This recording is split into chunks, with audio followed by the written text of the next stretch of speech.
Title: A Journey to the Center of the Earth. Author: Jules Verne. Chapter 1. My uncle makes a great discovery. Looking back to all that has occurred to me since that eventful day, I am scarcely able to believe in the reality of my adventures. They were truly so wonderful that even now I am bewildered when I think of them. My uncle was a German, having married my mother's sister, an Englishwoman. Being very much attached to his fatherless nephew, he invited me to study under him in his home in the fatherland. This home was in a large town, and my uncle a professor of philosophy, chemistry, geology, mineralogy, and many other ologies. One day, after passing some hours in the laboratory, my uncle being absent, at the time I suddenly felt the necessity of renovating the tissues, i.e., I was hungry, and was about to rouse up our old French cook, when my uncle, Professor von Hardwigg, suddenly opened the street door, and came rushing upstairs. Now Professor Hardwigg, my worthy uncle, is by no means a bad sort of man. He is, however, choleric and original. To bear with him means to obey, and scarcely had his heavy feet resounded within our joint domicile than he shouted for me to attend upon him. Harry, Harry, Harry! I hastened to obey, but before I could reach his room, jumping 3 steps at a time, he was stamping his right foot upon the landing. Harry, he cried, in a frantic tone, are you coming up? Now to tell the truth, at that moment I was far more interested in the question as to what was to constitute our dinner than in any problem of science. To me soup was more interesting than soda, an omelette more tempting than arithmetic, and an artichoke of 10 times more value than any amount of asbestos. But my uncle was not a man to be kept waiting, so adjourning therefore all minor questions, I presented myself before him. He was a very learned man. Now most persons in this category supply themselves with information, as peddlers do with goods, for the benefit of others, and lay up stores in order to diffuse them abroad for the benefit of society in general. Not so my excellent uncle, Professor Hardwigg. He studied, he consumed the midnight oil, he pored over heavy tomes, and digested huge quartos and folios in order to keep the knowledge acquired to himself. There was a reason, and it may be regarded as a good one, why my uncle objected to display his learning more than was absolutely necessary. He stammered, and when intent upon explaining the phenomena of the heavens, was apt to find himself at fault, and allude in such a vague way to sun, moon, and stars that few were able to comprehend his meaning. To tell the honest truth, when the right word would not come, it was generally replaced by a very powerful adjective. In connection with the sciences there are many almost unpronounceable names very much resembling those of Welsh villages, and my uncle, being very fond of using them, his habit of stammering was not thereby improved. In fact, there were periods in his discourse when he would finally give up and swallow his discomfiture in a glass of water. As I said, my uncle, Professor Hardwigg, was a very learned man, and I now add a most kind relative. I was bound to him by the double ties of affection and interest. I took deep interest in all his doings, and hoped some day to be almost as learned myself. It was a rare thing for me to be absent from his lectures. Like him, I preferred mineralogy to all the other sciences. My anxiety was to gain real knowledge of the earth. Geology and mineralogy were to us the sole objects of life, and in connection with these studies many a fair specimen of stone, chalk, or metal did we break with our hammers. Steel rods, lodestones, glass pipes, and bottles of various acids were oftener before us than our meals. My uncle Hardwigg was once known to classify 600 different geological specimens by their weight, hardness, fusibility, sound, taste, and smell. He corresponded with all the great, learned, and scientific men of the age.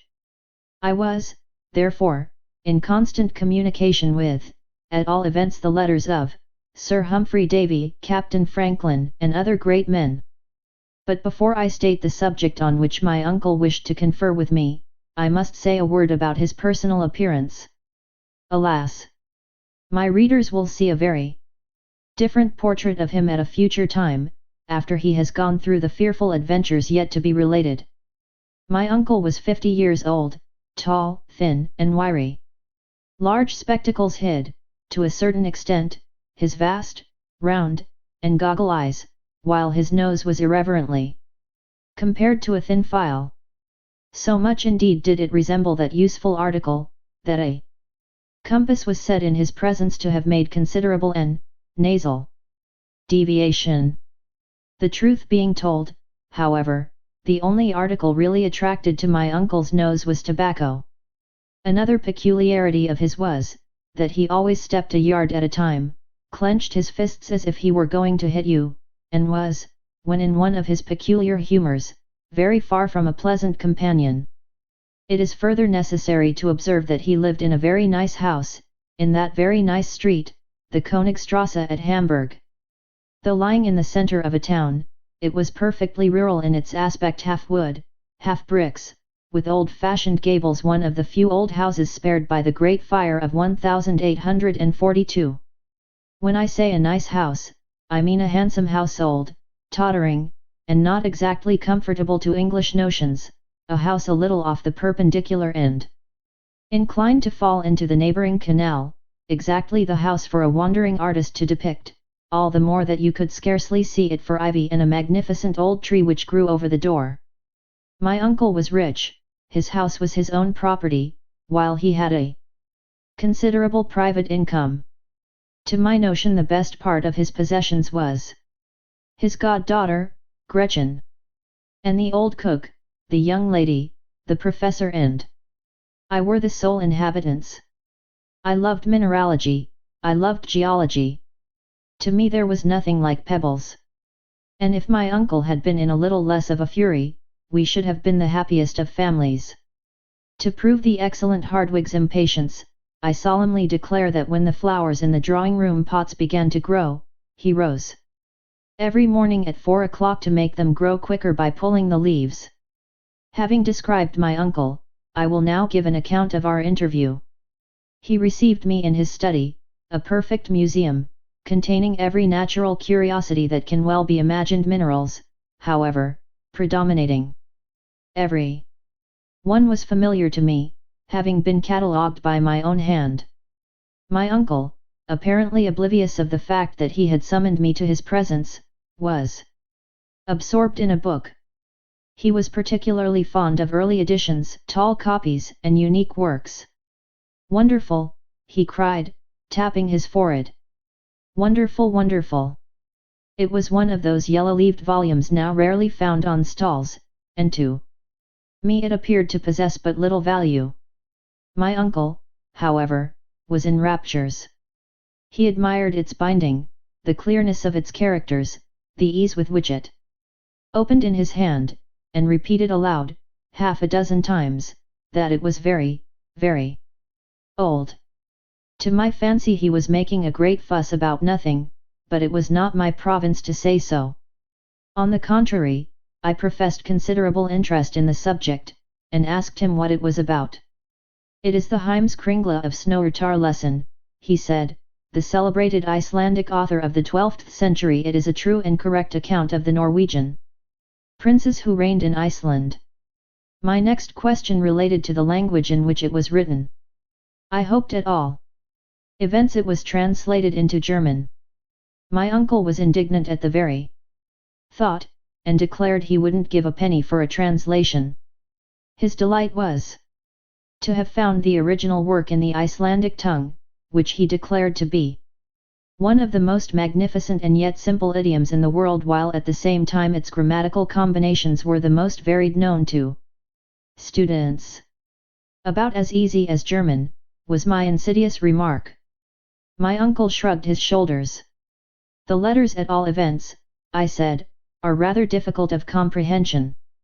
It is a runic manuscript, the language of the original population of Iceland." "Invented by Odin himself," cried my uncle, angry at my ignorance. I was about to venture upon some misplaced joke on the subject, when a small scrap of parchment fell out of the leaves. Like a hungry man snatching at a morsel of bread, the professor seized it.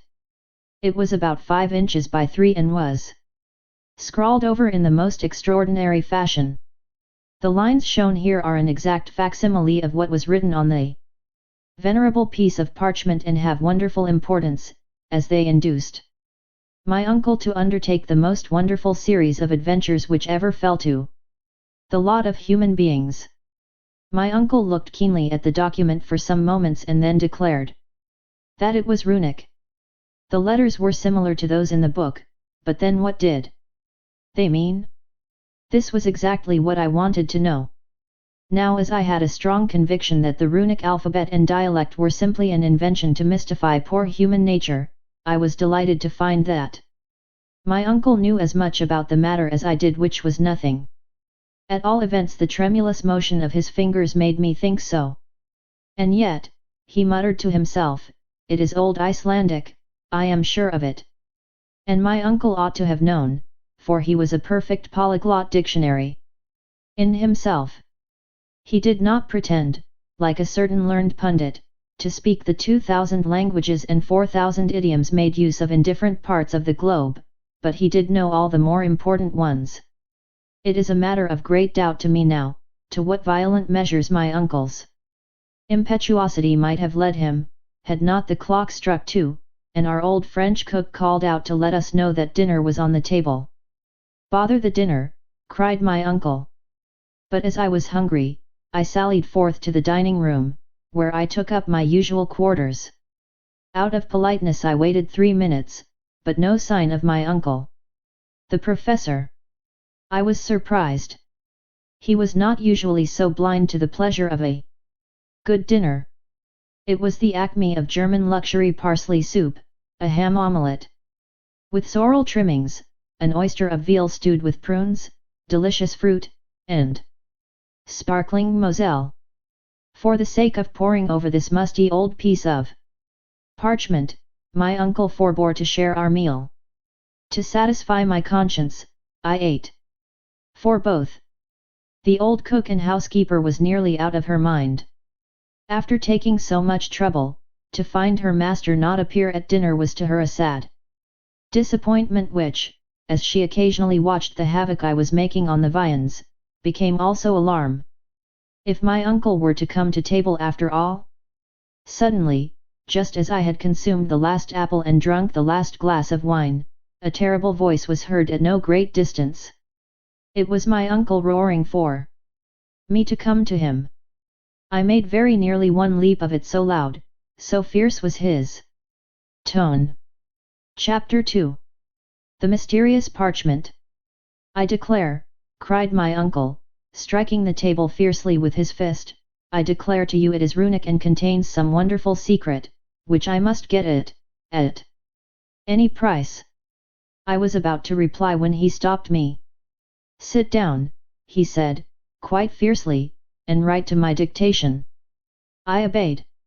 I will substitute, he said, a letter of our alphabet for that of the runic, we will then see what that will produce. Now, begin and make no mistakes. The dictation commenced with the following incomprehensible result. Millimeter RNLLSS rule seek JDE. SGTSSMF unte ifnidruk. KT sam atre tesse adrun. Empni inuit drill sa. 8 var.nscrcie obs. Drmi udal frantu. DTIAC asiabo kdiy. Scarcely giving me time to finish, my uncle snatched the document from my hands and examined it with the most rapt and deep attention. I should like to know what it means, he said, after a long period. I certainly could not tell him, nor did he expect me to, his conversation being uniformly answered by himself.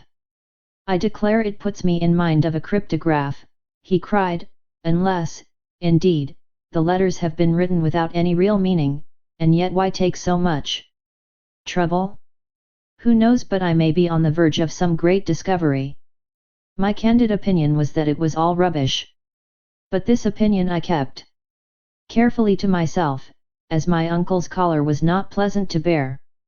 All this time, he was comparing the book with the parchment. The manuscript volume and the smaller document are written in different hands, he said. The cryptograph is of much later date than the book. There is an undoubted proof of the correctness of my surmise. An irrefragable proof I took it to be.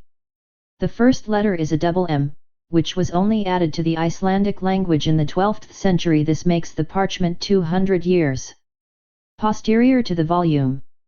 The circumstances appeared very probable and very logical, but it was all surmise to me. To me it appears probable that this sentence was written by some owner of the book. Now who was the owner, is the next important question. Perhaps by great good luck it may be written somewhere in the volume.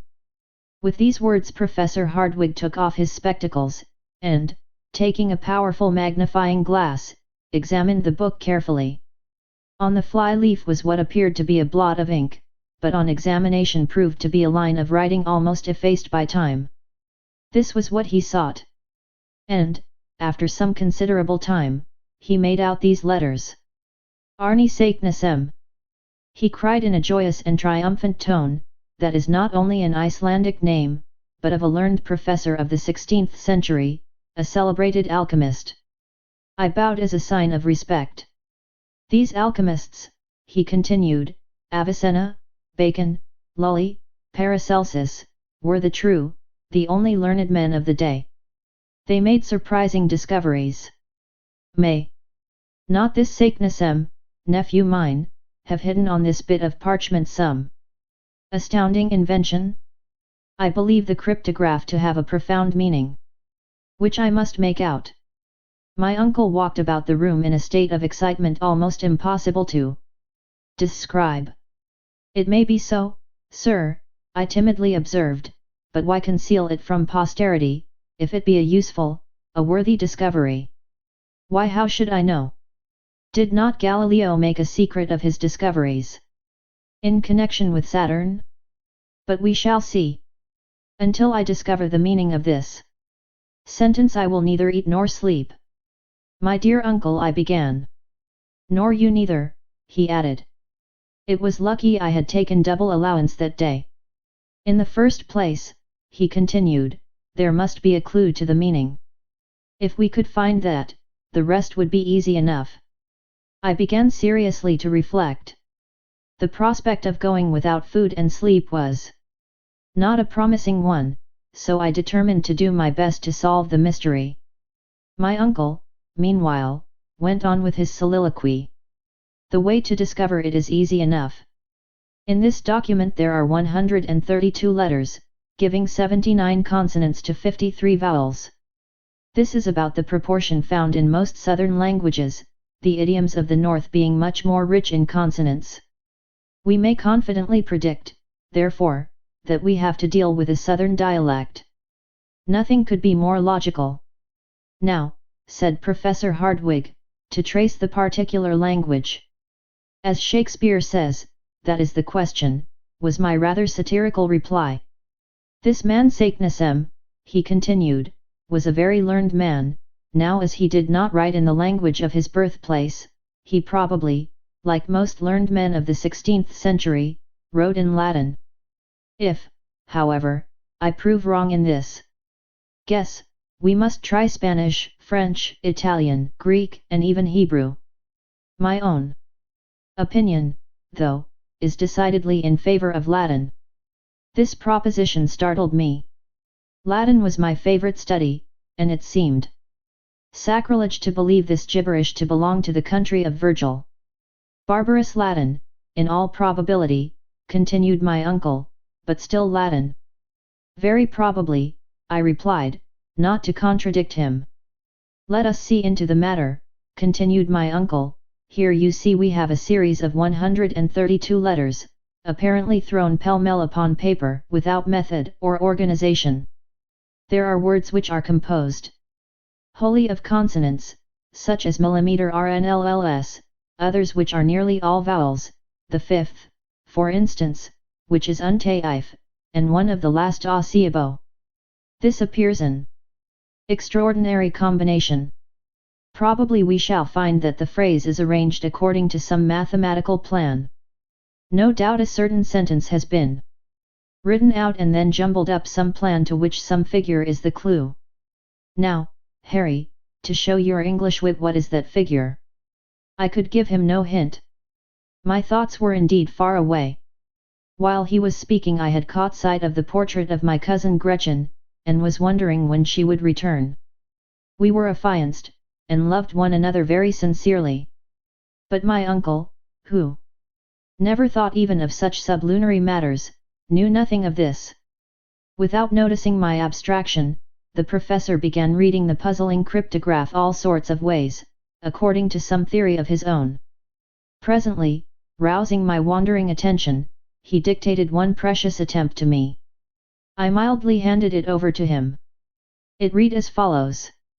Mesunkazenra.isftoke.sanadamertun. Exerts eretritave sedua ednik sedsidni. Lakartni ailrj saray traxarb mutabild mek. Mertarksaluko islefensni.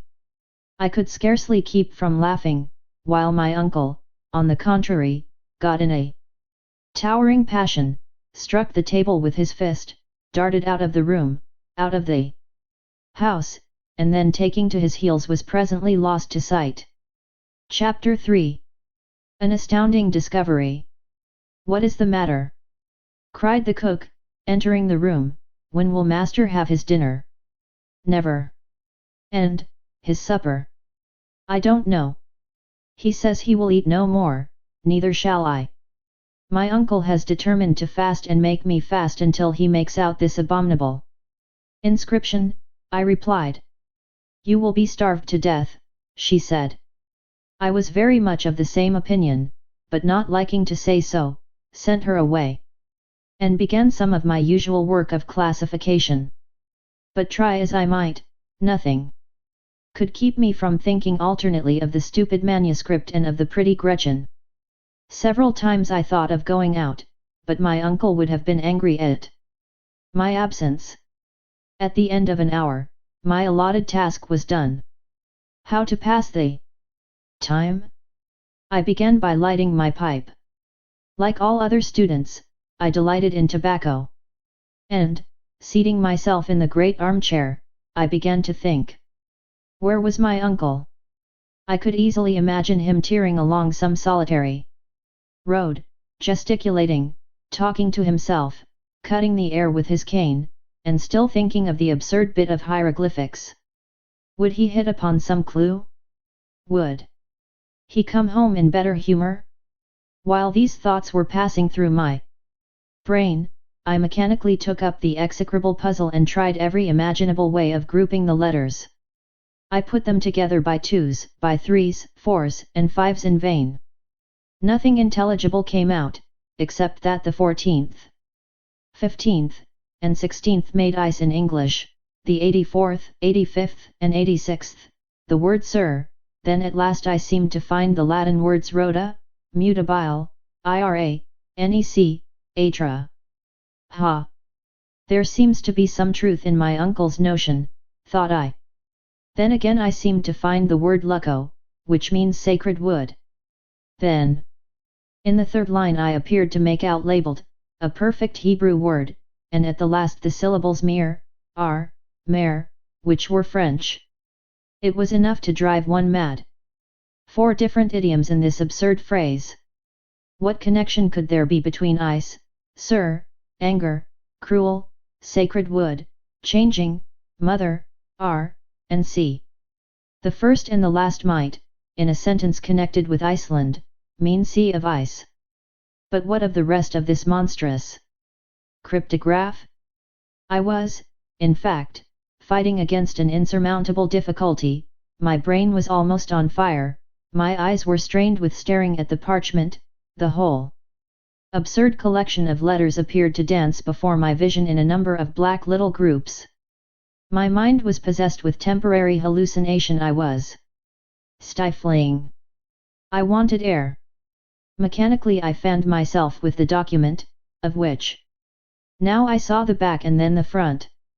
Imagine my surprise when glancing at the back of the wearisome puzzle, the ink having gone through, I clearly made out Latin words, and among others craterum and terrestre. I had discovered the secret. It came upon me like a flash of lightning. I had got the clue. All you had to do to understand the document was to read it backwards. All the ingenious ideas of the professor were realized. He had dictated it rightly to me.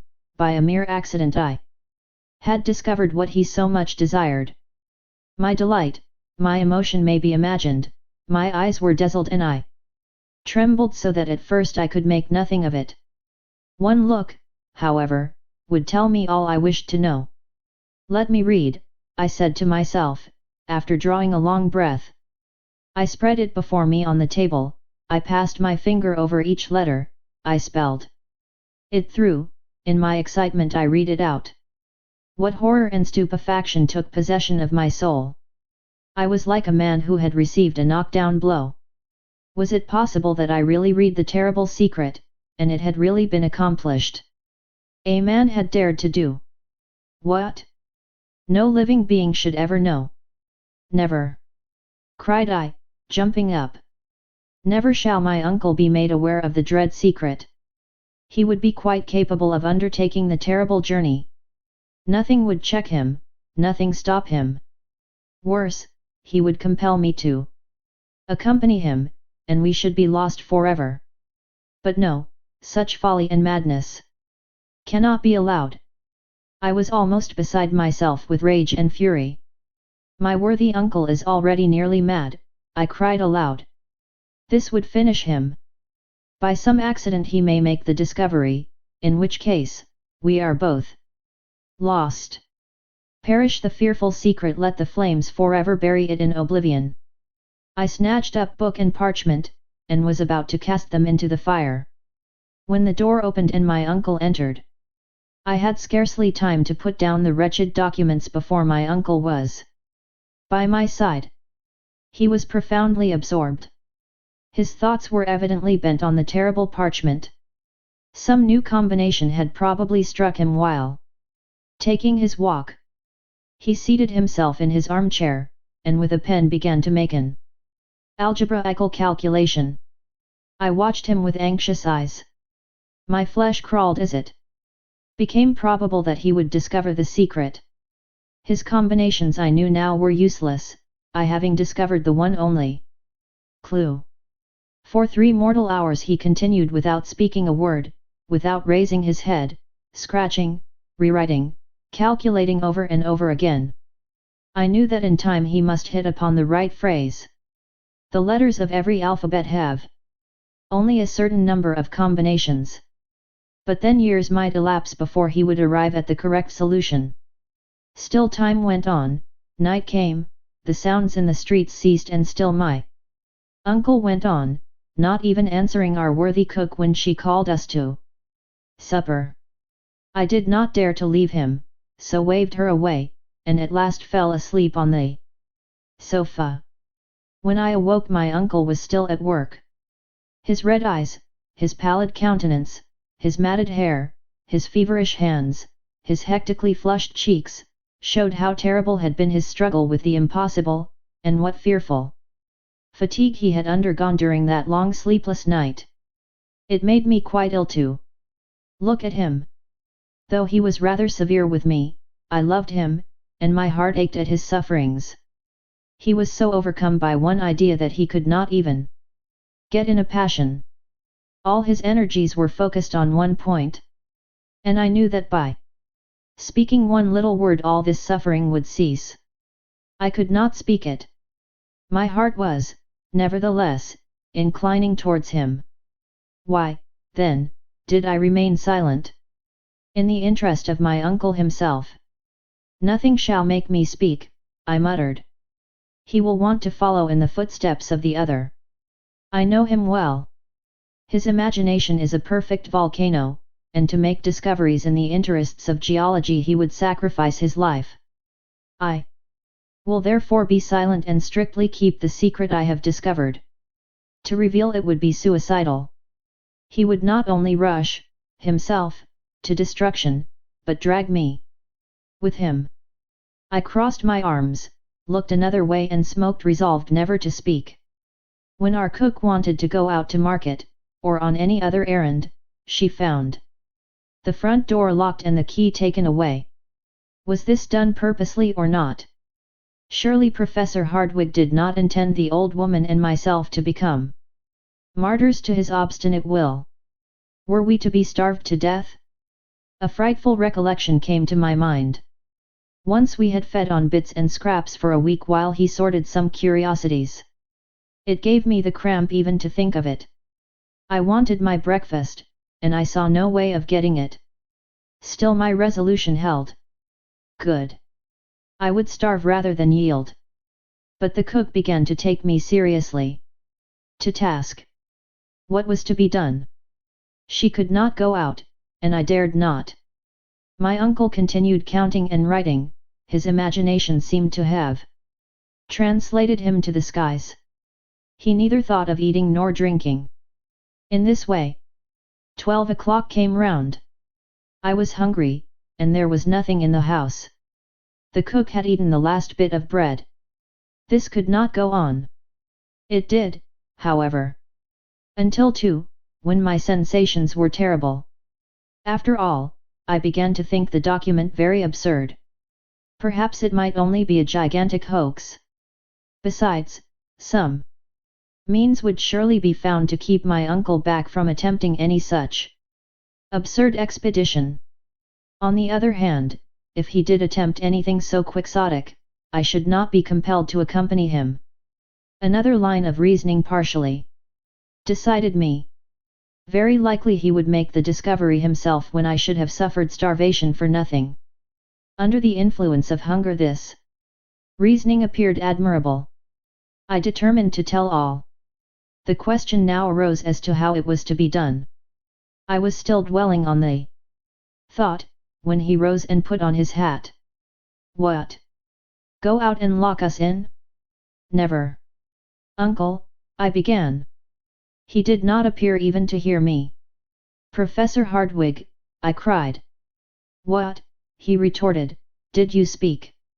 How about the key? What key? The key of the door. No, of these horrible hieroglyphics. He looked at me from under his spectacles, and started at the odd expression of my face. Rushing forward, he clutched me by the arm and keenly examined my countenance. His very look was an interrogation. I simply nodded. With an incredulous shrug of the shoulders, he turned upon his heel. Undoubtedly he thought I had gone mad. I have made a very important discovery. His eyes flashed with excitement. His hand was lifted in a menacing attitude. For a moment neither of us spoke. It is hard to say which was most excited. You don't mean to say that you have any idea of the meaning of the scrawl? I do, was my desperate reply. Look at the sentence as dictated by you.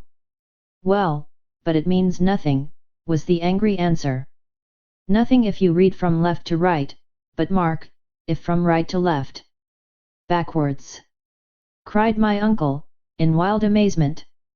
Oh, most cunning Saknussemm, and I to be such a blockhead! He snatched up the document, gazed at it with haggard eye, and read it out as I had done.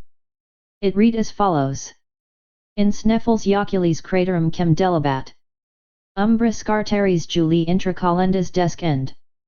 Audis viator, et terrester centrum metinges. Cod feci. Arni Saknussemm. Which dog Latin being translated, reads as follows. Descend into the crater of Jocul of Sneffels, which the shade of Scartaris caresses, before the calends of July, audacious traveller. And you will reach the center of the earth.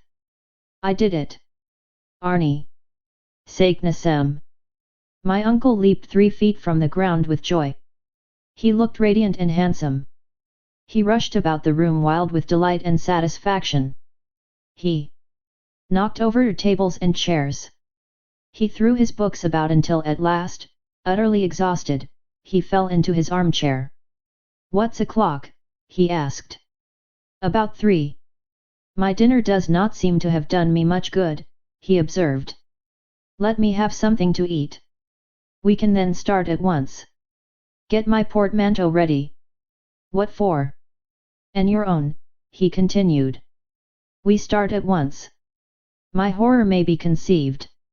I resolved however to show no fear.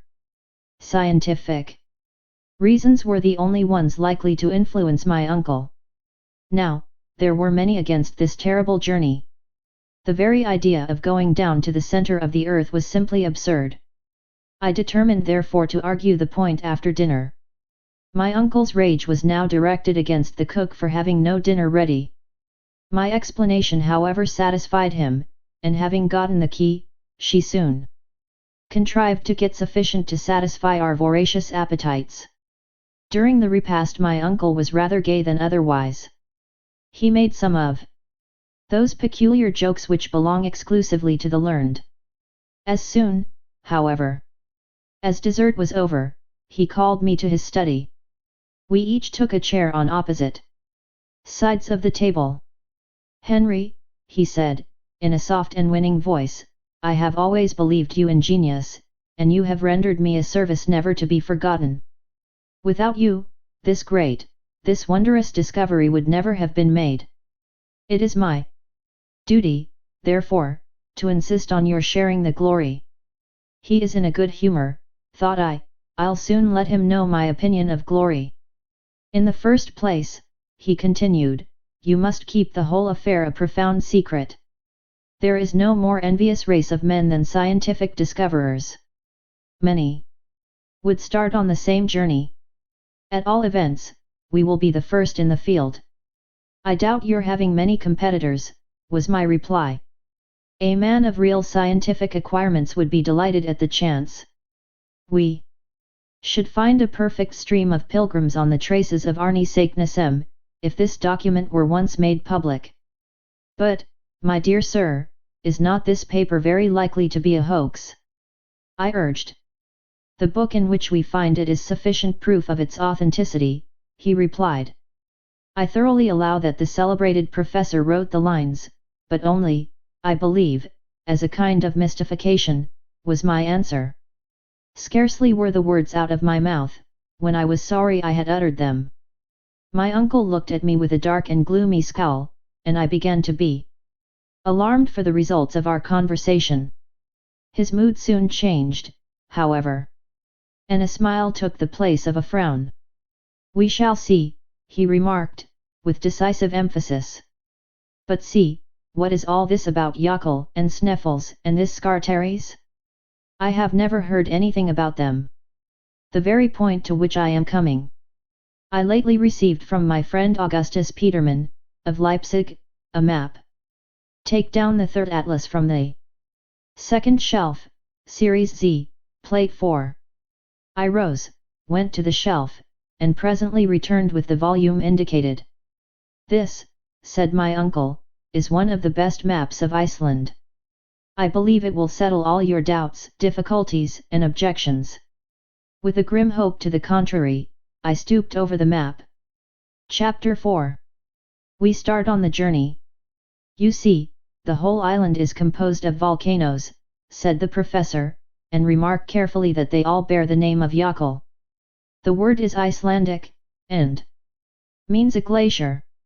In most of the lofty mountains of that region the volcanic eruptions come forth from icebound caverns. Hence the name applied to every volcano on this extraordinary island. But what does this word Sneffels mean? To this question I expected no rational answer. I was mistaken. Follow my finger to the western coast of Iceland, there you see Reykjavik, its capital. Follow the direction of one of its innumerable fjords or arms of the sea. And what do you see below the 65th degree of latitude? A peninsula very like a thigh bone in shape. And in the center of it, a mountain. Well, that's Sneffels. I had nothing to say. That is Sneffels, a mountain about 5,000 feet in height, one of the most remarkable in the whole island, and certainly doomed to be the most celebrated in the world, for through its crater we shall reach the center of the earth.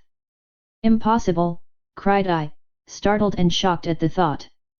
Why impossible, said Professor Hardwigg in his severest tones.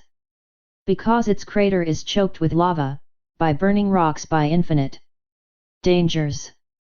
But if it be extinct, that would make a difference. Of course it would. There are about 300 volcanoes on the whole surface of the globe, but the greater number are extinct. Of these Sneffels is one. No eruption has occurred since 1219, in fact it has ceased to be a volcano at all. After this, what more could I say? Yes, I thought of another objection. But what is all this about Scartaris and the calends of July? My uncle reflected deeply. Presently he gave forth the result of his reflections. In a sententious tone. What appears obscure to you, to me is light. This very phrase shows how particular Saknussemm is in his directions. The Sneffels mountain has many craters. He is careful therefore to point the exact one which is the highway into the interior of the earth. He lets us know, for this purpose, that about the end of the month of June, the shadow of Mount Scartaris falls upon the one crater. There can be no doubt about the matter. My uncle had an answer for everything. I accept all your explanations, I said, and Saknussemm is right. He found out the entrance to the bowels of the earth, he has indicated correctly, but that he or anyone else ever followed up the discovery is madness to suppose. Why so, young man? All scientific teaching, theoretical and practical, shows it to be impossible. I care nothing for theories, retorted my uncle. But is it not well known that heat increases 1 degree for every 70 feet? You descend into the earth? Which gives a fine idea of the central heat. All the matters which compose the globe are in a state of incandescence, even gold, platinum, and the hardest rocks are in a state of fusion. What would become of us? Don't be alarmed at the heat, my boy. How so? Neither you nor anybody else know anything about the real state of the Earth's interior. All modern experiments tend to explode the older theories. Were any such heat to exist, the upper crust of the Earth would be shattered to atoms. And the world would be at an end. A long, learned and not uninteresting discussion followed, which ended in this. Wise. I do not believe in the dangers and difficulties which you, Henry, seem to multiply, and the only way to learn, is like Arne Saknussemm, to go and see. Well, cried I, overcome at last, let us go and see. Though how we can do that in the dark is another mystery. Fear nothing. We shall overcome these, and many other difficulties. Besides, as we approach the center, I expect to find it luminous. Nothing is impossible. And now that we have come to a thorough understanding, not a word to any living soul. Our success depends on secrecy and dispatch. Thus ended our memorable conference, which roused a perfect fever in me. Leaving my uncle, I went forth like one possessed. Reaching the banks of the Elbe, I began to think. Was all I had heard really and truly possible? Was my uncle in his sober senses, and could the interior of the earth be reached? Was I the victim of a madman, or was he a discoverer of rare courage and grandeur of conception? To a certain extent I was anxious to be off. I was afraid my enthusiasm would cool. I determined to pack up at once. At the end of an hour, however, on my way home, I found that my feelings had very much changed. I'm all abroad, I cried, 'tis a nightmare, I must have dreamed it. At this moment I came face to face with Gretchen, whom I warmly embraced. So you have come to meet me, she said, how good of you. But what is the matter? Well, it was no use mincing the matter, I told her all. She listened with awe. And for some minutes she could not speak. Well, I at last said, rather anxiously. What a magnificent journey! If I were only a man. A journey worthy of the nephew of Professor Hardwigg. I should look upon it as an honor to accompany him. My dear Gretchen, I thought you would be the first to cry out against this mad enterprise. No, on the contrary, I glory in it. It is magnificent, splendid and idea-worthy. Of my father, Henry Lawson, I envy you. This was, as it were, conclusive. The final blow of all. When we entered the house we found my uncle surrounded by workmen and porters, who were packing up. He was pulling and hauling at a bell. Where have you been wasting your time? Your portmanteau is not packed. My papers are not in order. The precious tailor has not brought my clothes, nor my gaiters. The key of my carpet bag is gone. I looked at him stupefied. And still he tugged away at the bell. We are really off, then? I said. Yes, of course, and yet you go out for a stroll, unfortunate boy. And when do we go? The day after tomorrow, at daybreak. I heard no more, but darted off to my little bedchamber and locked myself in. There was no doubt about it now. My uncle had been hard at work all the afternoon. The garden was full of ropes, rope ladders, torches, gourds, iron clamps, crowbars, alpenstocks, and pickaxes enough to load 10 men. I passed a terrible night. I was called early the next day to learn that the resolution of my uncle was unchanged and irrevocable. I also found my cousin, an affianced wife, as warm on the subject as was her father. Next day, at 5 o'clock in the morning, the post-chaise was at the door. Gretchen and the old cook received the keys of the house, and, scarcely pausing to wish anyone good-bye, we started on our adventurous journey into the center of the earth. Chapter 5. First Lessons in Climbing. At Altena, a suburb of Hamburg, is the chief station of the Kiel Railway, which was to take us to the shores of the Belt. In 20 minutes from the moment of our departure we were in Holstein, and our carriage entered the station. Our heavy luggage was taken out, weighed, labelled, and placed in a huge van. We then took our tickets, and exactly at 7 o'clock were seated opposite each other in a first-class railway carriage. My uncle said nothing. He was too busy examining his papers, among which, of course, was the famous parchment, and some letters of introduction from the Danish consul which were to pave the way to an introduction to the governor of Iceland. My only amusement was looking out of the window. But as we passed through a flat though fertile country, this occupation was slightly monotonous. In 3 hours we reached Kiel, and our baggage was at once transferred to the steamer. We had now a day before us, a delay of about 10 hours. Which fact put my uncle in a towering passion. We had nothing to do but to walk about the pretty town and bay.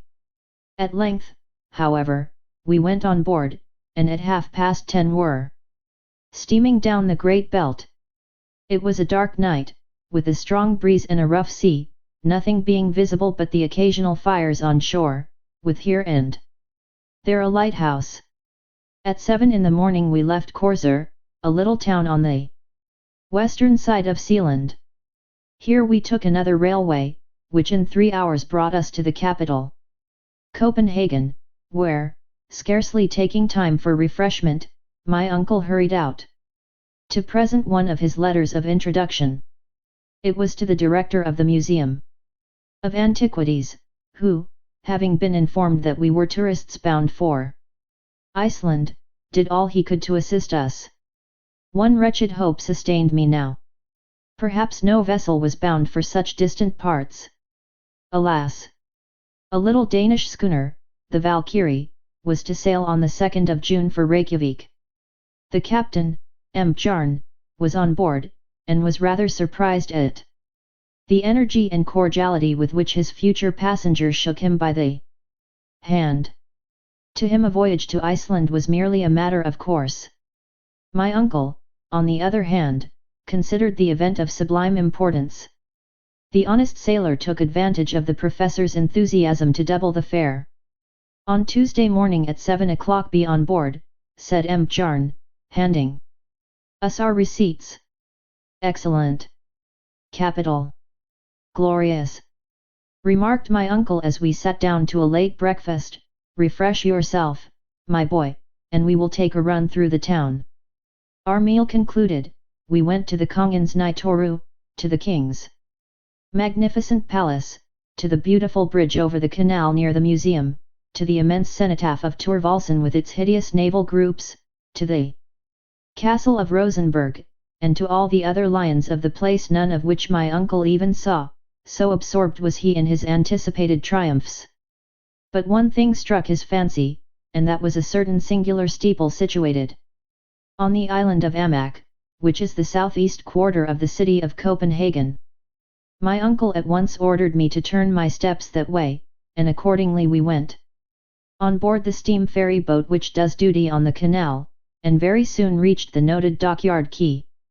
In the first instance we crossed some narrow streets, where we met numerous groups of galley slaves, with party-coloured trousers, grey and yellow, working under the orders and the sticks of severe taskmasters, and finally reached the Vorfrelser's Kirk. This church exhibited nothing remarkable in itself.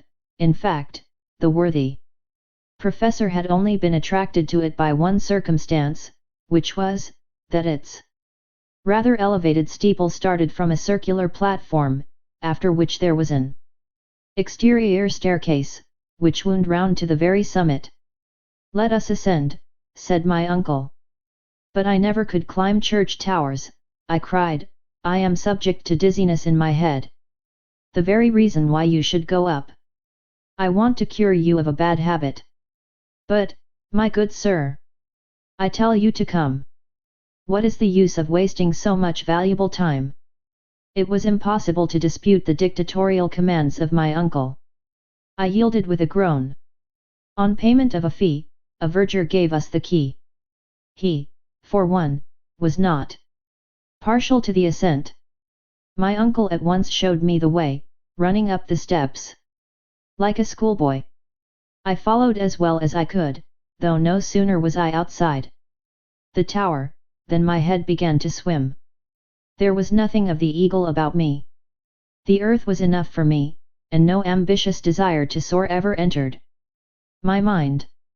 Still things did not go badly until I had ascended 150 steps, and was near the platform, when I began to feel the rush of cold air.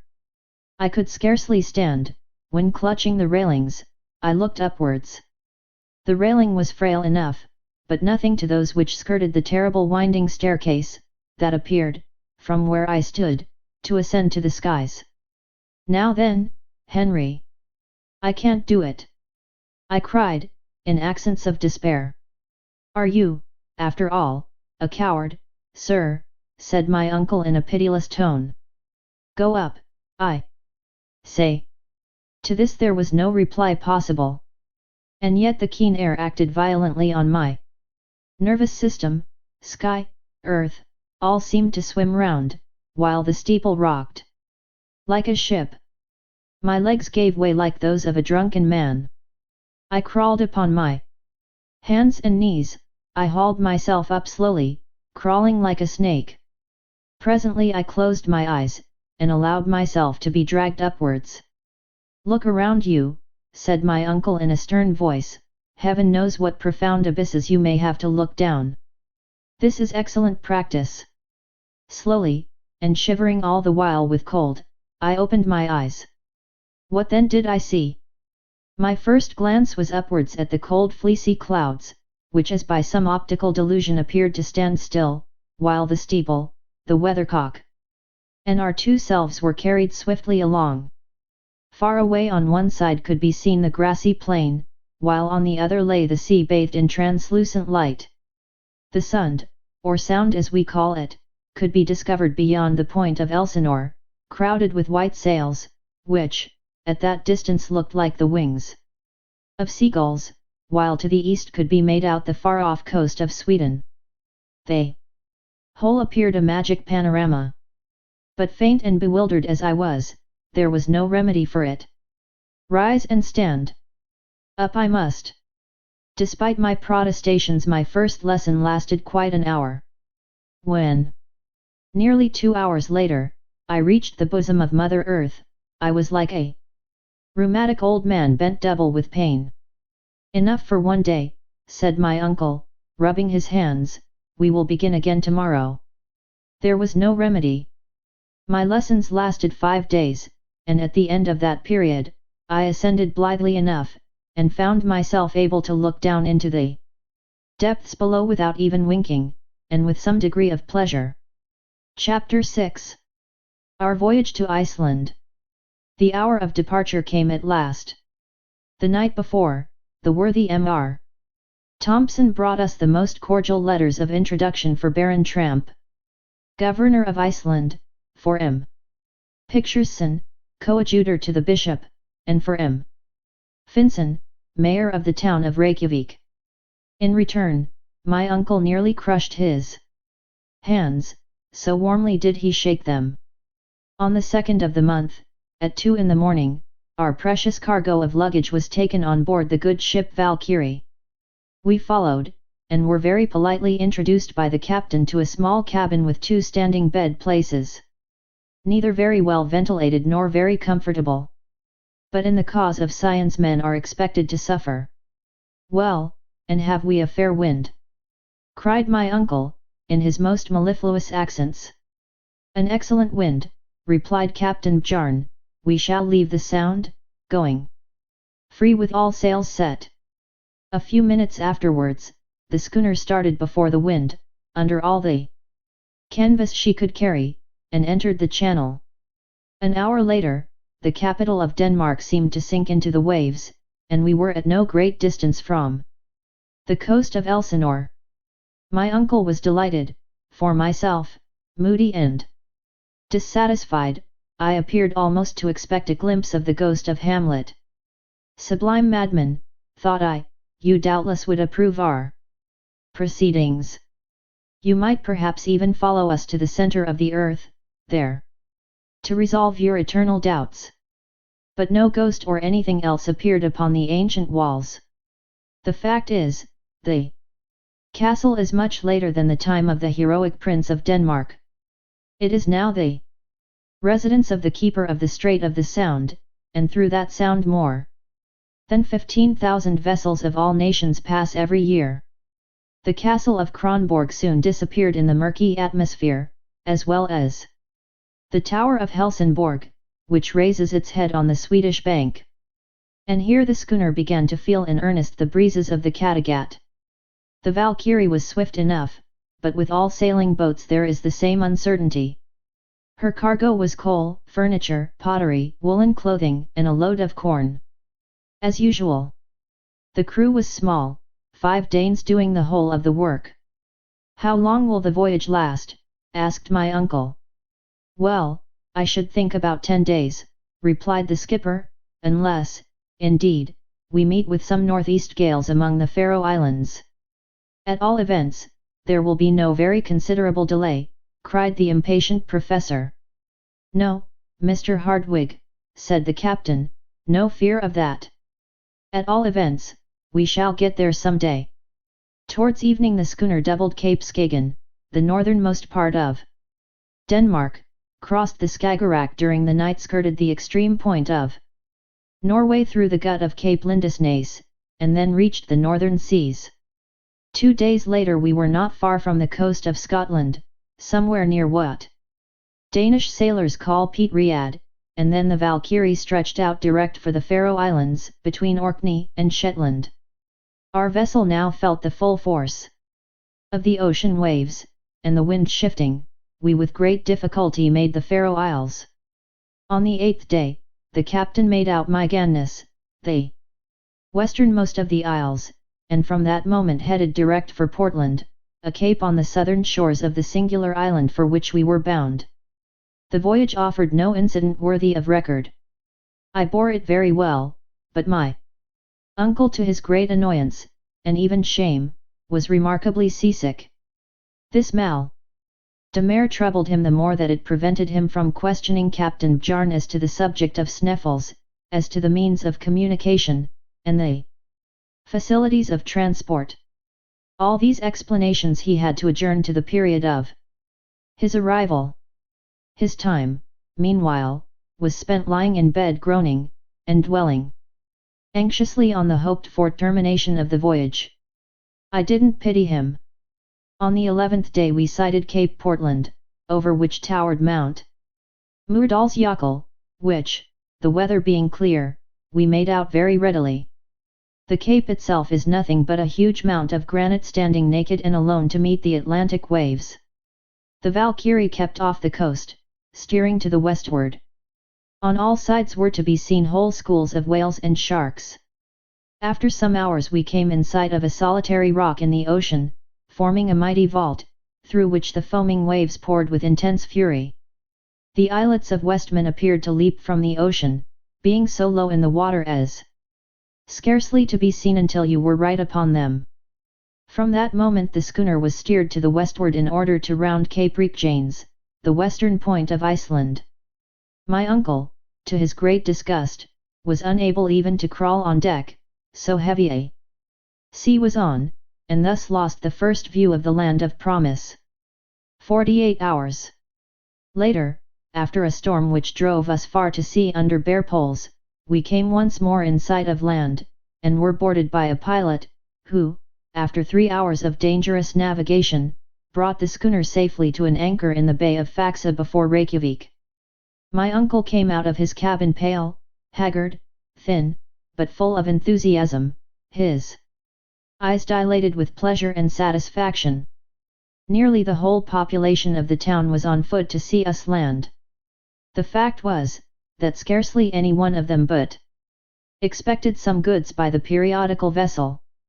Professor Hardwigg was in haste to leave his prison, or rather as he called it, his hospital, but before he attempted to do so, he caught hold of my hand, led me to the quarterdeck of the schooner, took my arm with his left hand, and pointed inland with his right, over the northern part of the bay, to where rose a high two-peaked mountain, a double cone covered with eternal snow.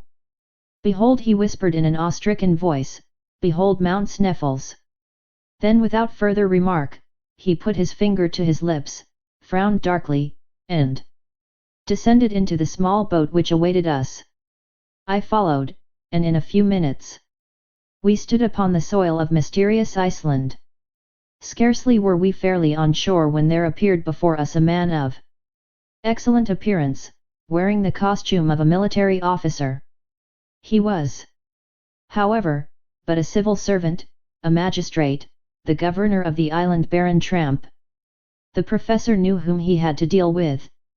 He therefore handed him the letters from Copenhagen, and a brief conversation in Danish followed, to which I of course was a stranger, and for a very good reason, for I did not know the language in which they conversed.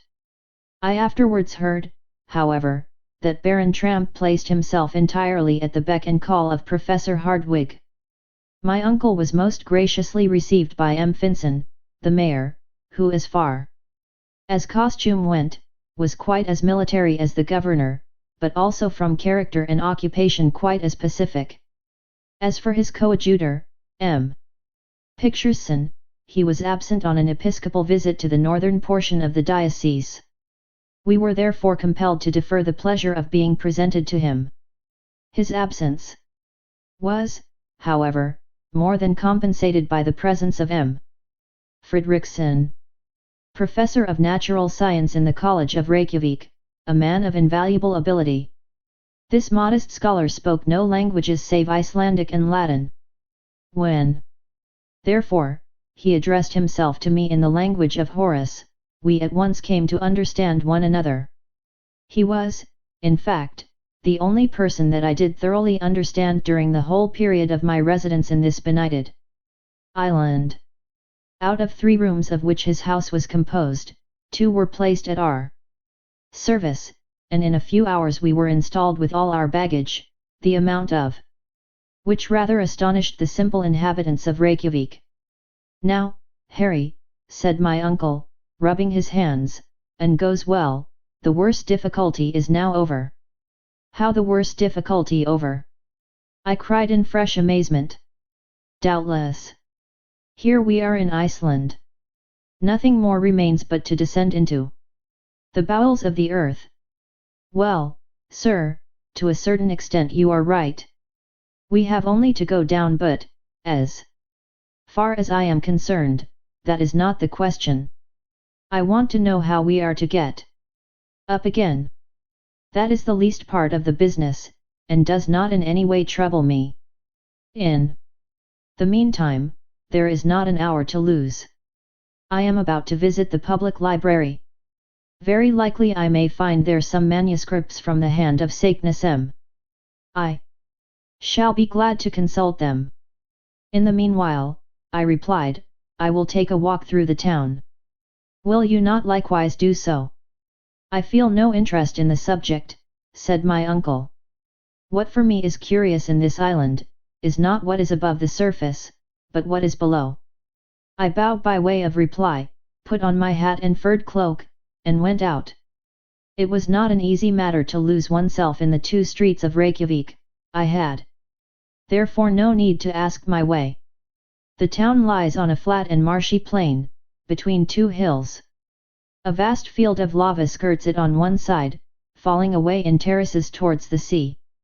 On the other hand is the large bay of Faxa, bordered on the north by the enormous glacier of Sneffels, and in which bay the Valkyrie was then the only vessel at anchor. Generally there were 1 or 2 English or French gunboats, to watch and protect the fisheries in the offing. They were now, however, absent on duty. The longest of the streets of Reykjavik runs parallel to the shore. In this street, the merchants and traders live in wooden huts made with beams of wood. Painted red mere log huts, such as you find in the wilds of America. The other street, situated more to the west, runs toward a little lake between the residences of the bishop and the other personages not engaged in commerce.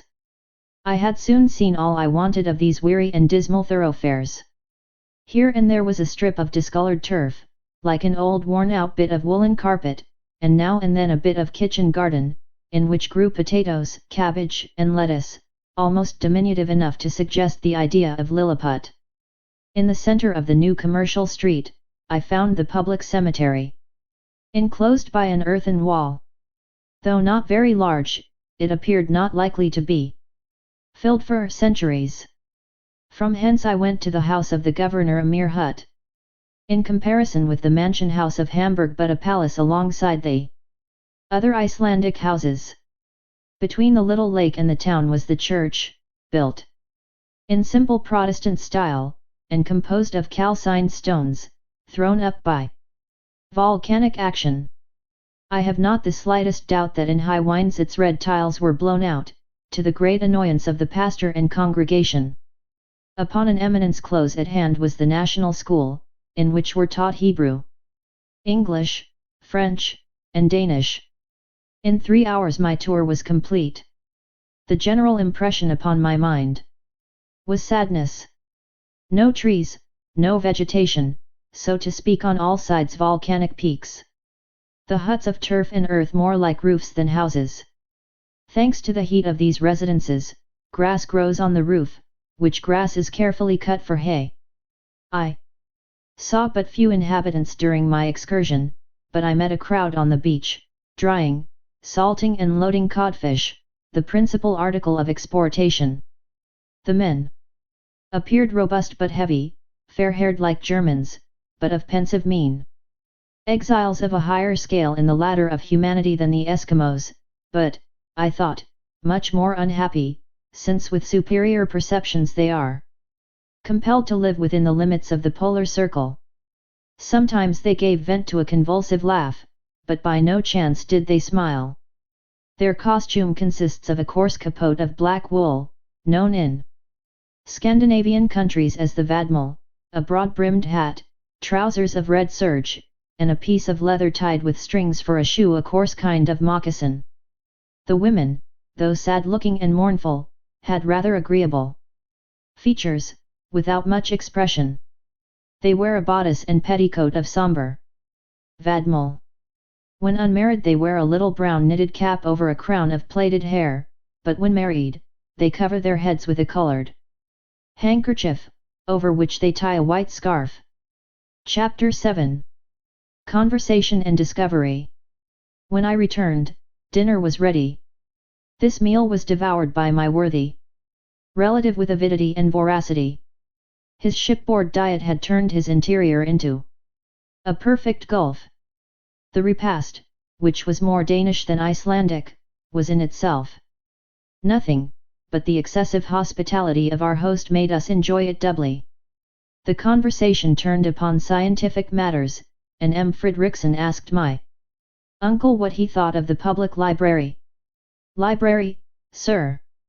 Cried my uncle, it appears to me a collection of useless odd volumes, and a beggarly amount of empty shelves.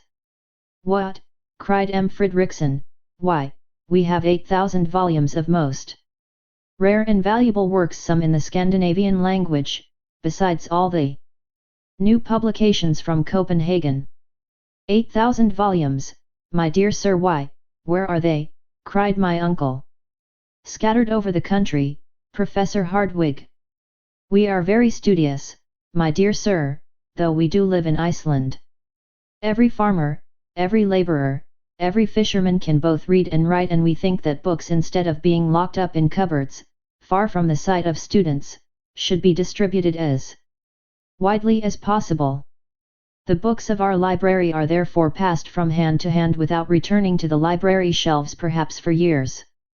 Then when foreigners visit you, there is nothing for them to see. Well, sir, foreigners have their own libraries, and our first consideration is, that our humbler classes should be highly educated. Fortunately, the love of study is innate in the Icelandic people. In 1816 we founded a literary society and mechanics institute. Many foreign scholars of eminence are honorary members. We publish books destined to educate our people, and these books have rendered valuable services to our country. Allow me to have the honor, Professor Hardwig, to enroll you as an honorary member. My uncle, who already belonged to nearly every literary and scientific institution in Europe, immediately yielded to the amiable wishes of good M. Fridriksson. And now, he said, after many expressions of gratitude and goodwill, if you will tell me what books you expected to find, perhaps I may be of some assistance to you. I watched my uncle keenly. For a minute or two he hesitated, as if unwilling to speak. To speak openly was, perhaps, to unveil his projects. Nevertheless, after some reflection, he made up his mind. Well, M. Fridriksson, he said in an easy, unconcerned kind of way, I was desirous of ascertaining, if among other valuable works, you had any of the learned Arne Saknussemm. Arne Saknussemm, cried the professor of Reykjavik, you speak of one of the most distinguished scholars of the 16th century, of the great naturalist, the great alchemist, the great traveller. Exactly so. One of the most distinguished men connected with Icelandic science and literature. As you say, sir. A man illustrious above all. Yes, sir, all this is true, but his works. We have none of them. Not in Iceland. There are none in Iceland or elsewhere, answered the other, sadly. Why so? Because Arne Saknussemm was persecuted for heresy, and in 1573 his works were publicly burnt at Copenhagen, by the hands of the common hangman. Very good. Capital. Murmured my uncle, to the great astonishment of the worthy Icelander. You said, sir. Yes, yes, all is clear, I see the link in the chain, everything is explained, and I now understand why Arne Saknussemm, put out of court, forced to hide his magnificent discoveries, was compelled to conceal beneath the veil of an incomprehensible cryptograph, the secret. What secret? A secret which, stammered my uncle. Have you discovered some wonderful manuscript? Cried M. Fridriksson. No. No, I was carried away by my enthusiasm. A mere supposition. Very good, sir.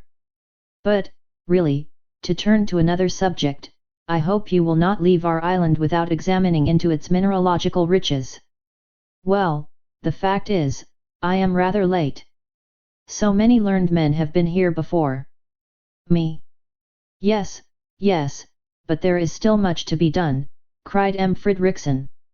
You think so, said my uncle, his eyes twinkling with hidden satisfaction. Yes, you have no idea how many unknown mountains, glaciers, volcanoes there are which remain to be studied. Without moving from where we sit, I can show you one. Yonder on the edge of the horizon, you see Sneffels. Oh yes, Sneffels, said my uncle. One of the most curious volcanoes in existence, the crater of which has been rarely visited. Extinct. Extinct, any time these 500 years, was the ready reply. Well, said my uncle, who dug his nails into his flesh, and pressed his knees tightly together to prevent himself leaping up with joy. I have a great mind to begin my studies with an examination of the geological mysteries of this mount. Cephelfiesel, what do you call it? Sneffels, my dear sir.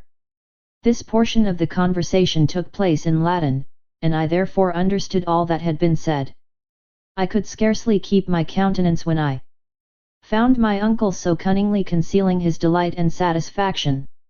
I must confess that his artful grimaces, put on to conceal his happiness, made him look like a new Mephistopheles. Yes, yes, he continued, your proposition delights me. I will endeavour to climb to the summit of Sneffels, and, if possible, will descend into its crater. I very much regret, continued M. Fridriksson, that my occupation will entirely preclude the possibility of my accompanying you. It would have been both pleasurable and profitable if I could have spared the time. No, no, 1,000 times no, cried my uncle. I do not wish to disturb the serenity of any man. I thank you, however, with all my heart. The presence of one so learned as yourself, would no doubt have been most useful, but the duties of your office and profession before everything. In the innocence of his simple heart, our host did not perceive the irony of these remarks. I entirely approve your project, continued the Icelander after some further remarks. It is a good idea to begin by examining this volcano. You will make a harvest of curious observations. In the first place, how do you propose to get to Sneffels? By sea. I shall cross the bay. Of course that is the most rapid route. Of course. But still it cannot be done. Why? We have not an available boat in all Reykjavik, replied the other. What is to be done? You must go by land along the coast. It is longer, but much more interesting. Then I must have a guide. Of course, and I have your very man. Somebody on whom I can depend. Yes, an inhabitant of the peninsula on which Sneffels is situated. He is a very shrewd and worthy man, with whom you will be pleased. He speaks Danish like a Dane. When can I see him today? No, tomorrow, he will not be here before. Tomorrow be it, replied my uncle, with a deep sigh. The conversation ended by compliments on both sides. During the dinner my uncle had learned much as to the history of Arne Saknessem, the reasons for his mysterious and hieroglyphical document. He also became aware that his host would not accompany him on his adventurous expedition, and that next day we should have a guide. Chapter 8. The eiderdown hunter off at last. That evening I took a brief walk on the shore near Reykjavik, after which I returned to an early sleep on my bed of coarse planks, where I slept the sleep of the just. When I awoke I heard my uncle speaking loudly in the next room. I rose hastily and joined him. He was talking in Danish with a man of tall stature, and of perfectly Herculean build. This man appeared to be possessed of very great strength.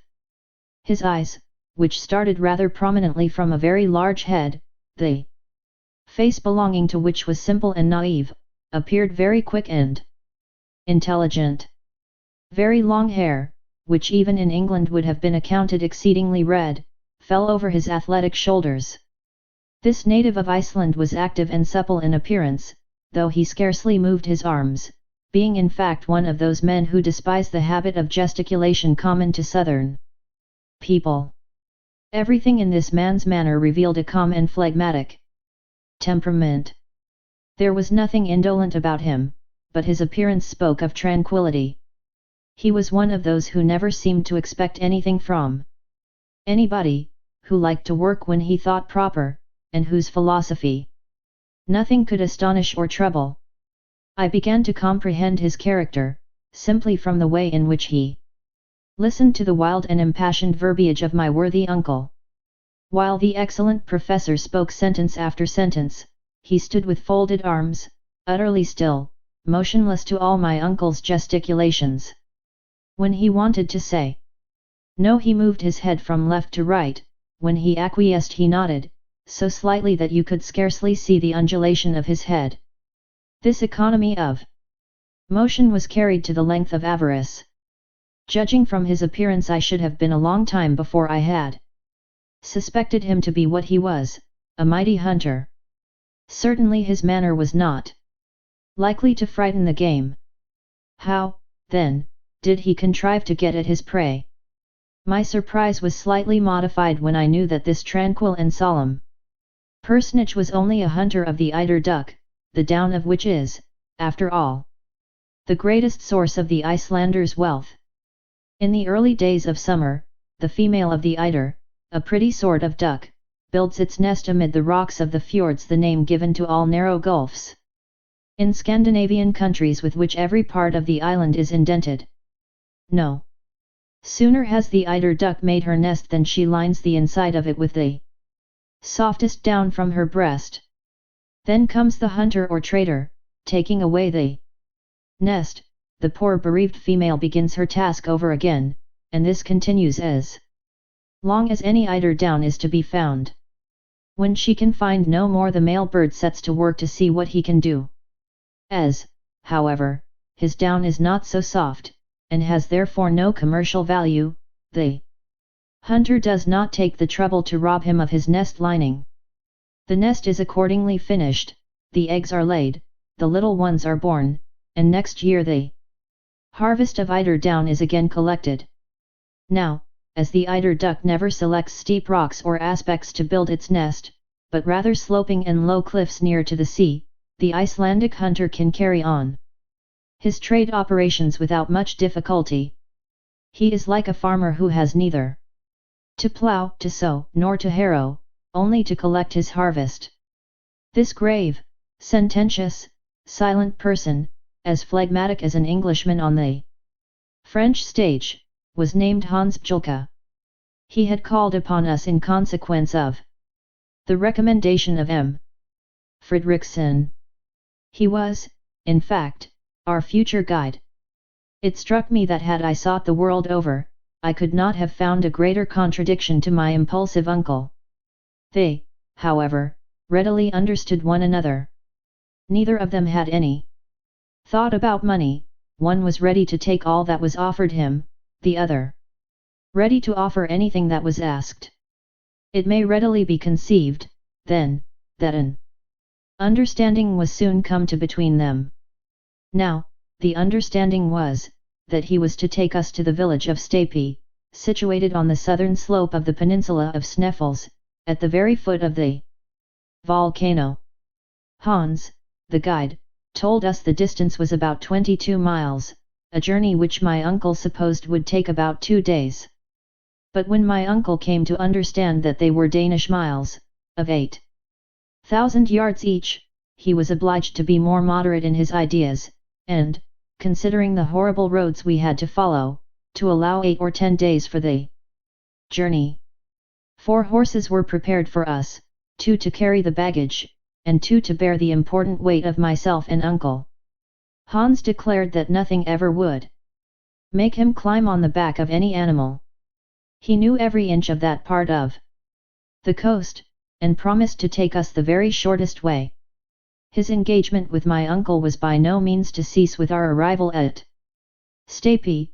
He was further to remain in his service during the whole time required for The completion of his scientific investigations, at the fixed salary of 3 Rix dollars a week, being exactly 14 shillings and twopence, minus 1 farthing, English currency. One stipulation, however, was made by the guide. The money was to be paid to him every Saturday night, failing which, his engagement was at an end. The day of our departure was fixed. My uncle wished to hand the eider down Hunter in advance, but he refused in one emphatic word. Efter. Which being translated from Icelandic into plain English means after. The treaty concluded, our worthy guide retired without another word. A splendid fellow, said my uncle, only he little suspects the marvellous part he is about to play in the history of the world. You mean, then, I cried in amazement, that he should accompany us to the interior of the earth? Yes, replied my uncle. Why not? There were yet 48 hours to elapse before we made our final start. 2. My great regret, our whole time was taken up in making preparations for our journey. All our industry and ability were devoted to packing every object in the most advantageous manner, the instruments on one side, the arms on the other, the tools here and the provisions there. There were, in fact, 4 distinct groups. The instruments were of course of the best manufacture. One a centigrade thermometer of Igel, counting up to 150 degrees, which to me did not appear half enough or too much. Too hot by half, if the degree of heat was to ascend so high, in which case we should certainly be cooked. Not enough, if we wanted to ascertain the exact temperature of springs or metal in a state of fusion. 2 a manometer worked by compressed air, an instrument used to ascertain the upper atmospheric pressure on the level of the ocean. Perhaps a common barometer would not have done as well, the atmospheric pressure being likely to increase in proportion as we descended below the surface of the earth. 3 a first-class chronometer made by Boissonnas, of Geneva, set at the meridian of Hamburg, from which Germans calculate, as the English do from Greenwich, and the French from Paris. 4 2 compasses, one for horizontal guidance, the other to ascertain the dip. 5 a night glass. 6 2 Ruhmkorff coils, which, by means of a current of electricity, would ensure us a very excellent, easily carried, and certain means of obtaining light. 7 a voltaic battery on the newest principle. 1 thermometer, thermos, and metron, measure, an instrument for measuring the temperature of the air. Manometer, manos, and metron, measure, an instrument to show the density or rarity of gases. Chronometer, chronos, time, and metros, measure, a time measurer, or superior watch. Ruhmkorff's coil, an instrument for producing currents of induced electricity of great intensity. It consists of a coil of copper wire, insulated by being covered with silk, surrounded by another coil of fine wire, also insulated, in which a momentary current is induced when a current is passed through the inner coil from a voltaic battery. When the apparatus is in action, the gas becomes luminous, and produces a white and continued light. The battery and wire are carried in a leather bag, which the traveller fastens by a strap to his shoulders. The lantern is in front, and enables the benighted wanderer to see in the most profound obscurity. He may venture without fear of explosion into the midst of the most inflammable gases, and the lantern will burn beneath the deepest waters. H.D. Ruhmkorff, an able and learned chemist, discovered the induction coil. In 1864 he won the quinquennial French prize of £2,000 for this ingenious application of electricity. A voltaic battery, so called from volta, its designer, is an apparatus consisting of a series of metal plates arranged in pairs and subjected to the action of saline solutions for producing currents of electricity. Our arms consisted of 2 rifles, with 2 revolving 6-shooters. Why these arms were provided it was impossible for me to say. I had every reason to believe that we had neither wild beasts nor savage natives to fear. My uncle, on the other hand, was quite as devoted to his arsenal as to his collection of instruments, and above all was very careful with his provision of fulminating ore. Gun cotton, warranted to keep in any climate, and of which the expansive force was known to be greater than that of ordinary gunpowder. Our tools consisted of 2 pickaxes, 2 crowbars, a silken ladder, 3 iron shod alpine poles, a hatchet, a hammer, a dozen wedges, some pointed pieces of iron, and a quantity of strong rope. You may conceive that the whole made a tolerable parcel, especially when I mention that the ladder itself was 300 feet long. Then there came the important question of provisions. The hamper was not very large but tolerably satisfactory, for I knew that in concentrated essence of meat and biscuit there was enough to last 6 months. The only liquid provided by my uncle was ski-dam. Of water, not a drop. We had, however, an ample supply of gourds, and my uncle counted on finding water, and enough to fill them, as soon as we commenced our downward journey.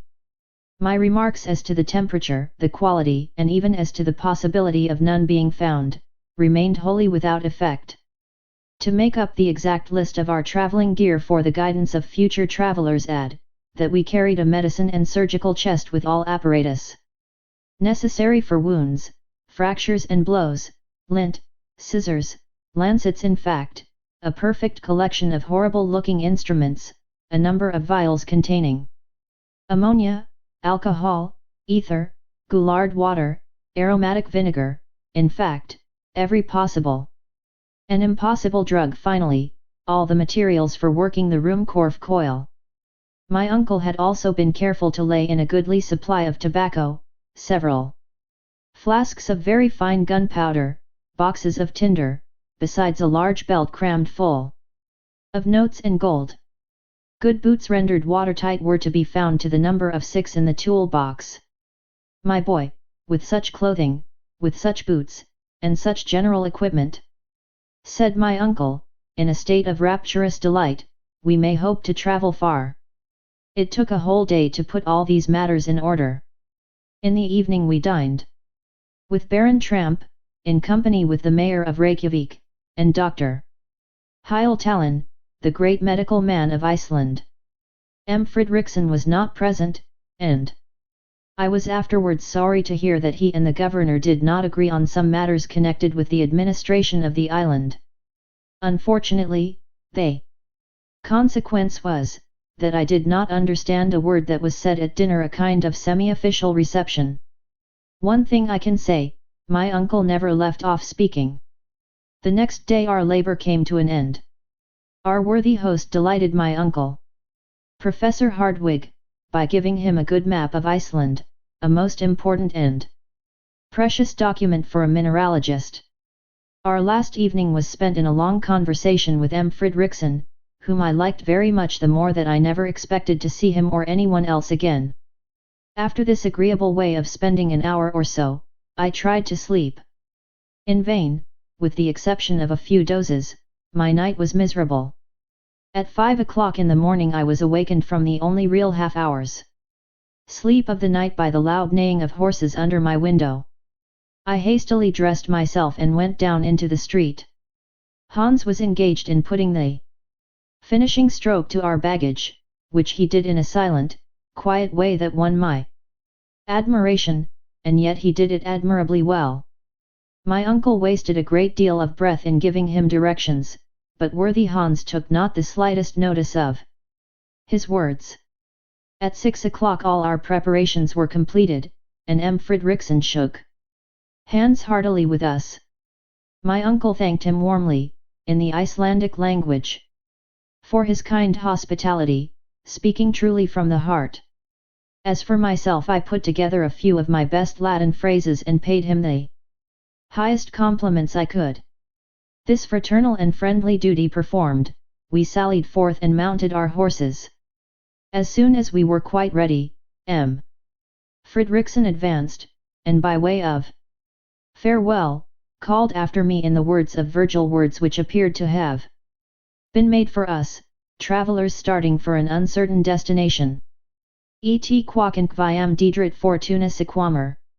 And whichsoever way thou goest, may fortune follow. Chapter 9. Our start. We meet with adventures by the way. The weather was overcast but settled, when we commenced our adventurous and perilous journey.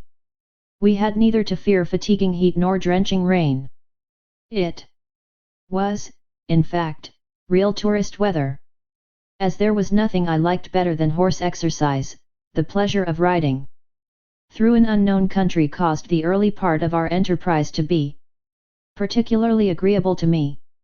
I began to enjoy the exhilarating delight of traveling, a life of desire, gratification, and liberty. The truth is, that my spirits rose so rapidly, that I began to be indifferent to what had once appeared to be a terrible journey. After all, I said to myself, what do I risk? Simply to take a journey through a curious country, to climb a remarkable mountain, and if the worst comes to the worst, to descend into the crater of an extinct volcano. There could be no doubt that this was all this terrible Saknussemm had done. As to the existence of a gallery, or of subterraneous passages leading into the interior of the earth, the idea was simply absurd, the hallucination of a distempered imagination. All, then, that may be required of me I will do cheerfully, and will create no difficulty. It was just before we left Reykjavik that I came to this decision. Hans, our extraordinary guide, went first, walking with a steady, rapid, unvarying step. Our 2 horses with the luggage followed of their own accord, without requiring whip or spur. My uncle and I came behind, cutting a very tolerable figure upon our small but vigorous animals. Iceland is one of the largest islands in Europe. It contains 30,000 square miles of surface, and has about 70,000 inhabitants. Geographers have divided it into 4 parts, and we had to cross the southwest quarter, which in the vernacular is called Sudvestrafjordungr. Hans, on taking his departure from Reykjavik, had followed the line of the sea. We took our way through poor and sparse meadows, which made a desperate effort every year to show a little green. They very rarely succeed in a good show of yellow. The rugged summits of the rocky hills were dimly visible on the edge of the horizon, through the misty fogs. Every now and then some heavy flakes of snow showed conspicuous in the morning light, while certain lofty and pointed rocks were first lost in the grey low clouds, their summits clearly visible above, like jagged reefs rising from a troublous sea. Every now and then a spur of rock came down through the arid ground, leaving us scarcely room to pass. Our horses, however, appeared not only well acquainted with the country, but by a kind of instinct, knew which was the best road. My uncle had not even the satisfaction of urging forward his steed by whip, spur, or voice. It was utterly useless to show any signs of impatience. I could not help smiling to see him look so big on his little horse. His long legs now and then touching the ground made him look like a 6-footed centaur. Good beast, he would cry. I assure you, that I begin to think no animal is more intelligent than an Icelandic horse. Snow, tempest, impracticable roads, rocks, icebergs, nothing stops him. He is brave, he is sober, he is safe, he never makes a false step, never glides or slips from his path. I dare to say that if any river, any fjord has to be crossed, and I have no doubt there will be many, you will see him enter the water without hesitation like an amphibious animal, and reach the opposite side in safety. We must not, however, attempt to hurry him, we must allow him to have his own way, and I will undertake to say that between us we shall do our 10 leagues a day. We may do so, was my reply, but what about our worthy guide? I have not the slightest anxiety about him. That sort of people go ahead without knowing even what they are about. Look at Hans. He moves so little that it is impossible for him to become fatigued. Besides, if he were to complain of weariness, he could have the loan of my horse. I should have a violent attack of the cramp if I were not to have some sort of exercise. My arms are right, but my legs are getting a little stiff. All this while we were advancing at a rapid pace. The country we had reached was already nearly a desert. Here and there could be seen an isolated farm, some solitary burr, or Icelandic house, built of wood, earth, fragments of lava looking like beggars on the highway of life. These wretched and miserable huts excited in us such pity that we felt half disposed to leave alms at every door. In this country there are no roads, paths are nearly unknown, and vegetation, poor as it was, slowly as it reached perfection, soon obliterated all traces of the few travelers who passed from place to place. Nevertheless, this division of the province, situated only a few miles from the capital, is considered one of the best cultivated and most thickly peopled in all Iceland. What, then, must be the state of the less known and more distant parts of the island? After travelling fully half a Danish mile, we had met neither a farmer at the door of his hut, nor even a wandering shepherd with his wild and savage flock. A few stray cows and sheep were only seen occasionally. What, then, must we expect when we come to the upheaved regions, to the districts broken and roughened from volcanic eruptions and subterraneous commotions? We were to learn this all in good time. I saw, however, on consulting the map, that we avoided a good deal of this rough country, by following the winding and desolate shores of the sea. In reality, the great volcanic movement of the island, and all its attendant phenomena, are concentrated in the interior of the island. There, horizontal layers or strata of rocks, piled one upon the other, eruptions of basaltic origin, and streams of lava, have given this country a kind of supernatural reputation. Little did I expect, however, the spectacle which awaited us when we reached the peninsula of Sneffels, where agglomerations of nature's ruins form a kind of terrible chaos. Some 2 hours or more after we had left the city of Reykjavik, we reached the little town called Aodalkirkja, or the principal church. It consists simply of a few houses, not what in England or Germany we should call a hamlet. Hans stopped here 1/2 hour. He shared our frugal breakfast, answered yes and no to my uncle's questions as to the nature of the road, and at last, when asked where we were to pass the night, was as laconic as usual. Gardar, was his one-worded reply. I took occasion to consult the map, to see where Gardar was to be found. After looking keenly, I found a small town of that name on the borders of the Hva Fjord, about 4 miles from Reykjavik. I pointed this out to my uncle, who made a very energetic grimace. Only 4 miles out of 22? Why, it is only a little walk. He was about to make some energetic observation to the guide, but Hans, without taking the slightest notice of him, went in front of the horses, and walked ahead with the same imperturbable phlegm he had always exhibited. 3 hours later, still travelling over those apparently interminable and sandy prairies, we were compelled to go round the Kalafjord, an easier and shorter cut than crossing the gulfs. Shortly after we entered a place of communal jurisdiction called Ejulberg, and the clock of which would then have struck 12, if any Icelandic church had been rich enough to possess so valuable and useful an article. These sacred edifices are, however, very much like these people, who do without watches and never miss them. Here the horses were allowed to take some rest and refreshment, then, following a narrow strip of shore between high rocks and the sea, they took us without further halt to the Aodalkirkja of Brantar, and after another mile to Sorboranixia, a chapel of ease, situated on the southern bank of the Hva Fjord. It was 4 o'clock in the evening, and we had travelled 4 Danish miles, about equal to 20 English. The fjord was in this place about half a mile in width. The sweeping and broken waves came rolling in upon the pointed rocks.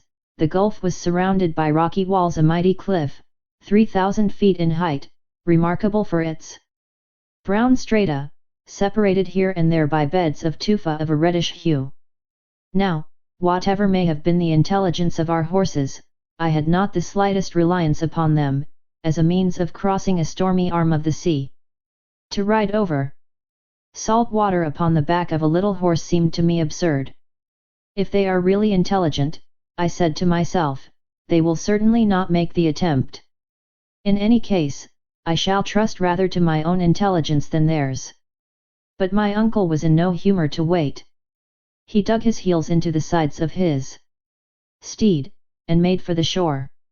His horse went to the very edge of the water, sniffed at the approaching wave and retreated. My uncle, who was, sooth to say, quite as obstinate as the beast he best rode, insisted on his making the desired advance. This attempt was followed by a new refusal on the part of the horse, which quietly shook his head. This demonstration of rebellion was followed by a volley of words and a stout application of whipcord, also followed by kicks on the part of the horse, which threw its head and heels upwards and tried to throw his rider. At length the sturdy little pony, spreading out his legs, in a stiff and ludicrous attitude, got from under the professor's legs, and left him standing, with both feet on a separate stone, like the Colossus of Rhodes. "Wretched animal!" cried my uncle, suddenly transformed into a foot passenger and as angry and ashamed as a dismounted cavalry officer on the field of battle. "Farja," said the guide, tapping him familiarly on the shoulder. "What, a ferry boat?" "Der," answered Hans, pointing to where lay the boat in question there. "Well," I cried, quite delighted with the information, "so it is." "Why did you not say so before?" cried my uncle, "why not start at once?" "Tid vatten," said the guide. "What does he say?" I asked, considerably puzzled by the delay and the dialogue. "He says tide," replied my uncle, translating the Danish word for my information. "Of course I understand we must wait till the tide serves." "For beta?" asked my uncle. "Ja," replied Hans. My uncle frowned, stamped his feet and then followed the horses to where the boat lay. I thoroughly understood and appreciated the necessity for waiting, before crossing the fjord, for that moment when the sea at its highest point is in a state of slack water. As neither the ebb nor flow can then be felt, the ferry boat was in no danger of being carried out to sea, or dashed upon the rocky coast. The favourable moment did not come until 6 o'clock in the evening. Then my uncle, myself, and guide, 2 boatmen and the 4 horses got into a very awkward flat-bottom boat. Accustomed as I had been to the steam ferry boats of the Elbe, I found the long oars of the boatmen but sorry means of locomotion. We were more than an hour in crossing the fjord, but at length the passage was concluded without accident. Half an hour later we reached Gardar. Chapter 10. Travelling in Iceland. It ought, one would have thought, to have been night, even in the 65th parallel of latitude, but still the nocturnal illumination did not surprise me. For in Iceland, during the months of June and July, the sun never sets. The temperature, however, was very much lower than I expected. I was cold. But even that did not affect me so much as ravenous hunger. Welcome indeed, therefore, was the hut which hospitably opened its doors to us. It was merely the house of a peasant, but in the matter of hospitality, it was worthy of being the palace of a king. As we alighted at the door, the master of the house came forward, held out his hand, and without any further ceremony, signalled to us to follow him. We followed him, for to accompany him was impossible. A long, narrow, gloomy passage led into the interior of this habitation, made from beams roughly squared by the axe. This passage gave ingress to every room. The chambers were 4 in number: the kitchen, the workshop, where the weaving was carried on, the general sleeping chamber of the family, and the best room, to which strangers were especially invited. My uncle, whose lofty stature had not been taken into consideration when the house was built, contrived to knock his head against the beams of the roof. We were introduced into our chamber, a kind of large room with a hard earthen floor, and lighted by a window, the panes of which were made of a sort of parchment from the intestines of sheep, very far from transparent. The bedding was composed of dry hay thrown into 2 long red wooden boxes, ornamented with sentences painted in Icelandic. I really had no idea that we should be made so comfortable. There was one objection to the house, and that was the very powerful odor of dried fish, of macerated meat, and of sour milk, which 3 fragrances combined did not at all suit my olfactory nerves. As soon as we had freed ourselves from our heavy traveling costume, the voice of our host was heard calling to us to come into the kitchen, the only room in which the Icelanders ever make any fire, no matter how cold it may be. My uncle, nothing loath, hastened to obey this hospitable and friendly invitation. I followed. The kitchen chimney was made on an antique model.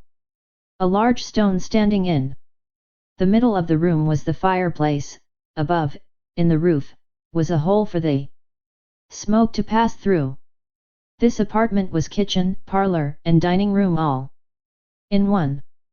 On our entrance, our worthy host, as if he had not seen us before, advanced ceremoniously, uttered a word which means be happy, and then kissed both of us on the cheek. His wife followed, pronounced the same word, with the same ceremonial, then the husband and wife, placing their right hands upon their hearts, bowed profoundly. This excellent Icelandic woman was the mother of 19 children, who, little and big, rolled, crawled, and walked about in the midst of volumes of smoke arising from the angular fireplace in the middle of the room. Every now and then I could see a fresh white head, and a slightly melancholy expression of countenance, peering at me through the vapour. Both my uncle and myself, however, were very friendly with the whole party. And before we were aware of it, there were 3 or 4 of these little ones on our shoulders, as many on our boxes, and the rest hanging about our legs. Those who could speak kept crying out Silvertue in every possible and impossible key. Those who did not speak only made all the more noise. This concert was interrupted by the announcement of supper. At this moment, our worthy guide, the eiderduck hunter, came in after seeing to the feeding and stabling of the horses, which consisted in letting them loose to browse on the stunted green of the Icelandic prairies. There was little for them to eat, but moss and some very dry and innutritious grass. Next day they were ready before the door, some time before we were. "Welcome," said Hans. Then tranquilly, with the air of an automaton, without any more expression in one kiss than another, he embraced the host and hostess and their 19 children. This ceremony concluded to the satisfaction of all parties. We all sat down to table, that is 24 of us, somewhat crowded. Those who were best off had only 2 juveniles on their knees.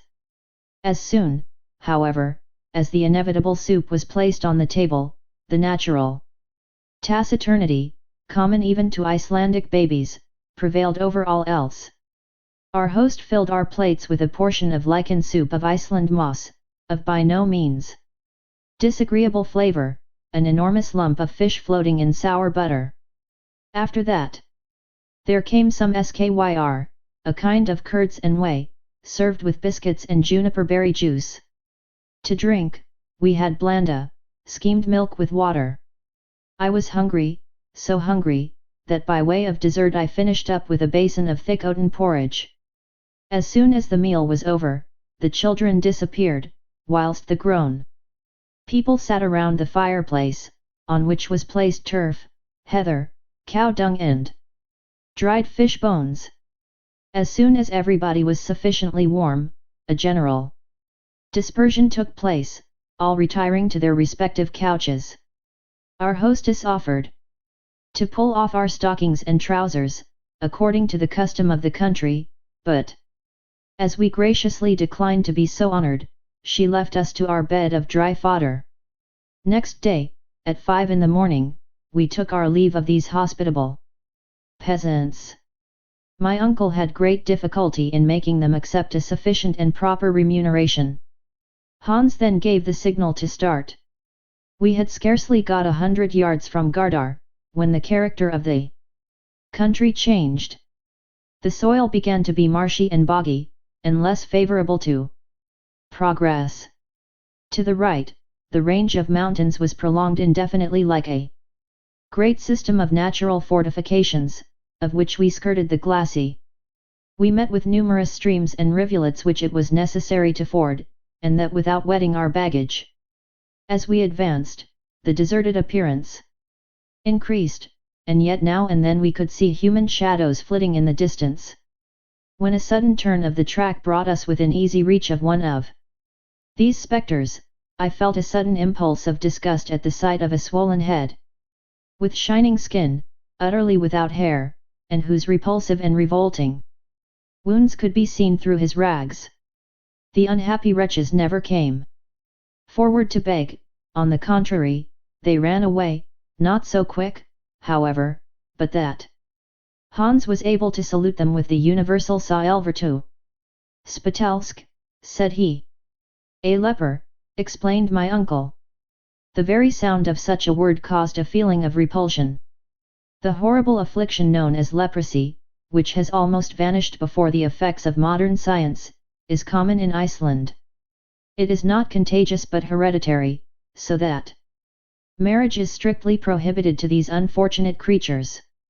These poor lepers did not tend to enliven our journey, the scene of which was inexpressibly sad and lonely. The very last tufts of grassy vegetation appeared to die at our feet. Not a tree was to be seen, except a few stunted willows about as big as blackberry bushes. Now and then we watched a falcon soaring in the grey and misty air, taking his flight towards warmer and sunnier regions. I could not help feeling a sense of melancholy come over me. I sighed for my own native land, and wished to be back with Gretchen. We were compelled to cross several little fjords, and at last came to a real gulf. The tide was at its height, and we were able to go over at once, and reach the hamlet of Alftanes, about a mile farther. That evening, after fording the Alpha and the Hitta, two rivers rich in trout and pike, we were compelled to pass the night in a deserted house, worthy of being haunted by all the fays of Scandinavian mythology. The King of Cold had taken up his residence there, and made us feel his presence all night. The following day was remarkable by its lack of any particular incidents. Always the same damp and swampy soil, the same dreary uniformity, the same sad and monotonous aspect of scenery. In the evening, having accomplished the half of our projected journey, we slept at the Anixia of Krosalbt. For a whole mile we had under our feet nothing but lava. This disposition of the soil is called hron. The crumbled lava on the surface was in some instances like ship cables stretched out horizontally, in others coiled up in heaps. An immense field of lava came from the neighboring mountains, all extinct volcanoes, but whose remains showed what once they had been. Here and there could be made out the steam from hot water springs. There was no time, however, for us to take more than a cursory view of these phenomena. We had to go forward with what speed we might. Soon the soft and swampy soil again appeared under the feet of our horses, while at every 100 yards we came upon one or more small lakes. Our journey was now in a westerly direction. We had, in fact, swept round the great bay of Faxa, and the twin white summits of Sneffels rose to the clouds at a distance of less than 5 miles. The horses now advanced rapidly. The accidents and difficulties of the soil no longer checked them. I confess that fatigue began to tell severely upon me, but my uncle was as firm and as hard as he had been on the first day. I could not help admiring both the excellent professor and the worthy guide, for they appeared to regard this rugged expedition as a mere walk. On Saturday, the 20th June, at 6 o'clock in the evening, we reached Budur, a small town picturesquely situated on the shore of the ocean, and here the guide asked for his money. My uncle settled with him immediately. It was now the family of Hans himself, that is to say, his uncles, his cousins German, who offered us hospitality. We were exceedingly well received, and without taking too much advantage of the goodness of these worthy people, I should have liked very much to have rested with them after the fatigues of the journey. But my uncle, who did not require rest, had no idea of anything of the kind, and despite the fact that next day was Sunday, I was compelled once more to mount my steed. The soil was again affected by the neighborhood of the mountains, whose granite peered out of the ground like tops of an old oak. We were skirting the enormous base of the mighty volcano. My uncle never took his eyes from off it. He could not keep from gesticulating, and looking at it with a kind of sullen defiance, as much as to say, "That is the giant I have made up my mind to conquer." After 4 hours of steady travelling, the horses stopped of themselves before the door of the presbytery of Stapi. Chapter 11. We reach Mount Sneffels the Rekir. Stapi is a town consisting of 30 huts, built on a large plain of lava, exposed to the rays of the sun, reflected from the volcano. It stretches its humble tenements along the end of a little fjord, surrounded by a basaltic wall of the most singular character. Basalt is a brown rock of igneous origin. It assumes regular forms, which astonish by their singular appearance. Here we found nature proceeding geometrically, and working quite after a human fashion, as if she had employed the plummet line, the compass, and the rule. If elsewhere she produces grand artistic effects by piling up huge masses without order or connection, if elsewhere we see truncated cones, imperfect pyramids, with an odd succession of lines, here, as if wishing to give a lesson in regularity, and preceding the architects of the early ages, she has erected a severe order of architecture, which neither the splendours of Babylon nor the marvels of Greece ever surpassed. I had often heard of the Giant's Causeway in Ireland, and of Fingal's Cave in one of the Hebrides, but the grand spectacle of a real basaltic formation had never yet come before my eyes. This at Stapi gave us an idea of one in all its wonderful beauty and grace. The wall of the fjord, like nearly the whole of the peninsula, consisted of a series of vertical columns, in height about 30 feet. These upright pillars of stone, of the finest proportions, supported an archivolt of horizontal columns which formed a kind of half-vaulted roof above the sea. At certain intervals, and below this natural basin, the eye was pleased and surprised by the sight of oval openings through which the outward waves came thundering in volleys of foam. Some banks of basalt, torn from their fastenings by the fury of the waves, lay scattered on the ground like the ruins of an ancient temple, ruins eternally young, over which the storms of ages swept without producing any perceptible effect. This was the last stage of our journey.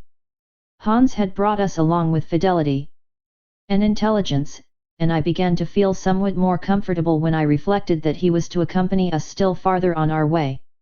When we halted before the house of the rector, a small and incommodious cabin, neither handsome nor more comfortable than those of his neighbours, I saw a man in the act of shoeing a horse, a hammer in his hand, and a leathern apron tied round his waist. "Be happy," said the eiderdown hunter, using his national salutation in his own language. "God dag good day," replied the former, in excellent Danish. "Kirke hurdy," cried Hans, turning round and introducing him to my uncle. "The rector," repeated the worthy professor. "It appears, my dear Harry, that this worthy man is the rector, and is not above doing his own work." During the speaking of these words the guide intimated to the Kirke hurdy what was the true state of the case. The good man, ceasing from his occupation, gave a kind of halloo, upon which a tall woman, almost a giantess, came out of the hut. She was at least 6 feet high, which in that region is something considerable. My first impression was one of horror. I thought she had come to give us the Icelandic kiss. I had, however, nothing to fear, for she did not even show much inclination to receive us into her house. The room devoted to strangers appeared to me to be by far the worst in the presbytery. It was narrow, dirty, and offensive. There was, however, no choice about the matter. The rector had no notion of practicing the usual cordial and antique hospitality. Far from it. Before the day was over, I found we had to deal with a blacksmith, a fisherman, a hunter, a carpenter, anything but a clergyman. It must be said in his favor that we had caught him on a weekday. Probably he appeared to greater advantage on the Sunday. These poor priests receive from the Danish government a most ridiculously inadequate salary, and collect 1/4 of the tithe of their parish, not more than 60 marks current, or about L3/10 sterling. Hence the necessity of working to live. In truth, we soon found that our host did not count civility among the cardinal virtues. My uncle soon became aware of the kind of man he had to deal with. Instead of a worthy and learned scholar, he found a dull, ill-mannered peasant. He therefore resolved to start on his great expedition as soon as possible. He did not care about fatigue, and resolved to spend a few days in the mountains. The preparations for our departure were made the very next day after our arrival at Stapi. Hans now hired 3 Icelanders to take the place of the horses, which could no longer carry our luggage. When, however, these worthy Icelanders had reached the bottom of the crater, they were to go back and leave us to ourselves. This point was settled before they would agree to start. On this occasion, my uncle partly confided in Hans, the eiderduck hunter, and gave him to understand that it was his intention to continue his exploration of the volcano to the last possible limits. Hans listened calmly, and then nodded his head. To go there, or elsewhere, to bury himself in the bowels of the earth, or to travel over its summits, was all the same to him. As for me, amused and occupied by the incidents of travel, I had begun to forget the inevitable future, but now I was once more destined to realize the actual state of affairs. What was to be done? Run away? But if I really had intended to leave Professor Hardwigg to his fate, it should have been at Hamburg and not at the foot of Sneffels.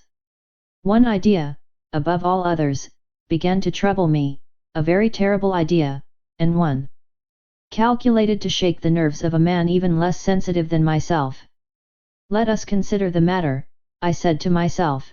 We are going to ascend the Sneffels mountain. Well and good. We are about to pay a visit to the very bottom of the crater. Good, still. Others have done it and did not perish from that course. That, however, is not the whole matter to be considered.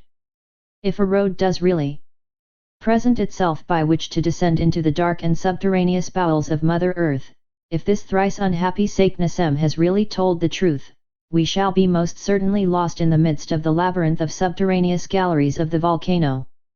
Now, we have no evidence to prove that Sneffels is really extinct.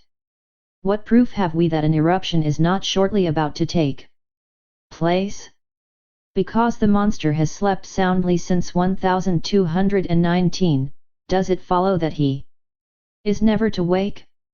If he does wake, what is to become of us? These were questions worth thinking about, and upon them I reflected long and deeply. I could not lie down in search of sleep without dreaming of eruptions.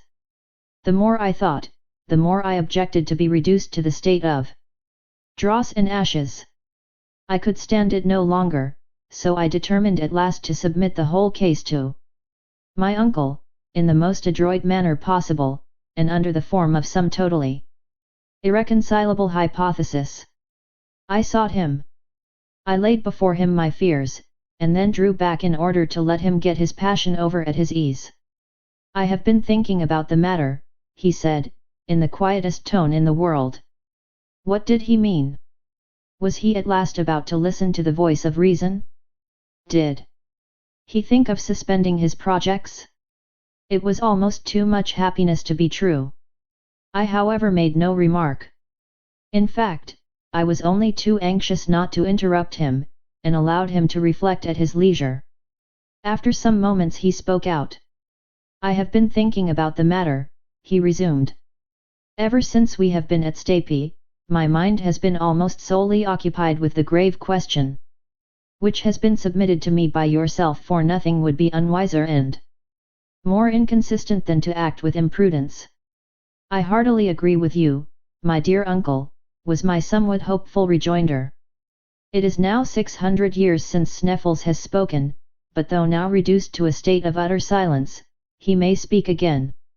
New volcanic eruptions are always preceded by perfectly well-known phenomena. I have closely examined the inhabitants of this region, I have carefully studied the soil, and I beg to tell you emphatically, my dear Harry, there will be no eruption at present.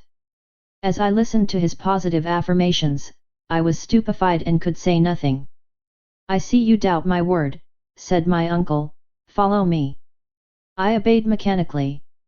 Leaving the presbytery, the professor took a road through an opening in the basaltic rock, which led far away from the sea. We were soon in open country, if we could give such a name to a place all covered with volcanic deposits. The whole land seemed crushed under the weight of enormous stones of trap, of basalt, of granite, of lava, and of all other volcanic substances. I could see many spouts of steam rising in the air. These white vapors, called in the Icelandic language rykir, come from hot water fountains, and indicate by their violence the volcanic activity of the soil. Now the sight of these appeared to justify my apprehension. I was, therefore, all the more surprised and mortified when my uncle thus addressed me. You see all this smoke, Harry, my boy? Yes, sir. Well, as long as you see them thus, you have nothing to fear from the volcano. How can that be? Be careful to remember this, continued the professor. At the approach of an eruption, these spouts of vapor redouble their activity to disappear altogether during the period of volcanic eruption, for the elastic fluids, no longer having the necessary tension, seek refuge in the interior of the crater, instead of escaping through the fissures of the earth. If, then, the steam remains in its normal or habitual state, if their energy does not increase, and if you add to this, the remark that the wind is not replaced by heavy atmospheric pressure and dead calm, you may be quite sure that there is no fear of any immediate eruption. But enough, my boy. When science has sent forth her fiat, it is only to hear and obey. I came back to the house quite downcast and disappointed. My uncle had completely defeated me with his scientific arguments. Nevertheless, I had still one hope, and that was, when once we were at the bottom of the crater, that it would be impossible in default of a gallery or tunnel, to descend any deeper, and this, despite all the learned Saknessems in the world. I passed the whole of the following night with a nightmare on my chest. And, after unheard of miseries and tortures, found myself in the very depths of the earth, from which I was suddenly launched into planetary space, under the form of an eruptive rock. Next day, June 23d, Hans calmly awaited us outside the presbytery with his 3 companions loaded with provisions, tools, and instruments. 2 iron-shod poles, 2 guns, and 2 large game bags, were reserved for my uncle and myself. Hans, who was a man who never forgot even the minutest precautions, had added to our baggage a large skin full of water, as an addition to our gourds. This assured us water for 8 days. It was 9 o'clock in the morning when we were quite ready. The rector and his huge wife or servant, I never knew which, stood at the door to see us off. They appeared to be about to inflict on us the usual final kiss of the Icelanders. To our supreme astonishment, their adieu took the shape of a formidable bill, in which they even counted the use of the pastoral house, really and truly the most abominable and dirty place I ever was in. The worthy couple cheated and robbed us like a Swiss innkeeper, and made us feel, by the sum we had to pay, the splendors of their hospitality. My uncle, however, paid without bargaining. A man who had made up his Mind to undertake a voyage into the interior of the earth, is not the man to haggle over a few miserable rix dollars. This important matter settled, Hans gave the signal for departure, and some few moments later we had left Stapi. Chapter 12. The Ascent of Mount Sneffels. The huge volcano which was the first stage of our daring experiment is above 5,000 feet high. Sneffels is the termination of a long range of volcanic mountains, of a different character to the system of the island itself. One of its peculiarities is its two huge pointed summits. From whence we started it was impossible to make out the real outlines of the peak against the grey field of sky. All we could distinguish was a vast dome of white, which fell downwards from the head of the giant. The commencement of the great undertaking filled me with awe. Now that we had actually started, I began to believe in the reality of the undertaking. Our party formed quite a procession. We walked in single file, preceded by Hans, the imperturbable eiderduck hunter. He calmly led us by narrow paths where two persons could by no possibility walk abreast. Conversation was wholly impossible. We had all the more opportunity to reflect and admire the awful grandeur of the scene around. Beyond the extraordinary basaltic wall of the fjord of Stapi we found ourselves making our way through fibrous turf, over which grew a scanty vegetation of grass, the residuum of the ancient vegetation of the swampy peninsula. The vast mass of this combustible, the field of which as yet is utterly unexplored, would suffice to warm Iceland for a whole century. This mighty turf pit, measured from the bottom of certain ravines, is often not less than 70 feet deep, and presents to the eye the view of successive layers of black burned up rocky detritus, separated by thin streaks of porous sandstone. The grandeur of the spectacle was undoubted, as well as its arid and deserted air. As a true nephew of the great Professor Hardwigg, and despite my preoccupation and doleful fears of what was to come, I observed with great interest the vast collection of mineralogical curiosities spread out before me in this vast museum of natural history. Looking back to my recent studies, I went over in thought the whole geological history of Iceland. This extraordinary and curious island must have made its appearance from out of the great world of waters at a comparatively recent date. Like the coral islands of the Pacific, it may, for aught we know, be still rising by slow and imperceptible degrees. If this really be the case, its origin can be attributed to only one cause, that of the continued action of subterranean fires. This was a happy thought. If so, if this were true, away with the theories of Sir Humphrey Davy, away with the authority of the parchment of Arne Saknussemm, the wonderful pretensions to discovery on the part of my uncle, and to our journey. All must end in smoke. Charmed with the idea, I began more carefully to look about me. A serious study of the soil was necessary to negative or confirm my hypothesis. I took in every item of what I saw, and I began to comprehend the succession of phenomena which had preceded its formation. Iceland, being absolutely without sedimentary soil, is composed exclusively of volcanic tufa, that is to say, of an agglomeration of stones and of rocks of a porous texture. Long before the existence of volcanoes, it was composed of a solid body of massive trap rock lifted bodily and slowly out of the sea, by the action of the centrifugal force at work in the earth. The internal fires, however, had not as yet burst their bounds and flooded the exterior cake of Mother Earth with hot and raging lava. My readers must excuse this brief and somewhat pedantic geological lecture. But it is necessary to the complete understanding of what follows. At a later period in the world's history, a huge and mighty fissure must, reasoning by analogy, have been dug diagonally from the southwest to the northeast of the island, through which by degrees flowed the volcanic crust. The great and wondrous phenomenon then went on without violence. The outpouring was enormous, and the seething fused matter, ejected from the bowels of the earth, spread slowly and peacefully in the form of vast level plains. or what are called mamelons or mounds.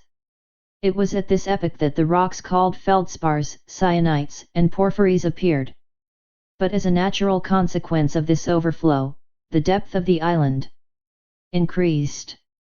It can readily be believed what an enormous quantity of elastic fluids were piled up within its center, when at last it afforded no other openings, after the process of cooling the crust had taken place.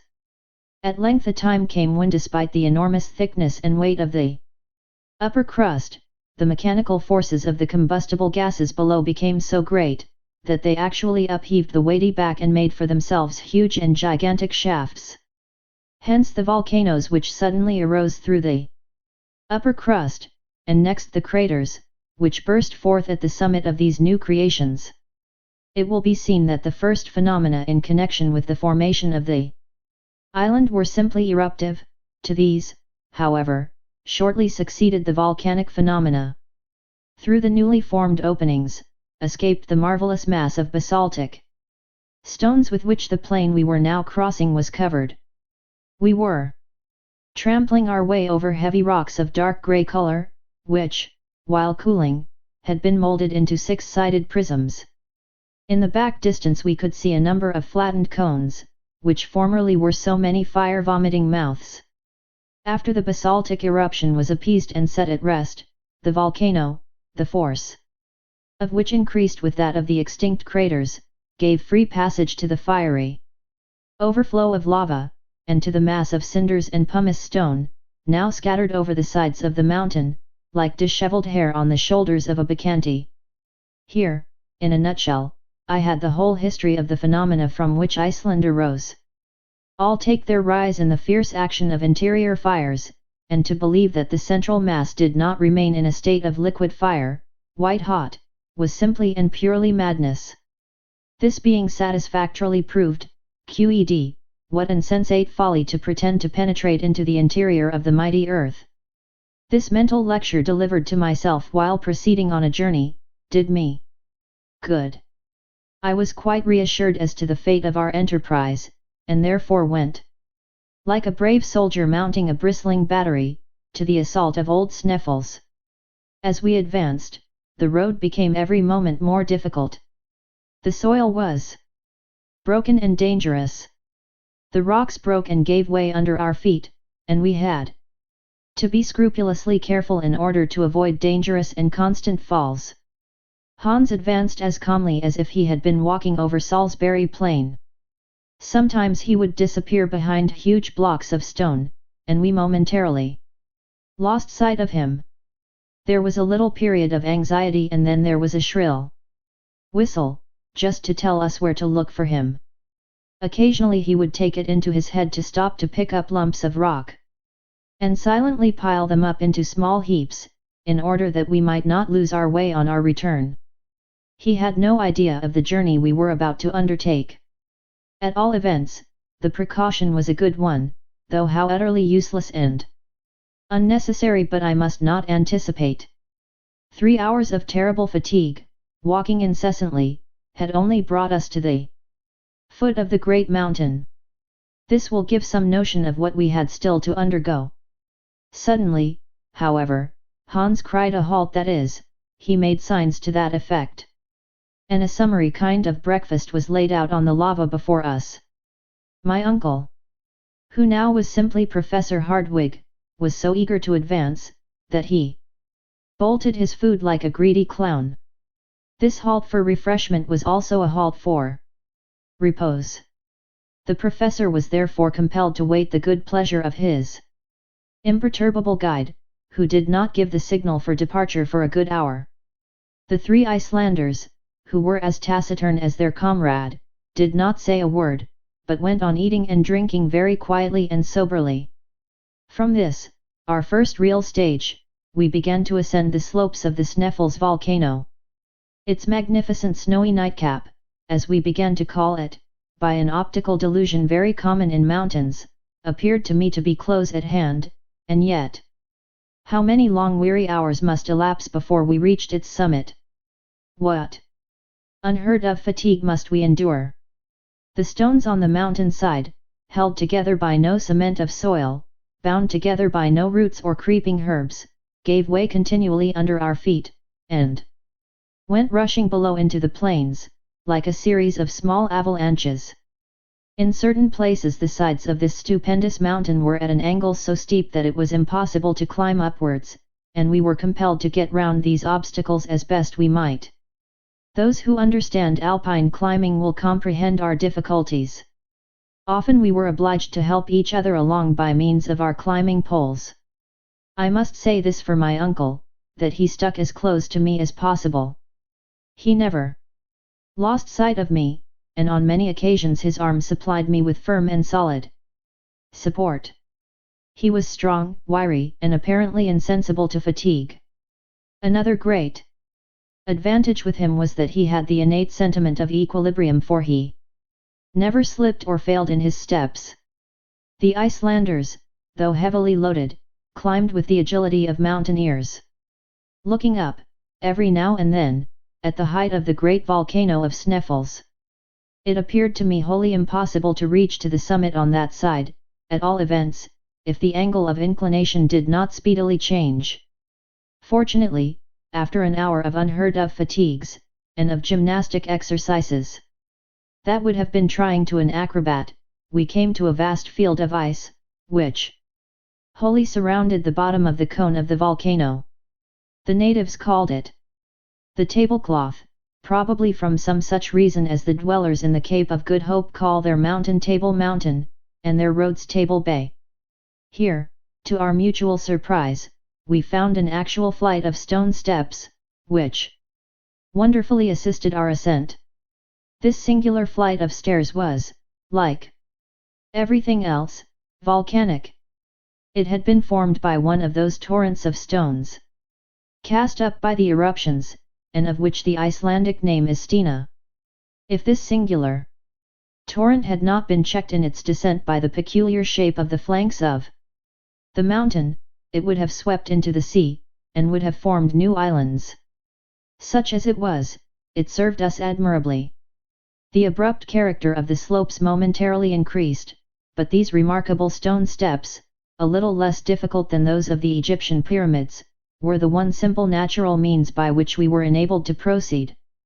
About 7 in the evening of that day, after having clambered up 2,000 of these rough steps, we found ourselves overlooking a kind of spur or projection of the mountain, a sort of buttress upon which the cone-like crater, properly so called, leaned for support. The ocean lay beneath us at a depth of more than 3,200 feet, a grand and mighty spectacle. We had reached the region of eternal snows. The cold was keen, searching and intense. The wind blew with extraordinary violence. I was utterly exhausted. My worthy uncle, the professor, saw clearly that my legs refused further service, and that, in fact, I was utterly exhausted. Despite his hot and feverish impatience, he decided, with a sigh, upon a halt. He called the eiderduck hunter to his side. That worthy, however, shook his head. "Often for," was his sole spoken reply. "It appears," says my uncle with a woebegone look, "that we must go higher." He then turned to Hans, and asked him to give some reason for this decisive response. "Mister," replied the guide. "J.A., Mister, yes, the Mister," cried one of the Icelandic guides in a terrified tone. It was the first time he had spoken. "What does this mysterious word signify?" I anxiously inquired. "Look," said my uncle. I looked down upon the plain below, and I saw a prodigious volume of pulverized pumice stone, of sand, of dust, rising to the heavens in the form of a mighty waterspout. It resembled the fearful phenomenon of a similar character known to the travellers in the desert of the Great Sahara. The wind was driving it directly towards that side of Sneffels on which we were perched. This opaque veil standing up between us and the sun projected a deep shadow on the flanks of the mountain. If this sand spout broke over us, we must all be infallibly destroyed, crushed in its fearful embraces. This Extraordinary phenomenon, very common when the wind shakes the glaciers and sweeps over the arid plains, is in the Icelandic tongue called Mr. Hastigt, hastigt, cried our guide. Now I certainly knew nothing of Danish, but I thoroughly understood that his gestures were meant to quicken us. The guide turned rapidly in a direction which would take us to the back of the crater, all the while ascending slightly. We followed rapidly, despite our excessive fatigue. A quarter of an hour later Hans paused to enable us to look back. The mighty whirlwind of sand was spreading up the slope of the mountain to the very spot where we had proposed to halt. Huge stones were caught up, cast into the air, and thrown about as during an eruption. We were happily a little out of the direction of the wind, and therefore out of reach of danger. But for the precaution and knowledge of our guide, our dislocated bodies, our crushed and broken limbs, would have been cast to the wind, like dust from some unknown meteor. Hans, however, did not think it prudent to pass the night on the bare side of the cone.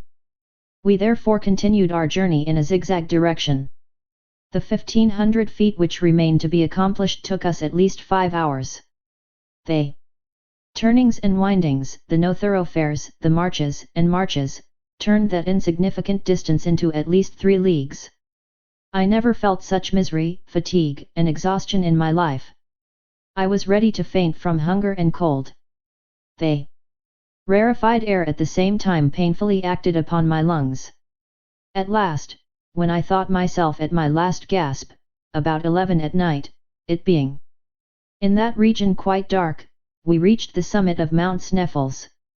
It was in an awful mood of mind, that despite my fatigue, before I descended into the crater, which was to shelter us for the night, I paused to behold the sun rise at midnight, on the very day of its lowest declension, and enjoyed the spectacle of its ghastly, pale rays cast upon the isle which lay sleeping at our feet.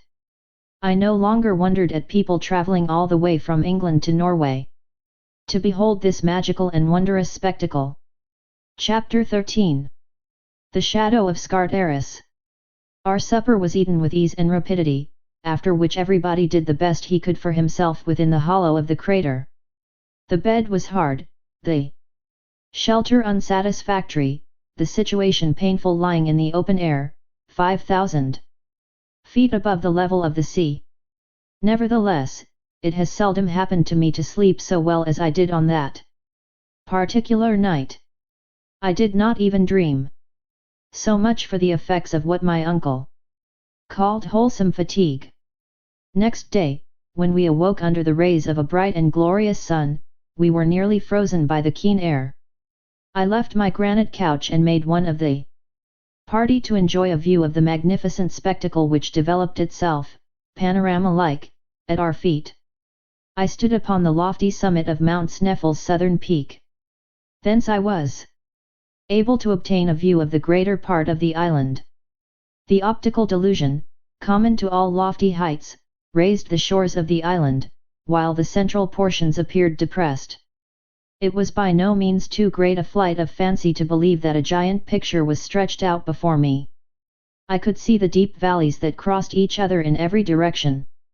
I could see precipices looking like sides of wells, lakes that seemed to be changed into ponds, ponds that looked like puddles, and rivers that were transformed into petty brooks.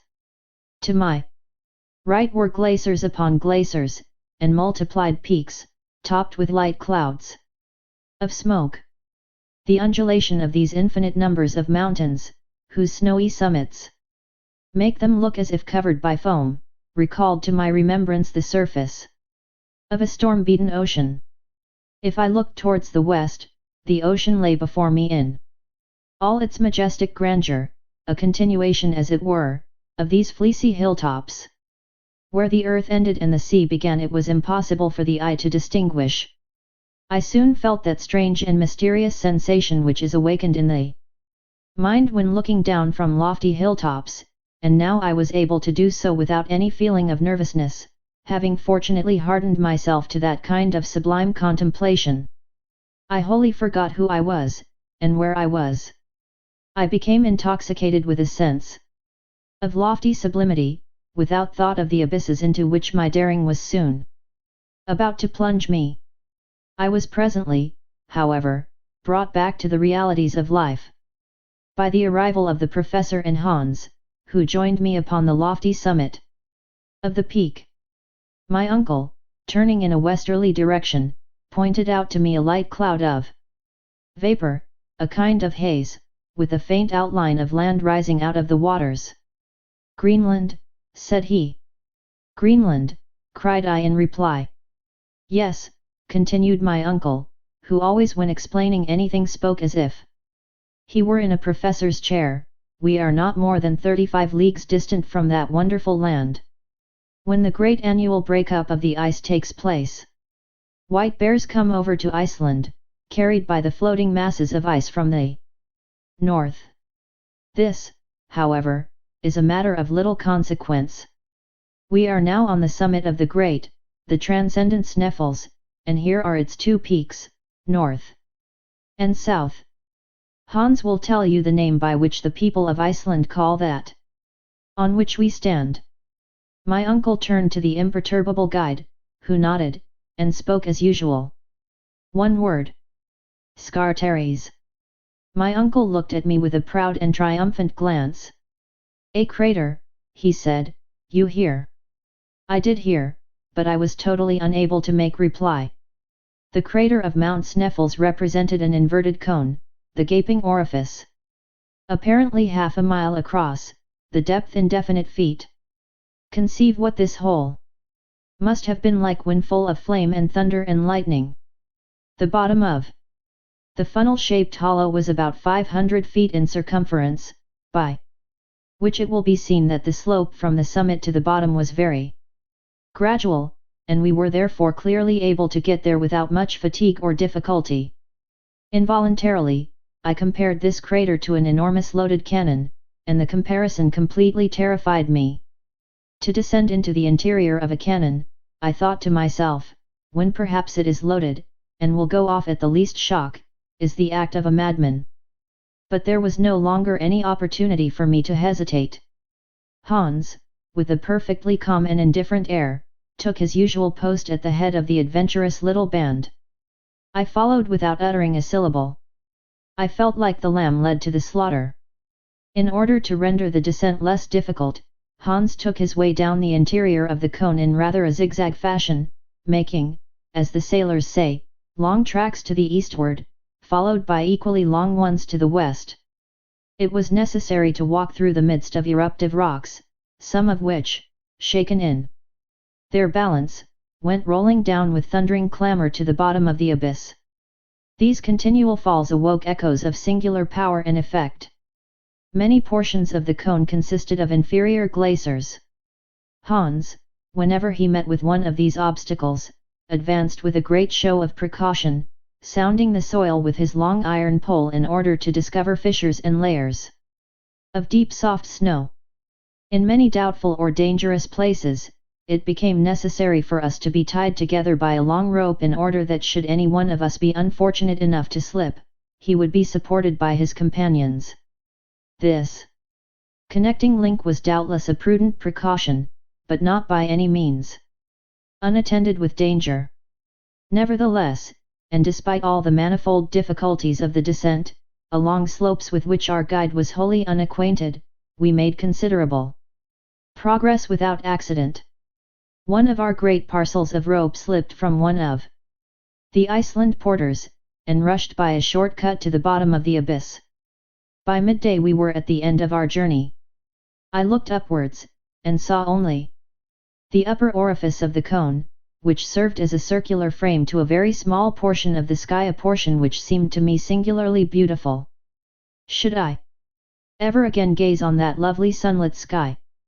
The only exception to this extraordinary landscape was the peak of Scartaris, which seemed lost in the great void of the heavens. The bottom of the crater was composed of 3 separate shafts, through which, during periods of eruption, when Sneffels was in action, the great central furnace sent forth its burning lava and poisonous vapors. Each of these chimneys or shafts gaped open-mouthed in our path. I kept as far away from them as possible, not even venturing to take the faintest peep downwards. As for the professor, after a rapid examination of their disposition and characteristics, he became breathless and panting. He ran from one to the other, like a delighted schoolboy, gesticulating wildly, and uttering incomprehensible and disjointed phrases in all sorts of languages. Hans, the guide, and his humbler companions seated themselves on some piles of lava and looked silently on. They clearly took my uncle for a lunatic, and waited the result. Suddenly the professor uttered a wild, unearthly cry. At first I imagined he had lost his footing, and was falling headlong into one of the yawning gulfs. Nothing of the kind. I saw him, his arms spread out to their widest extent, his legs stretched apart, standing upright before an enormous pedestal, high enough and black enough to bear a gigantic statue of Pluto. His attitude and mien were that of a man utterly stupefied. But his stupefaction was speedily changed to the wildest joy. "Harry! Harry! Come here," he cried, "make haste, wonderful, wonderful!" Unable to understand what he meant, I turned to obey his commands. Neither Hans nor the other Icelanders moved a step. "Look," said the professor, in something of the manner of the French general, pointing out the pyramids to his army. And fully partaking his stupefaction, if not his joy, I read on the eastern side of the huge block of stone, the same characters, half eaten away by the corrosive action of time, the name, to me 1,000 times accursed. "Arne Saknussemm," cried my uncle, "now, unbeliever, do you begin to have faith?" It was totally impossible for me to answer a single word. I went back to my pile of lava, in a state of silent awe. The evidence was unanswerable, overwhelming. In a few moments, however, my thoughts were far away, back in my German home with Gretchen and the old cook. What would I have given for one of my cousin's smiles, for one of the ancient domestic's omelettes, and for my own feather bed? How long I remained in this state I know not. All I can say is, that when at last I raised my head from between my hands, there remained at the bottom of the crater only myself, my uncle and Hans. The Icelandic porters had been dismissed, and were now descending the exterior slopes of Mount Sneffels, on their way to Stapi. How heartily did I wish myself with them! Hans slept tranquilly at the foot of a rock in a kind of rill of lava, where he had made himself a rough and ready bed. My uncle was walking about the bottom of the crater like a wild beast in a cage. I had no desire, neither had I the strength, to move from my recumbent position. Taking example by the guide, I gave way to a kind of painful somnolency, during which I seemed both to hear and feel continued heavings and shudderings in the mountain. In this way we passed our first night in the interior of a crater. Next morning, a grey, cloudy, heavy sky hung like a funereal pall over the summit of the volcanic cone. I did not notice it so much from the obscurity that reigned around us, as from the rage with which my uncle was devoured. I fully understood the reason, and again a glimpse of hope made my heart leap with joy. I will briefly explain the cause. Of the 3 openings which yawned beneath our steps, only one could have been followed by the adventurous Saknussemm. According to the words of the learned Icelander, it was only to be known by that one particular mentioned in the cryptograph, that the shadow of Scartaris fell upon it, just touching its mouth, in the last days of the month of June. We were, in fact, to consider the pointed peak as the stylus of an immense sundial, the shadow of which pointed on one given day, like the inexorable finger of fate, to the yawning chasm which led into the interior of the earth. Now, as often happens in these regions, should the sun fail to burst through the clouds, no shadow. Consequently, no chance of discovering the right aperture. We had already reached the 25th June. If the kindly heavens would only remain densely clouded for 6 more days, we should have to put off our voyage of discovery for another year, when certainly there would be one person fewer in the party. I already had sufficient of the mad and monstrous enterprise. It would be utterly impossible to depict the impotent rage of Professor Hardwigg. The day passed away, and not the faintest outline of a shadow could be seen at the bottom of the crater. Hans the guide never moved from his place. He must have been curious to know what we were about, if indeed he could believe we were about anything. As for my uncle, he never addressed a word to me. He was nursing his wrath to keep it warm. His eyes fixed on the black and foggy atmosphere, his complexion hideous with suppressed passion.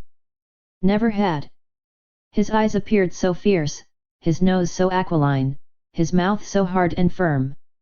On the 26th no change for the better. A mixture of rain and snow fell during the whole day. Hans very quietly built himself a hut of lava into which he retired, like Diogenes into his tub. I took a malicious delight in watching the 1,000 little cascades that flowed down the side of the cone, carrying with them at times a stream of stones into the vasty deep below. My uncle was almost frantic, to be sure, it was enough to make even a patient man angry. He had reached to a certain extent the goal of his desires, and yet he was likely to be wrecked in port. But if the heavens and the elements are capable of causing us much pain and sorrow, there are 2 sides to a medal. And there was reserved for Professor Hardwigg a brilliant and sudden surprise which was to compensate him for all his sufferings. Next day the sky was still overcast, but on Sunday, the 28th, the last day but 2 of the month, with a sudden change of wind and a new moon there came a change of weather. The sun poured its beaming rays to the very bottom of the crater. Each hillock, every rock, every stone, every asperity of the soil had its share of the luminous effulgence, and its shadow fell heavily on the soil. Among others, to his insane delight, the shadow of Scartares was marked and clear, and moved slowly with the radiant start of day. My uncle moved with it in a state of mental ecstasy. At 12 o'clock exactly, when the sun had attained its highest altitude for the day, the shadow fell upon the edge of the central pit. "Here it is," gasped the professor in an agony of joy, "here it is, we have found it. Forward, my friends, into the interior of the earth." I looked curiously at Hans to see what reply he would make to this terrific announcement. "Forward," said the guide tranquilly. "Forward it is," answered my uncle, who was now in the 7th heaven of delight. When we were quite ready, our watches indicated 13 minutes past 1.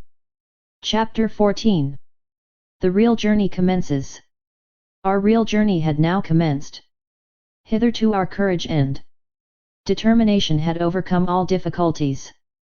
We were fatigued at times, and that was all. Now we were about to encounter unknown and fearful dangers. I had not as yet ventured to take a glimpse down the horrible abyss into which, in a few minutes more, I was about to plunge. The fatal moment had, however, at last arrived. I had still the option of refusing or accepting a share in this foolish and audacious enterprise. But I was ashamed to show more fear than the eiderduck hunter. Hans seemed to accept the difficulties of the journey so tranquilly, with such calm indifference, with such perfect recklessness of all danger, that I actually blushed to appear less of a man than he. Had I been alone with my uncle, I should certainly have sat down and argued the point fully, but in the presence of the guide I held my tongue. I gave one moment to the thought of my charming cousin, and then I advanced to the mouth of the central shaft. It measured about 100 feet in diameter, which made about 300 in circumference. I leaned over a rock which stood on its edge, and looked down. My hair stood on end, my teeth chattered, my limbs trembled. I seemed utterly to lose my center of gravity, while my head was in a sort of whirl, like that of a drunken man. There is nothing more powerful than this attraction towards an abyss. I was about to fall headlong into the gaping well, when I was drawn back by a firm and powerful hand. It was that of Hans. I had not taken lessons enough at the Frelsers of Copenhagen in the art of looking down from lofty eminences without blinking. However, few as the minutes were during which I gazed down this tremendous and even wondrous shaft, I had a sufficient glimpse of it to give me some idea of its physical conformation. Its sides, which were almost as perpendicular as those of a well, presented numerous projections which doubtless would assist our descent. It was a sort of wild and savage staircase, without banister or fence. A rope fastened above, near the surface, would certainly support our weight and enable us to reach the bottom, but how, when we had arrived at its utmost depth, were we to loosen it above?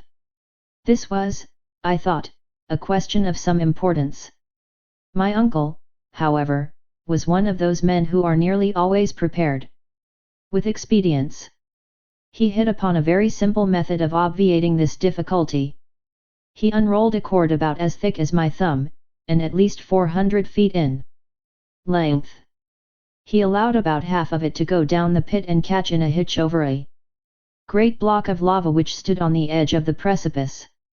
This done, he threw the second half after the first. Each of us could now descend by catching the two cords in one hand. When about 200 feet below, all the explorer had to do was to let go one end and pull away at the other, when the cord would come falling at his feet. In order to go down farther, all that was necessary was to continue the same operation. This was a very excellent proposition, and no doubt, a correct one. Going down appeared to me easy enough. It was the coming up again that now occupied my thoughts. Now, said my uncle, as soon as he had completed this important preparation, let us see about the baggage. It must be divided into 3 separate parcels, and each of us must carry one on his back. I allude to the more important and fragile articles. My worthy and ingenious uncle did not appear to consider that we came under the denomination. Hans, he continued, you will take charge of the tools and some of the provisions. You, Harry, must take possession of another third of the provisions and of the arms. I will load myself with the rest of the eatables, and with the more delicate instruments. But, I exclaimed, our clothes, this mass of cord and ladders, who will undertake to carry them down? They will go down of themselves. And how so? I asked. You shall see. My uncle was not fond of half measures, nor did he like anything in the way of hesitation. Giving his orders to Hans, he had the whole of the non-fragile articles made up into one bundle, and the packet, firmly and solidly fastened, was simply pitched over the edge of the gulf. I heard the moaning of the suddenly displaced air, and the noise of falling stones. My uncle, leaning over the abyss, followed the descent of his luggage with a perfectly self-satisfied air, and did not rise until it had completely disappeared from sight. Now then, he cried, it is our turn. I put it in good faith to any man of common sense, was it possible to hear this energetic cry without a shudder? The professor fastened his case of instruments on his back. Hans took charge of the tools, I of the arms. The descent then commenced in the following order. Hans went first, my uncle followed, and I went last. Our progress was made in profound silence, a silence only troubled by the fall of pieces of rock, which, breaking from the jagged sides, fell with a roar into the depths below. I allowed myself to slide, so to speak, holding frantically on the double cord, with one hand, and with the other keeping myself off the rocks by the assistance of my iron-shod pole. One idea was all the time impressed upon my brain. I feared that the upper support would fail me. The cord appeared to me far too fragile to bear the weight of 3 such persons as we were, with our luggage.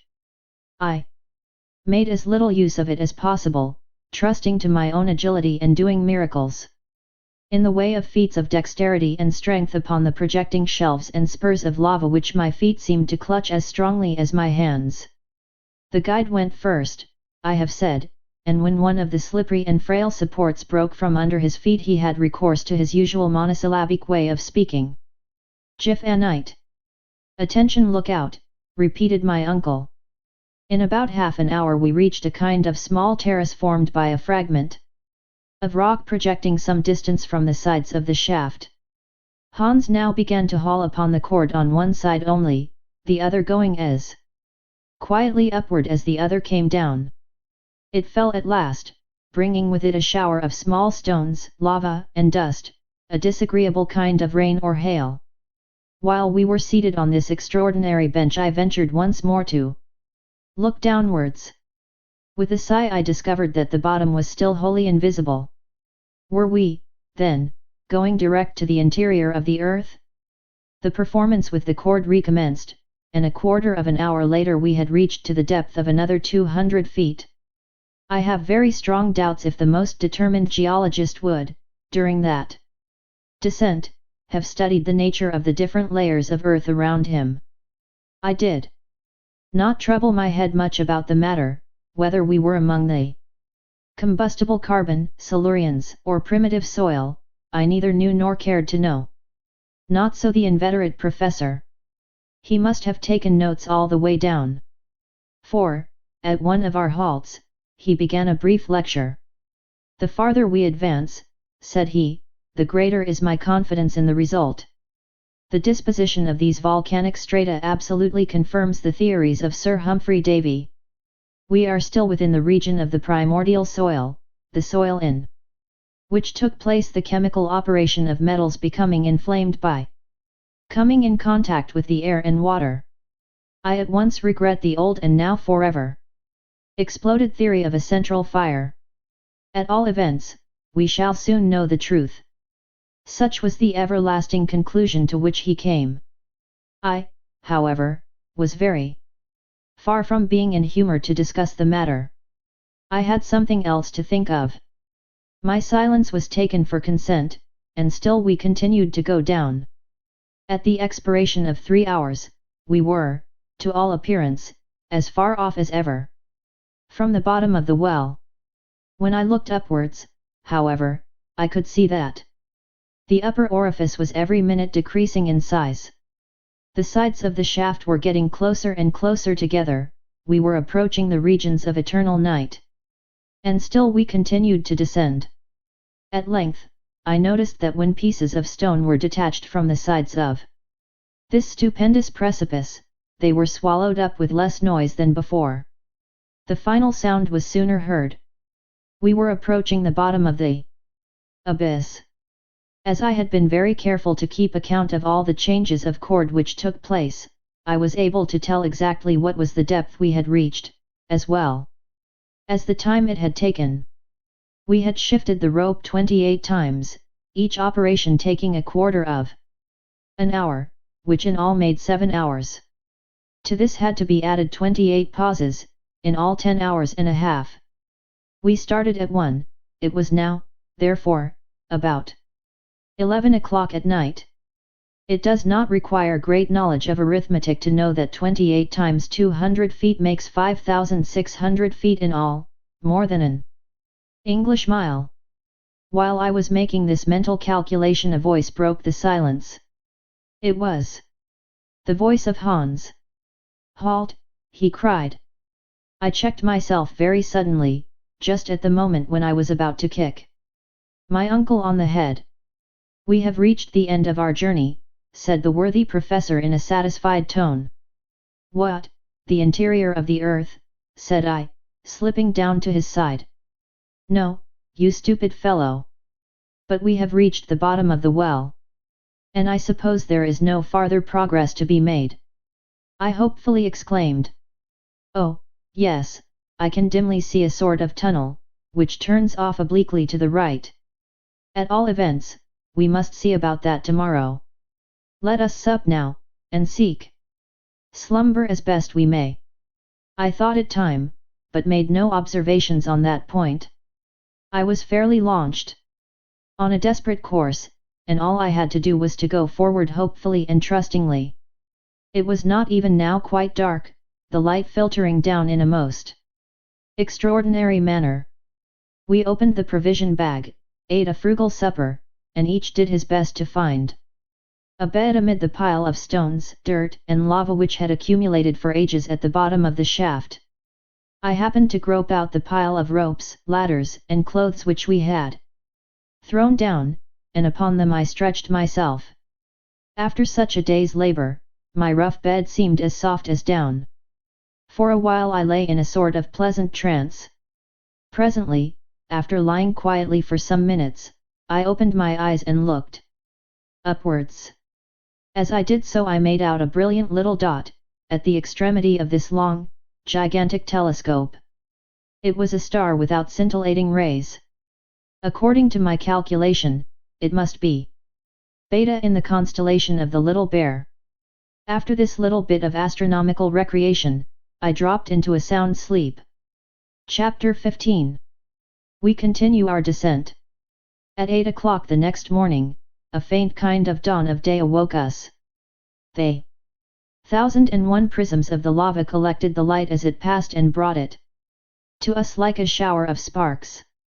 We were able with ease to see objects around us. "Well, Harry, my boy," cried the delighted professor, rubbing his hands together, "what say you now? Did you ever pass a more tranquil night in our house in the Königstrasse? No deafening sounds of cartwheels, no cries of hawkers, no bad language from boatmen or watermen. Well, uncle, we are quite at the bottom of this well, but to me there is something terrible in this calm." "Why," said the professor hotly, "one would say you were already beginning to be afraid. How will you get on presently? Do you know, that as yet, we have not penetrated 1 inch into the bowels of the earth?" "What can you mean, sir?" was my bewildered and astonished reply. "I mean to say that we have only just reached the soil of the island itself. This long vertical tube, which ends at the bottom of the crater of Sneffels, ceases here, just about on a level with the sea." "Are you sure, sir?" "Quite sure. Consult the barometer."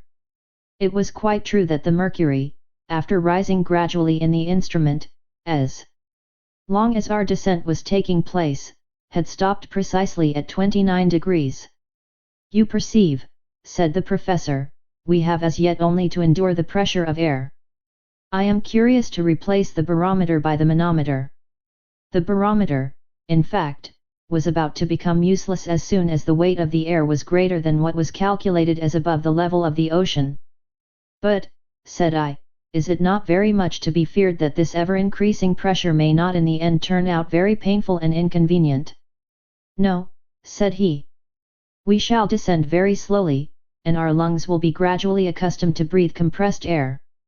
It is well known that aeronauts have gone so high as to be nearly without air at all. Why, then, should we not accustom ourselves to breathe when we have, say, a little too much of it? For myself, I am certain I shall prefer it. Let us not lose a moment. Where is the packet which preceded us in our descent?" I smilingly pointed it out to my uncle. Hans had not seen it, and believed it caught somewhere above us, hup as he phrased it. "Now," said my uncle, "let us breakfast, and break fast like people who have a long day's work before them." Biscuit and dried meat, washed down by some mouthfuls of water flavored with Schiedam, was the material of our luxurious meal. As soon as it was finished, my uncle took from his pocket a notebook destined to be filled by memoranda of our travels. He had already placed his instruments in order, and this is what he wrote. Monday, June 29th. Chronometer, 8h. 17 m. Morning. Barometer, 29.6 inches. Thermometer, 6 degrees 43 degrees Fahrenheit. Direction, ESE. This last observation referred to the obscure gallery, and was indicated to us by the compass. "Now, Harry," cried the professor, in an enthusiastic tone of voice, "we are truly about to take our first step into the interior of the earth, never before visited by man since the first creation of the world. You may consider, therefore, that at this precise moment our travels really commence. As my uncle made this remark, he took in one hand the Ruhmkorff coil apparatus, which hung round his neck, and with the other he put the electric current into communication with the worm of the lantern.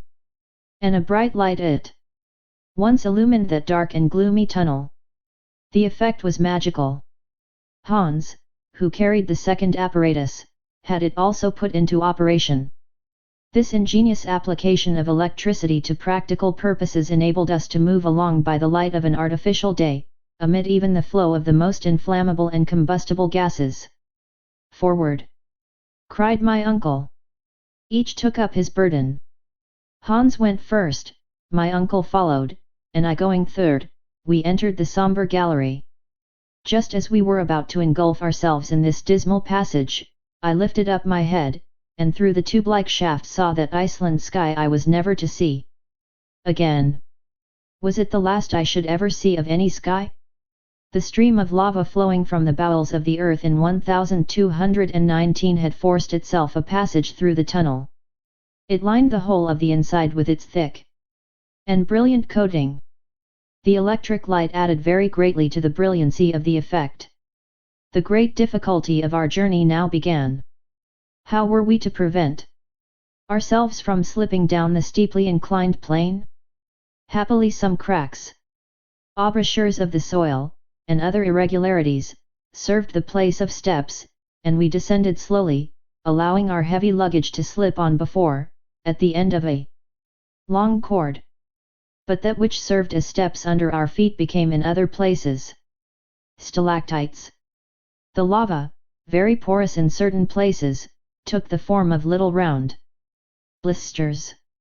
Crystals of opaque quartz, adorned with limpid drops of natural glass suspended to the roof like lustres, seemed to take fire as we passed beneath them.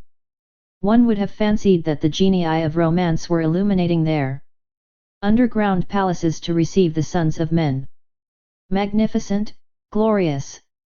I cried in a moment of involuntary enthusiasm. What a spectacle, uncle! Do you not admire these variegated shades of lava, which run through a whole series of colors, from reddish-brown to pale yellow, by the most insensible degrees? And these crystals, they appear like luminous globes.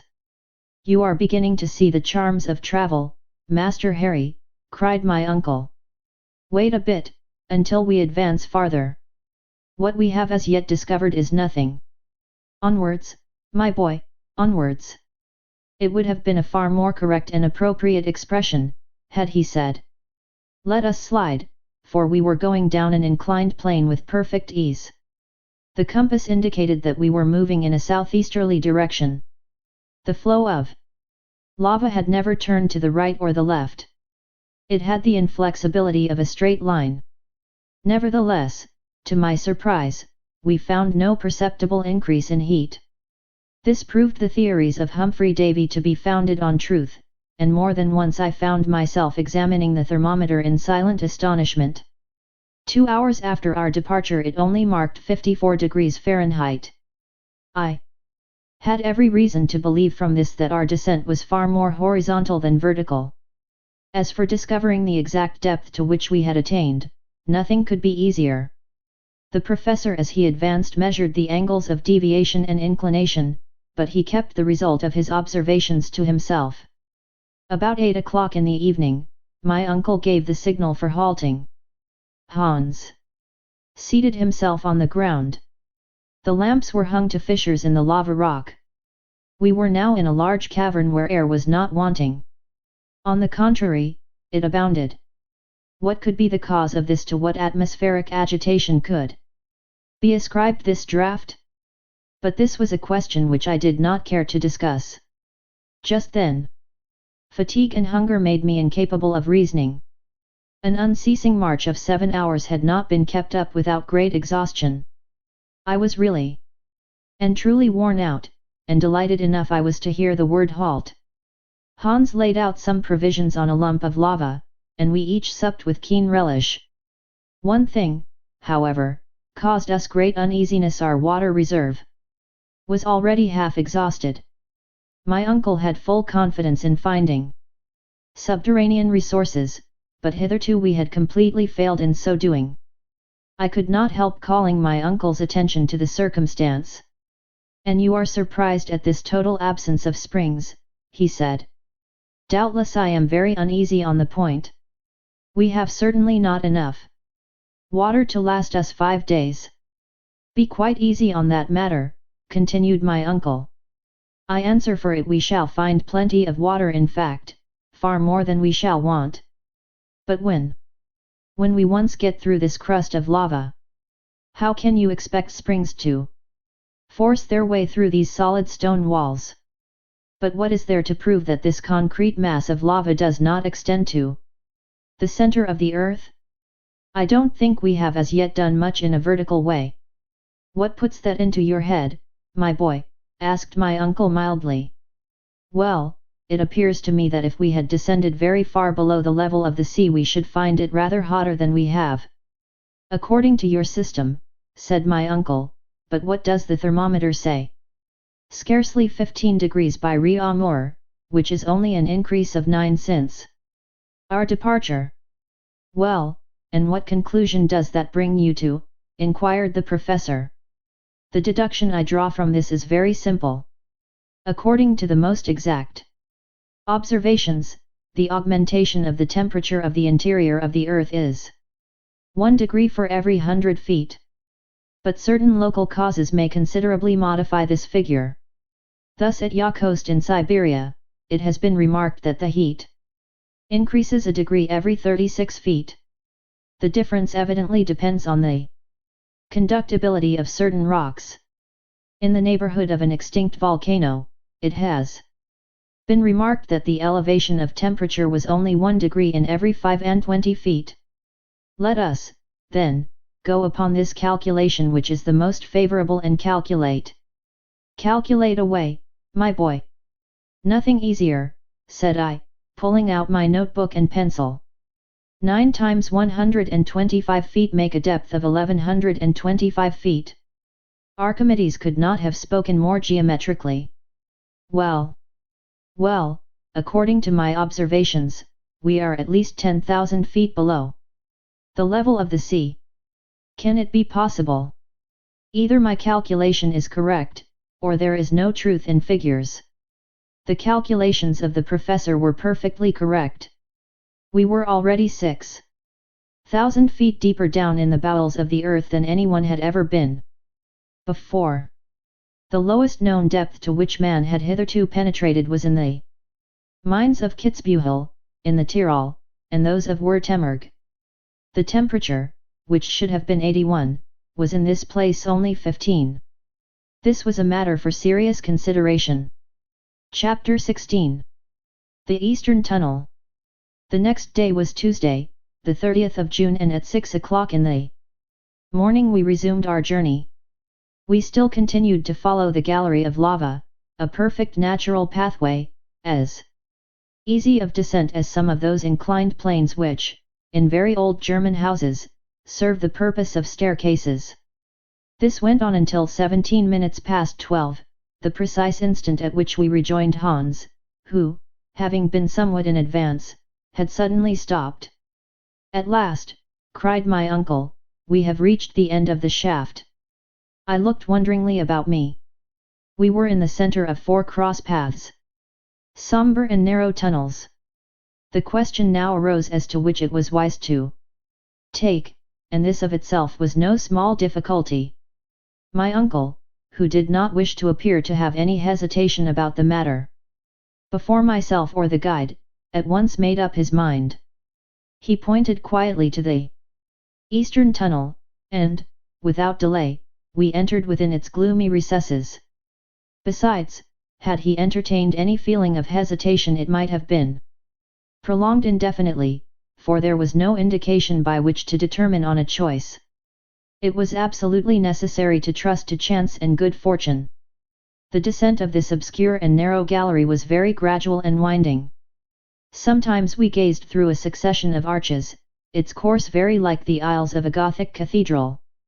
The great artistic sculptors and builders of the Middle Ages might have here completed their studies with advantage.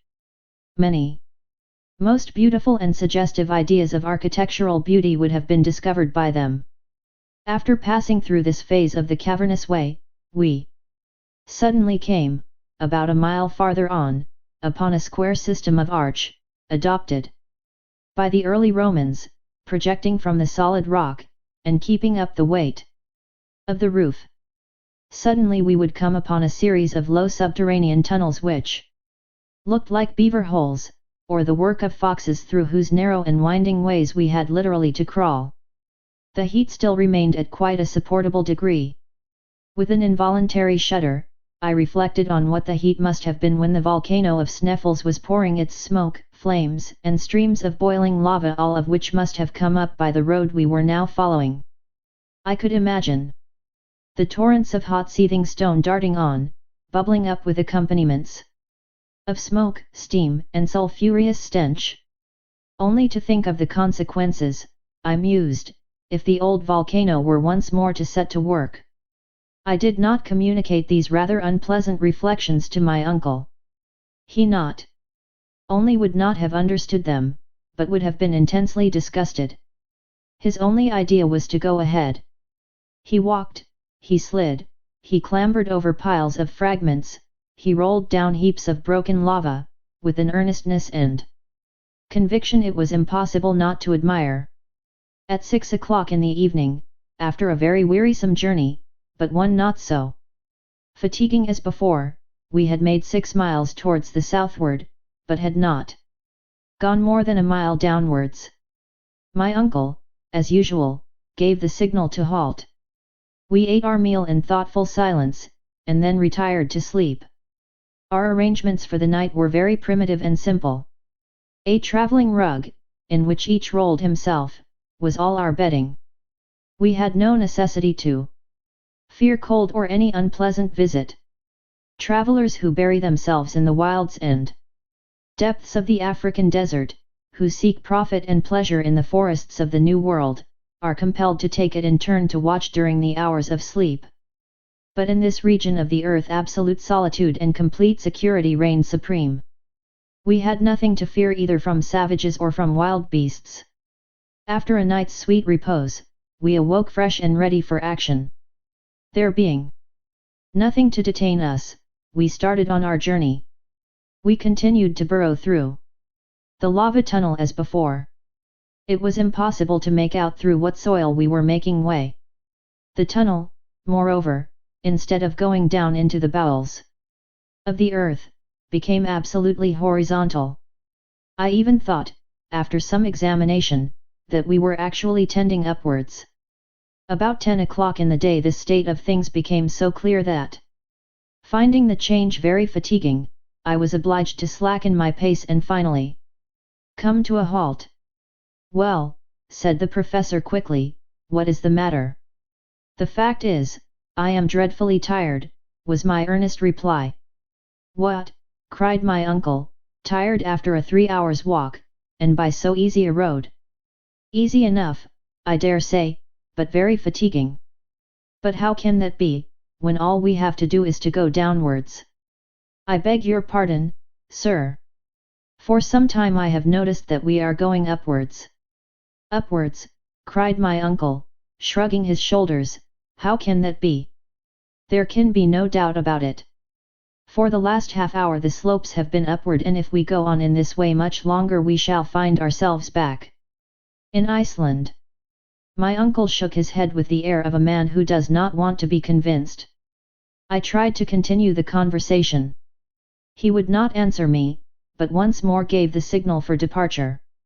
His silence I thought was only caused by concentrated ill temper.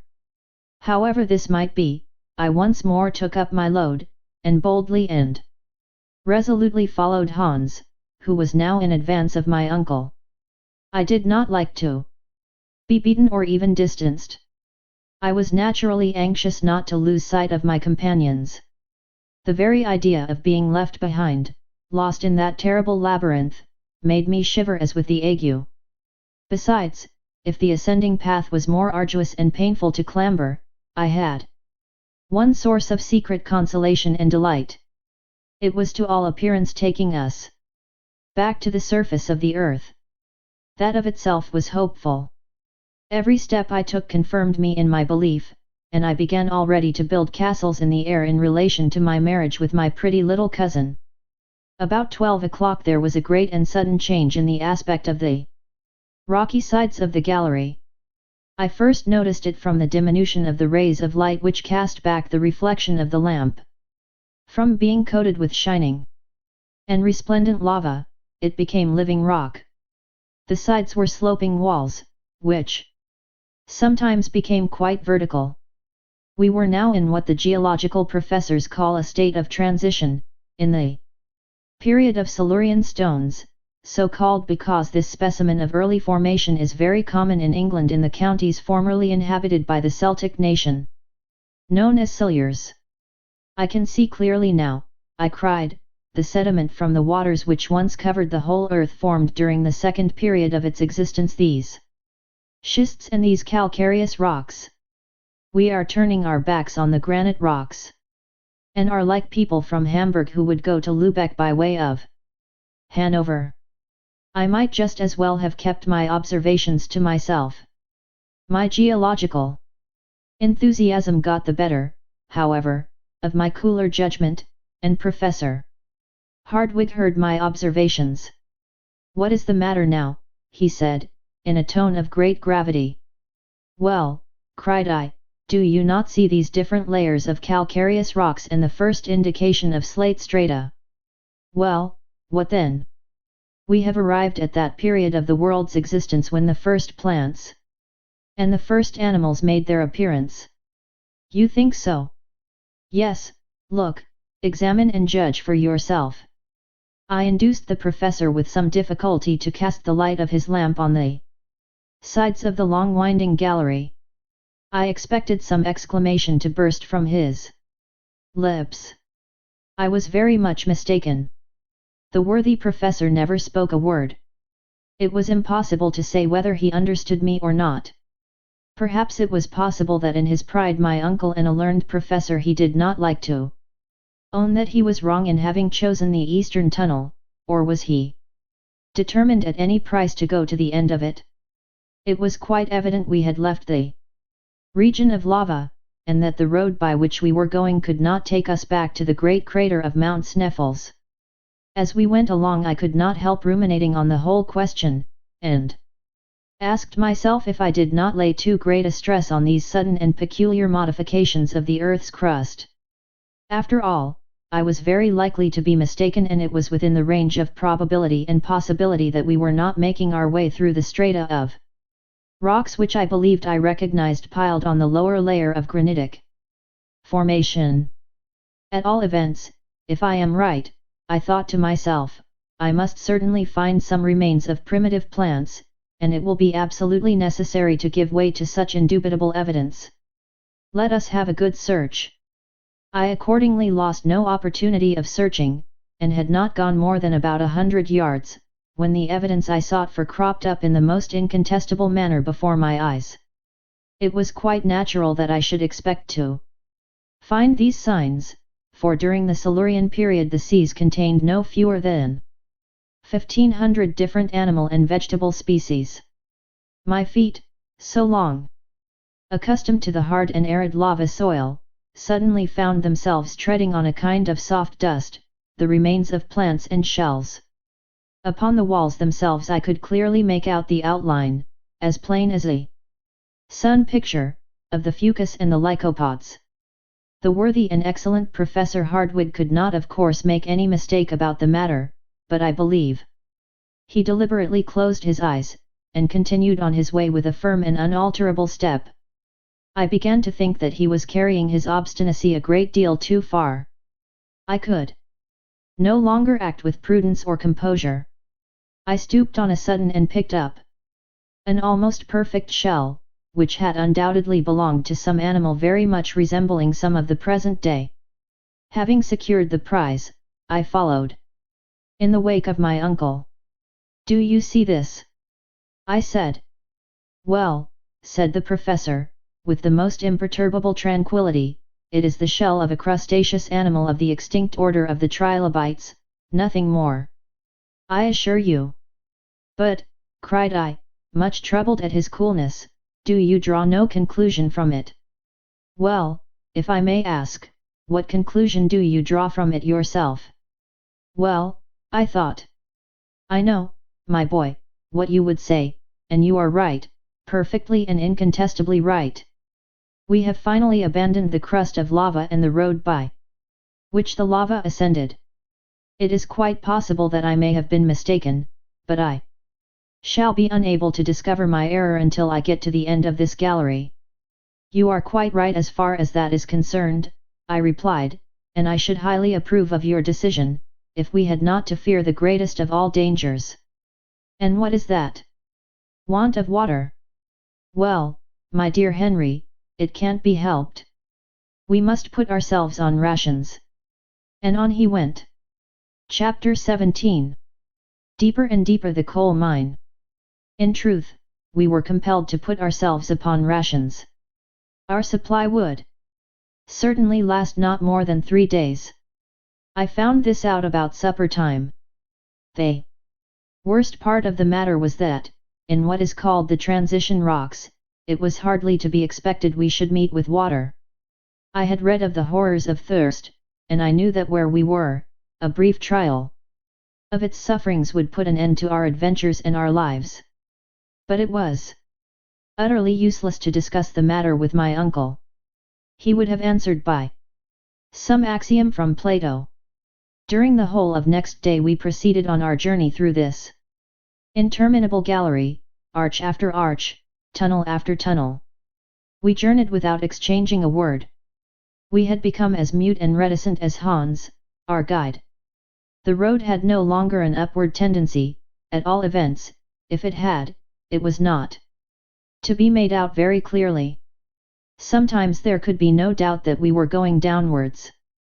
But this inclination was scarcely to be distinguished, and was by no means reassuring to the professor, because the character of the strata was in no wise modified, and the transition character of the rocks became more and more marked. It was a glorious sight to see how the electric light brought out the sparkles in the walls of the calcareous rocks, and the old red sandstone. One might have fancied oneself in one of those deep cuttings in Devonshire, which have given their name to this kind of soil. Some magnificent specimens of marble projected from the sides of the gallery, some of an agate grey with white veins of variegated character, others of a yellow spotted colour, with red veins. Farther off might be seen samples of colour in which cherry-tinted seams were to be found in all their brightest shades. The greater number of these marbles were stamped with the marks of primitive animals. Since the previous evening, nature and creation had made considerable progress. Instead of the rudimentary trilobites, I perceived the remains of a more perfect order. Among others, the fish in which the eye of a geologist has been able to discover the first form of the reptile. The Devonian seas were inhabited by a vast number of animals of this species, which were deposited in tens of thousands in the rocks of new formation. It was quite evident to me that we were ascending the scale of animal life of which man forms the summit. My excellent uncle, the professor, appeared not to take notice of these warnings. He was determined at any risk to proceed. He must have been in expectation of one of two things, either that a vertical well was about to open under his feet, and thus allow him to continue his descent, or that some insurmountable obstacle would compel us to stop and go back by the road we had so long travelled. But evening came again, and, to my horror, neither hope was doomed to be realized. On Friday, after a night when I began to feel the gnawing agony of thirst, and when in consequence appetite decreased, our little band rose and once more followed the turnings and windings, the ascents and descents, of this interminable gallery. All were silent and gloomy. I could see that even my uncle had ventured too far. After about 10 hours of further progress, a progress dull and monotonous to the last degree, I remarked that the reverberation and reflection of our lamps upon the sides of the tunnel had singularly diminished. The marble, the schist, The calcareous rocks, the red sandstone, had disappeared, leaving in their places a dark and gloomy wall, somber and without brightness. When we reached a remarkably narrow part of the tunnel, I leaned my left hand against the rock. When I took my hand away, and happened to glance at it, it was quite black. We had reached the coal strata of the central earth. A coal mine! I cried. A coal mine without miners, responded my uncle, a little severely. How can we tell? I can tell, replied my uncle, in a sharp and doctorial tone. I am perfectly certain that this gallery through successive layers of coal was not cut by the hand of man. But whether it is the work of nature or not is of little concern to us. The hour for our evening meal has come, let us sup. Hans, the guide, occupied himself in preparing food. I had come to that point when I could no longer eat. All I cared about were the few drops of water which fell to my share. What I suffered it is useless to record. The guide's gourd, not quite half full, was all that was left for us three. Having finished their repast, my two companions laid themselves down upon their rugs, and found in sleep a remedy for their fatigue and sufferings. As for me, I could not sleep, I lay counting the hours until morning. The next morning, Saturday, at 6 o'clock, we started again. 20 minutes later we suddenly came upon a vast excavation. From its mighty extent I saw it once that the hand of man could have had nothing to do with this coal mine. The vault above would have fallen in. As it was only held together by some miracle of nature. This mighty natural cavern was about 100 feet wide, by about 150 high. The earth had evidently been cast apart by some violent subterranean commotion. The mass, giving way to some prodigious upheaving of nature, had split in two, leaving the vast gap into which we inhabitants of the earth had penetrated for the first time. The whole singular history of the coal period was written on those dark and gloomy walls. A geologist would have been able easily to follow the different phases of its formation. The seams of coal were separated by strata of sandstone, a compact clay, which appeared to be crushed down by the weight from above.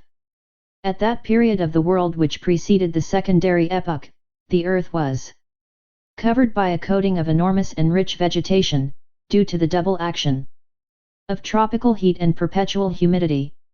A vast atmospheric cloud of vapor surrounded the earth on all sides, preventing the rays of the sun from ever reaching it. Hence the conclusion that these intense heats did not arise from this new source of caloric. Perhaps even the star of day was not quite ready for its brilliant work to illumine a universe. Climates did not as yet exist, and a level heat pervaded the whole surface of the globe, the same heat existing at the North Pole as at the equator. Whence did it come? From the interior of the earth?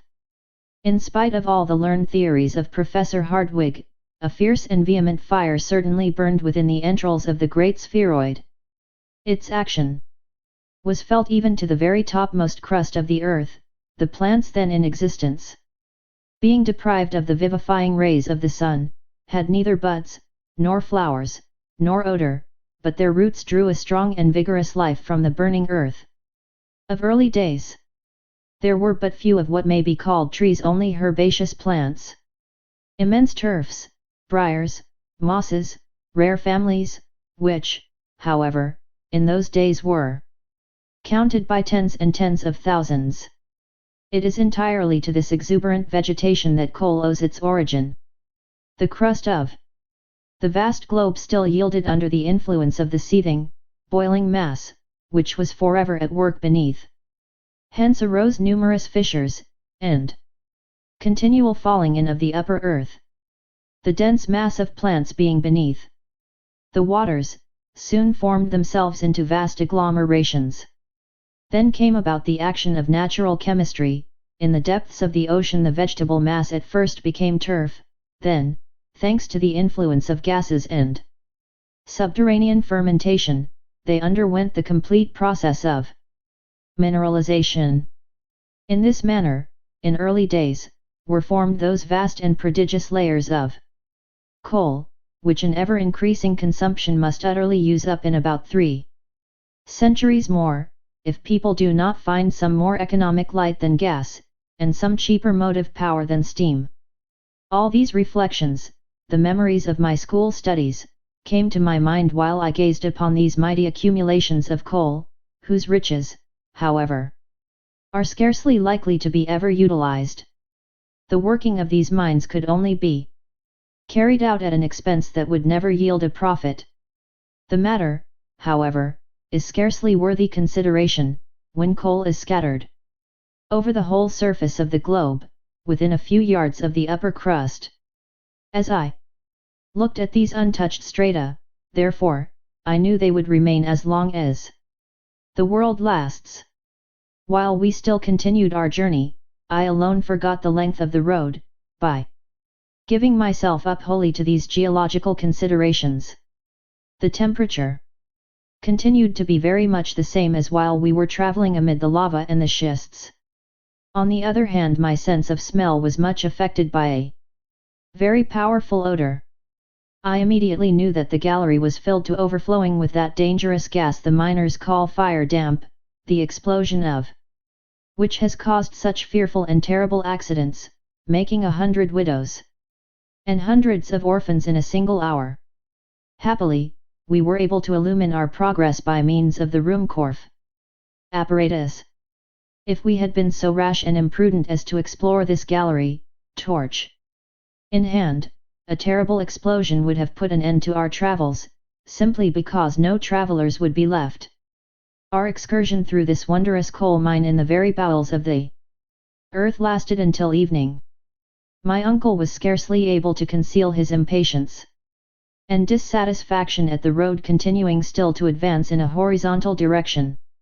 The darkness, dense and opaque a few yards in advance and in the rear, rendered it impossible to make out what was the length of the gallery. For myself, I began to believe that it was simply interminable, and would go on in the same manner for months. Suddenly, at 6 o'clock, we stood in front of a wall. To the right, to the left, above, below, nowhere was there any passage. We had reached a spot where the rocks said in unmistakable accents no thoroughfare. I stood stupefied. The guide simply folded his arms. My uncle was silent. "Well, well, so much the better," cried my uncle, "at last, I now know what we are about. We are decidedly not upon the road followed by Saknussemm. All we have to do is to go back. Let us take one night's good rest, and before 3 days are over, I promise you we shall have regained the point where the galleries divided." "Yes, we may, if our strength lasts as long," I cried, in a lamentable voice. "And why not? Tomorrow, among us 3, there will not be a drop of water. It is just gone.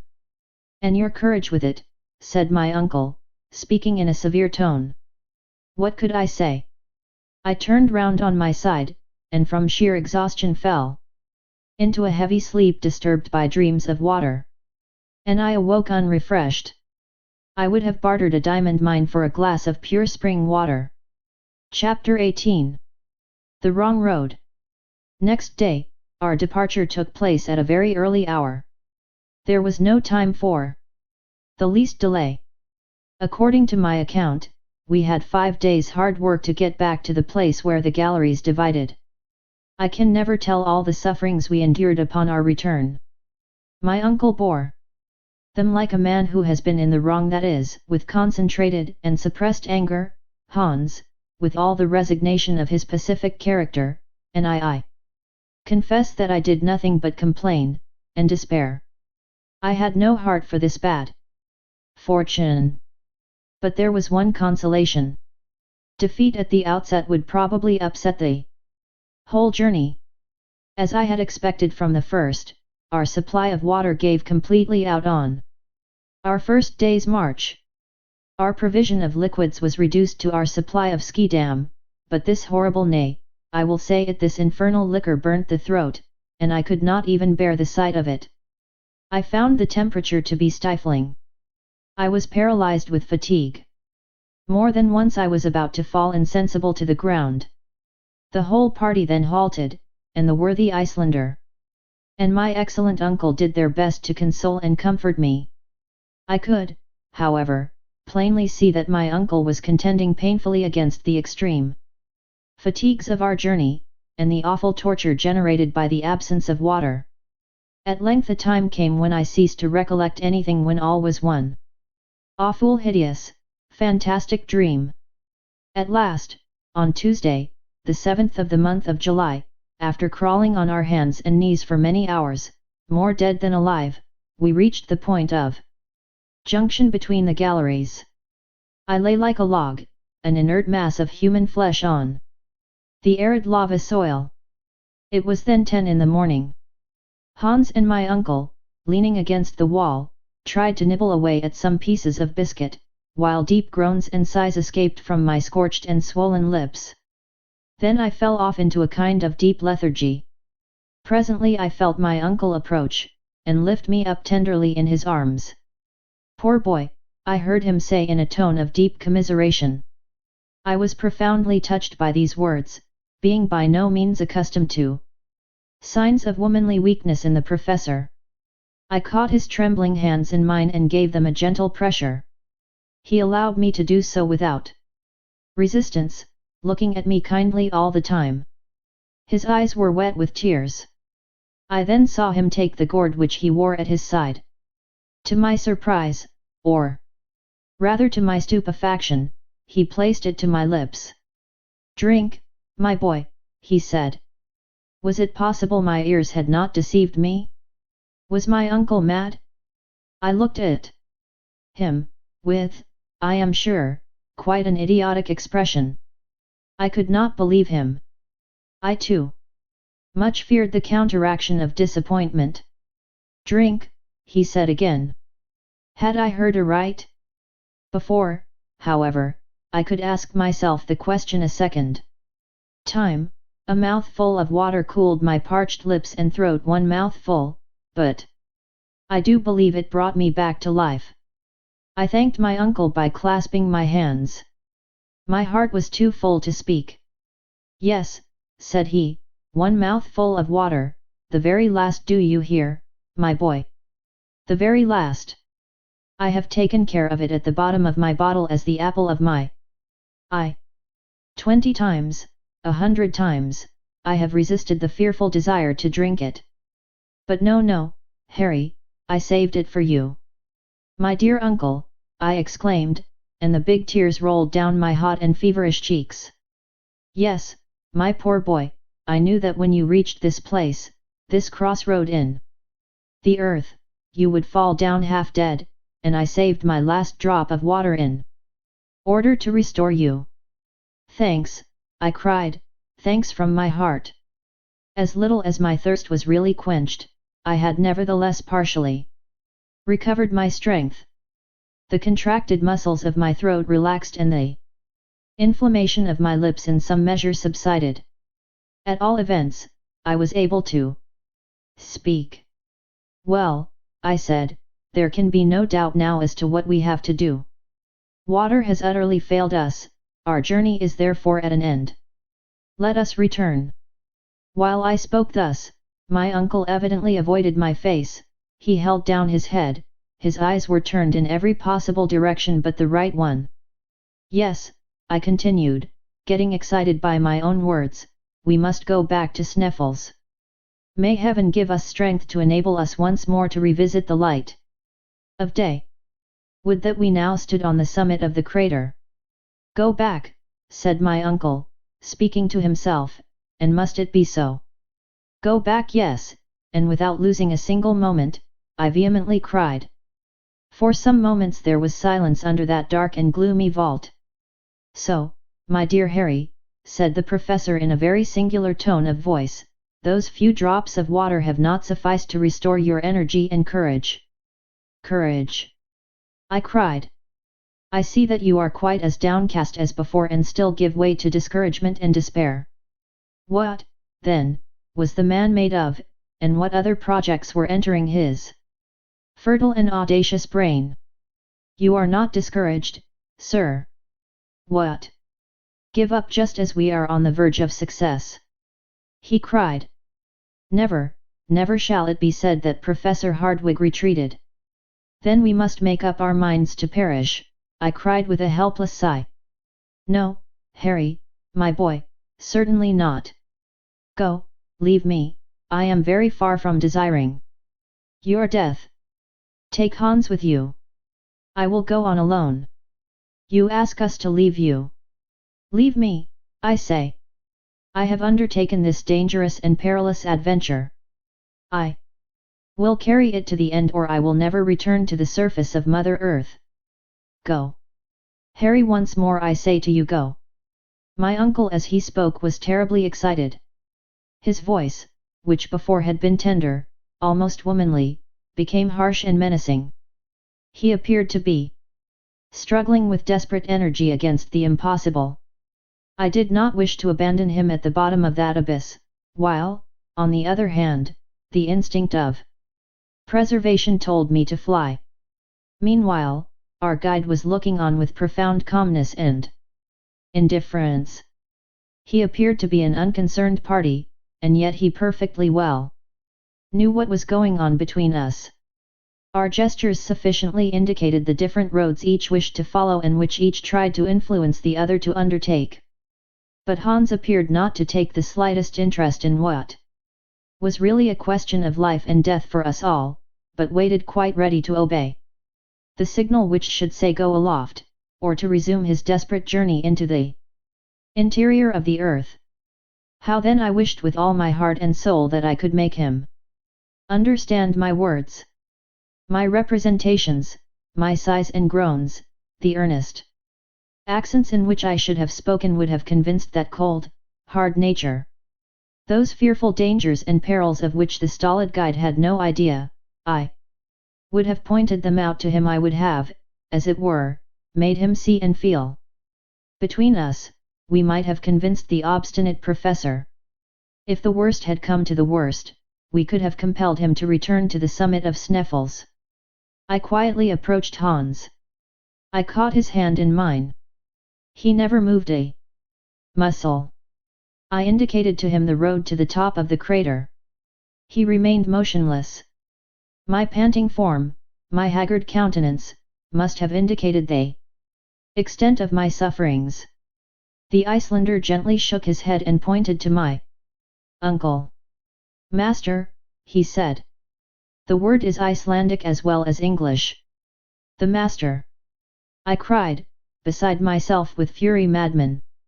No, I tell you, he is not the master of our lives. We must fly. We must drag him with us. Do you hear me? Do you understand me, I say? I have already explained that I held Hans by the arm. I tried to make him rise from his seat. I struggled with him and tried to force him away. My uncle now interposed. My good Henry, be calm, he said. You will obtain nothing from my devoted follower, therefore, listen to what I have to say. I folded my arms, as well as I could, and looked my uncle full in the face. This wretched want of water, he said, is the sole obstacle to the success of my project. In the entire gallery, made of lava, schist, and coal, it is true we found not one liquid molecule. It is quite possible that we may be more fortunate in the western tunnel. My sole reply was to shake my head with an air of deep incredulity. Listen to me to the end, said the professor in his well-known lecturing voice. While you lay yonder without life or motion, I undertook a reconnoitering journey into the conformation of this other gallery. I have discovered that it goes directly downwards into the bowels of the earth, and in a few hours will take us to the old granitic formation. In this we shall undoubtedly find innumerable springs. The nature of the rock makes this a mathematical certainty, and instinct agrees with logic to say that it is so. Now, this is the serious proposition which I have to make to you. When Christopher Columbus asked of his men 3 days to discover the land of promise, his men terrified, and hopeless, yet gave him 3 days and the New World was discovered. Now I, the Christopher Columbus of this subterranean region, only ask of you one more day.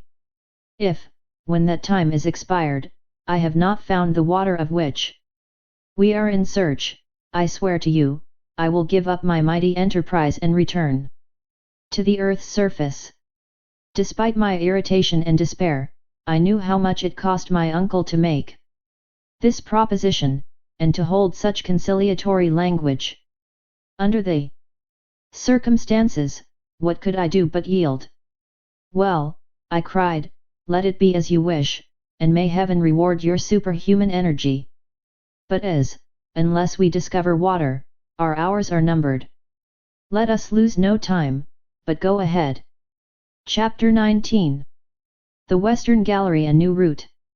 Our descent was now resumed by means of the second gallery. Hans took up his post in front as usual. We had not gone more than 100 yards when the professor carefully examined the walls. This is the primitive formation, we are on the right road onwards is our hope. When the whole earth got cool in the first hours of the world's morning, the diminution of the volume of the earth produced a state of dislocation in its upper crust, followed by ruptures, crevasses, and fissures.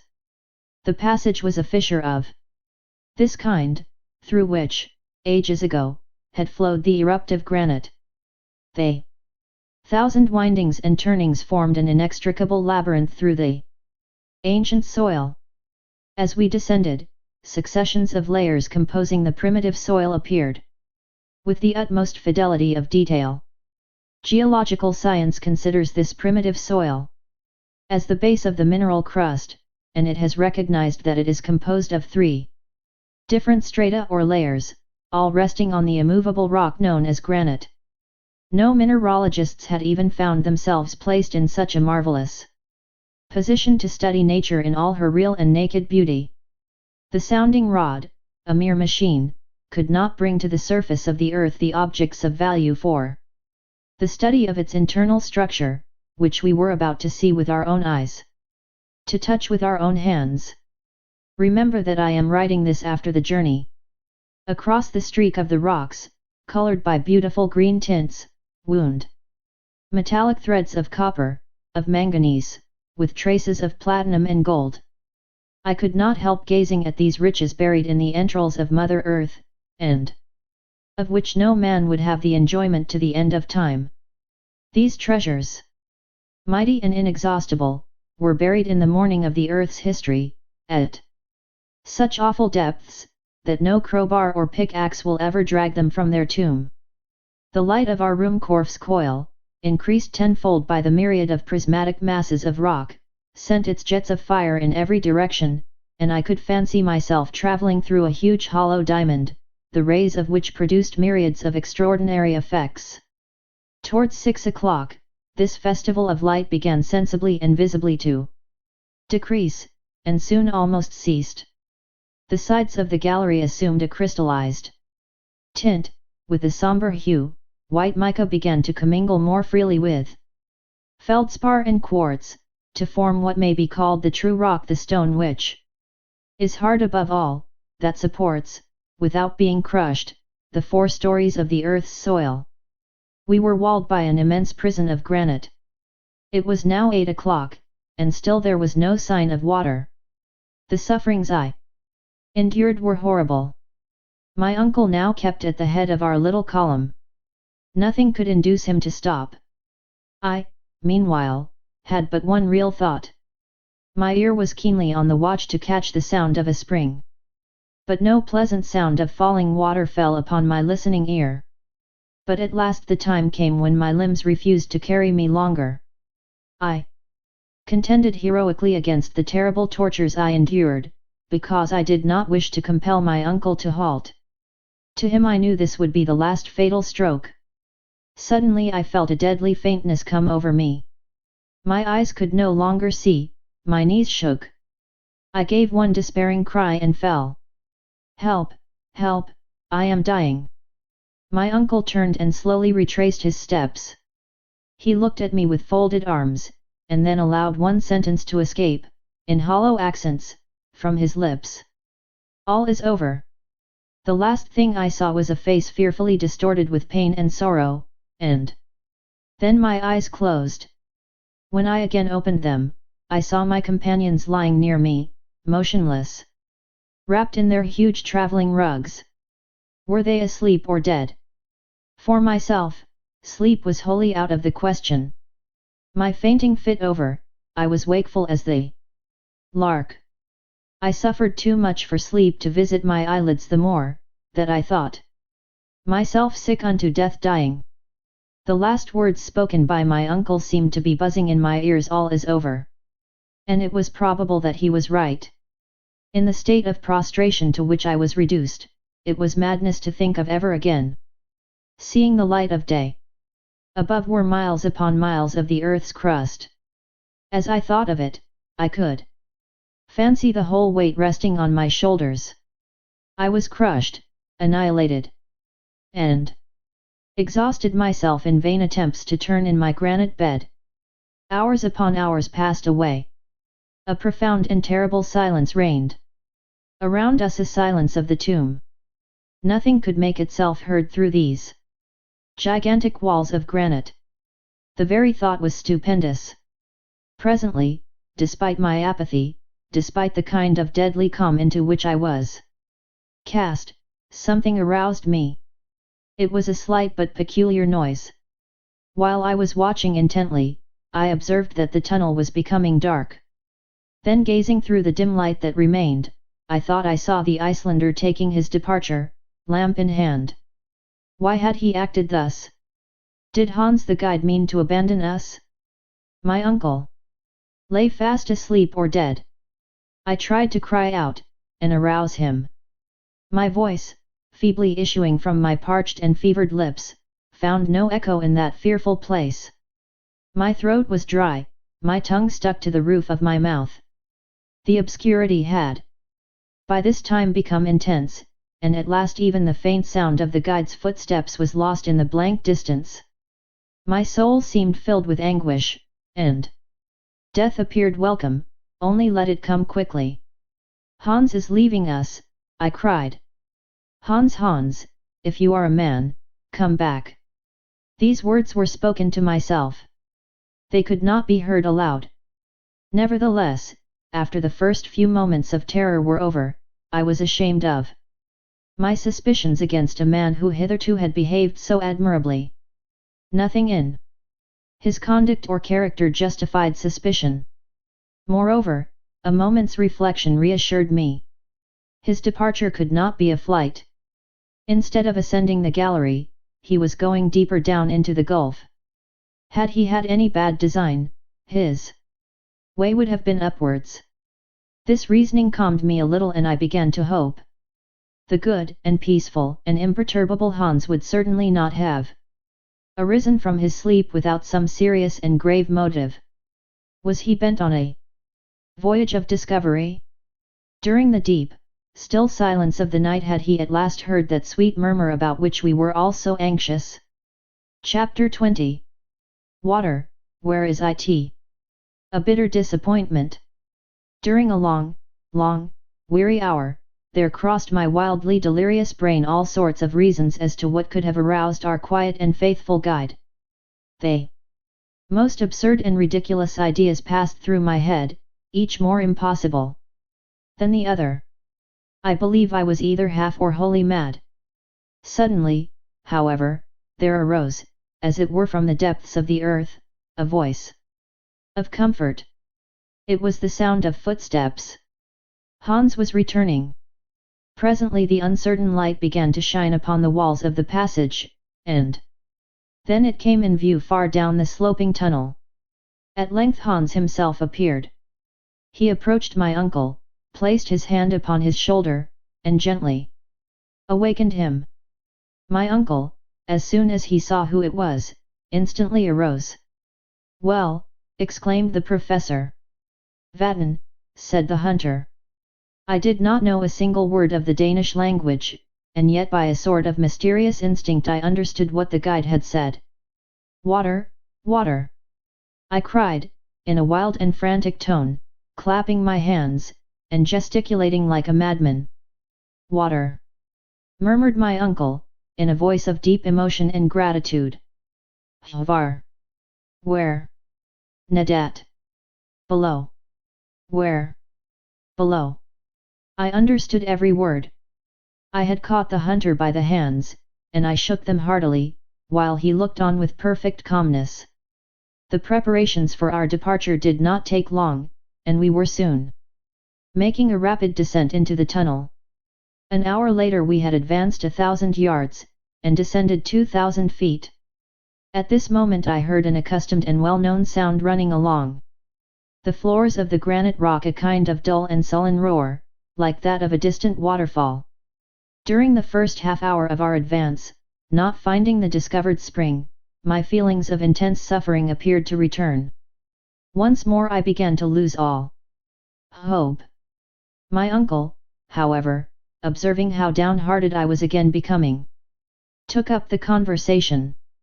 "Hans was right," he exclaimed enthusiastically, "that is the dull roaring of a torrent." "A torrent?" I cried, delighted at even hearing the welcome words. "There's not the slightest doubt about it," he replied, "a subterranean river is flowing beside us." I made no reply, but hastened on, once more animated by hope. I began not even to feel the deep fatigue which hitherto had overpowered me. The very sound of this glorious murmuring water already refreshed me. We could hear it increasing in volume every moment. The torrent, which for a long time could be heard flowing over our heads, now ran distinctly along the left wall, roaring, rushing, spluttering, and still falling. Several times I passed my hand across the rock hoping to find some trace of humidity, of the slightest percolation. Alas! In vain. Again a half-hour passed in the same weary toil. Again we advanced. It now became evident that the hunter, during his absence, had not been able to carry his researches any farther. Guided by an instinct peculiar to the dwellers in mountain regions and water-finders, he smelt the living spring through the rock. Still he had not seen the precious liquid. He had neither quenched his own thirst, nor brought us one drop in his gourd. Moreover, we soon made the disastrous discovery that, if our progress continued, we should soon be moving away from the torrent, the sound of which gradually diminished. We turned back. Hans halted at the precise spot where the sound of the torrent appeared nearest. I could bear the suspense and suffering no longer, and seated myself against the wall, behind which I could hear the water seething and effervescing not 2 feet away. But a solid wall of granite still separated us from it. Hans looked keenly at me, and, strange enough, for once I thought I saw a smile on his imperturbable face. He rose from a stone on which he had been seated, and took up the lamp. I could not help rising and following. He moved slowly along the firm and solid granite wall. I watched him with mingled curiosity and eagerness. Presently he halted and placed his ear against the dry stone, moving slowly along and listening with the most extreme care and attention. I understood at once that he was searching for the exact spot where the torrent's roar was most plainly heard. This point he soon found in the lateral wall on the left side, about 3 feet above the level of the tunnel floor. I was in a state of intense excitement. I scarcely dared believe what the duck hunter was about to do. It was, however, impossible in a moment more not to both understand and applaud, and even to smother him in my embraces, when I saw him raise the heavy crowbar and commence an attack upon the rock itself. "Saved!" I cried. "Yes," cried my uncle, even more excited and delighted than myself, "Hans is quite right. Oh, the worthy, excellent man! We should never have thought of such an idea. And nobody else, I think, would have done so. Such a process, simple as it seemed, would most certainly not have entered our heads. Nothing could be more dangerous than to begin to work with pickaxes in that particular part of the globe. Supposing while he was at work a break-up were to take place, and supposing the torrent once having gained an inch were to take an ell, and come pouring bodily through the broken rock. Not one of these dangers was chimerical. They were only too real. But at that moment no fear of falling in of the roof, or even of inundation was capable of stopping us. Our thirst was so intense that to quench it we would have dug below the bed of old ocean itself. Hans went quietly to work, a work which neither my uncle nor I would have undertaken at any price. Our impatience was so great that if we had once begun with pickaxe and crowbar, the rock would soon have split into 100 fragments. The guide, on the contrary, calm, ready, moderate, wore away the hard rock by little steady blows of his instrument, making no attempt at a larger hole than about 6 inches. As I stood, I heard, or I thought I heard, the roar of the torrent momentarily increasing in loudness, and at times I almost felt the pleasant sensation of water upon my parched lips. At the end of what appeared an age, Hans had made a hole which enabled his crowbar to enter 2 feet into the solid rock. He had been at work exactly an hour. It appeared a dozen. I was getting wild with impatience. My uncle began to think of using more violent measures. I had the greatest difficulty in checking him. He had indeed just got hold of his crowbar when a loud and welcome hiss was heard. Then a stream, or rather jet, of water burst through the wall and came out with such force as to hit the opposite side. Hans, the guide, who was half upset by the shock, was scarcely able to keep down a cry of pain and grief. I understood his meaning when, plunging my hands into the sparkling jet, I myself gave a wild and frantic cry. The water was scalding hot. Boiling, I cried, in bitter disappointment. Well, never mind, said my uncle, it will soon get cool. The tunnel began to be filled by clouds of vapor, while a small stream ran away into the interior of the earth. In a short time we had some sufficiently cool to drink. We swallowed it in huge mouthfuls. Oh! What exalted delight, what rich and incomparable luxury! What was this? Water, whence did it come? To us what was that? The simple fact was it was water, and, though still with a tingle of warmth about it, it brought back to the heart that life which, but for it, must surely have faded away. I drank greedily, almost without tasting it. When, however, I had almost quenched my ravenous thirst, I made a discovery. Why, it is chalybeate water. A most excellent stomachic, replied my uncle, and highly mineralized. Here is a journey worth 20 to Spa. It's very good, I replied. I should think so. Water found 6 miles underground. There is a peculiarly inky flavor about it, which is by no means disagreeable.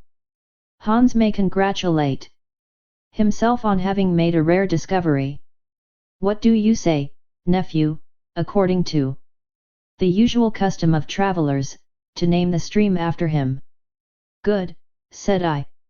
And the name of Hansbach, Hansbrook, was at once agreed upon. Hans was not a bit more proud after hearing our determination than he was before. After having taken a very small modicum of the welcome refreshment, he had seated himself in a corner with his usual imperturbable gravity. Now, said I, it is not worth while letting this water run to waste. What is the use, replied my uncle, the source from which this river rises is inexhaustible. Never mind, I continued, let us fill our goatskin and gourds, and then try to stop the opening up. My advice, after some hesitation, was followed or attempted to be followed. Hans picked up all the broken pieces of granite he had knocked out, and using some tow he happened to have about him, tried to shut up the fissure he had made in the wall. All he did was to scald his hands. The pressure was too great. And all our attempts were utter failures. It is evident, I remarked, that the upper surface of these springs is situated at a very great height above, as we may fairly infer from the great pressure of The jet. That is by no means doubtful, replied my uncle. If this column of water is about 32,000 feet high, the atmospheric pressure must be something enormous. But a new idea has just struck me. And what is that?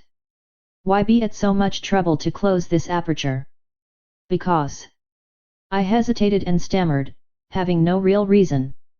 When our water bottles are empty, we are not at all sure that we shall be able to fill them, observed my uncle. I think that is very probable. Well, then, let this water run. It will, of course, naturally follow in our track, and will serve to guide and refresh us.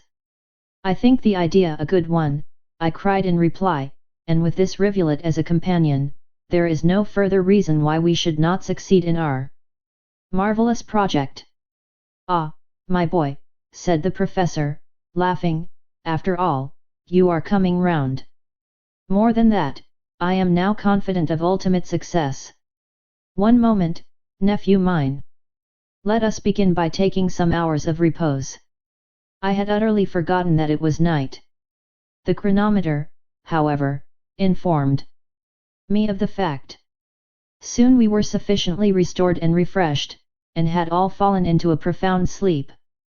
Chapter 21. Under the Ocean. By the next day we had nearly forgotten our past sufferings. The first sensation I experienced was surprise at not being thirsty, and I actually asked myself the reason. The running stream, which flowed in rippling wavelets at my feet, was the satisfactory reply. We breakfasted with a good appetite, and then drank our fill of the excellent water. I felt myself quite a new man, ready to go anywhere my uncle chose to lead. I began to think. Why should not a man as seriously convinced as my uncle, succeed, with so excellent a guide as worthy Hans, and so devoted a nephew as myself? These were the brilliant ideas which now invaded my brain. Had the proposition now been made to go back to the summit of Mount Sneffels, I should have declined the offer in a most indignant manner. But fortunately there was no question of going up. We were about to descend farther into the interior of the earth. Let us be moving, I cried, awakening the echoes of the old world. We resumed our march on Thursday at 8 o'clock in the morning. The great granite tunnel, as it went round by sinuous and winding ways, presented every now and then sharp turns, and in fact all the appearance of a labyrinth. Its direction, however, was in general towards the southwest. My uncle made several pauses in order to consult his compass.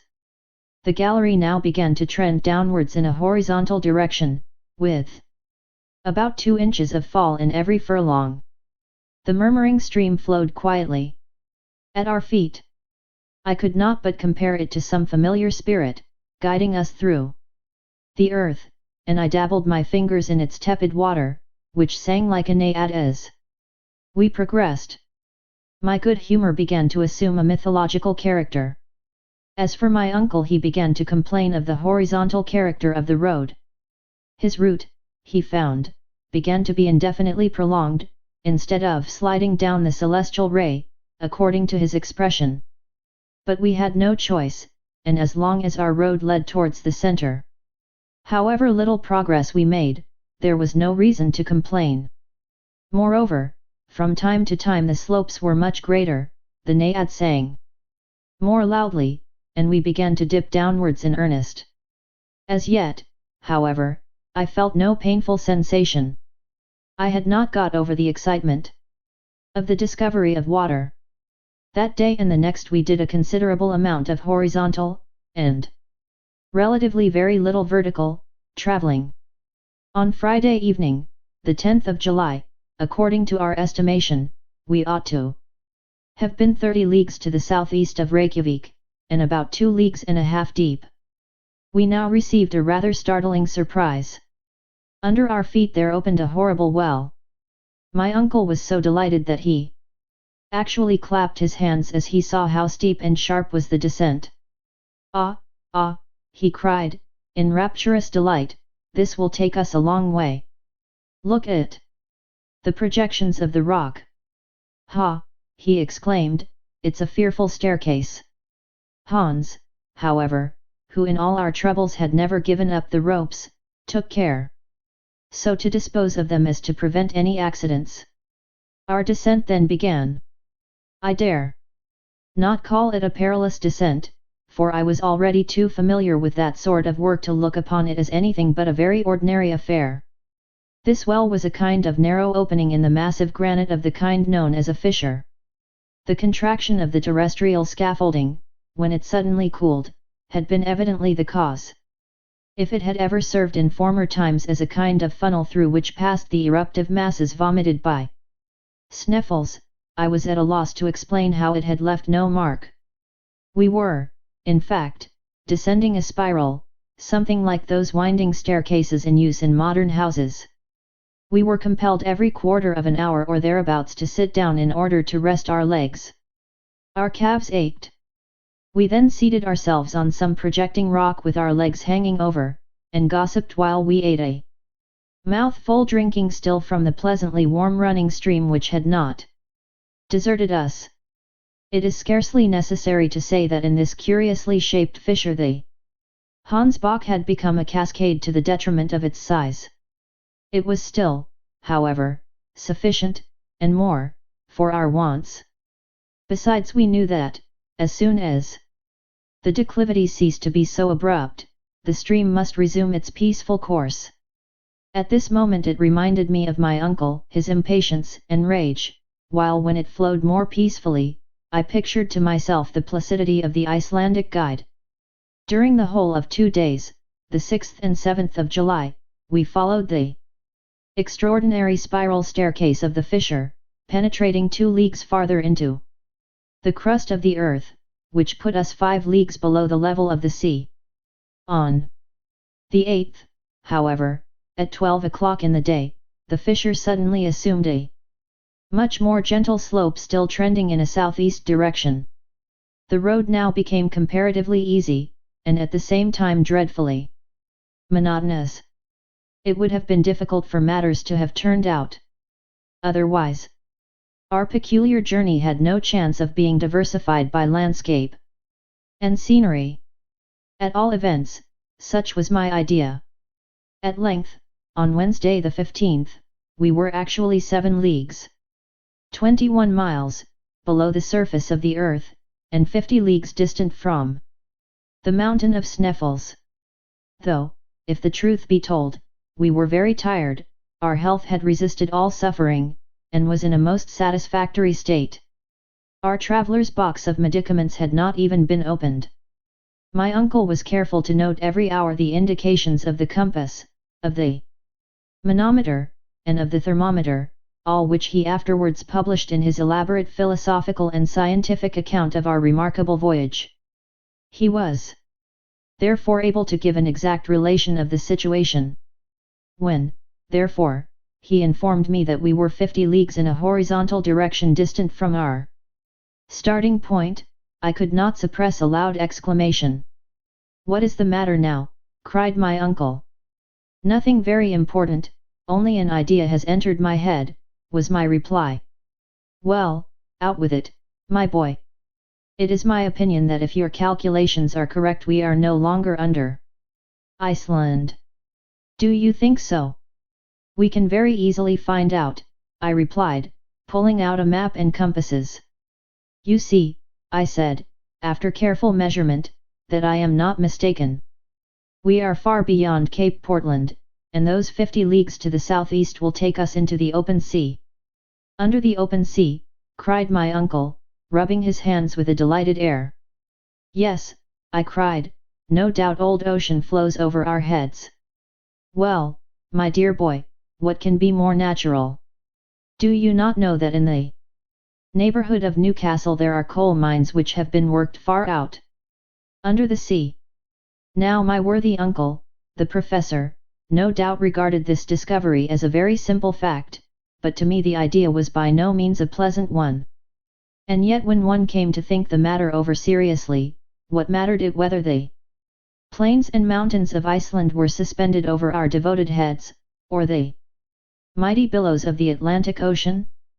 The whole question rested on the solidity of the granite roof above us. However, I soon got used to the ideal for the passage, now level, now running down, and still always to the southeast, kept going deeper and deeper into the profound abysses of Mother Earth. 3 days later, on the 18th day of July, on a Saturday, we reached a kind of vast grotto. My uncle here paid Hans his usual $6, and it was decided that the next day should be a day of rest. Chapter 22. Sunday below ground. I awoke on Sunday morning without any sense of hurry and bustle attendant on an immediate departure.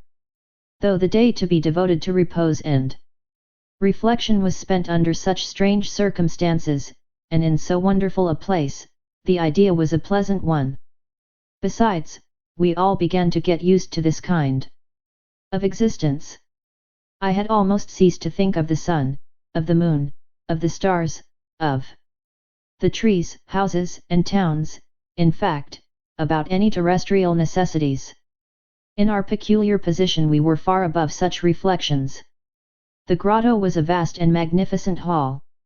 Along its granitic soil the stream flowed placidly and pleasantly. So great a distance was it now from its fiery source that its water was scarcely lukewarm, and could be drunk without delay or difficulty. After a frugal breakfast, the professor made up his mind to devote some hours to putting his notes and calculations in order. In the first place, he said, I have a good many to verify and prove, in order that we may know our exact position. I wish to be able on our return to the upper regions to make a map of our journey, a kind of vertical section of the globe, which will be, as it were, the profile of the expedition. That would indeed be a curious work, uncle, but can you make your observations with anything like certainty and precision? I can. I have never on any occasion failed to note with great care the angles and slopes. I am certain as to having made no mistake. Take the compass and examine how she points. I looked at the instrument with care. East 1/4 southeast. Very good, resumed the professor, noting the observation, and going through some rapid calculations. I make out that we have journeyed 250 miles from the point of our departure. Then the mighty waves of the Atlantic are rolling over our heads. Certainly. And at this very moment it is possible that fierce tempests are raging above, and that men and ships are battling against the angry blasts just over our heads. It is quite within the range of possibility, rejoined my uncle, smiling. And that whales are playing in shoals, thrashing the bottom of the sea, the roof of our adamantine prison. Be quite at rest on that point, there is no danger of their breaking through. But to return to our calculations.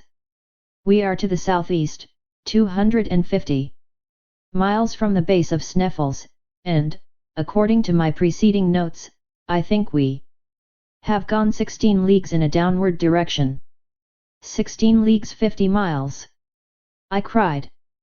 I am sure of it. But that is the extreme limit allowed by science for the thickness of the Earth's crust, I replied, referring to my geological studies. I do not contravene that assertion, was his quiet answer. And at this stage of our journey, according to all known laws on the increase of heat, there should be here a temperature of 1500 degrees of Réaumur. There should be, you say, my boy. In which case this granite would not exist, but be in a state of fusion. But you perceive, my boy, that it is not so, and that facts, as usual, are very stubborn things, overruling all theories. I am forced to yield to the evidence of my senses, but I am nevertheless very much surprised. What heat does the thermometer really indicate? Continued the philosopher. 27/6.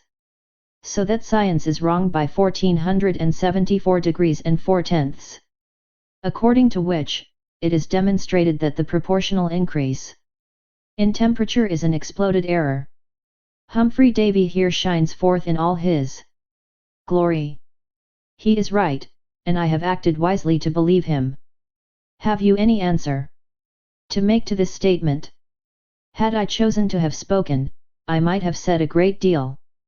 I in no way admitted the theory of Humphrey Davy. I still held out for the theory of proportional increase of heat, though I did not feel it. I was far more willing to allow that this chimney of an extinct volcano was covered by lava of a kind refractory to heat, in fact a bad conductor which did not allow the great increase of temperature to percolate through its sides. The hot water jet supported my view of the matter. But without entering on a long and useless discussion, or seeking for new arguments to controvert my uncle, I contented myself with taking up facts as they were. Well, sir, I take for granted that all your calculations are correct, but allow me to draw from them a rigorous and definite conclusion. Go on, my boy, have your say, cried my uncle good-humouredly.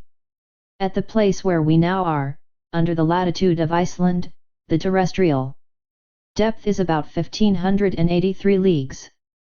1583 1/4. Well, suppose we say 1600 in round numbers. Now, out of a voyage of 1600 leagues we have completed 16. As you say, what then? At the expense of a diagonal journey of no less than 85 leagues. Exactly. We have been 20 days about it. Exactly 20 days. Now 16 is the 100th part of our contemplated expedition. If we go on in this way we shall be 2000 days, that is about 5 years and a half.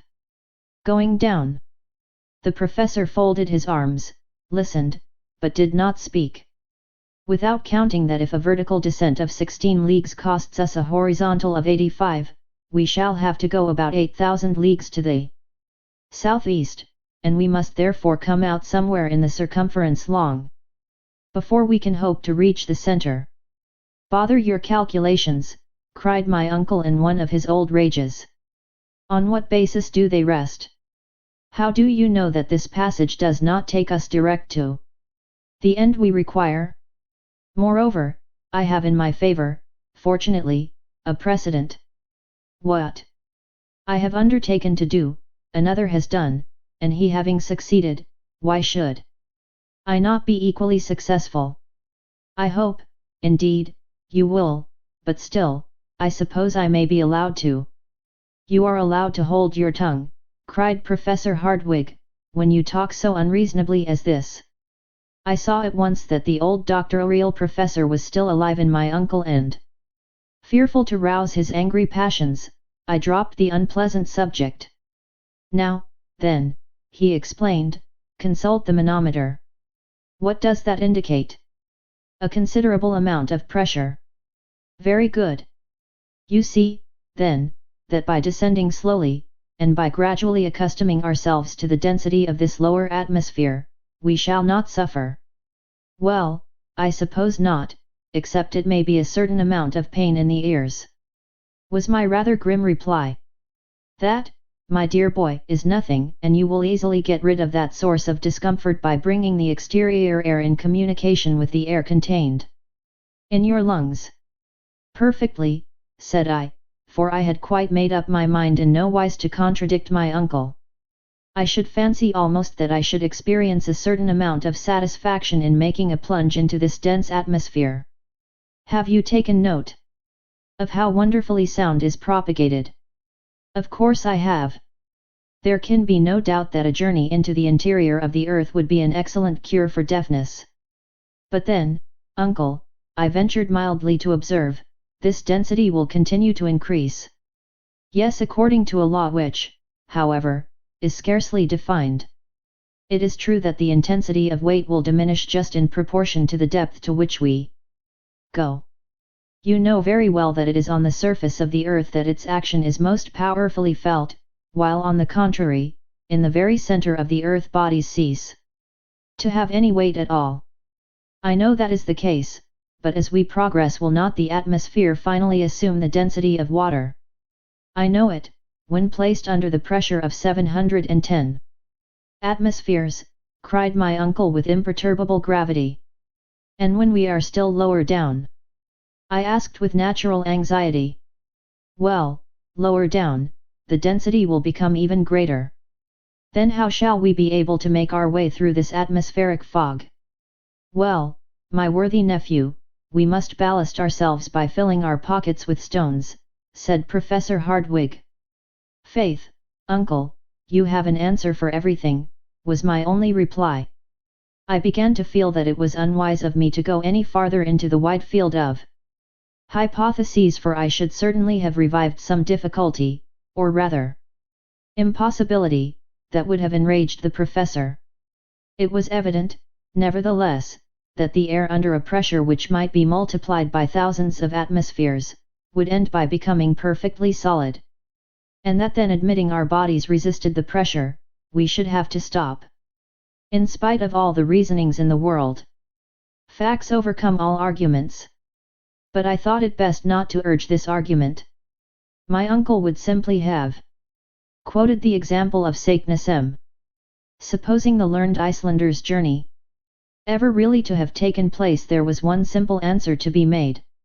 In the 16th century neither the barometer nor the manometer had been invented. How, then, could Saknussemm have been able to discover when he did reach the center of the earth? This unanswerable and learned objection I, however, kept to myself and, bracing up my courage, awaited the course of events, little aware of how adventurous yet were to be the incidents of our remarkable journey. The rest of this day of leisure and repose was spent in calculation and conversation. I made it a point to agree with the professor in everything, but I envied the perfect indifference of Hans, who, without taking any such trouble about the cause and effect, went blindly onwards wherever destiny chose to lead him. Chapter 23. Alone.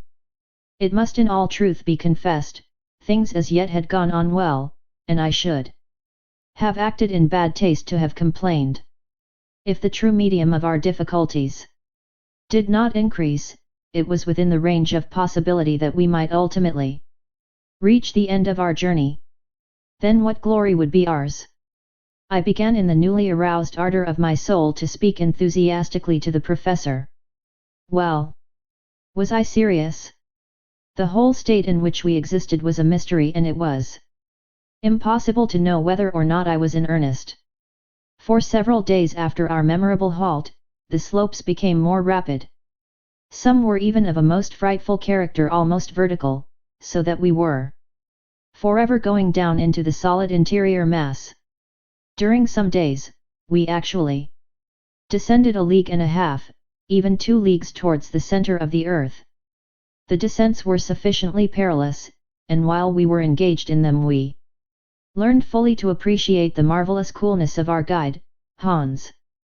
Without him we should have been wholly lost.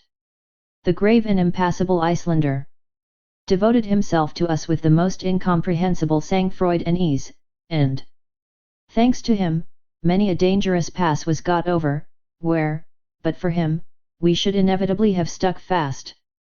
His silence increased every day. I think that we began to be influenced by this peculiar trait in his character. It is certain that the inanimate objects by which you are surrounded have a direct action on the brain. It must be that a man who shuts himself up between 4 walls must lose the faculty of associating ideas and words. How many persons condemned to the horrors of solitary confinement have gone mad simply because the thinking faculties have lain dormant? During the 2 weeks that followed our last interesting conversation, there occurred nothing worthy of being especially recorded. I have, while writing these memoirs, taxed my memory in vain for one incident of travel during this particular period. But the next event to be related is terrible indeed.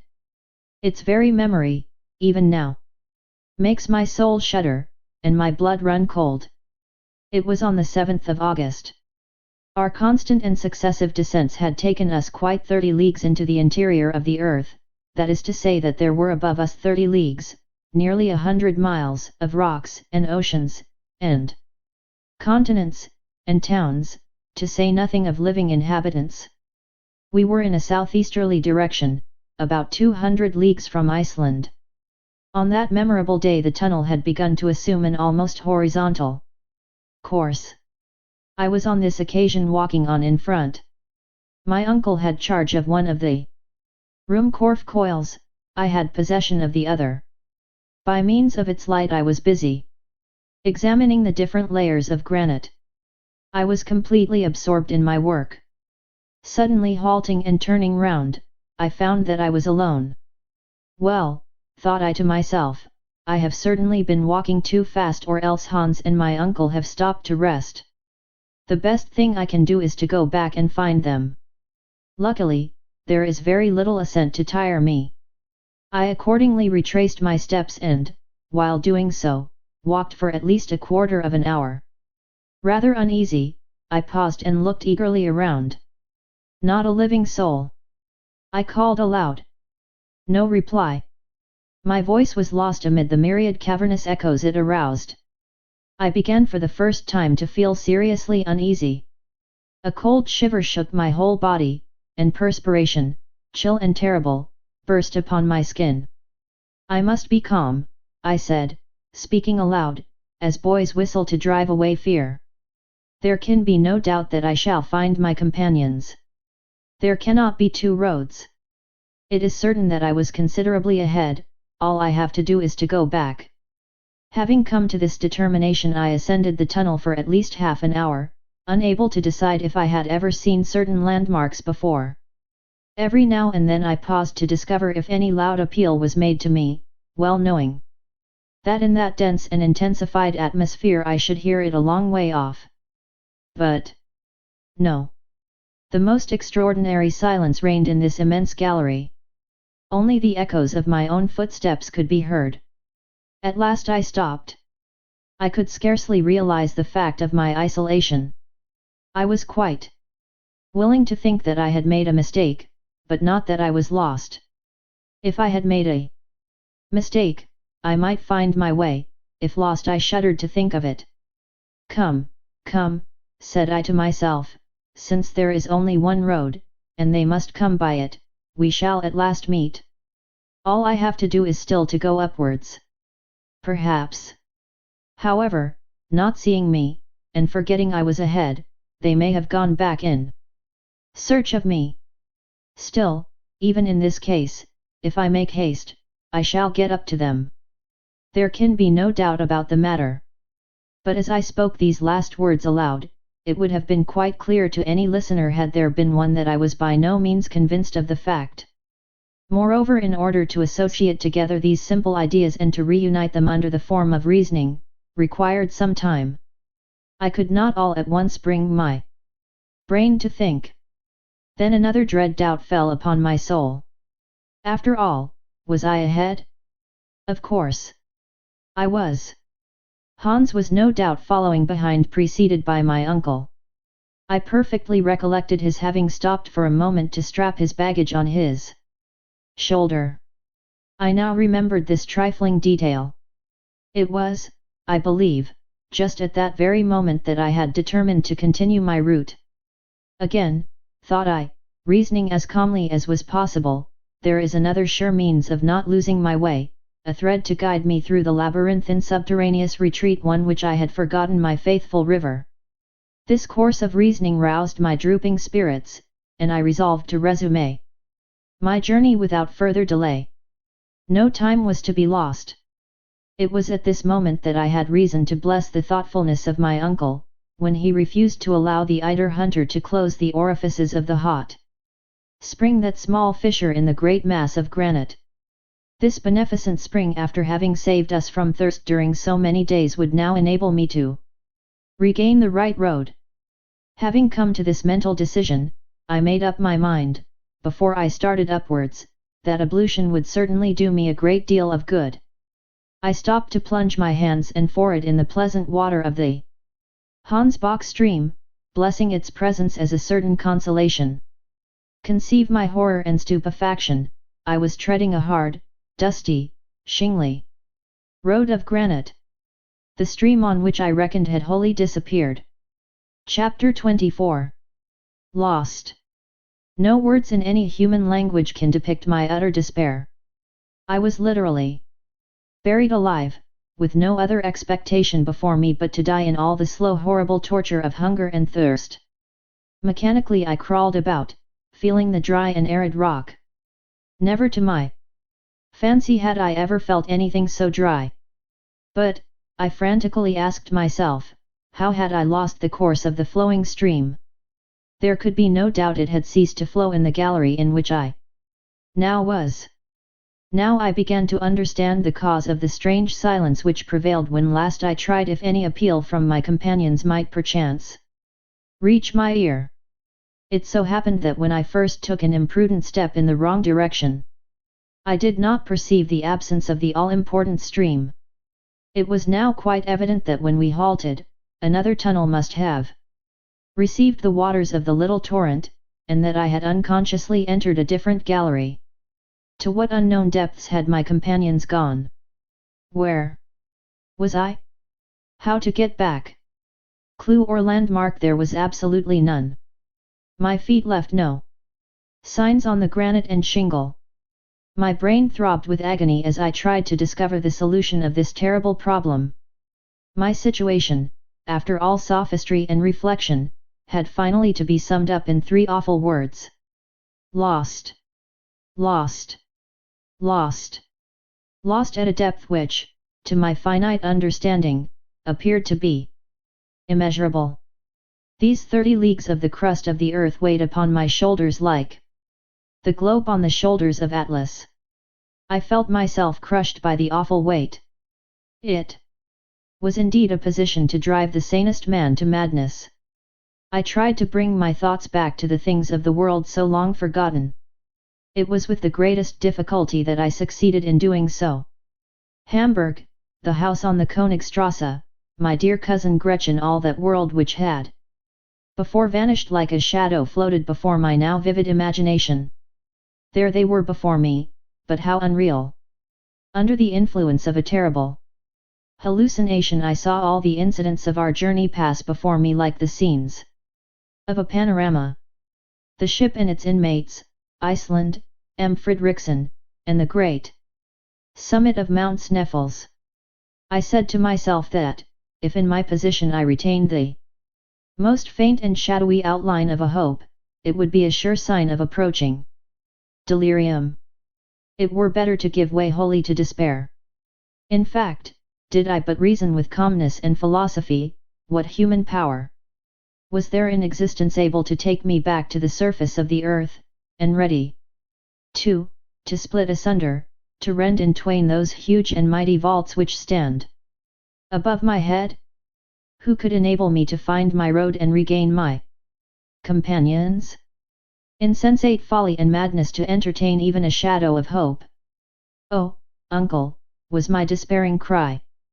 This was the only word of reproach which came to my lips, for I thoroughly understood how deeply and sorrowfully the worthy professor would regret my loss, and how in his turn he would patiently seek for me.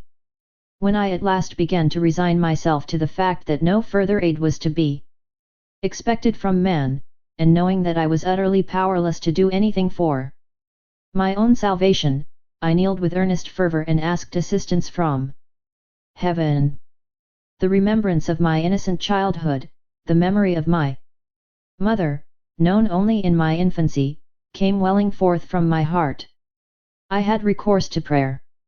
And little as I had a right to be remembered by him whom I had forgotten in the hour of prosperity, and whom I so tardily invoked, I prayed earnestly and sincerely. This renewal of my youthful faith brought about a much greater amount of calm, and I was enabled to concentrate all my strength and intelligence on the terrible realities of my unprecedented situation. I had about me that which I had at first wholly forgotten: 3 days' provisions. Moreover, my water bottle was quite full. Nevertheless, the one thing which it was impossible to do was to remain alone. Try to find my companions I must, at any price. But which course should I take? Should I go upwards, or again descend? Doubtless it was right to retrace my steps in an upward direction. By doing this with care and coolness, I must reach the point where I had turned away from the rippling stream. I must find the fatal bifurcation or fork. Once at this spot, once the river at my feet, I could, at all events, regain the awful crater of Mount Sneffels. Why had I not thought of this before? This, at last, was a reasonable hope of safety. The most important thing, then, to be done, was to discover the bed of the Hansbach. After a slight meal and a draught of water, I rose like a giant refreshed. Leaning heavily on my pole, I began the ascent of the gallery. The slope was very rapid and rather difficult. But I advanced hopefully and carefully, like a man who at last is making his way out of a forest, and knows there is only one road to follow. During 1 whole hour nothing happened to check my progress. As I advanced, I tried to recollect the shape of the tunnel, to recall to my memory certain projections of rocks, to persuade myself that I had followed certain winding routes before. But no one particular sign could I bring to mind, and I was soon forced to allow that this gallery would never take me back to the point at which I had separated myself from my companions. It was absolutely without issue, a mere blind alley in the earth. The moment at length came when, facing the solid rock, I knew my fate, and fell inanimate on the arid floor. To describe the horrible state of despair and fear into which I then fell would now be vain and impossible. My last hope, the courage which had sustained me, drooped before the sight of this pitiless granite rock. Lost in a vast labyrinth, the sinuosities of which spread in every direction, without guide, clue, or compass, I knew it was a vain and useless task to attempt flight. All that remained to me was to lie down and die. To lie down and die, the most cruel and horrible of deaths. In my state of mind, the idea came into my head that one day perhaps, when my fossil bones were found, their discovery so far below the level of the earth might give rise to solemn and interesting scientific discussions. I tried to cry aloud, but hoarse, hollow, and inarticulate sounds alone could make themselves heard through my parched lips. I literally panted for breath. In the midst of all these horrible sources of anguish and despair, a new horror took possession of my soul. My lamp, by falling down, had got out of order. I had no means of repairing it. Its light was already becoming paler and paler, and soon would expire. With a strange sense of resignation and despair, I watched the luminous current in the coil getting less and less. A procession of shadows moved flashing along the granite wall. I scarcely dared to lower my eyelids, fearing to lose the last spark of this fugitive light. Every instant it seemed to me that it was about to vanish and to leave me forever in utter darkness. At last, one final trembling flame remained in the lamp. I followed it with all my power of vision. I gasped for breath. I concentrated upon it all the power of my soul, as upon the last scintillation of light I was ever destined to see, and then I was to be lost forever in Cimmerian and tenebrous shades. A wild and plaintive cry escaped my lips. On earth, during the most profound and comparatively complete darkness, light never allows a complete destruction, an extinction of its power. Light is so diffuse, so subtle, that it permeates everywhere, and whatever little may remain, the retina of the eye will succeed in finding it. In this place nothing, the absolute obscurity made me blind in every sense. My head was now wholly lost. I raised my arms, trying the effects of the feeling in getting against the cold stone wall. It was painful in the extreme. Madness must have taken possession of me. I knew not what I did. I began to run, to fly, rushing at haphazard in this inextricable labyrinth, always going downwards, running wildly underneath the terrestrial crust, like an inhabitant of the subterranean furnaces, screaming, roaring, howling, until bruised by the pointed rocks, falling and picking myself up all covered with blood, seeking madly to drink the blood which dripped from my torn features, mad because this blood only trickled over my face, and watching always for this horrid wall which ever presented to me the fearful obstacle against which I could not dash my head. Where was I going? It was impossible to say. I was perfectly ignorant of the matter. Several hours passed in this way. After a long time, having utterly exhausted my strength, I fell a heavy inert mass along the side of the tunnel, and lost consciousness. Chapter 25. The Whispering Gallery. When at last I came back to a sense of life and being, my face was wet, but wet, as I soon knew, with tears. How long this state of insensibility lasted, it is quite impossible for me now to say. I had no means left to me of taking any account of time. Never since the creation of the world had such a solitude as mine existed. I was completely abandoned. After my fall I lost much blood. I felt myself flooded with the life-giving liquid. My first sensation was perhaps a natural one. Why was I not dead? Because I was alive, there was something left to do. I tried to make up my mind. To think no longer. As far as I was able, I drove away all ideas, and utterly overcome by pain and grief, I crouched against the granite wall. I just commenced to feel the fainting coming on again, and the sensation that this was the last struggle before complete annihilation when, on a sudden, a violent uproar reached my ears. It had some resemblance to the prolonged rumbling voice of thunder, and I clearly distinguished sonorous voices, lost one after the other, in the distant depths of the gulf. Whence came this noise? Naturally, it was to be supposed from new phenomena which were taking place in the bosom of the solid mass of Mother Earth. The explosion of some gaseous vapors, or the fall of some solid, of the granitic or other rock. Again I listened with deep attention. I was extremely anxious to hear if this strange and inexplicable sound was likely to be renewed. A whole quarter of an hour elapsed in painful expectation. Deep and solemn silence reigned in the tunnel. So still that I could hear the beatings of my own heart. I waited, with a strange kind of hopefulness. Suddenly my ear, which leaned accidentally against the wall, appeared to catch, as it were, the faintest echo of a sound. I thought that I heard vague, incoherent, and distant voices. I quivered all over with excitement and hope. It must be hallucination, I cried. It cannot be. It is not true. But no. By listening more attentively, I really did convince myself that what I heard was truly the sound of human voices. To make any meaning out of the sound, however, was beyond my power. I was too weak even to hear distinctly. Still it was a positive fact that someone was speaking. Of that I was quite certain. There was a moment of fear. A dread fell upon my soul that it might be my own words brought back to me by a distant echo. Perhaps without knowing it, I might have been crying aloud. I resolutely closed my lips, and once more placed my ear to the huge granite wall. Yes, for certain. It was in truth the sound of human voices. I now by the exercise of great determination dragged myself along the sides of the cavern, until I reached a point where I could hear more distinctly.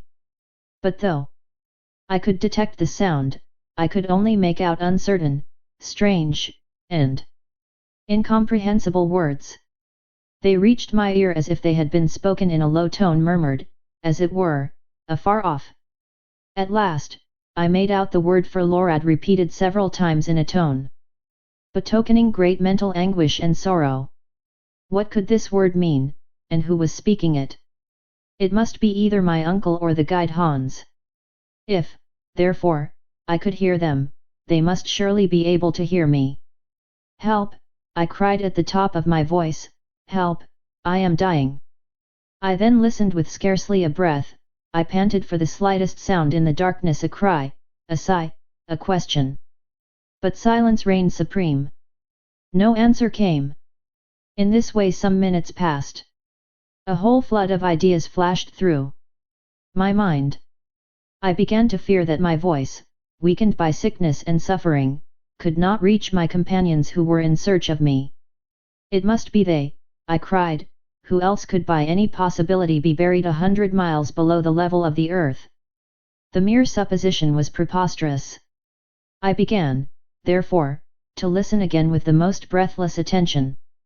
As I moved my ears along the side of the place I was in, I found a mathematical point. As it were, where the voices appeared to attain their maximum of intensity. They. Word for Lorad again distinctly reached my ear. Then came again that rolling noise like thunder which had awakened me out of torpor. I begin to understand, I said to myself after some little time devoted to reflection, it is not through the solid mass that the sound reaches my ears. The walls of my cavernous retreat are of solid granite, and the most fearful explosion would not make uproar enough to penetrate them. The sound must come along the gallery itself. The place I was in must possess some peculiar acoustic properties of its own. Again I listened, and this time this time I heard my name distinctly. Pronounced, cast as it were into space. It was my uncle, the professor, who was speaking. He was in conversation with the guide, and the word which had so often reached my ears, for Lorad, was a Danish expression. Then I understood it all. In order to make myself heard, I too must speak as it were along the side of the gallery, which would carry the sound of my voice just as the wire carries the electric fluid from point to point. But there was no time to lose. If my companions were only to remove a few feet from where they stood, the acoustic effect would be over, my whispering gallery would be destroyed. I again therefore crawled towards the wall, and said, as clearly and distinctly as I could, Uncle Hardwig. I then awaited a reply. Sound does not possess the property of travelling with such extreme rapidity. Besides, the density of the air at that depth from light and motion was very far from adding to the rapidity of circulation. Several seconds elapsed, which to my excited imagination appeared ages, and these words reached my eager ears, and moved my wildly beating heart. Harry, my boy, is that you? A short delay between question and answer. Yes, yes. Where are you? Lost. And your lamp? Out. But the guiding stream is lost. Keep your courage, Harry. We will do our best. One moment, my uncle, I cried, I have no longer strength to answer your questions. But for heaven's sake do you continue to speak to me. Absolute silence, I felt, would be annihilation. Keep up your courage, said my uncle. As you are so weak, do not speak. We have been searching for you in all directions, both by going upwards and downwards in the gallery. My dear boy, I had begun to give over all hope, and you can never know what bitter tears of sorrow and regret I have shed. At last, supposing you to be still on the road beside the Hansbach, we again descended, firing off guns as signals. Now, however, that we have found you, and that our voices reach each other, it may be a long time before we actually meet. We are conversing by means of some extraordinary acoustic arrangement of the labyrinth. But do not despair, my dear boy. It is something gained even to hear each other. While he was speaking, my brain was at work reflecting. A certain undefined hope, vague and shapeless as yet, made my heart beat wildly. In the first place, it was absolutely necessary for me to know one thing. I once more, therefore, leaned my head against the wall, which I almost touched with my lips, and again spoke. Uncle. My boy, was his answer after a few moments. It is of the utmost consequence that we should know how far we are asunder. That is not difficult. You have your chronometer at hand? I asked. Certainly. Well, take it into your hand. Pronounce my name, noting exactly the second at which you speak.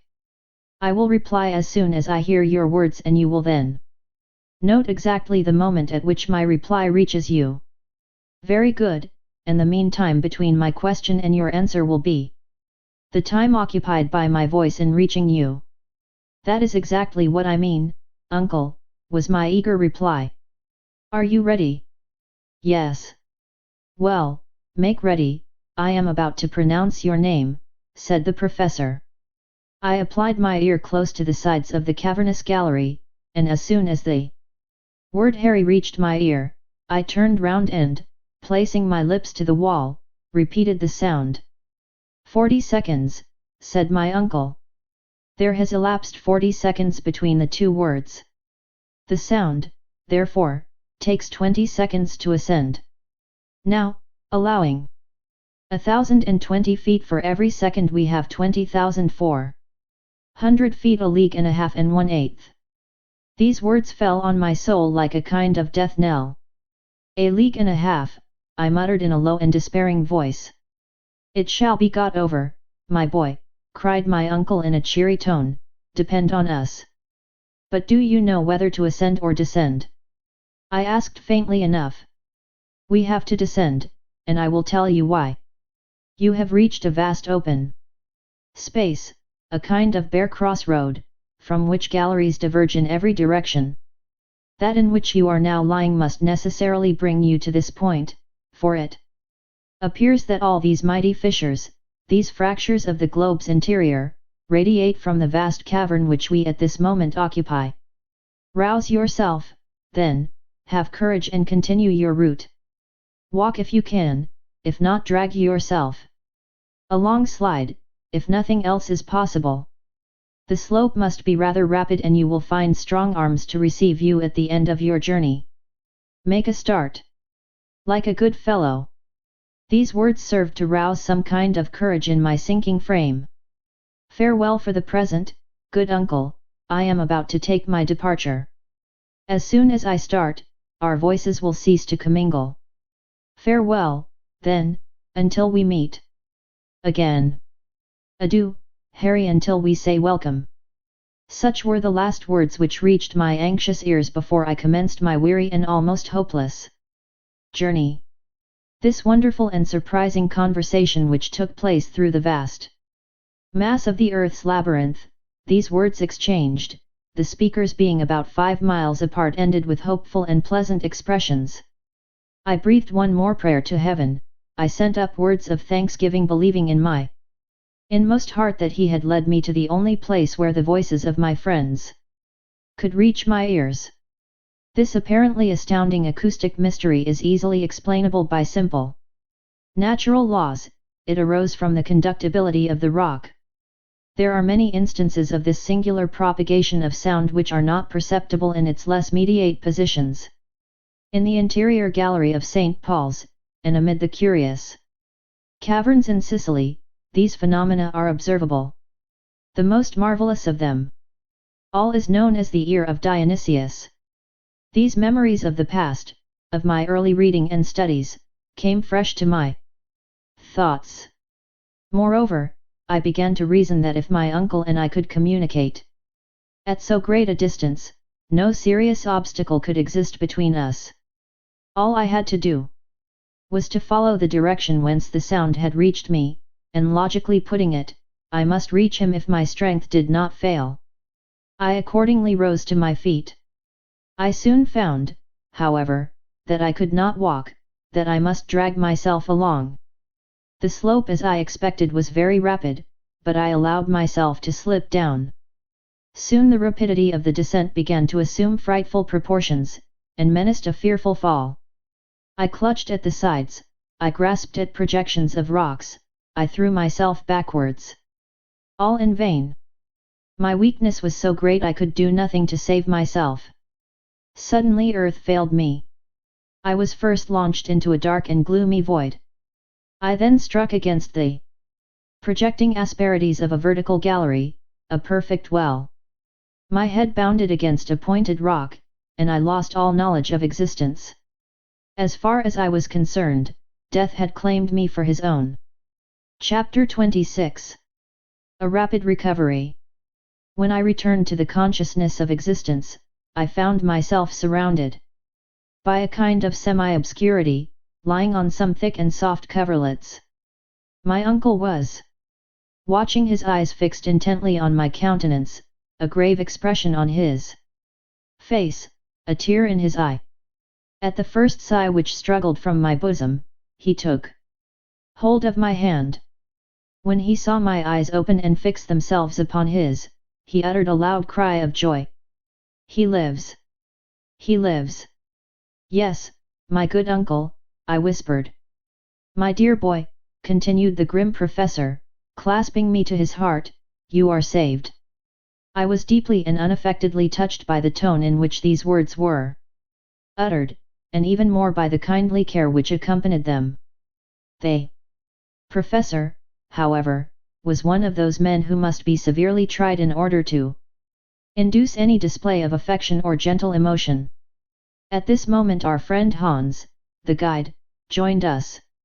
He saw my hand in that of my uncle, and I venture to say that, taciturn as he was, his eyes beamed with lively satisfaction. God dag, he said. Good day, Hans, good day, I replied, in as hearty a tone as I could assume. And now, uncle, that we are together, tell me where we are. I have lost all idea of our position, as of everything else. Tomorrow, Harry, tomorrow, he replied.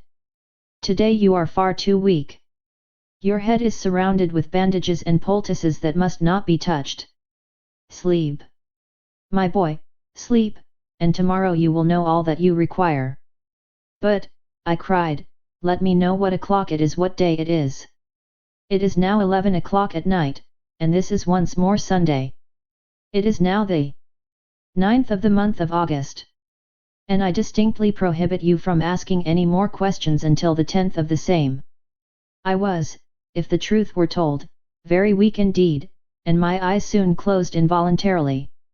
I did require a good night's rest, and I went off reflecting at the last moment that my perilous adventure in the interior of the earth, in total darkness, had lasted 4 days.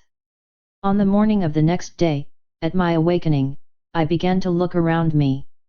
My sleeping place, made of all our travelling bedding, was in a charming grotto, adorned with magnificent stalagmites, glittering in all the colours of the rainbow. The floor of soft and silvery sand. A dim obscurity prevailed. No torch, no lamp was lighted, and yet certain unexplained beams of light penetrated from without, and made their way through the opening of the beautiful grotto.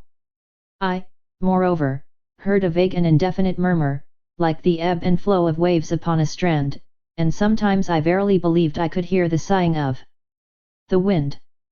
I began to believe that, instead of being awake, I must be dreaming. Surely my brain had not been affected by my fall, and all that occurred during the last 24 hours was not the frenzied visions of madness? And yet after some reflection, a trial of my faculties, I came to the conclusion that I could not be mistaken. Eyes and ears could not surely both deceive me. It is a ray of the blessed daylight, I said to myself, which has penetrated through some mighty fissure in the rocks. But what is the meaning of this murmur of waves, this unmistakable moaning of the salt sea billows? I can hear, too, plainly enough, the whistling of the wind. But can I be altogether mistaken? If my uncle, during my illness, has but carried me back to the surface of the earth, has he, on my account, given up his wondrous expedition, or in some strange manner has it come to an end? I was puzzling my brain over these and other questions, when the professor joined me. Good day, Harry, he cried in a joyous tone. I fancy you are quite well. I am very much better, I replied, actually sitting up in my bed. I knew that would be the end of it, as you slept both soundly and tranquilly. Hans and I have each taken turn to watch, and every hour we have seen visible signs of amelioration. You must be right, uncle, was my reply, for I feel as if I could do justice to any meal you could put before me. You shall eat, my boy, you shall eat. The fever has left you. Our excellent friend Hans has rubbed your wounds and bruises with I know not what ointment, of which the Icelanders alone possess the secret. And they have healed your bruises in the most marvellous manner. Ah, he's a wise fellow is Master Hans. While he was speaking, my uncle was placing before me several articles of food, which, despite his earnest injunctions, I readily devoured. As soon as the first rage of hunger was appeased, I overwhelmed him with questions, to which he now no longer hesitated to give answers. I then learned, for the first time, that my providential fall had brought me to the bottom of an almost perpendicular gallery. As I came down, amidst a perfect shower of stones, the least of which falling on me would have crushed me to death, they came to the conclusion that I had carried with me an entire dislocated rock. Riding as it were on this terrible chariot, I was cast headlong into my uncle's arms. And into them I fell, insensible and covered with blood. "It is indeed a miracle," was the professor's final remark, "that you were not killed 1,000 times over. But let us take care never to separate, for surely we should risk never meeting again. Let us take care never again to separate." These words fell with a sort of chill upon my heart. The journey, then, was not over. I looked at my uncle with surprise and astonishment. My uncle, after an instant's examination of my countenance, said, "What is the matter, Harry? I want to ask you a very serious question. You say that I am all right in health. Certainly you are. And all my limbs are sound and capable of new exertion?" I asked. "Most undoubtedly. But what about my head?" was my next anxious question. "Well, your head, except that you have 1 or 2 contusions, is exactly where it ought to be on your shoulders," said my uncle, laughing. "Well, my own opinion is that my head is not exactly right. In fact, I believe myself slightly delirious." "What makes you think so?" "I will explain why I fancy I have lost my senses," I cried. "Have we not returned to the surface of Mother Earth?" "Certainly not." "Then truly I must be mad, for do I not see the light of day? Do I not hear the whistling of the wind? And can I not distinguish the wash of a great sea? And that is all that makes you uneasy," said my uncle, with a smile. "Can you explain?" "I will not make any attempt to explain, for the whole matter is utterly inexplicable. But you shall see and judge for yourself. You will then find that geological science is as yet in its infancy and that we are doomed to enlighten the world. Let us advance, then," I cried eagerly, no longer able to restrain my curiosity. "Wait a moment, my dear Harry," he responded, "you must take precautions after your illness before going into the open air." "The open air?" "Yes, my boy. I have to warn you that the wind is rather violent and I have no wish for you to expose yourself without necessary precautions. But I beg to assure you that I am perfectly recovered from my illness. Have just a little patience, my boy. A relapse would be inconvenient to all parties. We have no time to lose as our approaching sea voyage may be of long duration." "Sea voyage?" I cried, more bewildered than ever. "Yes. You must take another day's rest, and we shall be ready to go on board." "By tomorrow," replied my uncle, with a peculiar smile. "Go on board?" The words utterly astonished me. Go on board what and how? Had we come upon a river, a lake? Had we discovered some inland sea? Was a vessel lying at anchor in some part of the interior of the earth? My curiosity was worked up to the very highest pitch. My uncle made vain attempts to restrain me. When at last, however, he discovered that my feverish impatience would do more harm than good and that the satisfaction of my wishes could alone restore me to a calm state of mind, he gave way. I dressed myself rapidly and then, taking the precaution to please my uncle of wrapping myself in one of the coverlets, I rushed out of the grotto. Chapter 27. The Central Sea. At first I saw absolutely nothing. My eyes, wholly unused to the effulgence of light, could not bear the sudden brightness, and I was compelled to close them. When I was able to reopen them, I stood still, far more stupefied than astonished. Not all the wildest effects of imagination could have conjured up such a scene. The sea, I cried. Yes, replied my uncle, in a tone of pardonable pride, the Central Sea. No future navigator will deny the fact of my having discovered it, and hence of acquiring a right of giving it a name. It was quite true. A vast, limitless expanse of water, the end of a lake if not of an ocean, spread before us, until it was lost in the distance. The shore, which was very much indented, consisted of a beautiful soft golden sand, mixed with small shells, the long deserted home of some of the creatures of a past age. The waves broke incessantly and with a peculiarly sonorous murmur, to be found in underground localities. A slight frothy flake arose as the wind blew along the pellucid waters, and many a dash of spray was blown into my face. The mighty superstructure of rock which rose above to an inconceivable height left only a narrow opening, but where we stood, there was a large margin of strand. On all sides were capes and promontories and enormous cliffs, partially worn by the eternal breaking of the waves, through countless ages. And as I gazed from side to side, the mighty rocks faded away like a fleecy film of cloud. It was in reality an ocean, with all the usual characteristics of an inland sea, only horribly wild, so rigid, cold and savage. One thing startled and puzzled me greatly. How was it that I was able to look upon that vast sheet of water instead of being plunged in utter darkness? The vast landscape before me was lit up like day. But there was wanting the dazzling brilliancy, the splendid irradiation of the sun, the pale cold illumination of the moon, the brightness of the stars.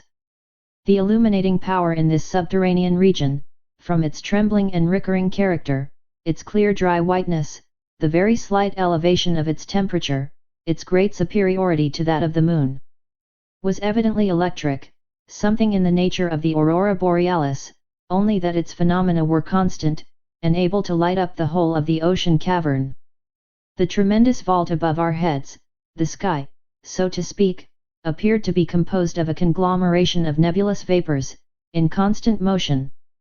I should originally have supposed that, under such an atmospheric pressure as must exist in that place, the evaporation of water could not really take place, and yet from the action of some physical law, which escaped my memory, there were heavy and dense clouds rolling along that mighty vault, partially concealing the roof. Electric currents produced astonishing play of light and shade in the distance, especially around the heavier clouds. Deep shadows were cast beneath, and then, suddenly, between two clouds, there would come a ray of unusual beauty, and remarkable intensity. And yet it was not like the sun, for it gave no heat. The effect was sad and excruciatingly melancholy. Instead of a noble firmament of blue, studded with stars, there was above me a heavy roof of granite, which seemed to crush me.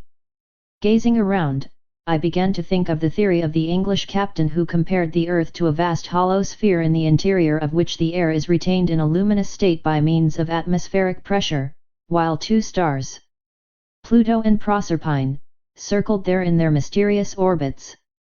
After all, suppose the old fellow was right. In truth, we were imprisoned, bound as it were, in a vast excavation. Its width it was impossible to make out, the shore, on either hand, widening rapidly, until lost to sight, while its length was equally uncertain. A haze on the distant horizon bounded our view. As to its height, we could see that it must be many miles to the roof. Looking upward, it was impossible to discover where the stupendous roof began. The lowest of the clouds must have been floating at an elevation of 2,000 yards, a height greater than that of terrestrial vapors. Which circumstance was doubtless owing to the extreme density of the air. I use the word cavern in order to give an idea of the place. I cannot describe its awful grandeur, human language fails to convey an idea of its savage sublimity. Whether this singular vacuum had or had not been caused by the sudden cooling of the earth when in a state of fusion, I could not say. I had read of most wonderful and gigantic caverns, but none in any way like this. The great grotto of Guachara, in Colombia, visited by the learned Humboldt, The vast and partially explored Mammoth Cave in Kentucky. What were these holes in the earth to that in which I stood in speechless admiration? With its vapory clouds, its electric light, and the mighty ocean slumbering in its bosom. Imagination, not description, can alone give an idea of the splendor and vastness of the cave. I gazed at these marvels in profound silence. Words were utterly wanting to indicate the sensations of wonder I experienced. I seemed, as I stood upon that mysterious shore, as if I were some wandering inhabitant of a distant planet, present for the first time at the spectacle of some terrestrial phenomena, belonging to another existence. To give body and existence to such new sensations would have required the coinage of new words, and here my feeble brain found itself wholly at fault. I looked on, I thought, I reflected, I admired, in a state of stupefaction not altogether unmingled with fear. The unexpected spectacle restored some color to my pallid cheeks. I seemed to be actually getting better under the influence of this novelty. Moreover, the vivacity of the dense atmosphere reanimated my body by inflating my lungs with unaccustomed oxygen. It will be readily conceived that after an imprisonment of 47 days, in a dark and miserable tunnel, it was with infinite delight that I breathed this saline air. It was like the genial, reviving influence of the salt sea waves. My uncle had already got over the first surprise. With the Latin poet Horace, his idea was that not to admire is all the art I know. To make man happy and to keep him so. Well, he said, after giving me time thoroughly to appreciate the marvels of this underground sea, do you feel strong enough to walk up and down? Certainly, was my ready answer, nothing would give me greater pleasure. Well then, my boy, he said, lean on my arm, and we will stroll along the beach. I accepted his offer eagerly, and we began to walk along the shores of this extraordinary lake. To our left were abrupt rocks, piled one upon the other, a stupendous titanic pile. Down their sides leaped innumerable cascades, which at last, becoming limpid and murmuring streams, were lost in the waters of the lake. Light vapors, which rose here and there, and floated in fleecy clouds from rock to rock, indicated hot springs, which also poured their superfluity into the vast reservoir at our feet. Among them I recognized our old and faithful stream, the Hansbach, which, lost in that wild basin, seemed as if it had been flowing since the creation of the world. We shall miss our excellent friend, I remarked, with a deep sigh. Bah! Said my uncle testily, what matters it? That or another, it is all the same. I thought the remark ungrateful, and felt almost inclined to say so, but I forbore. At this moment my attention was attracted by an unexpected spectacle. After we had gone about 500 yards, we suddenly turned a steep promontory, and found ourselves close to a lofty forest. It consisted of straight trunks with tufted tops, in shape like parasols. The air seemed to have no effect upon these trees, which in spite of a tolerable breeze remained as still and motionless as if they had been petrified. I hastened forward. I could find no name for these singular formations. Did they not belong to the 2,000 and more known trees, or were we to make the discovery of a new growth? By no means. When we at last reached the forest, and stood beneath the trees, my surprise gave way to admiration. In truth, I was simply in the presence of a very ordinary product of the earth, of singular and gigantic proportions. My uncle unhesitatingly called them by their real names. It is only, he said, in his coolest manner, a forest of mushrooms. On close examination I found that he was not mistaken. Judge of the development attained by this product of damp hot soils. I had heard that the Lycoperdon giganteum reaches 9 feet in circumference, but here were white mushrooms, nearly 40 feet high, and with tops of equal dimensions. They grew in countless thousands. The light could not make its way through their massive substance, and beneath them reigned a gloomy and mystic darkness. Still I wished to go forward. The cold in the shades of this singular forest was intense. For nearly an hour we wandered about in this visible darkness. At length, I left the spot, and once more returned to the shores of the lake, to light and comparative warmth. But the amazing vegetation of subterraneous land was not confined to gigantic mushrooms. New wonders awaited us at every step.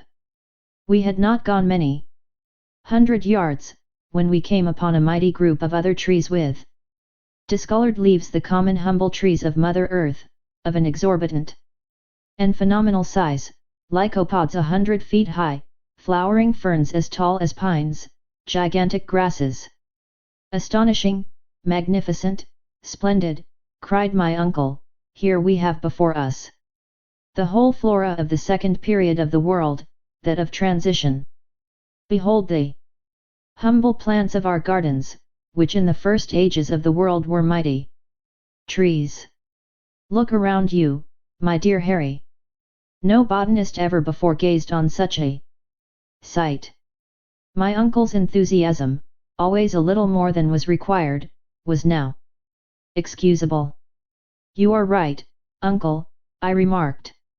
Providence appears to have designed the preservation in this vast and mysterious hothouse of antediluvian plants, to prove the sagacity of learned men in figuring them so marvellously on paper. Well said, my boy, very well said, it is indeed a mighty hothouse. But you would also be within the bounds of reason and common sense, if you added that it is also a vast menagerie. I looked rather anxiously around. If the animals were as exaggerated as the plants, the matter would certainly be serious. A menagerie? Doubtless. Look at the dust we are treading underfoot, behold the bones with which the whole soil of the seashore is covered. Bones, I replied, yes, certainly, the bones of antediluvian animals. I stooped down as I spoke, and picked up one or two singular remains, relics of a bygone age. It was easy to give a name to these gigantic bones, in some instances as big as trunks of trees. Here is, clearly, the lower jawbone of a mastodon, I cried, almost as warmly and enthusiastically as my uncle. Here are the molars of the Dinotherium, here is a leg bone which belonged to the Megatherium. You are right, uncle, it is indeed a menagerie, for the mighty animals to which these bones once belonged have lived and died on the shores of this subterranean sea, under the shadow of these plants. Look, yonder are whole skeletons, and yet, nephew, said my uncle, noticing that I suddenly came to a full stop. I do not understand the presence of such beasts in granite caverns, however vast and prodigious, was my reply. Why not, said my uncle, with very much of his old professional impatience. Because it is well known that animal life only existed on Earth during the secondary period, when the sedimentary soil was formed by the alluviums, and thus replaced the hot and burning rocks of the primitive age. I have listened to you earnestly and with patience, Harry, and I have a simple and clear answer to your objections, and that is, that this itself is a sedimentary soil. How can that be at such enormous depth from the surface of the earth? The fact can be explained both simply and geologically. At a certain period, the earth consisted only of an elastic crust, liable to alternative upward and downward movements in virtue of the law of attraction. It is very probable that many a landslip took place in those days, and that large portions of sedimentary soil were cast into huge and mighty chasms. Quite possible, I dryly remarked. But, uncle, if these antediluvian animals formerly lived in these subterranean regions, what more likely than that one of these monsters may at this moment be concealed behind one of yonder mighty rocks? As I spoke, I looked keenly around, examining with care every point of the horizon, but nothing alive appeared to exist on these deserted shores. I now felt rather fatigued, and told my uncle so. The walk and excitement were too much for me in my weak state. I therefore seated myself at the end of a promontory, at the foot of which the waves broke in incessant rolls. I looked round a bay formed by projections of vast granitic rocks. At the extreme end was a little port protected by huge pyramids of stones. A brig and 3 or 4 schooners might have lain there with perfect ease. So natural did it seem, that every minute my imagination induced me to expect a vessel coming out under all sail and making for the open sea under the influence of a warm southerly breeze. But the fantastic illusion never lasted more than a minute. We were the only living creatures in this subterranean world. During certain periods there was an utter cessation of wind, when a silence deeper, more terrible than the silence of the desert fell upon these solitary and arid rocks and seemed to hang like a leaden weight upon the waters of this singular ocean. I sought, amid the awful stillness, to penetrate through the distant fog, to tear down the veil which concealed the mysterious distance. What unspoken words were murmured by my trembling lips? What questions did I wish to ask and did not? Where did this sea end? To what did it lead? Should we ever be able to examine its distant shores? But my uncle had no doubts about the matter. He was convinced that our enterprise would in the end be successful. For my part, I was in a state of painful indecision. I desired to embark on the journey and to succeed, and still I feared the result. After we had passed an hour or more in silent contemplation of the wondrous spectacle, we rose and went down towards the bank on our way to the grotto, which I was not sorry to gain. After a slight repast, I sought refuge in slumber. And at length, after many and tedious struggles, sleep came over my weary eyes. Chapter 28. Launching the raft. On the morning of the next day, to my great surprise, I awoke completely restored. I thought a bath would be delightful after my long illness and sufferings. So, soon after rising, I went and plunged into the waters of this new Mediterranean. The bath was cool, fresh and invigorating. I came back to breakfast with an excellent appetite. Hans, our worthy guide, thoroughly understood how to cook such eatables as we were able to provide. He had both fire and water at discretion, so that he was enabled slightly to vary the weary monotony of our ordinary repast. Our morning meal was like a capital English breakfast, with coffee by way of a wind-up. And never had this delicious beverage been so welcome and refreshing. My uncle had sufficient regard for my state of health not to interrupt me in the enjoyment of the meal, but he was evidently delighted when I had finished. "Now then," said he, "come with me. It is the height of the tide, and I am anxious to study its curious phenomena." "What?" I cried, rising in astonishment. "Did you say the tide, uncle?" "Certainly I did." "You do not mean to say," I replied, in a tone of respectful doubt, "that the influence of the sun and moon is felt here below?"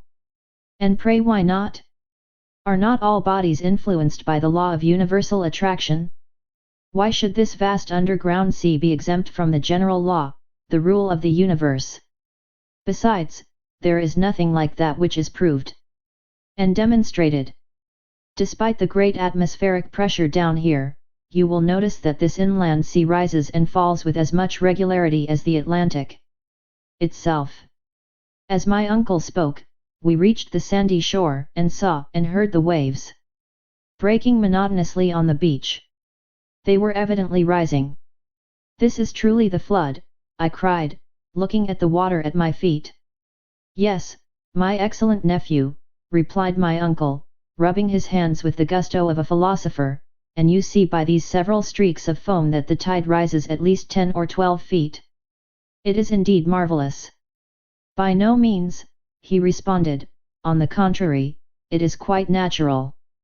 "It may appear so in your eyes, my dear uncle," was my reply, "but all the phenomena of the place appear to me to partake of the marvellous.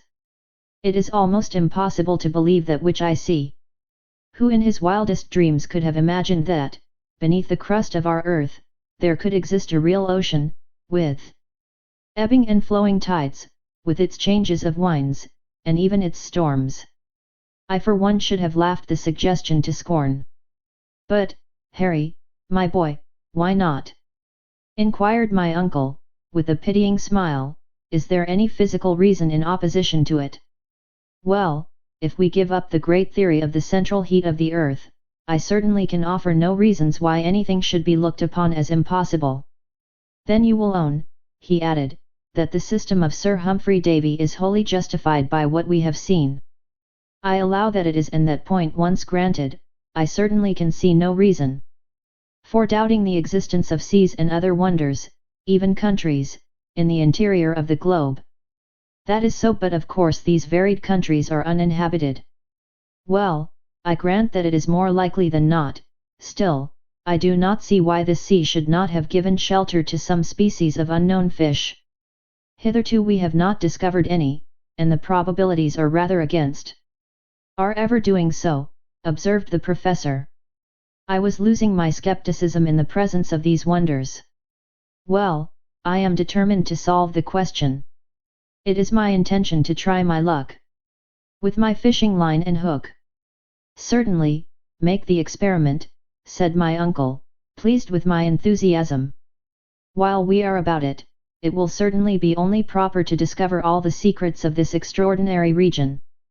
But, after all, where are we now? I asked.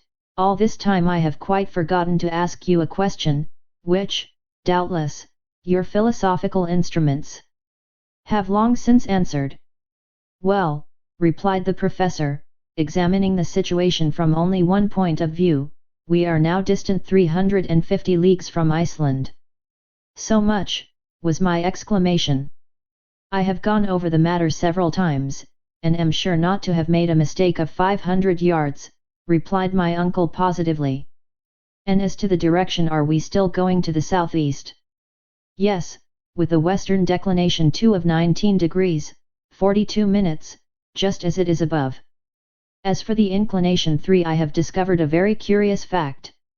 2. The declination is the variation of the needle from the true meridian of a place. 3. Inclination is the dip of the magnetic needle with a tendency to incline towards the earth. What may that be, uncle? Your information interests me. Why, that the needle, instead of dipping towards the pole as it does on earth, in the northern hemisphere, has an upward tendency. This proves, I cried, that the great point of magnetic attraction lies somewhere between the surface of the earth and the spot we have succeeded in reaching. Exactly, my observant nephew, exclaimed my uncle, elated and delighted. And it is quite probable that if we succeed in getting toward the polar regions, somewhere near the 73rd degree of latitude, where Sir James Ross discovered the magnetic pole, we shall behold the needle point directly upward. We have therefore discovered by analogy, that this great center of attraction is not situated at a very great depth.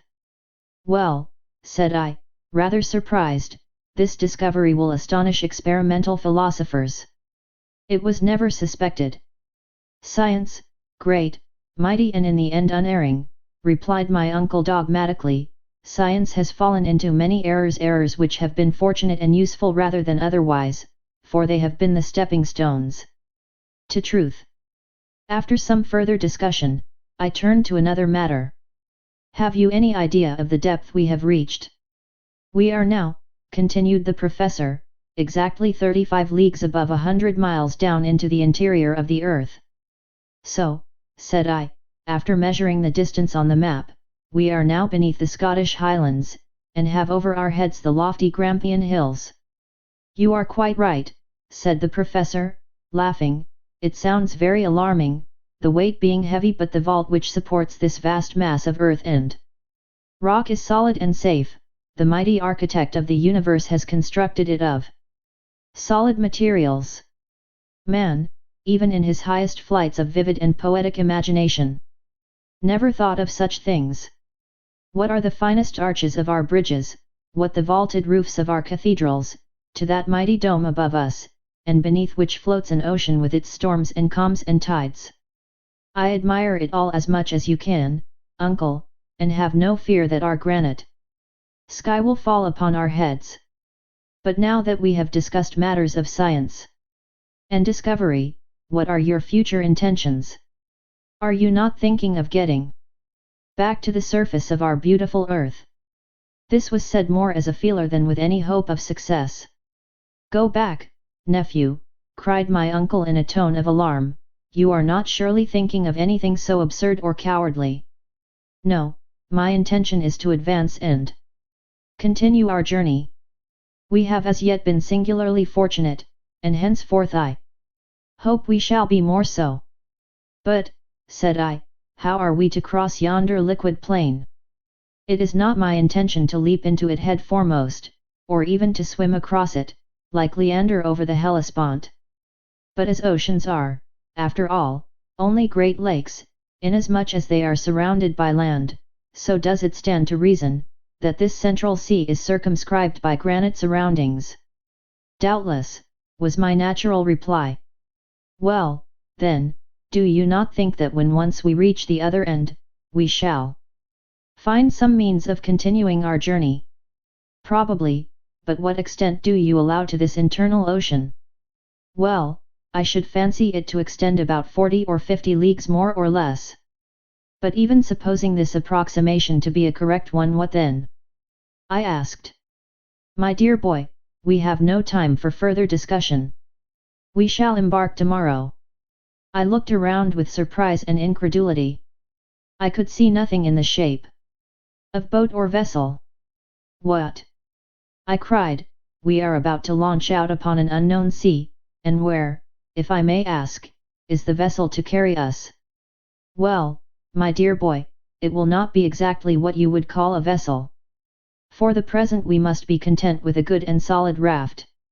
A raft, I cried, incredulously, but down here a raft is as impossible of construction as a vessel, and I am at a loss to imagine.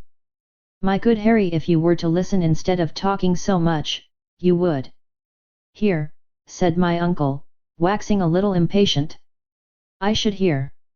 Yes, certain knocks with the hammer, which Hans is now employing to make the raft. He has been at work for many hours. Making a raft? Yes. But where has he found trees suitable for such a construction? He found the trees all ready to his hand. Come, and you shall see our excellent guide at work. More and more amazed at what I heard and saw, I followed my uncle like one in a dream. After a walk of about a quarter of an hour, I saw Hans at work on the other side of the promontory which formed our natural port. A few minutes more and I was beside him. To my great surprise, on the sandy shore lay a half-finished raft. It was made from beams of a very peculiar wood, and a great number of limbs, joints, boughs, and pieces lay about, sufficient to have constructed a fleet of ships and boats. I turned to my uncle, silent with astonishment and awe. Where did all this wood come from? I cried, what wood is it? Well, there is pine wood, fir, and the palms of the northern regions, mineralized by the action of the sea, he replied, sententiously. Can it be possible? Yes, said the learned professor, what you see is called fossil wood. But then, cried I, after reflecting for a moment, like the lignites, it must be as hard and as heavy as iron, and therefore will certainly not float. Sometimes that is the case. Many of these woods have become true anthracites, but others again, like those you see before you, have only undergone one phase of fossil transformation. But there is no proof like demonstration, added my uncle, picking one or two of these precious waifs and casting them into the sea. The piece of wood, after having disappeared for a moment, came to the surface, and floated about with the oscillation produced by wind and tide. Are you convinced? Said my uncle, with a self-satisfied smile. I am convinced, I cried, that what I see is incredible. The fact was that my journey into the interior of the earth was rapidly changing all preconceived notions, and day by day preparing me for the marvelous. I should not have been surprised to have seen a fleet of native canoes afloat upon that silent sea. The very next evening, thanks to the industry and ability of Hans, the raft was finished. It was about 10 feet long and 5 feet wide. The beams bound together with stout ropes, were solid and firm, and once launched by our united efforts, the improvised vessel floated tranquilly upon the waters of what the professor had well named the Central Sea. Chapter 29. On the waters a raft voyage. On the 13th of August we were up betimes. There was no time to be lost. We now had to inaugurate a new kind of locomotion, which would have the advantage of being rapid and not fatiguing. A mast, made of 2 pieces of wood fastened together, to give additional strength, a yard made from another one, the sail a linen sheet from our bed. We were fortunately in no want of cordage, and the whole on trial appeared solid and seaworthy.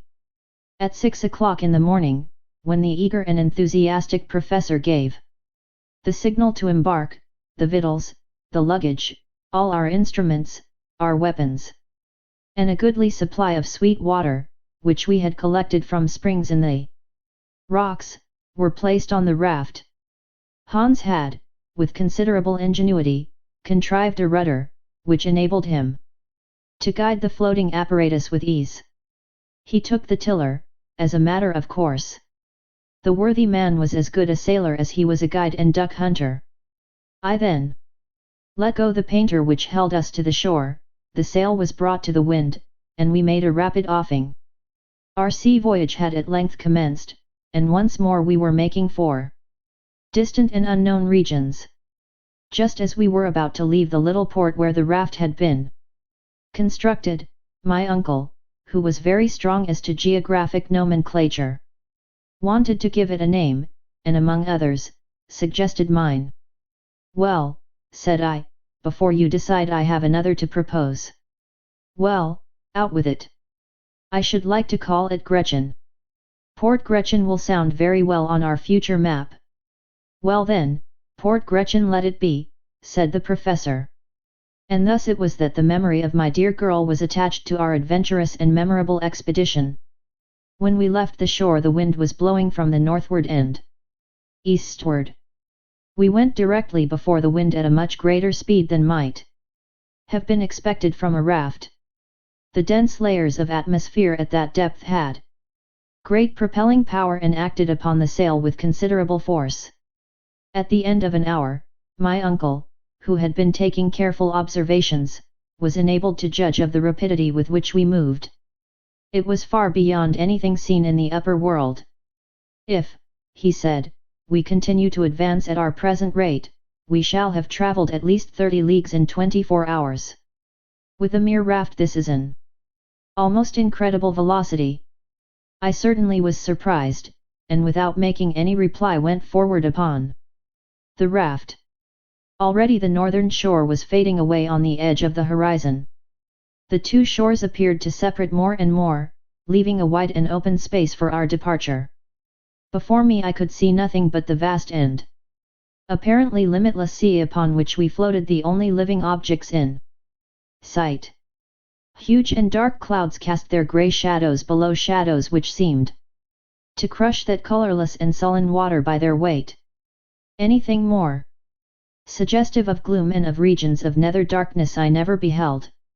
Silvery rays of electric light, reflected here and there upon some small spots of water, brought up luminous sparkles in the long wake of our cumbrous bark. Presently, we were wholly out of sight of land, not a vestige could be seen, nor any indication of where we were going. So still and motionless did we seem without any distant point to fix our eyes on that but for the phosphoric light at the wake of the raft I should have fancied that we were still and motionless. But I knew that we were advancing at a very rapid rate. About 12 o'clock in the day, vast collections of seaweed were discovered, surrounding us on all sides. I was aware of the extraordinary vegetative power of these plants, which have been known to creep along the bottom of the great ocean, and stop the advance of large ships. But never were seaweeds ever seen so gigantic and wonderful as those of the Central Sea. I could well imagine how, seen at a distance, tossing and heaving on the summit of the billows, the long lines of algae have been taken for living things, and thus have been fertile sources of the belief in sea serpents. Our raft swept past great specimens of fucus or sea arac, from 3 to 4,000 feet in length, immense, incredibly long, looking like snakes that stretched out far beyond our horizon. It afforded me great amusement to gaze on their variegated ribbon-like endless lengths. Hour after hour passed without our coming to the termination of these floating weeds. If my astonishment increased, my patience was well nigh exhausted. What natural force could possibly have produced such abnormal and extraordinary plants? What must have been the aspect of the globe, during the first centuries of its formation, when under the combined action of heat and humidity, the vegetable kingdom occupied its vast surface to the exclusion of everything else? These were considerations of never-ending interest for the geologist and the philosopher. All this while we were advancing on our journey, and at length night came, but as I had remarked the evening before, the luminous state of the atmosphere was in nothing diminished. Whatever was the cause, it was a phenomenon upon the duration of which we could calculate with certainty. As soon as our supper had been disposed of, and some little speculative conversation indulged in, I stretched myself at the foot of the mast, and presently went to sleep. Hans remained motionless at the tiller, allowing the raft to rise and fall on the waves. The wind being aft, and the sail square, all he had to do was to keep his oar in the center. Ever since we had taken our departure from the newly named Port Gretchen, my worthy uncle had directed me to keep a regular log of our day's navigation, with instructions to put down even the most minute particulars, every interesting and curious phenomenon, the direction of the wind, our rate of sailing, the distance we went, in a word, every incident of our extraordinary voyage. From our log, therefore, I tell the story of our voyage on the Central Sea. Friday, August 14th. A steady breeze from the northwest. Raft progressing with extreme rapidity, and going perfectly straight. Coast still dimly visible. About 30 leagues to leeward. Nothing to be seen beyond the horizon in front. The extraordinary intensity of the light neither increases nor diminishes. It is singularly stationary. The weather remarkably fine, that is to say, the clouds have ascended very high, and are light and fleecy, and surrounded by an atmosphere resembling silver in fusion. Thermometer, 32 degrees centigrade. About 12 o'clock in the day, our guide Hans, having prepared and baited a hook, cast his line into the subterranean waters. The bait he used was a small piece of meat, by means of which he concealed his hook. Anxious as I was for a long time doomed to disappointment. Were these waters supplied with fish or not? That was the important question. No was my decided answer. Then there came a sudden and rather hard tug. Hans coolly drew it in, and with it a fish, which struggled violently to escape. "A fish!" cried my uncle. "It is a sturgeon!" I cried, "Certainly a small sturgeon." The professor examined the fish carefully, noting every characteristic, and he did not coincide in my opinion. The fish had a flat head, round body, and the lower extremities covered with bony scales. Its mouth was wholly without teeth. The pectoral fins, which were highly developed, sprouted direct from the body, which properly speaking had no tail. The animal certainly belonged to the order in which naturalists class the sturgeon, but it differed from that fish in many essential particulars. My uncle, after all, was not mistaken. After a long and patient examination, he said, "This fish, my dear boy, belongs to a family which has been extinct for ages, and of which no trace has ever been found on earth, except fossil remains in the Devonian strata." "You do not mean to say," I cried, "that we have captured a live specimen of a fish belonging to the primitive stock that existed before the deluge?" "We have," said the professor, who all this time was continuing his observations, "and you may see by careful examination that these fossil fish have no identity with existing species. To hold in one's hand, therefore, a living specimen of the order, is enough to make a naturalist happy for life. But, cried I, to what family does it belong?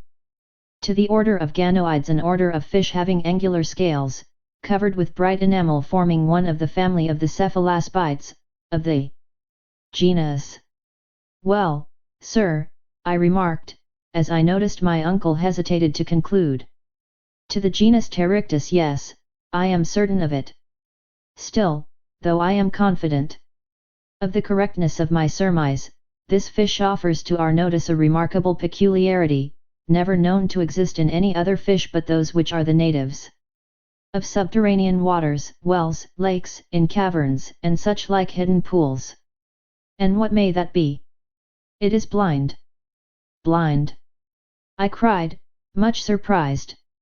Not only blind, continued the professor, but absolutely without organs of sight. I now examined our discovery for myself. It was singular, to be sure, but it was really a fact. This, however, might be a solitary instance, I suggested. The hook was baited again and once more thrown into the water.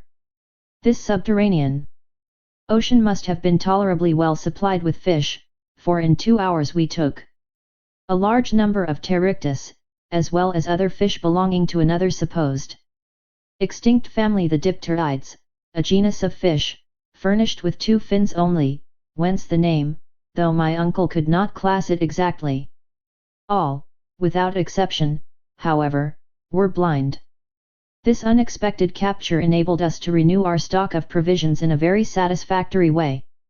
We were now convinced that this subterranean sea contained only fish known to us as fossil specimens, and fish and reptiles alike were all the more perfect the farther back they dated their origin. We began to hope that we should find some of those saurians which science has succeeded in reconstructing from bits of bone or cartilage. I took up the telescope and carefully examined the horizon, looked over the whole sea. It was utterly and entirely deserted. Doubtless we were still too near the coast. After an examination of the ocean, I looked upward, towards the strange and mysterious sky. Why should not one of the birds reconstructed by the immortal Cuvier flap his stupendous wings aloft in the dull strata of subterranean air? It would, of course, find quite sufficient food from the fish in the sea. I gazed for some time upon the void above. It was as silent and as deserted as the shores we had but lately left. Nevertheless, though I could neither see nor discover anything, my imagination carried me away into wild hypotheses. I was in a kind of waking dream. I thought I saw on the surface of the water those enormous antediluvian turtles as big as floating islands. Upon those dull and sombre shores passed a spectral row of the mammifers of early days, the great Leptotherium found in the cavernous hollow of the Brazilian hills, the Mesocotherium, a native of the glacial regions of Siberia. Farther on, the Pachydermatous Lophrodon, that gigantic tapir, which concealed itself behind rocks, ready to do battle for its prey with the Anoplotherium, a singular animal partaking of the nature of the rhinoceros, the horse, the hippopotamus, and the camel. There was the giant mastodon, twisting and turning his horrid trunk, with which he crushed the rocks of the shore to powder, while the Megatherium, his back raised like a cat in a passion, his enormous claws stretched out, dug into the earth for food, at the same time that he awoke the sonorous echoes of the whole place with his terrible roar. Higher up still, the first monkey ever seen on the face of the globe clambered, gambolling and playing up the granite hills. Still farther away, ran the pterodactyl, with the winged hand, gliding or rather sailing through the dense and compressed air like a huge bat. Above all, near the leaden granitic sky, were immense birds, more powerful than the cassowary and the ostrich, which spread their mighty wings and fluttered against the huge stone vault of the inland sea. I thought, such was the effect of my imagination, that I saw this whole tribe of antediluvian creatures.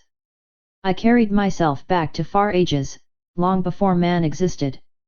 When, in fact, the earth was in too imperfect a state for him to live upon it. My dream was of countless ages before the existence of man. The mammifers first disappeared, then the mighty birds, then the reptiles of the secondary period. Presently the fish, the crustacea, the mollusks, and finally the vertebrata. The zoophytes of the period of transition in their turn sank into annihilation. The whole panorama of the world's life before the historic period seemed to be born over again, and mine was the only human heart that beat in this unpeopled world. There were no more seasons, there were no more climates, the natural heat of the world increased unceasingly, and neutralized that of the great radiant Sunday. Vegetation was exaggerated in an extraordinary manner. I passed like a shadow in the midst of brushwood as lofty as the giant trees of California, and trod underfoot the moist and humid soil, reeking with a rank and varied vegetation. I leaned against the huge column-like trunks of giant trees, to which those of Canada were as ferns. Whole ages passed, hundreds upon hundreds of years were concentrated into a single day. Next, unrolled before me like a panorama, came the great and wondrous series of terrestrial transformations. Plants disappeared, the granitic rocks lost all trace of solidity, the liquid state was suddenly substituted for that which had before existed. This was caused by intense heat acting on the organic matter of the earth. The waters flowed over the whole surface of the globe, they boiled, they were volatilized, or turned into vapor, a kind of steam cloud wrapped the whole earth, the globe itself becoming at last nothing but one huge sphere of gas, indescribable in color, between white heat and red, as big and as brilliant as the sun. In the very center of this prodigious mass, 1,400,000 times as large as our globe, I was whirled round in space, and brought into close conjunction with the planets. My body was subtilized, or rather became volatile, and commingled in a state of atomic vapor, with the prodigious clouds, which rushed forward like a mighty comet into infinite space. What an extraordinary dream! Where would it finally take me?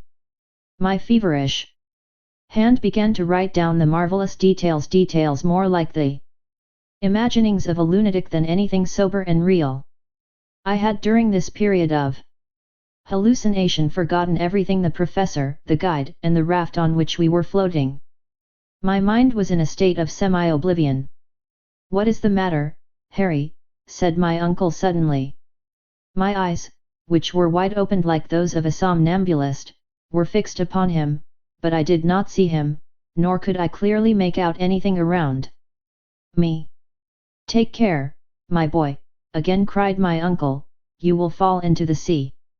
As he uttered these words, I felt myself seized on the other side by the firm hand of our devoted guide. Had it not been for the presence of mind of Hans, I must infallibly have fallen into the waves and been drowned. "Have you gone mad?" cried my uncle, shaking me on the other side. What is the matter?" I said at last, coming to myself. "Are you ill, Henry?" continued the professor in an anxious tone. No, but I have had an extraordinary dream. It, however, has passed away. All now seems well," I added, looking around me with strangely puzzled eyes. "All right," said my uncle, "a beautiful breeze, a splendid sea. We are going along at a rapid rate, and if I am not out in my calculations we shall soon see land. I shall not be sorry to exchange the narrow limits of our raft for the mysterious strand of the subterranean ocean." As my uncle uttered these words, I rose and carefully scanned the horizon. But the line of water was still confounded with the lowering clouds that hung aloft, and in the distance appeared to touch the edge of the water. Chapter 30. Terrific Saurian Combat. Saturday, August 15th. The sea still retains its uniform monotony. The same leaden hue, the same eternal glare from above. No indication of land being in sight. The horizon appears to retreat before us, more and more as we advance. My head, still dull and heavy from the effects of my extraordinary dream, which I cannot as yet banish from my mind. The professor, who has not dreamed, is, however, in one of his morose and unaccountable humors. Spends his time in scanning the horizon, at every point of the compass. His telescope is raised every moment to his eyes, and when he finds nothing to give any clue to our whereabouts, he assumes a Napoleonic attitude and walks anxiously. I remarked that my uncle, the professor, had a strong tendency to resume his old impatient character, and I could not but make a note of this disagreeable circumstance in my journal. I saw clearly that it had required all the influence of my danger and suffering, to extract from him one scintillation of humane feeling. Now that I was quite recovered, his original nature had conquered and obtained the upper hand. And, after all, what had he to be angry and annoyed about, now more than at any other time? Was not the journey being accomplished under the most favorable circumstances? Was not the raft progressing with the most marvelous rapidity? What, then, could be the matter? After one or two preliminary hems, I determined to inquire. "You seem uneasy, uncle," said I, when for about the 100th time he put down his telescope and walked up and down, muttering to himself. "No, I am not uneasy," he replied in a dry harsh tone, "by no means." "Perhaps I should have said impatient," I replied, softening the force of my remark. "Enough to make me so, I think." "And yet we are advancing at a rate seldom attained by a raft," I remarked. "What matters that?" cried my uncle. "I am not vexed at the rate we go at, but I am annoyed to find the sea so much vaster than I expected." I then recollected that the professor, before our departure, had estimated the length of this subterranean ocean as at most about 30 leagues. Now we had travelled at least over thrice that distance without discovering any trace of the distant shore. I began to understand my uncle's anger. "We are not going down," suddenly exclaimed the professor. "We are not progressing with our great discoveries. All this is utter loss of time. After all, I did not come from home to undertake a party of pleasure. This voyage on a raft over a pond annoys and wearies me." He called this adventurous journey a party of pleasure, and this great inland sea a pond. "But," argued I, "if we have followed the route indicated by the great Saknussemm, we cannot be going far wrong. That is the question, as the great, the immortal Shakespeare, has it. Are we following the route indicated by that wondrous sage? Did Saknussemm ever fall in with this great sheet of water? If he did he cross it? I begin to fear that the rivulet we adopted for a guide has led us wrong. In any case, we can never regret having come thus far. It is worth the whole journey to have enjoyed this magnificent spectacle. It is something to have seen. I care nothing about seeing, nor about magnificent spectacles.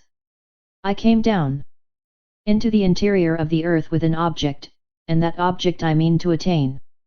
Don't talk to me about admiring scenery, or any other sentimental trash." After this I thought it well to hold my tongue, and allow the professor to bite his lips until the blood came, without further remark. At 6 o'clock in the evening, our matter-of-fact guide, Hans, asked for his week's salary, and receiving his 3 rix-dollars, put them carefully in his pocket. He was perfectly contented and satisfied. Sunday, August 16th. Nothing new to record. The same weather as before. The wind has a slight tendency to freshen up, with signs of an approaching gale. When I awoke, my first observation was in regard to the intensity of the light.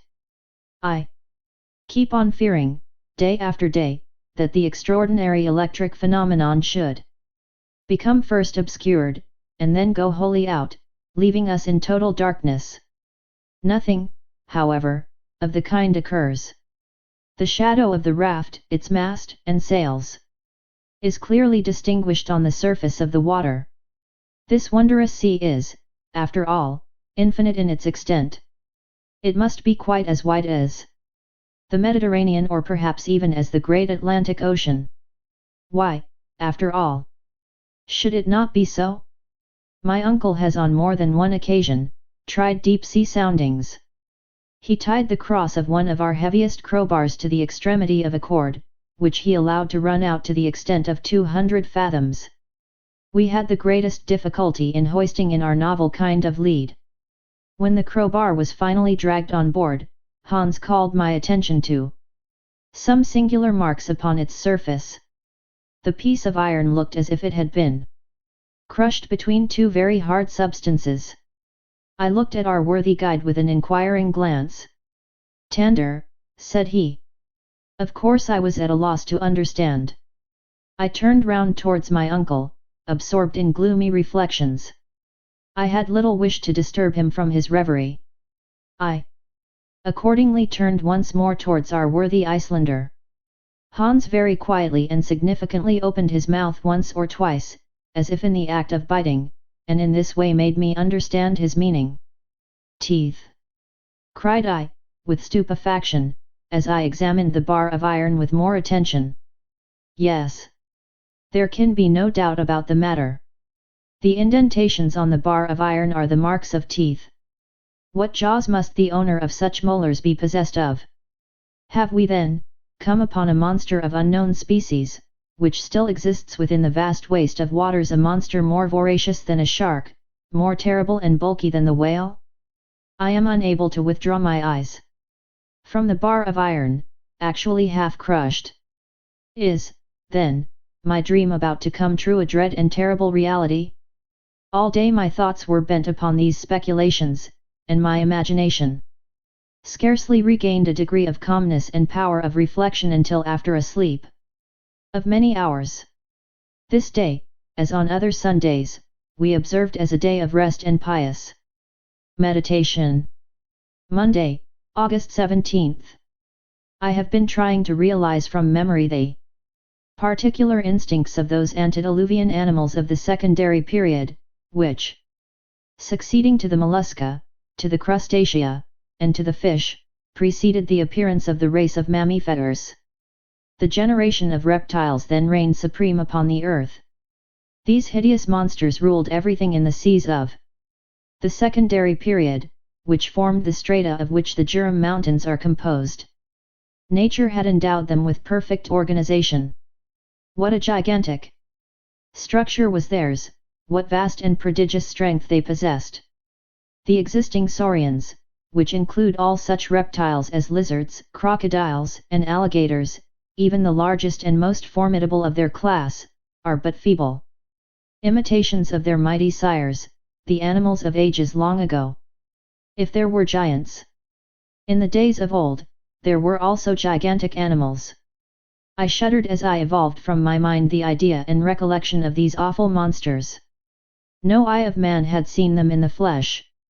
They took their walks abroad upon the face of the earth thousands of ages before man came into existence, and their fossil bones, discovered in the limestone, have allowed us to reconstruct them anatomically, and thus to get some faint idea of their colossal formation.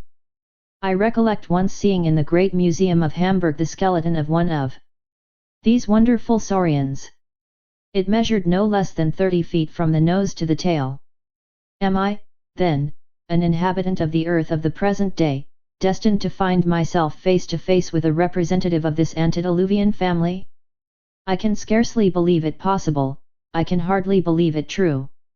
And yet these marks of powerful teeth upon the bar of iron. Can there be a doubt from their shape that the bite is the bite of a crocodile? My eyes stare wildly and with terror upon the subterranean sea. Every moment I expect one of these monsters to rise from its vast cavernous depths. I fancy that the worthy professor in some measure shares my notions, if not my fears, for, after an attentive examination of the crowbar, he cast his eyes rapidly over the mighty and mysterious ocean. What could possess him to leave the land, I thought, as if the depth of this water was of any importance to us. No doubt he has disturbed some terrible monster in his watery home, and perhaps we may pay dearly for our temerity. Anxious to be prepared for the worst, I examined our weapons, and saw that they were in a fit state for use. My uncle looked on at me and nodded his head approvingly. He, too, has noticed what we have to fear. Already the uplifting of the waters on the surface indicates that something is in motion below. The danger approaches. It comes nearer and nearer. It behooves us to be on the watch. Tuesday, August 18th. Evening came at last, the hour when the desire for sleep caused our eyelids to be heavy. Night there is not, properly speaking, in this place, any more than there is in summer in the Arctic regions. Hans, however, is immovable at the rudder. When he snatches a moment of rest I really cannot say. I take advantage of his vigilance to take some little repose. But 2 hours after I was awakened from a heavy sleep by an awful shock. The raft appeared to have struck upon a sunken rock. It was lifted right out of the water by some wondrous and mysterious power, and then started off 20 fathoms distant. What is it?" cried my uncle starting up. "Are we shipwrecked, or what?" Hans raised his hand and pointed to where, about 200 yards off, a large black mass was moving up and down. I looked with awe. My worst fears were realized. "It is a colossal monster!" I cried, clasping my hands. "Yes," cried the agitated professor, "and there yonder is a huge sea lizard of terrible size and shape. And farther on behold a prodigious crocodile. Look at his hideous jaws, and that row of monstrous teeth. Ha! He has gone. A whale! A whale!" shouted the professor. "I can see her enormous fins. See, see, how she blows air and water." 2 liquid columns rose to a vast height above the level of the sea, into which they fell with a terrific crash, waking up the echoes of that awful place. We stood still, surprised, stupefied, terror-stricken at the sight of this group of fearful marine monsters, more hideous in the reality than in my dream. They were of supernatural dimensions. The very smallest of the whole party could with ease have crushed our raft and ourselves with a single bite. Hans, seizing the rudder which had flown out of his hand, puts it hard aweather in order to escape from such dangerous vicinity, but no sooner does he do so, than he finds he is flying from Scylla to Charybdis. To leeward is a turtle, about 40 feet wide, and a serpent quite as long, with an enormous and hideous head peering from out the waters. Look which way we will, it is impossible for us to fly.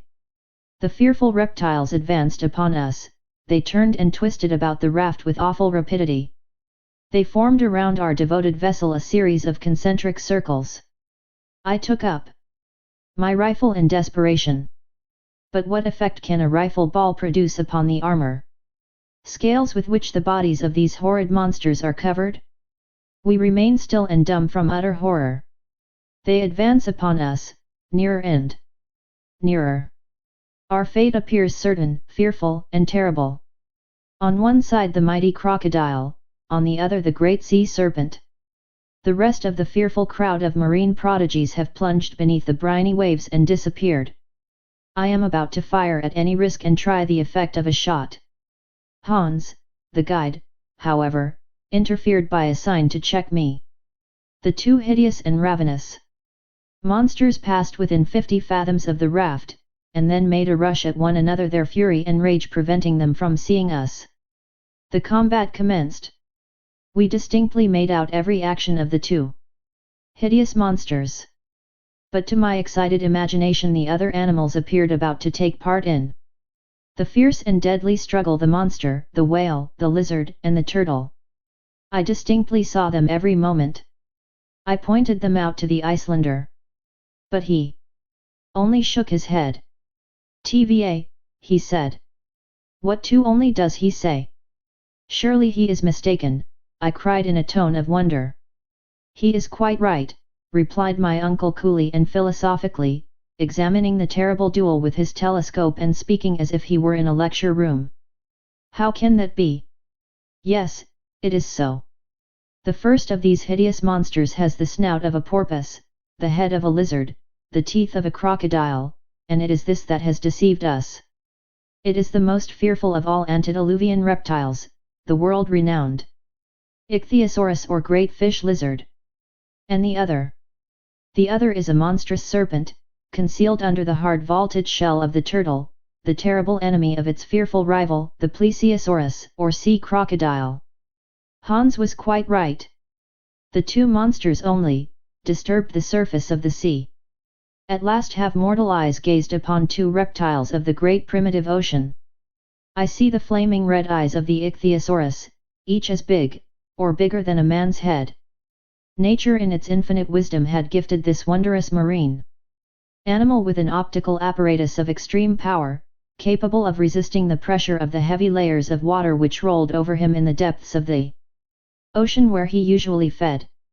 It has by some authors truly been called the whale of the saurian race, for it is as big and quick in its motions as our king of the seas. This one measures not less than 100 feet in length, and I can form some idea of his girth when I see him lift his prodigious tail out of the waters. His jaw is of awful size and strength, and according to the best informed naturalists, it does not contain less than 182 teeth. The other was the mighty Plesiosaurus, a serpent with a cylindrical trunk, with a short stumpy tail, with fins like a bank of oars in a Roman galley. Its whole body covered by a carapace or shell, and its neck, as flexible as that of a swan, rose more than 30 feet above the waves, a tower of animated flesh. These animals attacked one another with inconceivable fury. Such a combat was never seen before by mortal eyes, and to us who did see it, it appeared more like the phantasmagoric creation of a dream than anything else. They raised mountains of water, which dashed in spray over the raft, already tossed to and fro by the waves. 20 times we seemed on the point of being upset and hurled headlong into the waves. Hideous hisses appeared to shake the gloomy granite roof of that mighty cavern, hisses which carried terror to our hearts. They, awful combatants, held each other in a tight embrace. I could not make out one from the other. Still the combat could not last forever, and woe unto us, whichsoever became the victor. 1 hour, 2 hours, 3 hours passed away, without any decisive result. The struggle continued with the same deadly tenacity, but without apparent result. The deadly opponents now approached, now drew away from the raft. Once or twice we fancied they were about to leave us altogether, but instead of that, they came nearer and nearer. We crouched on the raft ready to fire at them at a moment's notice, poor as the prospect of hurting or terrifying them was. Still we were determined not to perish without a struggle. Suddenly the Ichthyosaurus and the Plesiosaurus disappeared beneath the waves, leaving behind them a maelstrom in the midst of the sea. We were nearly drawn down by the indraft of the water. Several minutes elapsed before anything was again seen. Was this wonderful combat to end in the depths of the ocean? Was the last act of this terrible drama to take place without spectators? It was impossible for us to say. Suddenly, at no great distance from us, an enormous mass rises out of the waters, the head of the great Plesiosaurus. The terrible monster is now wounded unto death. I can see nothing now of his enormous body. All that could be distinguished was his serpent-like neck, which he twisted and curled in all the agonies of death. Now he struck the waters with it as if it had been a gigantic whip, and then again wriggled like a worm cut in two. The water was spurted up to a great distance in all directions. A great portion of it swept over our raft and nearly blinded us. But soon the end of the beast approached nearer and nearer. His movements slackened visibly, his contortions almost ceased, and at last the body of the mighty snake lay an inert, dead mass on the surface of the now calm and placid waters. As for the Ichthyosaurus, has he gone down to his mighty cavern under the sea to rest, or will he reappear to destroy us? This question remained unanswered. And we had breathing time. Chapter 31. The Sea Monster. Wednesday, August 19th. Fortunately the wind, which for the present blows with some violence, has allowed us to escape from the scene of the unparalleled and extraordinary struggle. Hans with his usual imperturbable calm remained at the helm. My uncle, who for a short time had been withdrawn from his absorbing reveries by the novel incidents of this sea fight, fell back again apparently into a brown study. His eyes were fixed impatiently on the widespread ocean. Our voyage now became monotonous and uniform.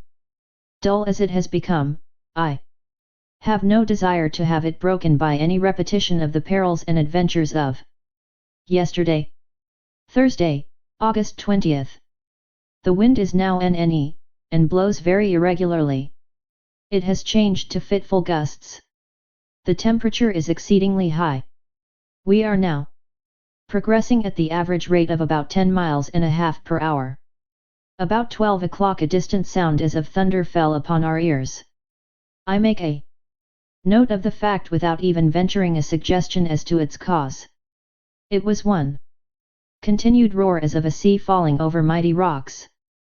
Far off in the distance, said the professor dogmatically, there is some rock or some island against which the sea, lashed to fury by the wind, is breaking violently.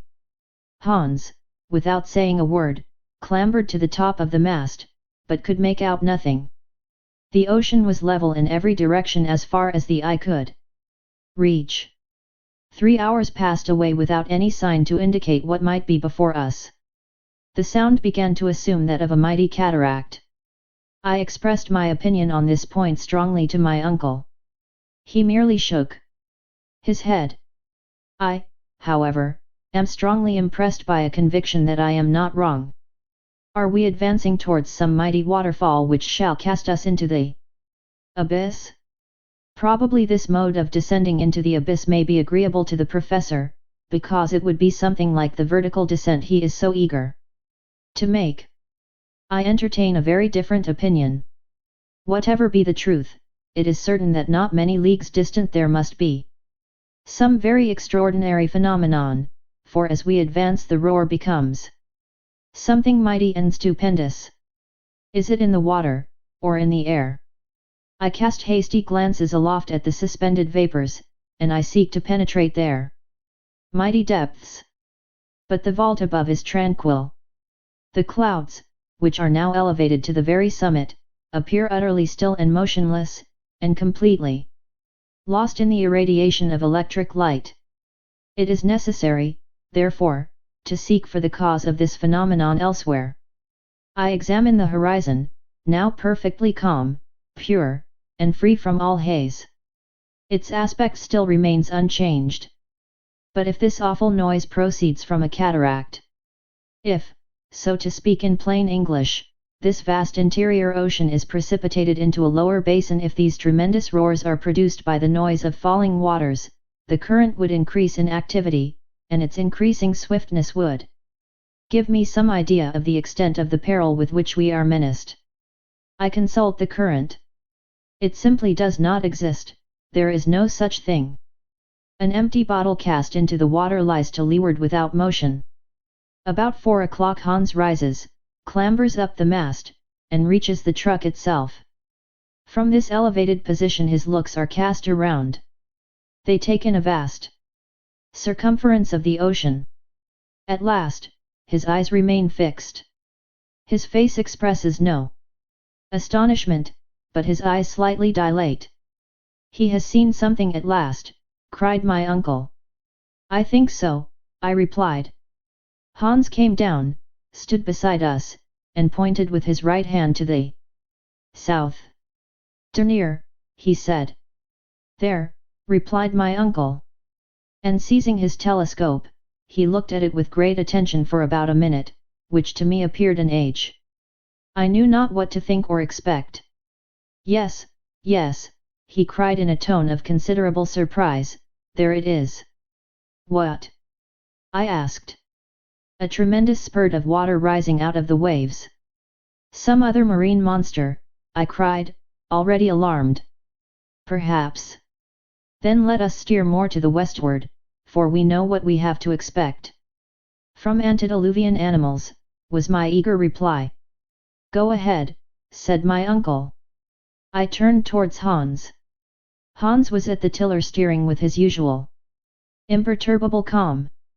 Nevertheless, if from the distance which separated us from this creature, a distance which must be estimated at not less than a dozen leagues, one could see the column of water spurting from the blowhole of the great animal, his dimensions must be something preternatural. To fly is, therefore, the course to be suggested by ordinary prudence. But we have not come into that part of the world to be prudent. Such is my uncle's determination. We, accordingly, continued to advance. The nearer we come, the loftier is the spouting water.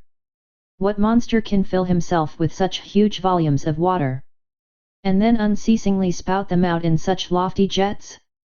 At 8 o'clock in the evening, reckoning as above ground, where there is day and night, we are not more than 2 leagues from the mighty beast. Its long, black, enormous, mountainous body, lies on the top of the water like an island. But then sailors have been said to have gone ashore on sleeping whales, mistaking them for land. Is it illusion, or is it fear? Its length cannot be less than 1,000 fathoms. What, then, is this cetaceous monster of which no Cuvier ever thought? It is quite motionless and presents the appearance of sleep. The sea seems unable to lift him upwards, it is rather the waves which break on his huge and gigantic frame. The waterspout, rising to a height of 500 feet, breaks in spray with a dull, sullen roar. We advance, like senseless lunatics, towards this mighty mass. I honestly confess that I was abjectly afraid. I declared that I would go no farther. I threatened in my terror to cut the sheet of the sail. I attacked the professor with considerable acrimony, calling him foolhardy, mad, I know not what. He made no answer.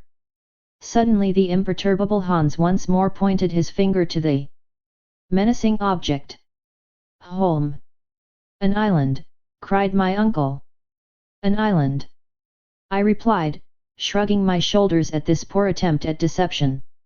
Of course it is, cried my uncle, bursting into a loud and joyous laugh. But the waterspout? Geyser, said Hans.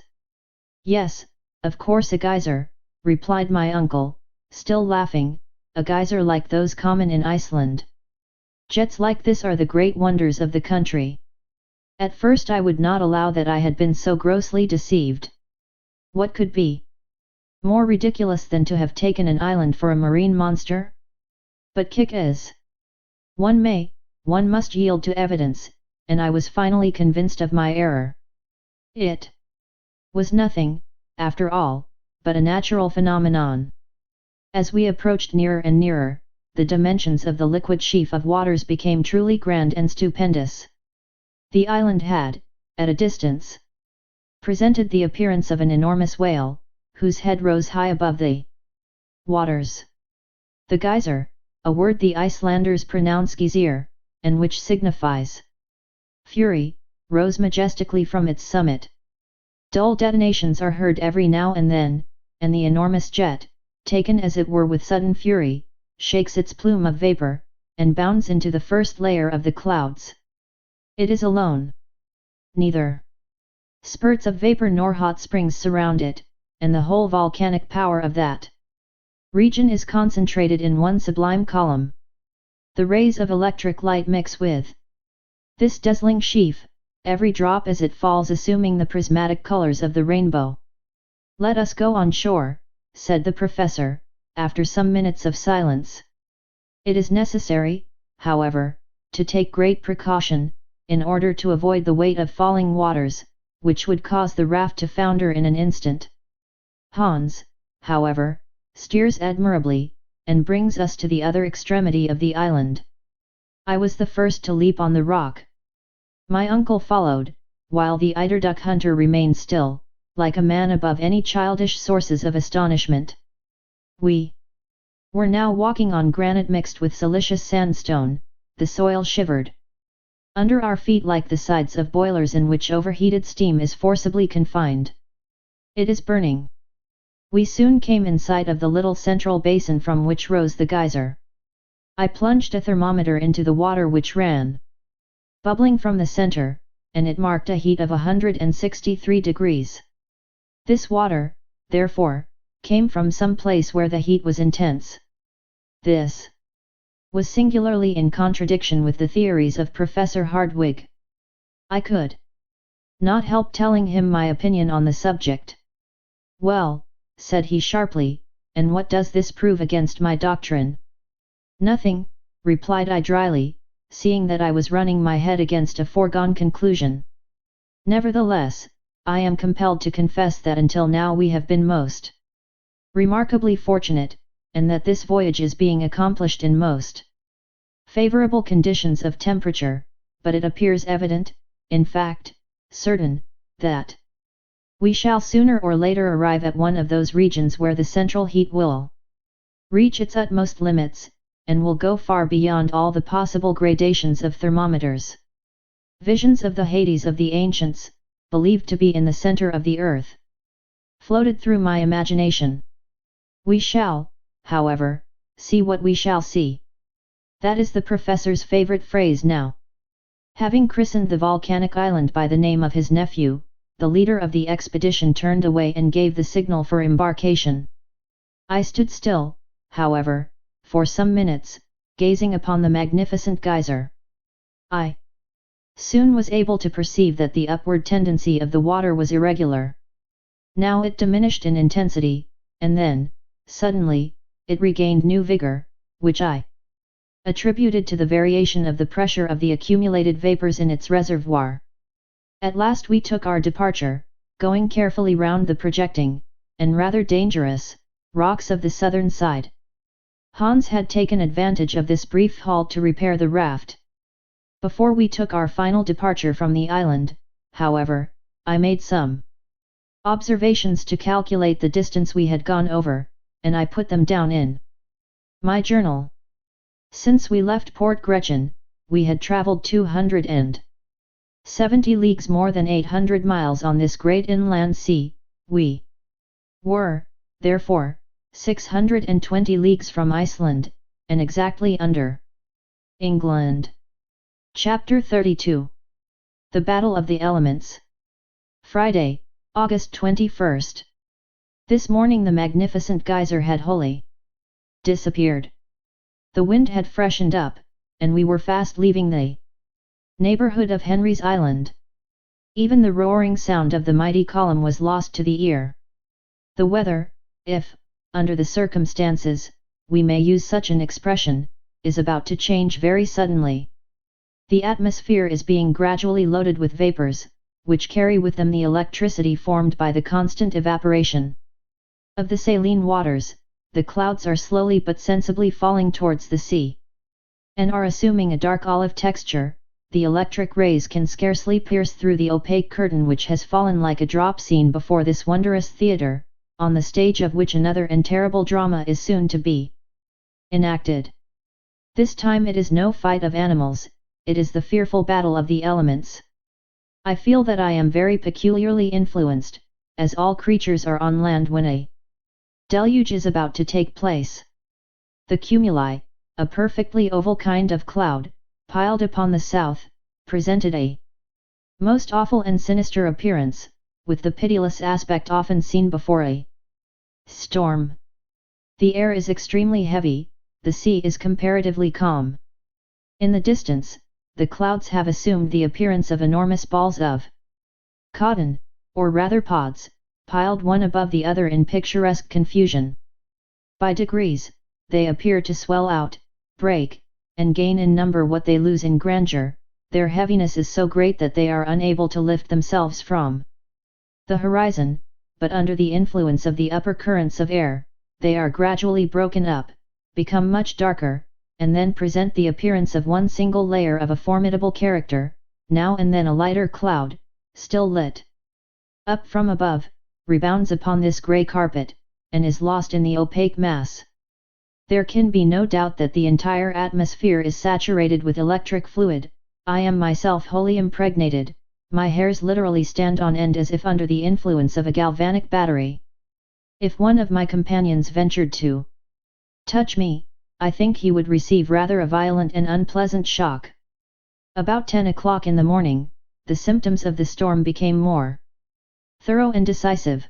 The wind appeared to soften down as if to take breath for a renewed attack. The vast funereal pall above us looked like a huge bag like the cave of Aeolus, in which the storm was collecting its forces for the attack.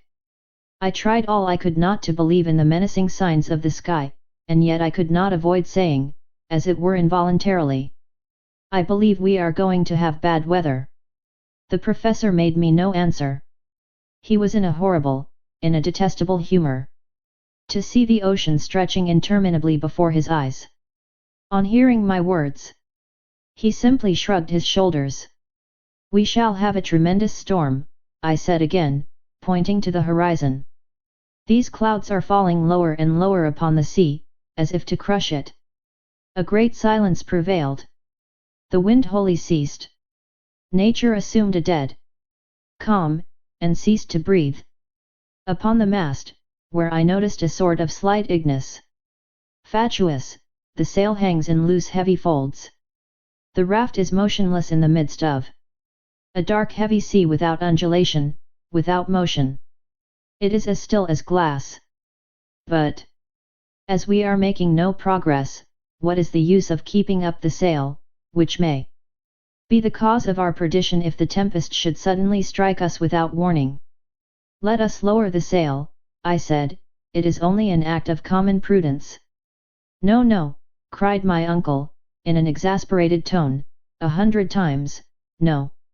Let the wind strike us and do its worst, let the storm sweep us away where it will.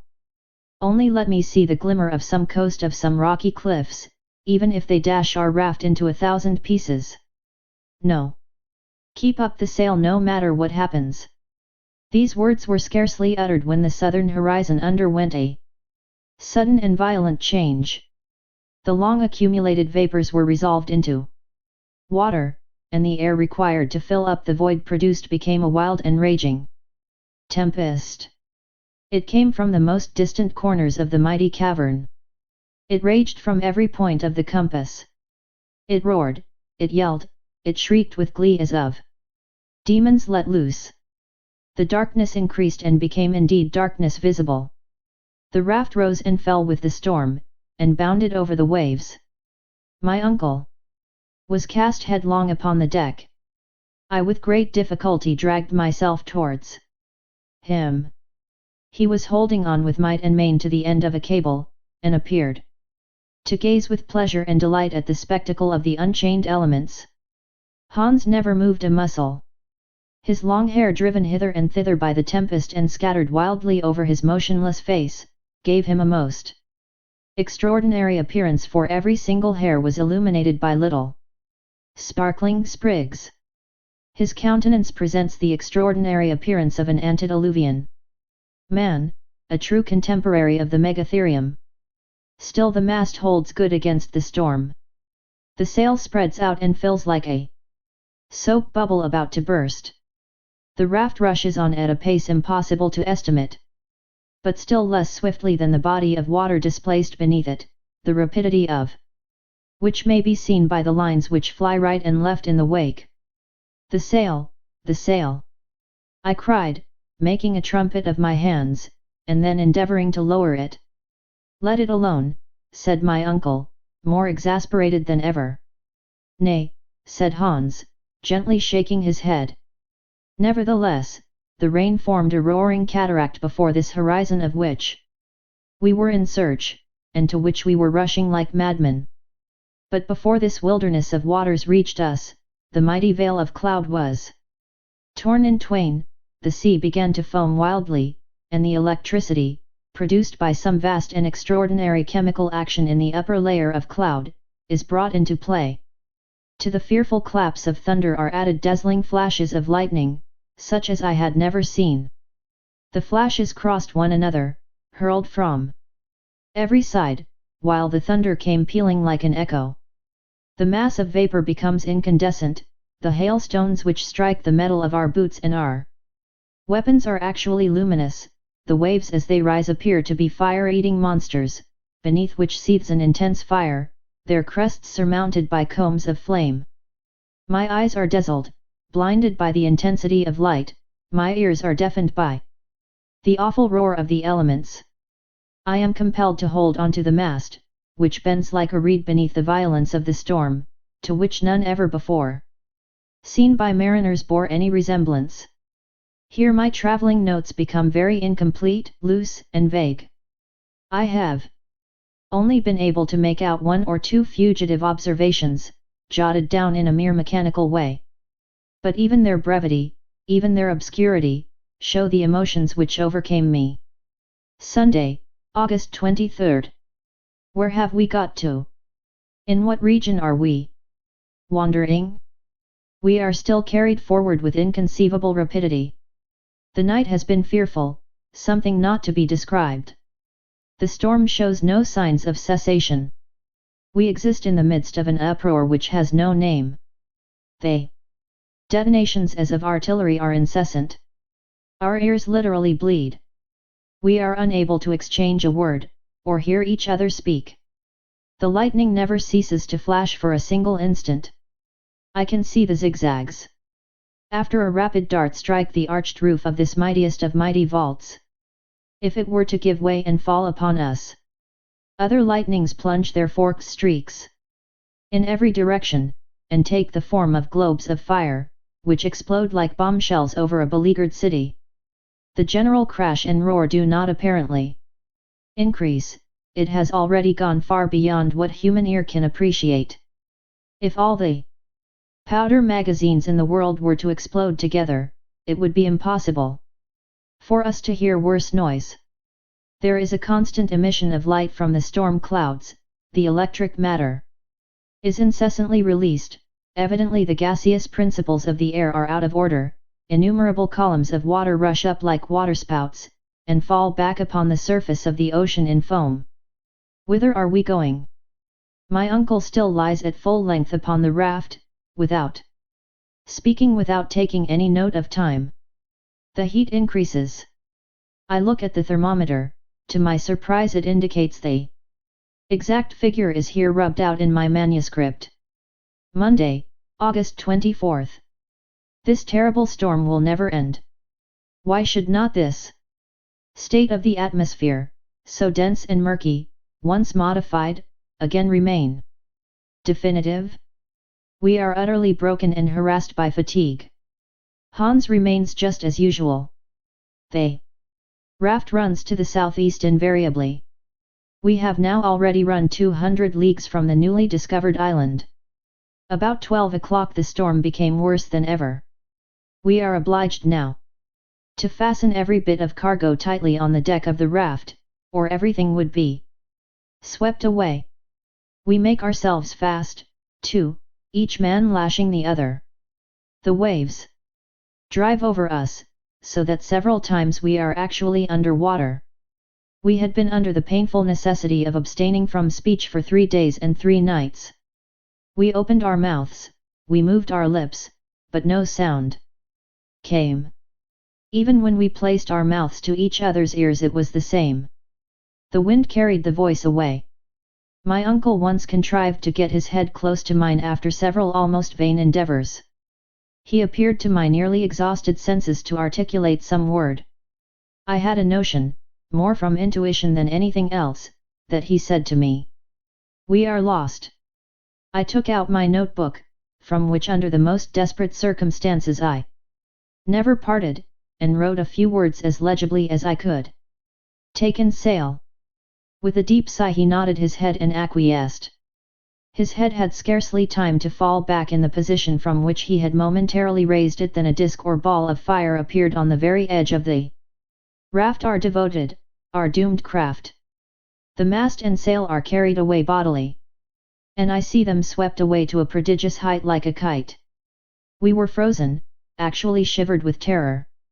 The ball of fire, half white, half azure-colored, about the size of a 10-inch bombshell, moved along, turning with prodigious rapidity to leeward of the storm. It ran about here, there, and everywhere, it clambered up one of the bulwarks of the raft, it leaped upon the sack of provisions, and then finally descended lightly, fell like a football and landed on our powder barrel. Horrible situation! An explosion of course was now inevitable. By heaven's mercy, it was not so. The dazzling disc moved on one side, it approached Hans, who looked at it with singular fixity, then it approached my uncle, who cast himself on his knees. To avoid it, it came towards me, as I stood pale and shuddering in the dazzling light and heat, it pirouetted round my feet, which I endeavoured to withdraw. An odour of nitrous gas filled the whole air, it penetrated to the throat, to the lungs. I felt ready to choke. Why is it that I cannot withdraw my feet? Are they riveted to the flooring of the raft? No. The fall of the electric globe has turned all the iron on board into lodestones. The instruments, the tools, the arms are clanging together with awful and horrible noise, the nails of my heavy boots adhere closely to the plate of iron incrustated in the wood. I cannot withdraw my foot. It is the old story again of the mountain of adamant. At last, by a violent and almost superhuman effort, I tear it away just as the ball which is still executing its gyratory motions is about to run round it and drag me with it if... Oh, what intense stupendous light! The globe of fire bursts we are. Enveloped in cascades of living fire, which flood the space around with luminous matter. Then all went out and darkness once more fell upon the deep. I had just time to see my uncle once more cast apparently senseless on the flooring of the raft. Hans at the helm, spitting fire under the influence of the electricity which seemed to have gone through him. Whither are we going? I ask. An echo answers, whither? Tuesday, August 25th. I have just come out of a long fainting fit. The awful and hideous storm still continues, the lightning has increased in vividness, and pours out its fiery wrath like a brood of serpents let loose in the atmosphere. Are we still upon the sea? Yes, and being carried along with incredible velocity. We have passed under England, under the Channel, under France, probably under the whole extent of Europe. Another awful clamour in the distance. This time it is certain that the sea is breaking upon the rocks at no great distance. Then, Chapter 33. Our route reversed. Here ends what I call my journal of our voyage on board the raft, which journal was happily saved from the wreck.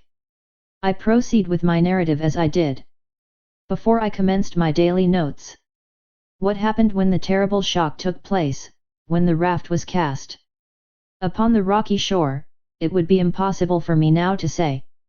I felt myself precipitated violently into the boiling waves, and if I escaped from a certain and cruel death, it was wholly owing to the determination of the faithful Hans, who, clutching me by the arm, saved me from the yawning abyss. The courageous Icelander then carried me in his powerful arms, far out of the reach of the waves, and laid me down upon a burning expanse of sand, where I found myself some time afterwards in the company of my uncle, the professor. Then he quietly returned towards the fatal rocks, against which the furious waves were beating, in order to save any stray waifs from the wreck. This man was always practical and thoughtful. I could not utter a word, I was quite overcome with emotion, my whole body was broken and bruised with fatigue. It took hours before I was anything like myself. Meanwhile, there fell a fearful deluge of rain, drenching us to the skin. Its very violence, however, proclaimed the approaching end of the storm. Some overhanging rocks afforded us a slight protection from the torrents. Under this shelter, Hans prepared some food, which, however, I was unable to touch, and, exhausted by the 3 weary days and nights of watching, we fell into a deep and painful sleep. My dreams were fearful, but at last exhausted nature asserted her supremacy, and I slumbered. Next day when I awoke the change was magical. The weather was magnificent. Air and sea, as if by mutual consent, had regained their serenity. Every trace of the storm, even the faintest, had disappeared. I was saluted on my awakening by the first joyous tones I had heard from the professor for many a day. His gaiety, indeed, was something terrible. "Well, my lad," he cried, rubbing his hands together, "have you slept soundly? Might it not have been supposed that we were in the old house on the Königstrasse, that I had just come down quietly to my breakfast, and that my marriage with Gretchen was to take place that very day?" My uncle's coolness was exasperating. Alas, considering how the tempest had driven us in an easterly direction, we had passed under the whole of Germany, under the city of Hamburg where I had been so happy, under the very street which contained all I loved and cared for in the world. It was a positive fact that I was only separated from her by a distance of 40 leagues. But these 40 leagues were of hard, impenetrable granite. All these dreary and miserable reflections passed through my mind, before I attempted to answer my uncle's question. "Why, what is the matter?" he cried. "Cannot you say whether you have slept well or not?" "I have slept very well," was my reply, "but every bone in my body aches." "I suppose that will lead to nothing." "Nothing at all, my boy. It is only the result of the fatigue of the last few days. That is all. You appear, if I may be allowed to say so, to be very jolly this morning," I said. "Delighted, my dear boy, delighted. Was never happier in my life. We have at last reached the wished-for port." "The end of our expedition," cried I, in a tone of considerable surprise. "No, but to the confines of that sea which I began to fear would never end, but go round the whole world. We will now tranquilly resume our journey by land, and once again endeavour to dive into the centre of the earth." "My dear uncle," I began, in a hesitating kind of way, "allow me to ask you one question." "Certainly, Harry, a dozen if you think proper." "One will suffice." "How about getting back?" I asked. "How about getting back? What a question to ask! We have not as yet reached the end of our journey." "I know that. All I want to know is how you propose we shall manage the return voyage." "In the most simple manner in the world," said the imperturbable professor. "Once we reach the exact centre of this sphere, either we shall find a new road by which to ascend to the surface, or we shall simply turn round and go back by the way we came. I have every reason to believe that while we are travelling forward, it will not close behind us." "Then one of the first matters to see to will be to repair the raft," was my rather melancholy response. "Of course. We must attend to that above all things," continued the professor. "Then comes the all-important question of provisions," I urged. "Have we anything like enough left to enable us to accomplish such great, such amazing designs as you contemplate carrying out?" I have seen into the matter, and my answer is in the affirmative. Hans is a very clever fellow, and I have reason to believe that he has saved the greater part of the cargo. But the best way to satisfy your scruples is to come and judge for yourself." Saying which, he led the way out of the kind of open grotto in which we had taken shelter. I had almost begun to hope that which I should rather have feared. And this was the impossibility of such a shipwreck leaving even the slightest signs of what it had carried as freight. I was, however, thoroughly mistaken. As soon as I reached the shores of this inland sea, I found Hans standing gravely in the midst of a large number of things laid out in complete order. My uncle wrung his hands with deep and silent gratitude. His heart was too full for speech. This man, whose superhuman devotion to his employers I not only never saw surpassed, nor even equalled, had been hard at work all the time we slept, and at the risk of his life had succeeded in saving the most precious articles of our cargo. Of course, under the circumstances, we necessarily experienced several severe losses. Our weapons had wholly vanished. But experience had taught us to do without them. The provision of powder had, however, remained intact, after having narrowly escaped blowing us all to atoms in the storm. "Well," said the professor, who was now ready to make the best of everything. "As we have no guns, all we have to do is to give up all idea of hunting." "Yes, my dear sir, we can do without them, but what about all our instruments? Here is the manometer, the most useful of all, and which I gladly accept in lieu of the rest. With it alone I can calculate the depth as we proceed, by its means alone I shall be able to decide when we have reached the center of the earth." "Ha, ha! But for this little instrument we might make a mistake, and run the risk of coming out at the antipodes." All this was said amid bursts of unnatural laughter. "But the compass," I cried, "without that what can we do?" "Here it is, safe and sound," he cried, with real joy. "Ah, ah, and here we have the chronometer and the thermometers. Hans the Hunter is indeed an invaluable man." It was impossible to deny this fact. As far as the nautical and other instruments were concerned, nothing was wanting. Then on further examination, I found ladders, cords, pickaxes, crowbars, and shovels, all scattered about on the shore. There was, however, finally the most important question of all, and that was provisions. "But what are we to do for food?" I asked. "Let us see to the commissariat department," replied my uncle gravely. The boxes which contained our supply of food for the voyage were placed in a row along the strand, and were in a capital state of preservation. The sea had in every case respected their contents, and to sum up in one sentence, taking into consideration biscuits, salt meat, schiedam, and dried fish, we could still calculate on having about 4 months' supply, if used with prudence and caution. 4 months, cried the sanguine professor in high glee. Then we shall have plenty of time both to go and to come, and with what remains I undertake to give a grand dinner to my colleagues of the Johannum. I sighed. I should by this time have become used to the temperament of my uncle, and yet this man astonished me more and more every day. He was the greatest human enigma I ever had known.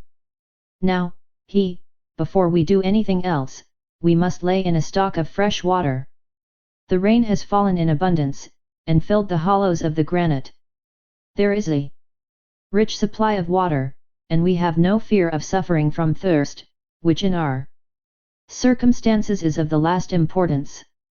As for the raft, I shall recommend Hans to repair it to the best of his abilities, though I have every reason to believe we shall not require it again." "How is that?"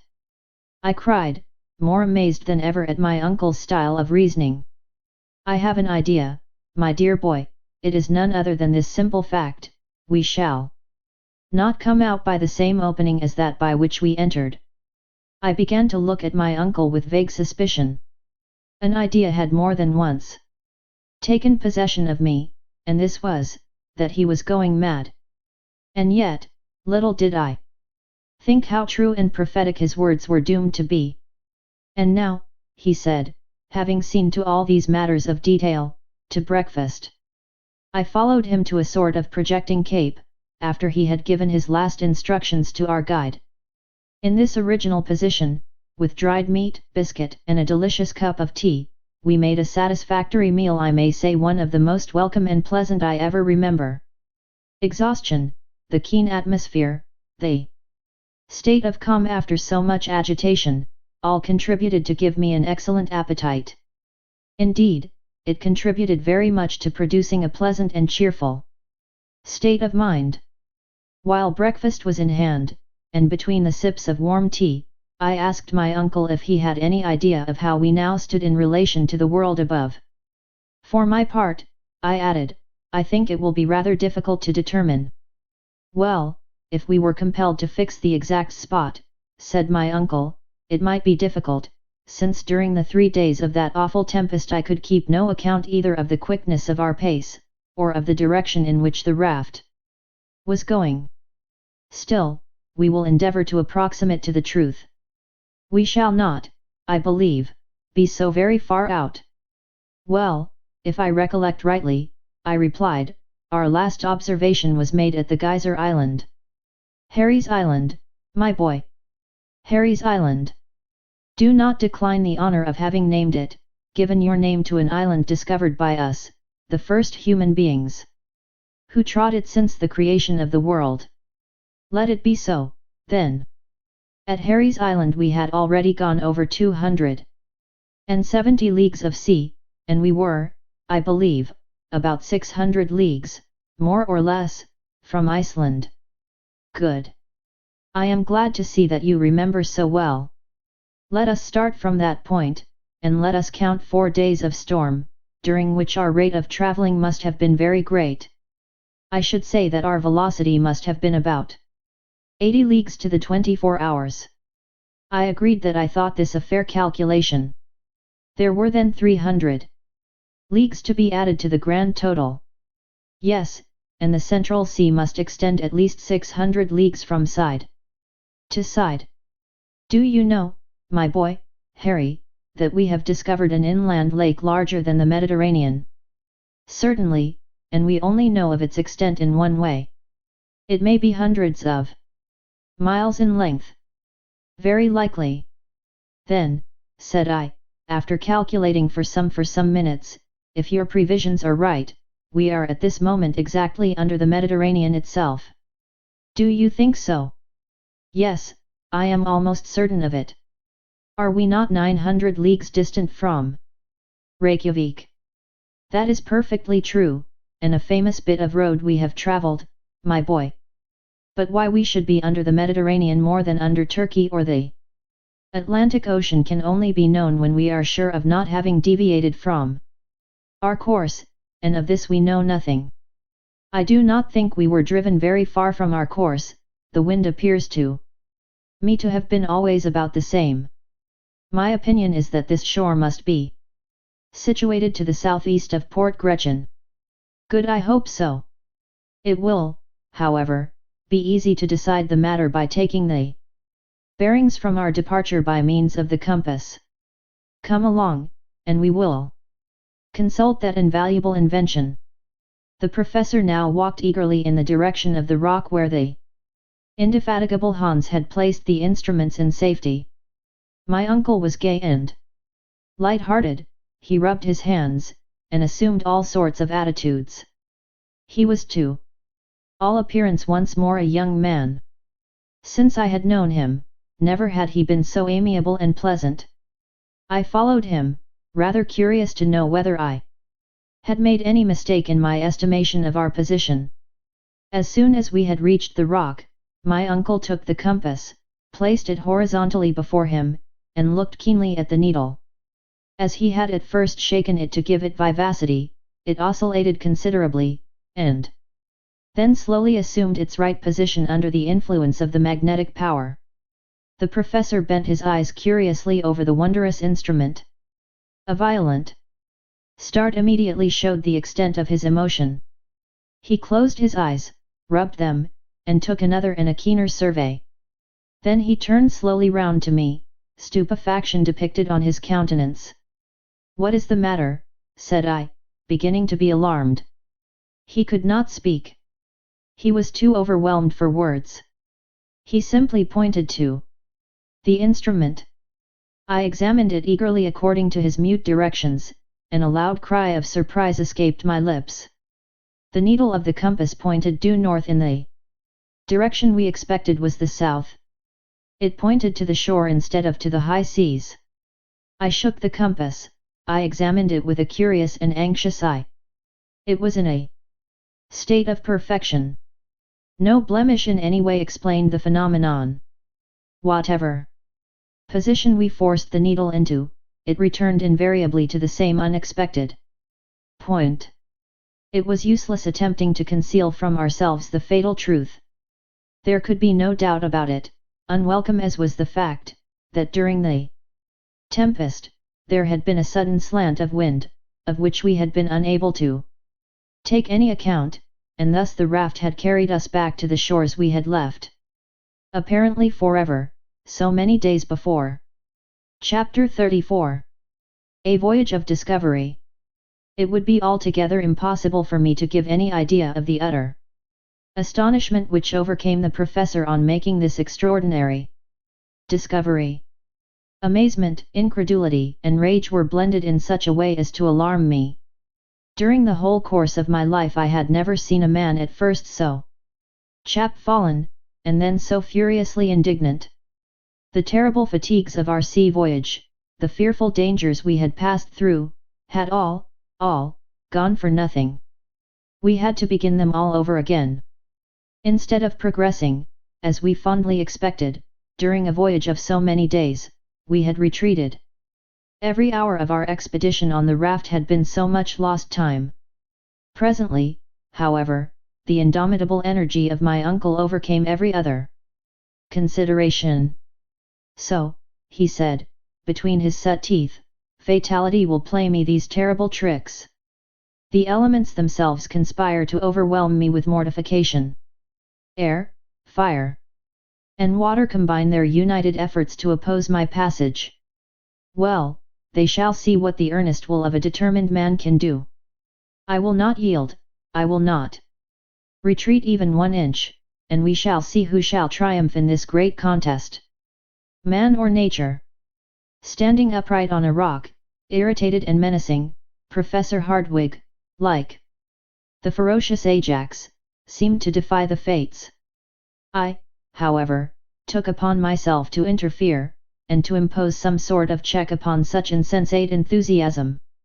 Listen to me, uncle, I said, in a firm but temperate tone of voice, there must be some limit to ambition here below. It is utterly useless to struggle against the impossible. Pray listen to reason. We are utterly unprepared for a sea voyage. It is simply madness to think of performing a journey of 500 leagues upon a wretched pile of beams, with a counterpane for a sail, a paltry stick for a mast, and a tempest to contend with. As we are totally incapable of steering our frail craft, we shall become the mere plaything of the storm, and it is acting the part of madmen if we, a second time, run any risk upon this dangerous and treacherous central sea. These are only a few of the reasons and arguments I put together, reasons and arguments which to me appeared unanswerable. I was allowed to go on without interruption for about 10 minutes. The explanation to this I soon discovered. The professor was not even listening, and did not hear a word of all my eloquence. To the raft, he cried in a hoarse voice, when I paused for a reply. Such was the result of my strenuous effort to resist his iron will. I tried again. I begged and implored him, I got into a passion, but I had to deal with a will more determined than my own. I seemed to feel like the waves which fought and battled against the huge mass of granite at our feet, which had smiled grimly for so many ages at their puny efforts. Hans, meanwhile, without taking part in our discussion, had been repairing the raft. One would have supposed that he instinctively guessed at the further projects of my uncle. By means of some fragments of cordage, he had again made the raft seaworthy. While I had been speaking, he had hoisted a new mast and sail, the latter already fluttering and waving in the breeze. The worthy professor spoke a few words to our imperturbable guide, who immediately began to put our baggage on board and to prepare for our departure. The atmosphere was now tolerably clear and pure, and the northeast wind blew steadily and serenely. It appeared likely to last for some time. What, then, could I do? Could I undertake to resist the iron will of 2 men? It was simply impossible if even I could have hoped for the support of Hans. This, however, was out of the question. It appeared to me that the Icelander had set aside all personal will and identity. He was a picture of abnegation. I could hope for nothing from one so infatuated with and devoted to his master. All I could do, therefore, was to swim with the stream. In a mood of stolid and sullen resignation, I was about to take my accustomed place on the raft when my uncle placed his hand upon my shoulder. "There is no hurry, my boy," he said, "we shall not start until tomorrow." I looked the picture of resignation to the dire will of fate. "Under the circumstances," he said, "I ought to neglect no precautions. As fate has cast me upon these shores, I shall not leave without having completely examined them." In order to understand this remark, I must explain that though we had been driven back to the northern shore, we had landed at a very different spot from that which had been our starting point. Port Gretchen must, we calculated, be very much to the westward. Nothing, therefore, was more natural and reasonable than that we should reconnoitre this new shore upon which we had so unexpectedly landed. "Let us go on a journey of discovery," I cried. And leaving Hans to his important operation, we started on our expedition. The distance between the foreshore at high water and the foot of the rocks was considerable. It would take about half an hour's walking to get from one to the other. As we trudged along, our feet crushed innumerable shells of every shape and size, once the dwelling place of animals of every period of creation. I particularly noticed some enormous shells, carapaces, turtle and tortoise species, the diameter of which exceeded 15 feet. They had in past ages belonged to those gigantic glyptodons of the Pliocene period, of which the modern turtle is but a minute specimen. In addition, the whole soil was covered by a vast quantity of stony relics, having the appearance of flints worn by the action of the waves, and lying in successive layers one above the other. I came to the conclusion that in past ages the sea must have covered the whole district. Upon the scattered rocks, now lying far beyond its reach, the mighty waves of ages had left evident marks of their passage. On reflection, this appeared to me partially to explain the existence of this remarkable ocean, 40 leagues below the surface of the earth's crust. According to my new, and perhaps fanciful, theory, this liquid mass must be gradually lost in the deep bowels of the earth. I had also no doubt that this mysterious sea was fed by infiltration of the ocean above, through imperceptible fissures. Nevertheless, it was impossible not to admit that these fissures must now be nearly choked up, for if not, the cavern, or rather the immense and stupendous reservoir, would have been completely filled in a short space of time. Perhaps even this water, having to contend against the accumulated subterraneous fires of the interior of the earth, had become partially vaporized. Hence the explanation of those heavy clouds suspended over our heads, and the superabundant display of that electricity which occasioned such terrible storms in this deep and cavernous sea. This lucid explanation of the phenomena we had witnessed appeared to me quite satisfactory. However great and mighty the marvels of nature may seem to us, they are always to be explained by physical reasons. Everything is subordinate to some great law of nature. It now appeared clear that we were walking upon a kind of sedimentary soil, formed like all the soils of that period, so frequent on the surface of the globe, by the subsidence of the waters. The professor, who was now in his element, carefully examined every rocky fissure. Let him only find an opening and it directly became important to him to examine its depth. For a whole mile we followed the windings of the central sea, when suddenly an important change took place in the aspect of the soil. It seemed to have been rudely cast up, convulsionized, as it were, by a violent upheaving of the lower strata. In many places, hollows here and hillocks there attested great dislocations. At some other period of the terrestrial mass, we advanced with great difficulty over the broken masses of granite mixed with flint, quartz, and alluvial deposits, when a large field, more even than a field, a plain of bones, appeared suddenly before our eyes. It looked like an immense cemetery, where generation after generation had mingled their mortal dust. Lofty barrows of early remains rose at intervals. They undulated away to the limits of the distant horizon and were lost in a thick and brown fog. On that spot, some 3 square miles in extent, was accumulated the whole history of animal life, scarcely one creature upon the comparatively modern soil of the upper and inhabited world had not there existed. Nevertheless, we were drawn forward by an all-absorbing and impatient curiosity. Our feet crushed with a dry and crackling sound the remains of those prehistoric fossils, for which the museums of great cities quarrel, even when they obtain only rare and curious morsels. 1,000 such naturalists as Cuvier would not have sufficed to recompose the skeletons of the organic beings which lay in this magnificent osseous collection. I was utterly confounded. My uncle stood for some minutes with his arms raised on high towards the thick granite vault which served us for a sky.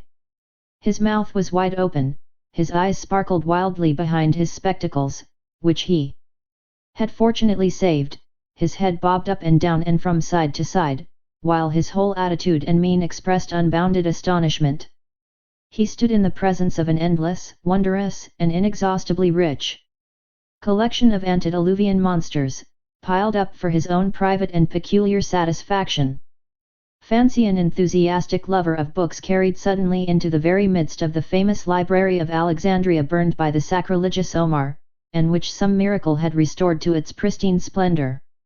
Such was something of the state of mind in which Uncle Hardwigg was now placed. For some time he stood thus, literally aghast at the magnitude of his discovery. But it was even a greater excitement when, darting wildly over this mass of organic dust, he caught up a naked skull and addressed me in a quivering voice. "Harry, my boy Harry, this is a human head." "A human head, uncle?" I said, no less amazed and stupefied than himself. "Yes, nephew." "Ah! Mr. Milne Edwards, ah! Mr. De Quatrefages yr. You not here where I am, Professor Hardwigg." Chapter 35. Discovery upon Discovery.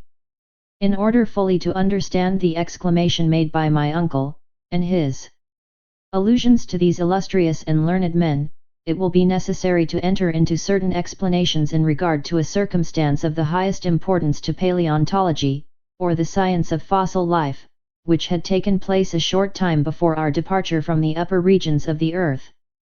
On the 28th of March, 1863, some navigators under the direction of M. Boucher de Perthes, were at work in the great quarries of Moulin-Quignon, near Abbeville, in the department of the Somme, in France. While at work, they unexpectedly came upon a human jawbone buried 14 feet below the surface of the soil. It was the first fossil of the kind that had ever been brought to the light of day. Near this unexpected human relic were found stone hatchets and carved flints, colored and clothed by time in one uniform brilliant tint of verdigris. The report of this extraordinary and unexpected discovery spread not only all over France, but over England and Germany. Many learned men belonging to various scientific bodies, and noteworthy among others, Messrs. Milne Edwards and De Quatrefages, took the affair very much to heart, demonstrated the incontestable authenticity of the bone in question, and became, to use the phrase then recognized in England, the most ardent supporters of the jawbone question. To the eminent geologists of the United Kingdom, who looked upon the fact as certain, Messrs. Falconer, Buck, Carpenter, and others were soon united. The learned men of Germany, and among those in the first rank, the most eager, the most enthusiastic, was my worthy uncle, Professor Hardwigg. The authenticity of a human fossil of the Quaternary period seemed then to be incontestably demonstrated, and even to be admitted by the most skeptical. This system or theory, call it what you will, had, it is true, a bitter adversary in M. L. de Beaumont.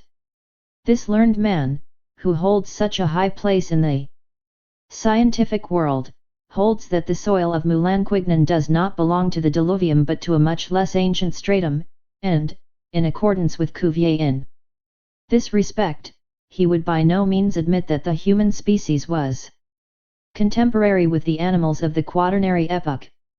My worthy uncle, Professor Hardwigg, in concert with the great majority of geologists, had held firm, had disputed, discussed, and finally, after considerable talking and writing, M.L.E. de Beaumont had been pretty well left alone in his opinions.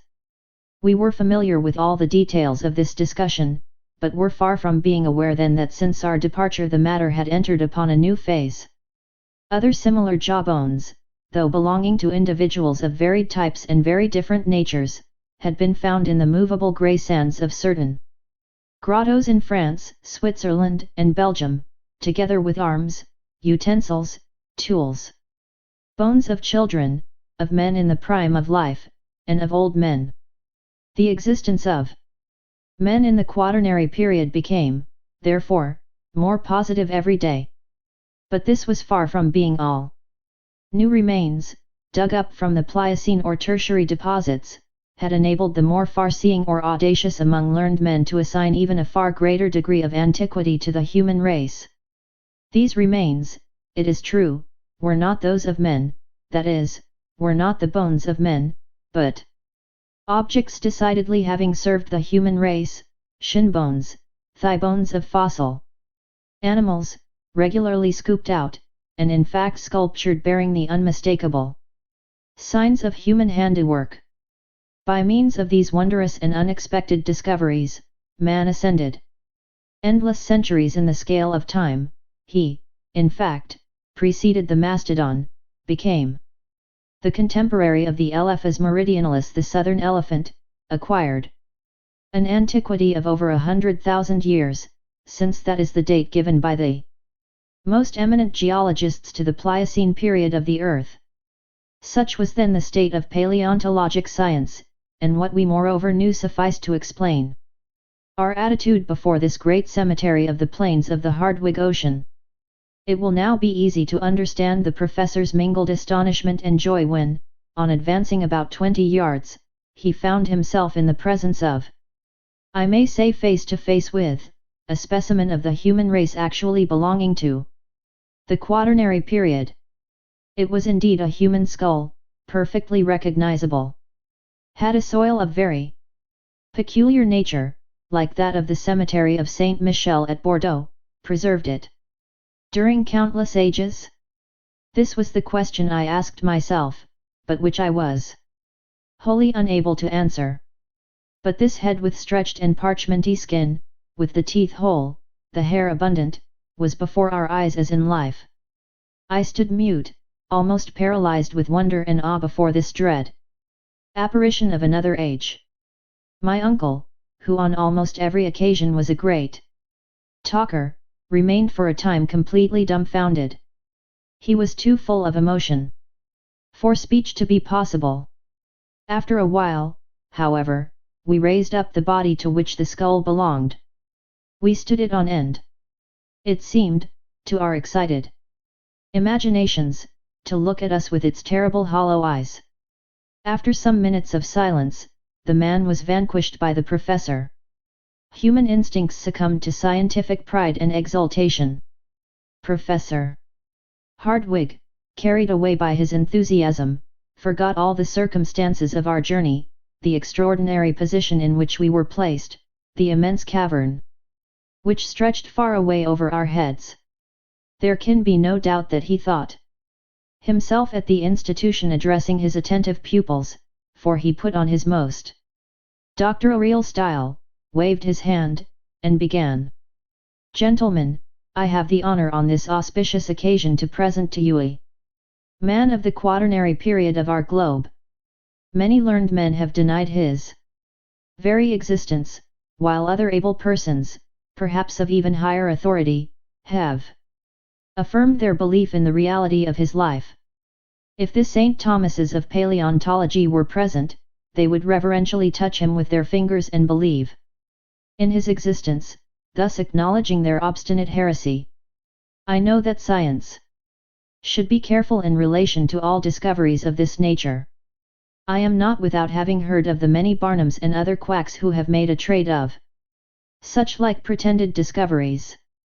I have, of course, heard of the discovery of the knee bones of Ajax, of the pretended finding of the body of Orestes by the Spartiates, and of the body of Astrius, 10 spans long, 15 feet of which we read in Pausanias. I have read everything in relation to the skeleton of Trapani, discovered in the 14th century, and which many persons chose to regard as that of Polyphemus, and the history of the giant dug up during the 16th century in the environs of Palmyra. You are well aware, as I am, gentlemen, of the existence of the celebrated analysis made near Lucerne, in 1577, of the great bones which the celebrated Dr. Felix Plater declared belonged to a giant about 19 feet high. I have devoured all the treatises of Cass Annion, and all those memoirs, pamphlets, speeches, and replies published in reference to the skeleton of Titibacus, king of the Cimbri, the invader of Gaul, dug out of a gravel pit in Dauphine, in 1613. In the 18th century I should have denied, with Peter Campet, the existence of the pre-Adamites of Skokazar. I have had in my hands the writing called Gigans. Here my uncle was afflicted by the natural infirmity which prevented him from pronouncing difficult words in public. It was not exactly stuttering, but a strange sort of constitutional hesitation. The writing named Gigans he repeated. He, however, could get no further. Gigantio. Impossible. The unfortunate word would not come out. There would have been great laughter at the institution, had the mistake happened there. Gigantosteology, at last exclaimed Professor Hardwigg between two savage growls. Having got over our difficulty, and getting more and more excited. Yes, gentlemen, I am well acquainted with all these matters, and know, also, that Cuvier and Blumenbach fully recognized in these bones the undeniable remains of mammoths of the Quaternary period. But after what we now see, to allow a doubt is to insult scientific inquiry. There is the body, you can see it, you can touch it. It is not a skeleton, it is a complete and uninjured body, preserved with an anthropological object. I did not attempt to controvert this singular and astounding assertion. If I could but wash this corpse in a solution of sulfuric acid, continued my uncle, I would undertake to remove all the earthy particles, and these resplendent shells, which are encrusted all over this body. But I am without this precious dissolving medium. Nevertheless, such as it is, this body will tell its own history. Here the professor held up the fossil body, and exhibited it with rare dexterity. No professional showman could have shown more activity.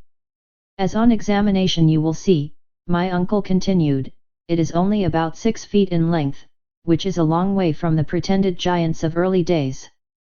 As to the particular race to which it belonged, it is incontestably Caucasian.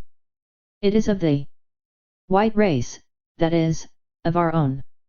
The skull of this fossil being is a perfect ovoid without any remarkable or prominent development of the cheekbones, and without any projection of the jaw.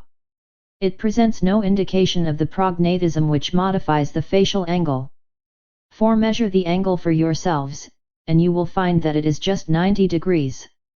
But I will advance still farther on the road of inquiry and deduction, and I dare venture to say that this human sample or specimen belongs to the Japhetic family, which spread over the world from India to the uttermost limits of Western Europe. There is no occasion, gentlemen, to smile at my remarks. For the facial angle is formed by two planes, one more or less vertical which is in a straight line with the forehead and the incisors, the other, horizontal, which passes through the organs of hearing, and the lower nasal bone. Prognathism, in anthropological language, means that particular projection of the jaw which modifies the facial angle. Of course nobody smiled. But the excellent professor was so accustomed to beaming countenances at his lectures, that he believed he saw all his audience laughing during the delivery of his learned dissertation. Yes, he continued, with renewed animation, this is a fossil man, a contemporary of the mastodons, with the bones of which this whole Amphitheater is covered. But if I am called on to explain how he came to this place, how these various strata by which he is covered have fallen into this vast cavity, I can undertake to give you no explanation. Doubtless, if we carry ourselves back to the Quaternary epoch, we shall find that great and mighty convulsions took place in the crust of the earth, the continually cooling operation, through which the earth had to pass, produced fissures, landslips, and chasms, through which a large portion of the earth made its way. I come to no absolute conclusion, but there is the man, surrounded by the works of his hands. His hatchets and his carved flints, which belong to the stony period, and the only rational supposition is, that, like myself, he visited the center of the earth as a traveling tourist, a pioneer of science. At all events, there can be no doubt of his great age, and of his being one of the oldest race of human beings. The professor with these words ceased his oration, and I burst forth into loud and unanimous applause. Besides, after all, my uncle was right. Much more learned men than his nephew would have found it rather hard to refute his facts and arguments. Another circumstance soon presented itself. This fossilized body was not the only one in this vast plain of bones, the cemetery of an extinct world. Other bodies were found, as we trod the dusty plain, and my uncle was able to choose the most marvelous of these specimens in order to convince the most incredulous. In truth, it was a surprising spectacle, the successive remains of generations and generations of men and animals confounded together in one vast cemetery.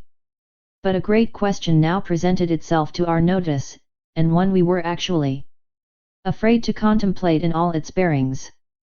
Had these once animated beings been buried so far beneath the soil by some tremendous convulsion of nature, after they had been earth to earth and ashes to ashes, or had they lived here below, in this subterranean world, under this factitious sky, born, married, and given in marriage, and died at last, just like ordinary inhabitants of the earth?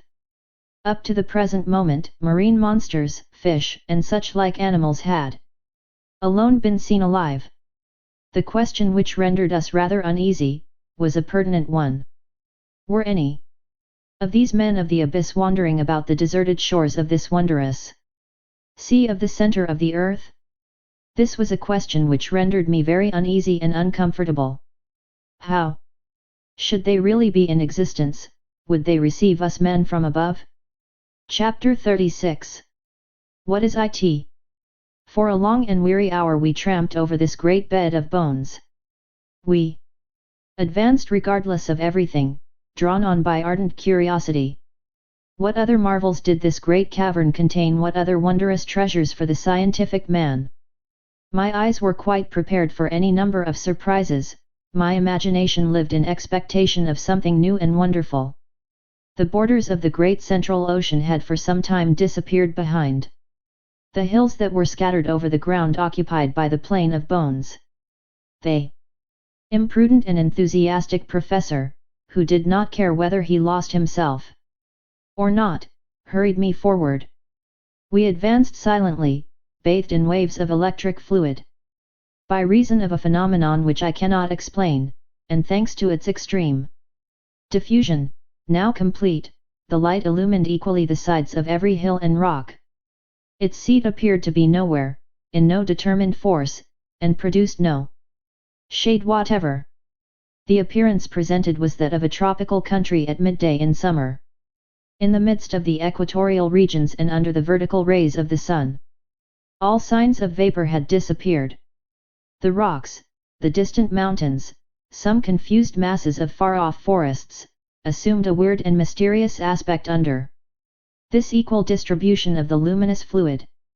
We resembled, to a certain extent, the mysterious personage in one of Hoffmann's fantastic tales, The Man Who Lost His Shadow.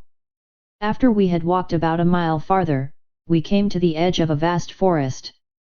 Not, however, one of the vast mushroom forests we had discovered near Port Gretchen. It was the glorious and wild vegetation of the Tertiary period, in all its superb magnificence. Huge palms, of a species now unknown, superb Palmaceae. Genus of fossil palms from the coal formation pines, yews, cypress, and conifers or cone-bearing trees, the whole bound together by an inextricable and complicated mass of creeping plants. A beautiful carpet of mosses and ferns grew beneath the trees. Pleasant brooks murmured beneath umbrageous boughs, little worthy of this name, for no shade did they give. Upon their borders grew small tree-like shrubs, such as are seen in the hot countries on our own inhabited globe. The one thing wanting in these plants, these shrubs, these trees was color. Forever deprived of the vivifying warmth of the sun, they were vapid and colorless. All shade was lost in one uniform tint, of a brown and faded character. The leaves were wholly devoid of verdure, and the flowers, so numerous during the tertiary period which gave them birth, were without color and without perfume, something like paper discolored by long exposure to the atmosphere. My uncle ventured beneath the gigantic groves. I followed him, though not without a certain amount of apprehension. Since nature had shown herself capable of producing such stupendous vegetable supplies, why might we not meet with mammals just as large, and therefore dangerous? I particularly remarked, in the clearings left by trees that had fallen and been partially consumed by time, many leguminous, bean-like, shrubs, such as the maple and other eatable trees, dear to ruminating animals. Then there appeared, confounded together and intermixed, the trees of such varied lands, specimens of the vegetation of every part of the globe. There was the oak near the palm tree, the Australian eucalyptus, an interesting class of the order Myrtaceae leaning against the tall Norwegian pine, the poplar of the north, mixing its branches with those of the New Zealand kauris. It was enough to drive the most ingenious classifier of the upper regions out of his mind, and to upset all his received ideas about botany. Suddenly I stopped short and restrained my uncle. The extreme diffuseness of the light enabled me to see the smallest objects in the distant copses. I thought I saw no, I really did see with my own eyes. Immense, gigantic animals moving about under the mighty trees. Yes, they were truly gigantic animals, a whole herd of mastodons, not fossils, but living, and exactly like those discovered in 1801, on the marshy banks of the Great Ohio, in North America. Yes, I could see these enormous elephants, whose trunks were tearing down large boughs, and working in and out the trees like a legion of serpents. I could hear the sounds of the mighty tusks uprooting huge trees. The boughs crackled, and the whole masses of leaves and green branches went down the capacious throats of these terrible monsters. That wondrous dream, when I saw the ante-historical times revivified, when the tertiary and quaternary periods passed before me, was now realized. And there we were alone, far down in the bowels of the earth, at the mercy of its ferocious inhabitants. My uncle paused, full of wonder and astonishment.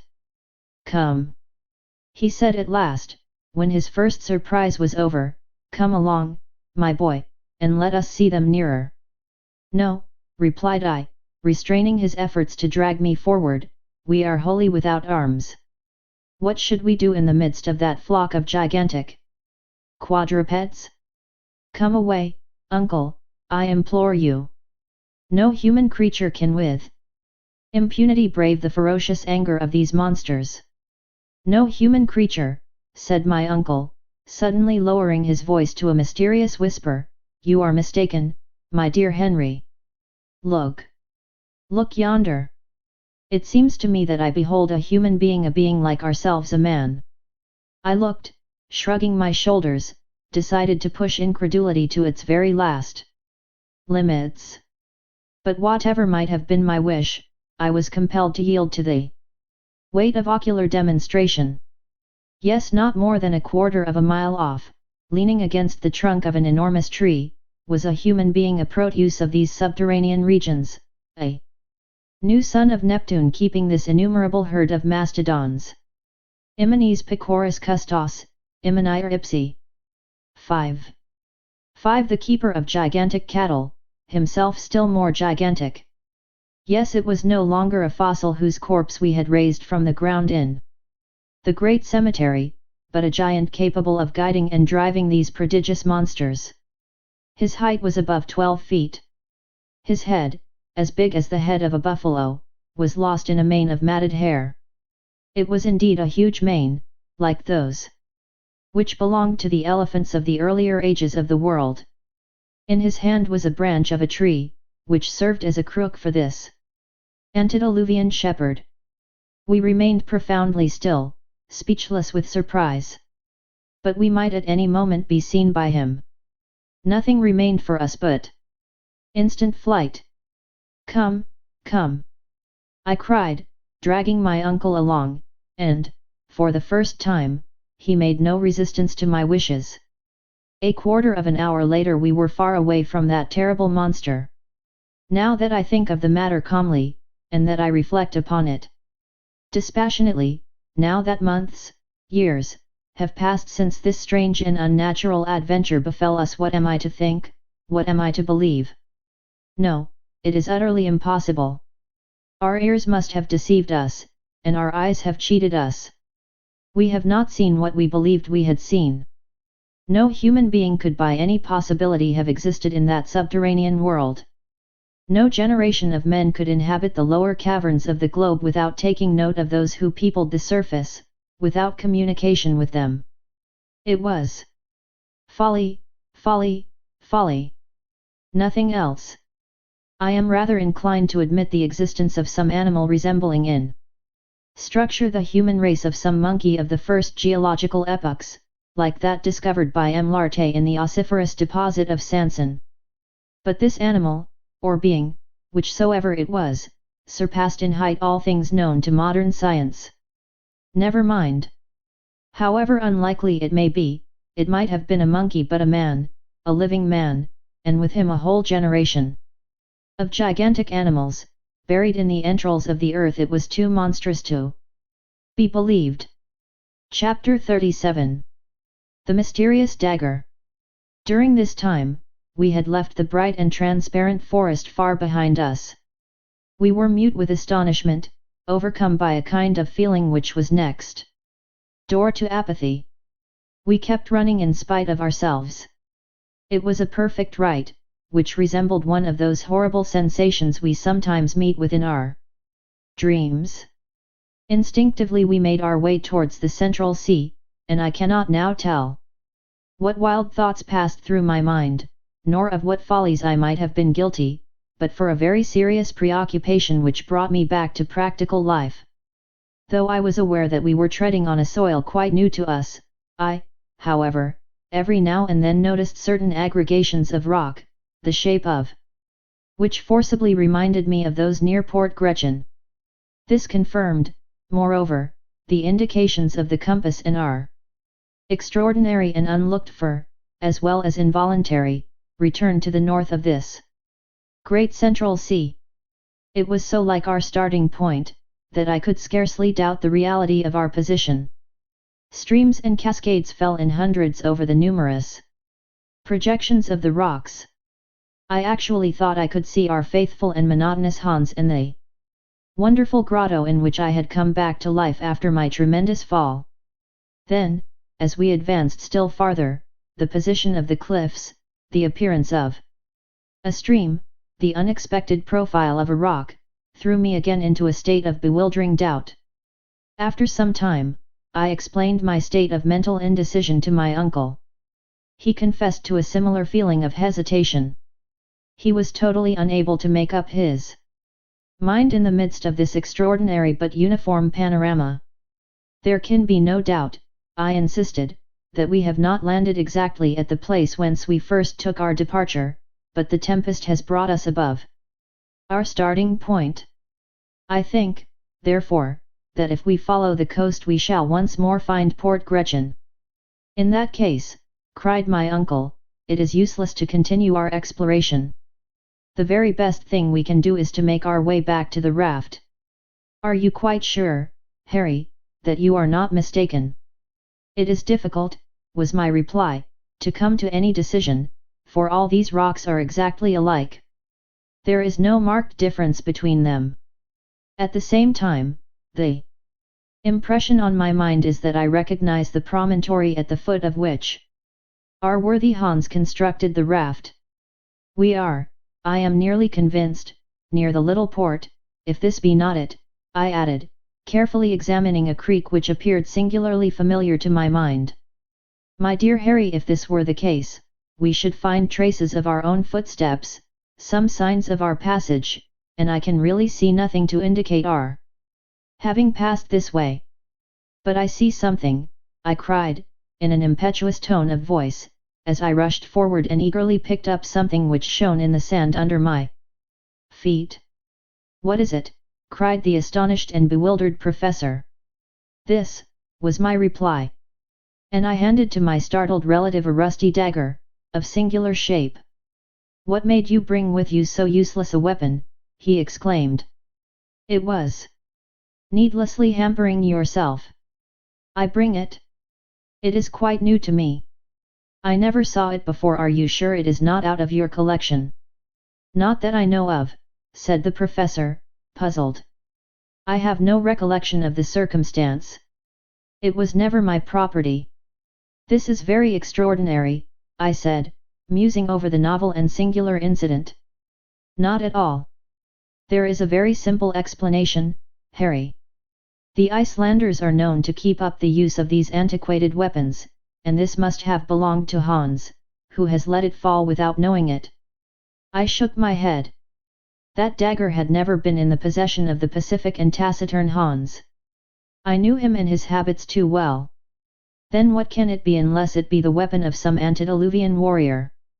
I continued, of some living man, a contemporary of that mighty shepherd from whom we have just escaped. But no mystery upon mystery, this is no weapon of the stony epoch, nor even of the bronze period. It is made of excellent steel. Ere I could finish my sentence, my uncle stopped me short from entering upon a whole train of theories, and spoke in his most cold and decided tone of voice. Calm yourself, my dear boy, and endeavour to use your reason.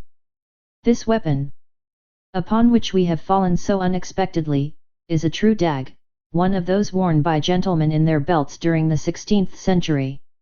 Its use was to give the coup de grace, the final blow, to the foe who would not surrender. It is clearly of Spanish workmanship.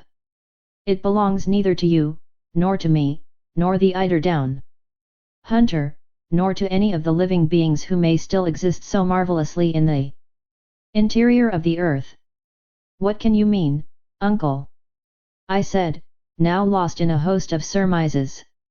Look closely at it, he continued. These jagged edges were never made by the resistance of human blood and bone.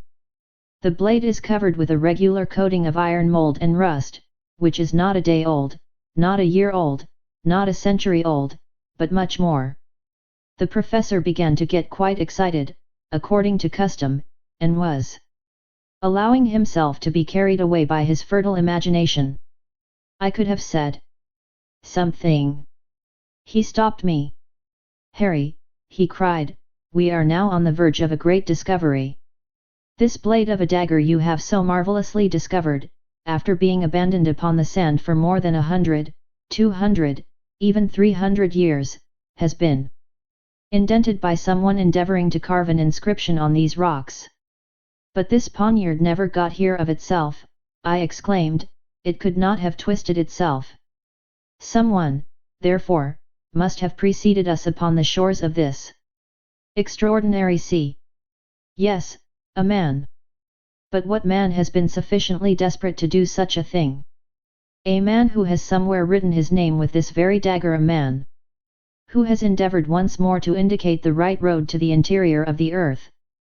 Let us look around, my boy. You know not the importance of your singular and happy discovery. Prodigiously interested, we walked along the wall of rock, examining the smallest fissures, which might finally expand into the much wished for gully or shaft. We at last reached a spot where the shore became extremely narrow. The sea almost bathed the foot of the rocks, which were here very lofty and steep.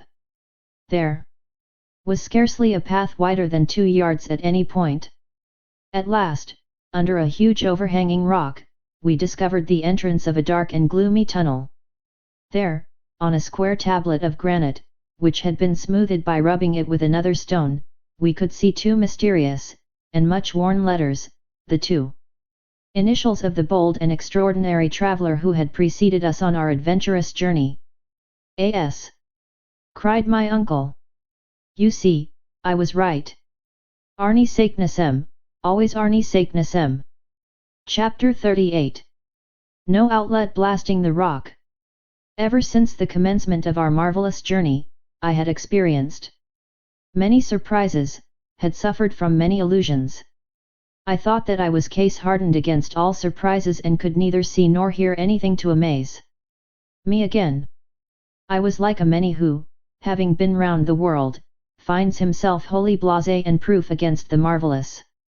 When, however, I saw these 2 letters, which had been engraven 300 years before, I stood fixed in an attitude of mute surprise.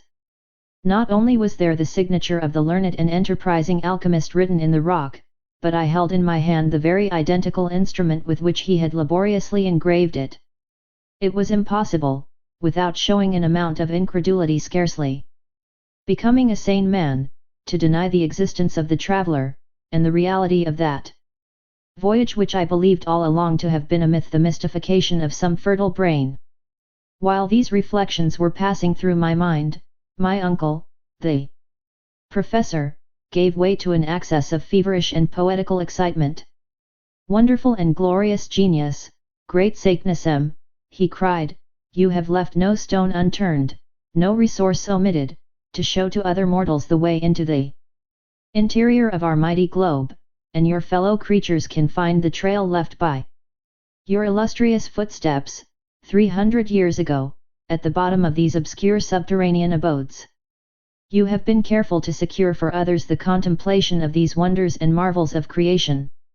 Your name engraved at every important stage of your glorious journey leads the hopeful traveller direct to the great and mighty discovery to which you devoted such energy and courage.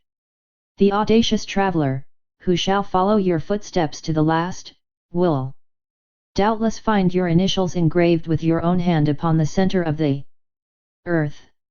I will be that audacious traveller. I, too, will sign my name upon the very same spot, upon the central granite stone of this wondrous work of the Creator. But in justice to your devotion, to your courage, and to your being the first to indicate the road, let this cape, seen by you upon the shores of this sea discovered by you, be called, of all time, Cape Saknasem. This is what I heard, and I began to be roused to the pitch of enthusiasm indicated by those words. A fierce excitement roused me. I forgot everything. The dangers of the voyage and the perils of the return journey were now as nothing. What another man had done in ages past could, I felt, be done again. I was determined to do it myself, and now nothing that man had accomplished appeared to me impossible. "Forward, forward!" I cried in a burst of genuine and hearty enthusiasm. I had already started in the direction of the sombre and gloomy gallery when the professor stopped me.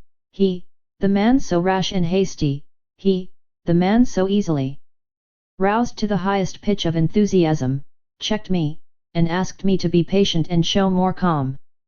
"Let us return to our good friend, Hans," he said, "we will then bring the raft down to this place." I must say that though I at once yielded to my uncle's request, it was not without dissatisfaction, and I hastened along the rocks of that wonderful coast. "Do you know, my dear uncle," I said, as we walked along, "that we have been singularly helped by a concurrence of circumstances, right up to this very moment." "So you begin to see it, do you, Harry?" said the professor with a smile. "Doubtless," I responded, "and strangely enough, even the tempest has been the means of putting us on the right road. Blessings on the tempest! It brought us safely back to the very spot from which fine weather would have driven us forever. Supposing we had succeeded in reaching the southern and distant shores of this extraordinary sea, what would have become of us? The name of Saknussemm would never have appeared to us, and at this moment we should have been cast away upon an inhospitable coast, probably without an outlet. Yes, Harry, my boy, there is certainly something providential in that. Wandering at the mercy of wind and waves towards the south, we have come back exactly north, and what is better still, we fall upon this great discovery of Cape Saknussemm. I mean to say, that it is more than surprising, there is something in it which is far beyond my comprehension. The coincidence is unheard of, marvelous. What matter? It is not our duty to explain facts, but to make the best possible use of them. Doubtless, my boy, but if you will allow me, said the really delighted professor. Excuse me, sir, but I see exactly how it will be. We shall take the northern route, we shall pass under the northern regions of Europe, under Sweden, under Russia, under Siberia, and who knows where, instead of burying ourselves under the burning plains and deserts of Africa, or beneath the mighty waves of the ocean, and that is all, at this stage of our journey, that I care to know. Let us advance, and heaven will be our guide. Yes, Harry, you are right, quite right, all is for the best. Let us abandon this horizontal sea, which could never have led to anything satisfactory. We shall descend, descend, and everlastingly descend.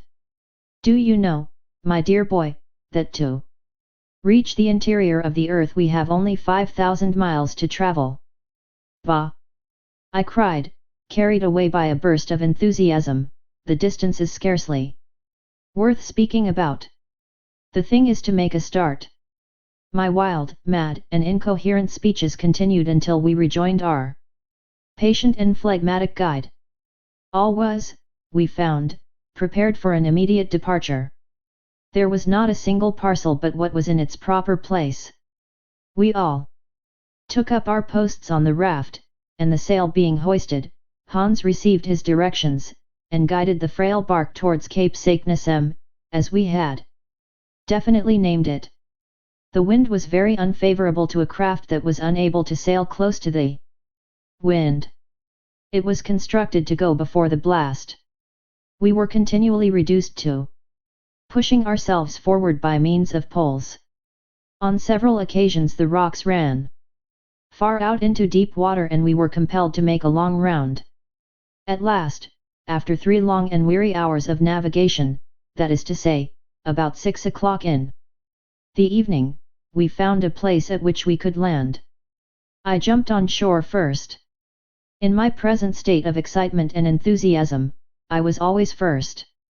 My uncle and the Icelander followed. The voyage from the port to this point of the sea had by no means calmed me.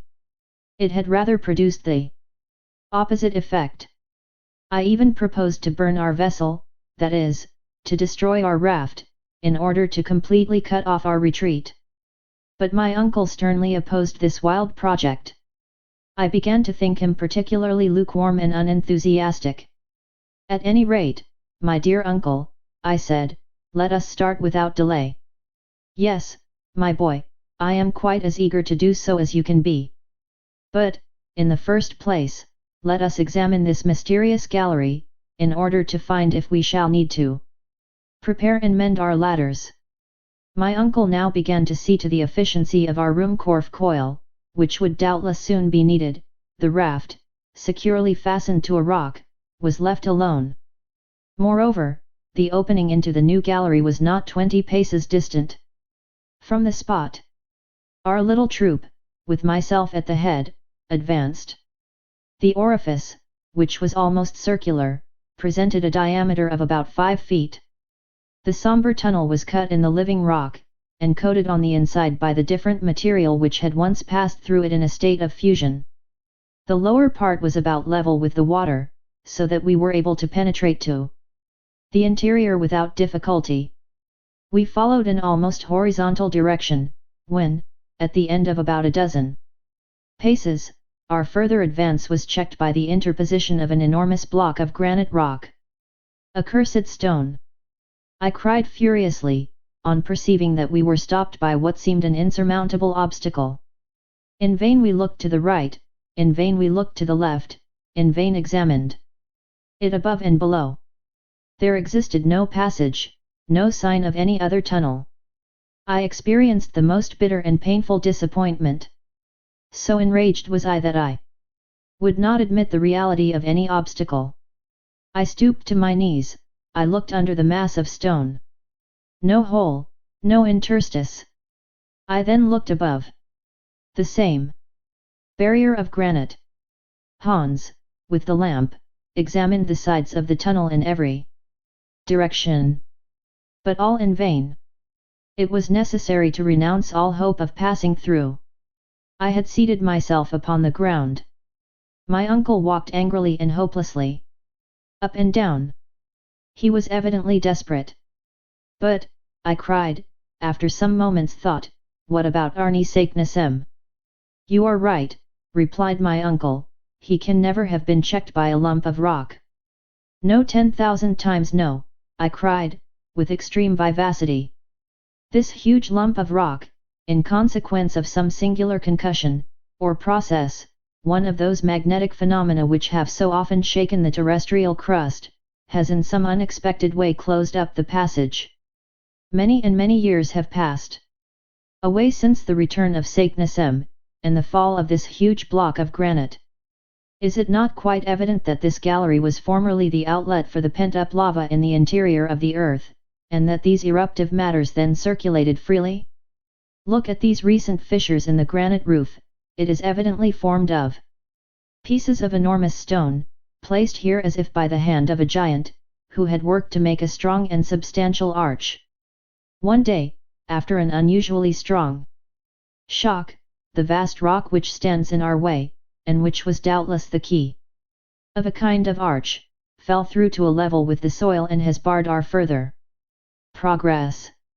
We are right, then, in thinking that this is an unexpected obstacle, with which Saknussemm did not meet, and if we do not upset it in some way, we are unworthy of following in the footsteps of the great discoverer, and incapable of finding our way to the center of the earth.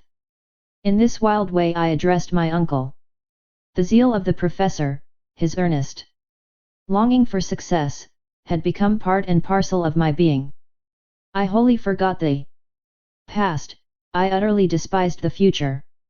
Nothing existed for me upon the surface of this spheroid in the bosom of which I was engulfed, no towns, no country, no Hamburg, no Königstrasse, not even my poor Gretchen, who by this time would believe me utterly lost in the interior of the earth.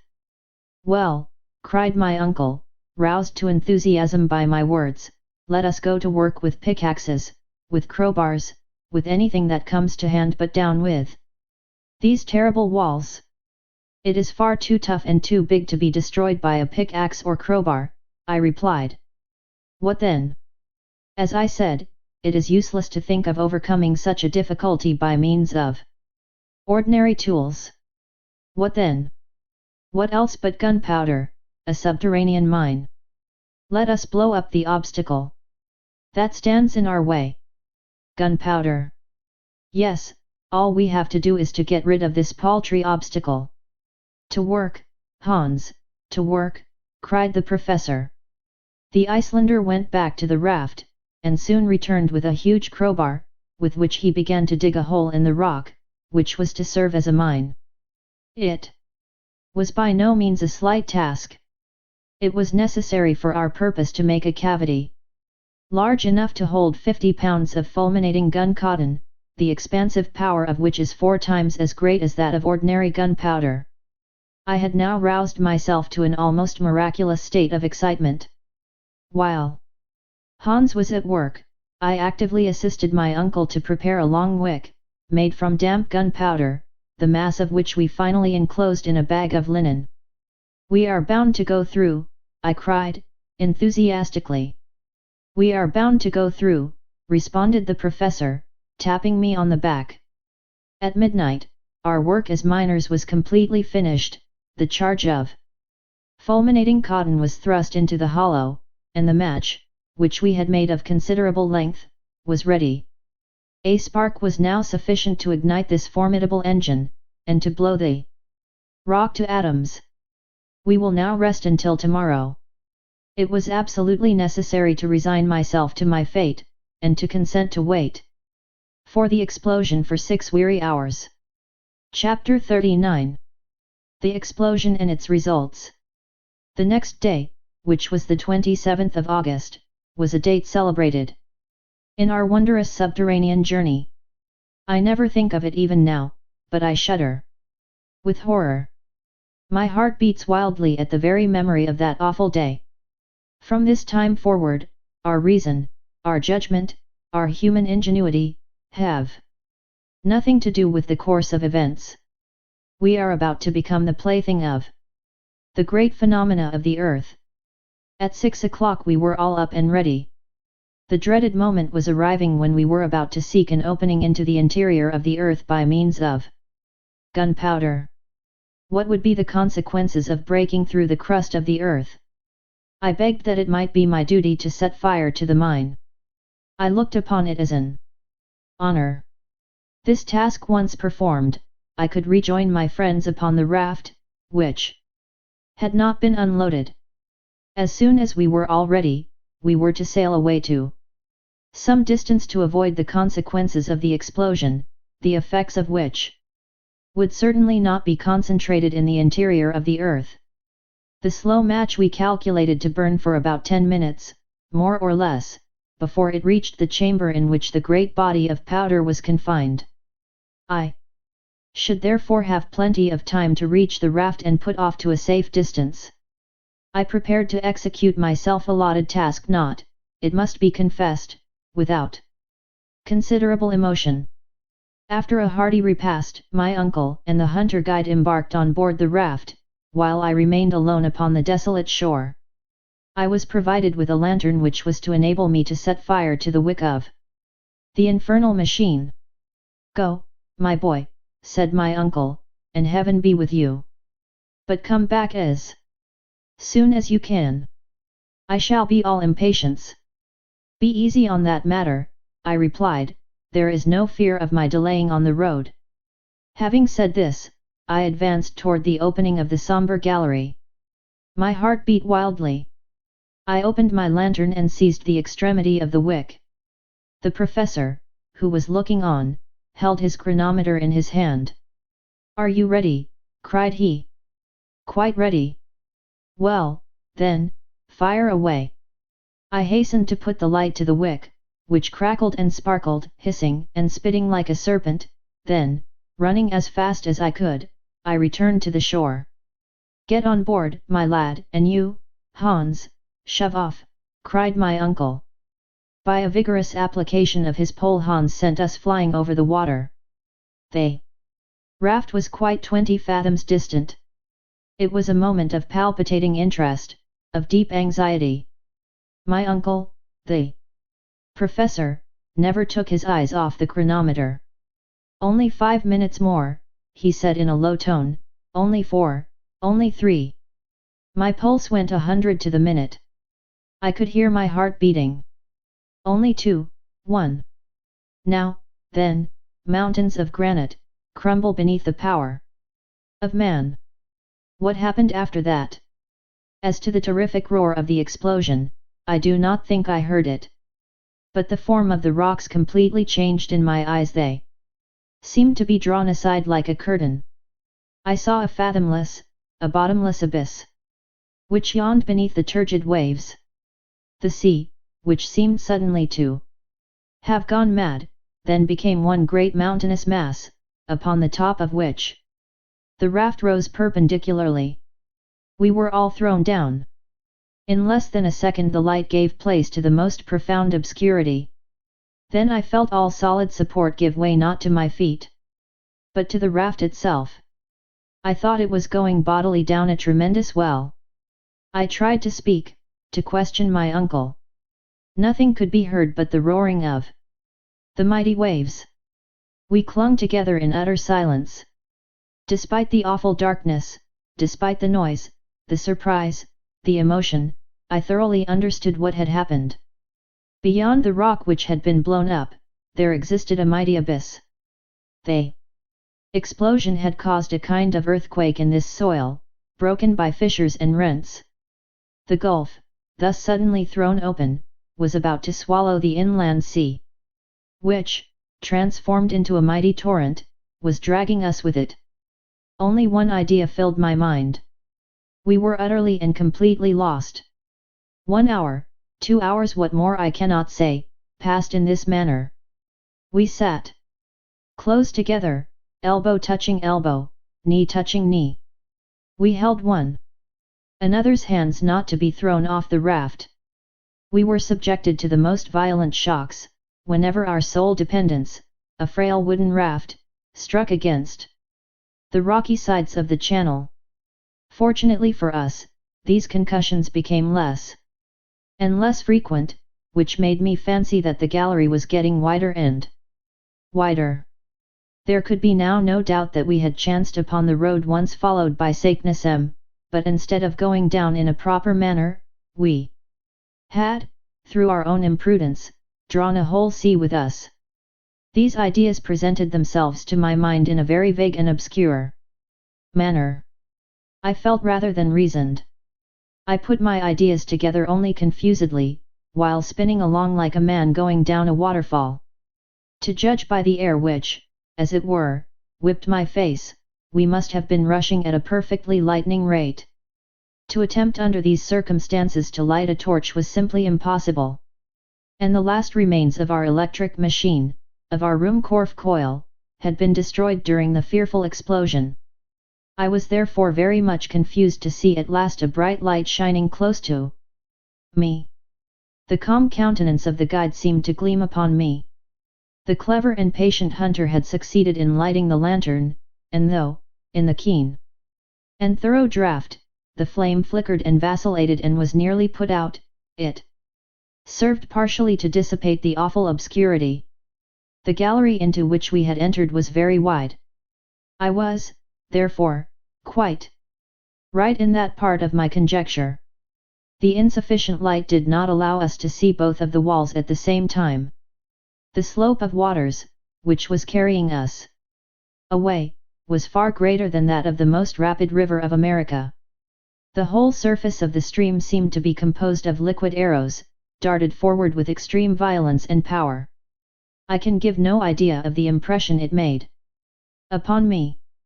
The raft, at times, caught in certain whirlpools, and rushed forward, yet turned on itself all the time.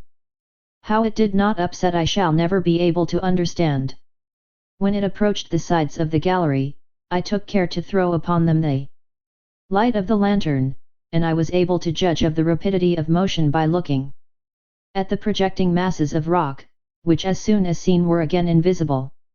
So rapid was our progress that points of rock at a considerable distance one from the other appeared like portions of transverse lines, which enclosed us in a kind of net, like that of a line of telegraphic wires. I believe we were now going at a rate of not less than 100 miles an hour.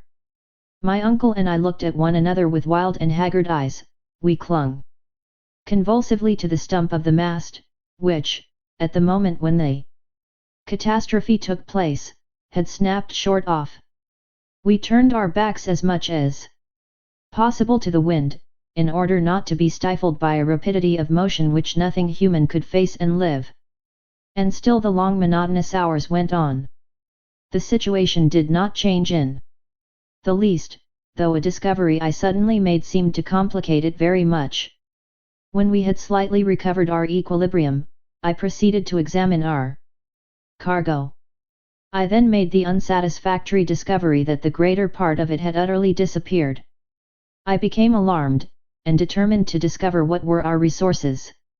My heart beat at the idea, but it was absolutely necessary to know on what we had to depend.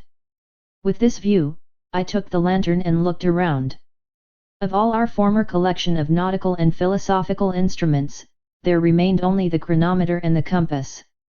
The ladders and ropes were reduced to a small piece of rope fastened to the stump of the mast. Not a pickaxe. Not a crowbar, not a hammer, and, far worse than all, no food, not enough for one day. This discovery was a prelude to a certain and horrible death. Seated gloomily on the raft, clasping the stump of the mast mechanically, I thought of all I had read as to sufferings from starvation. I remembered everything that history had taught me on the subject, and I shuddered at the remembrance of the agonies to be endured. Maddened at the prospects of enduring the miseries of starvation, I persuaded myself that I must be mistaken. I examined the cracks in the raft, I poked between the joints and beams, I examined every possible hole and corner. The result was simply nothing. Our stock of provisions consisted of nothing but a piece of dry meat and some soaked and half-moldy biscuits. I gazed around me scared and frightened. I could not understand the awful truth. And yet of what consequence was it in regard to any new danger?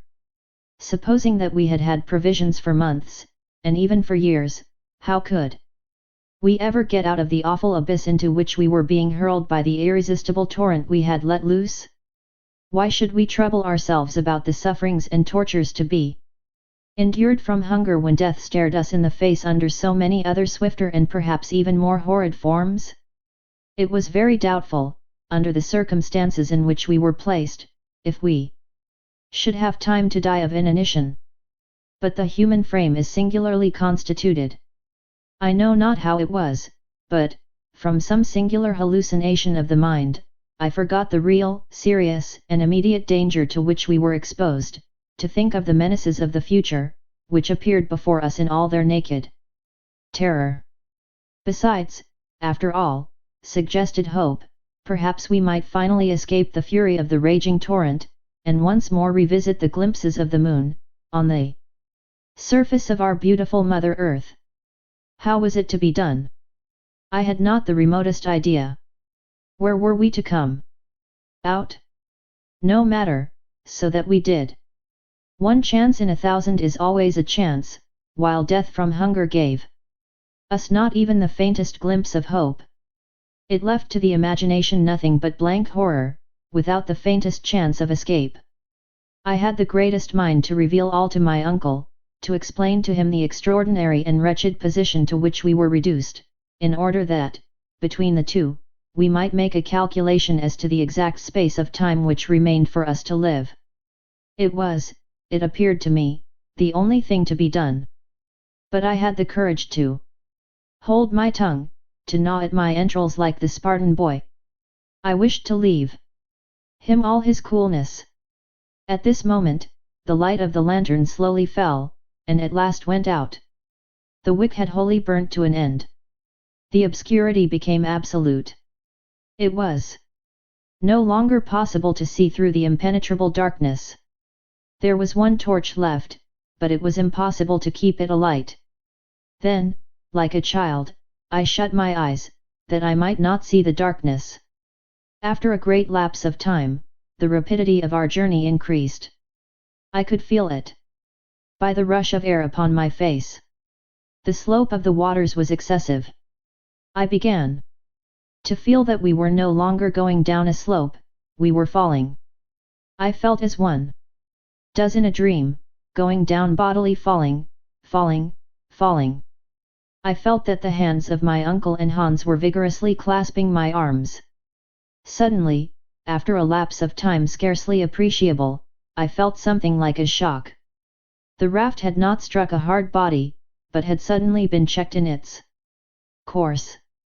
A waterspout, a liquid column of water, fell upon us. I felt suffocating. I was being drowned. Still the sudden inundation did not last. In a few seconds I felt myself once more able to breathe. My uncle and Hans pressed my arms, and the raft carried us all three away. Chapter 40. The Ape Gigans. It is difficult for me to determine what was the real time, but I should suppose By after calculation, that it must have been 10 at night. I lay in a stupor, a half-dream, during which I saw visions of astounding character. Monsters of the deep were side by side with the mighty elephantine shepherd. Gigantic fish and animals seemed to form strange conjunctions. The raft took a sudden turn, whirled round, entered another tunnel this time. Illumined in a most singular manner. The roof was formed of porous stalactite, through which a moonlit vapour appeared to pass, casting its brilliant light upon our gaunt and haggard figures. The light increased as we advanced, while the roof ascended, until at last, we were once more in a kind of water cavern, the lofty dome of which disappeared in a luminous cloud. A rugged cavern of small extent appeared to offer a halting place to our weary bodies. My uncle and the guide moved as men in a dream. I was afraid to waken them, knowing the danger of such a sudden start. I seated myself beside them to watch. As I did so, I became aware of something moving in the distance, which at once fascinated my eyes. It was floating, apparently, upon the surface of the water, advancing by means of what at first appeared paddles. I looked with glaring eyes. One glance told me that it was something monstrous. But what? It was the great shark crocodile of the early writers on geology. About the size of an ordinary whale, with hideous jaws and two gigantic eyes, it advanced. Its eyes fixed on me with terrible sternness.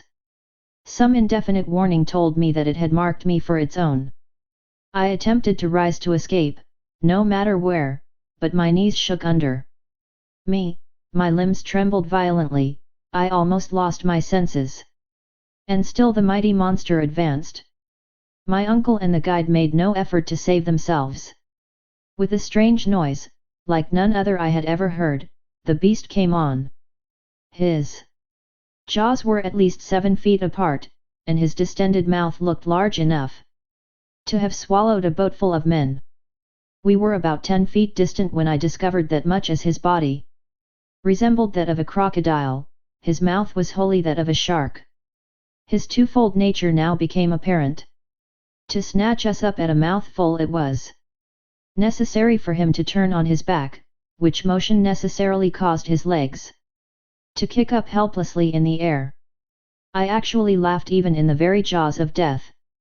But next minute, with a wild cry, I darted away into the interior of the cave, leaving my unhappy comrades to their fate. This cavern was deep and dreary. After about 100 yards, I paused and looked around. The whole floor, composed of sand and malachite, was strewn with bones. Freshly gnawed bones of reptiles and fish, with a mixture of mammalia. My very soul grew sick as my body shuddered with horror. I had truly, according to the old proverb, fallen out of the frying pan into the fire. Some beast larger and more ferocious even than the shark crocodile inhabited this den. What could I do? The mouth of the cave was guarded by one ferocious monster, the interior was inhabited by something too hideous to contemplate. Flight was impossible. Only one resource remained, and that was to find some small hiding place to which the fearful denizens of the cavern could not penetrate. I gazed wildly around, and at last discovered a fissure in the rock, to which I rushed in the hope of recovering my scattered senses. Crouching down, I waited shivering as in an ague fit. No man is brave in presence of an earthquake, or a bursting boiler, or an exploding torpedo.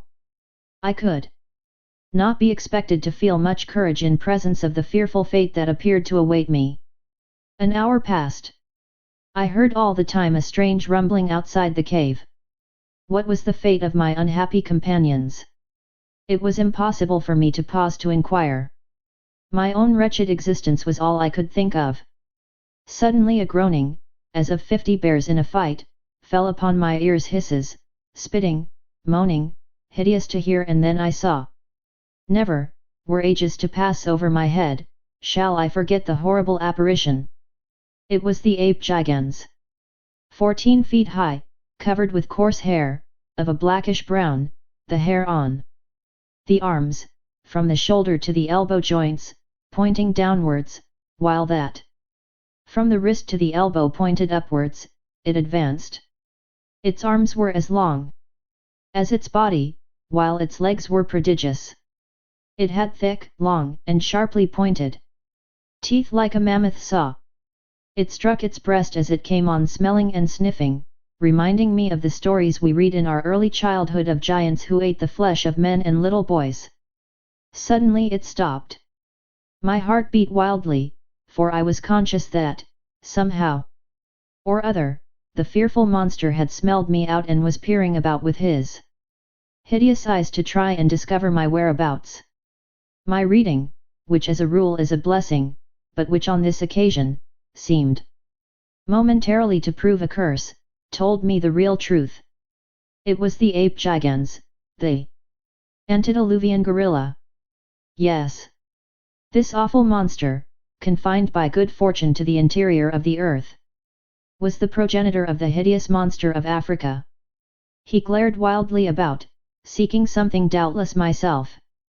I gave myself up for lost. No hope of safety or escape seemed to remain. At this moment, just as my eyes appeared to close in death, there came a strange noise from the entrance of the cave, and turning, the gorilla evidently recognized some enemy more worthy his prodigious size and strength. It was the huge shark crocodile, which, perhaps having disposed of my friends, was coming in search of further prey. The gorilla placed himself on the defensive, and clutching a bone some 7 or 8 feet in length, a perfect club, aimed a deadly blow at the hideous beast, which reared upwards and fell with all its weight upon its adversary. A terrible combat, the details of which it is impossible to give, now ensued. The struggle was awful and ferocious. I, however, did not wait to witness the result. Regarding myself as the object of contention, I determined to remove from the presence of the victor. I slid down from my hiding place, reached the ground, and gliding against the wall, strove to gain the open mouth of the cavern. But I had not taken many steps when the fearful clamour ceased, to be followed by a mumbling and groaning which appeared to be indicative of victory. I looked back and saw the huge ape, gory with blood, coming after me with glaring eyes, with dilated nostrils that gave forth 2 columns of heated vapour. I could feel his hot and fetid breath on my neck, and with a horrid jump awoke from my nightmare sleep. Yes, it was all a dream. I was still on the raft with my uncle and the guide.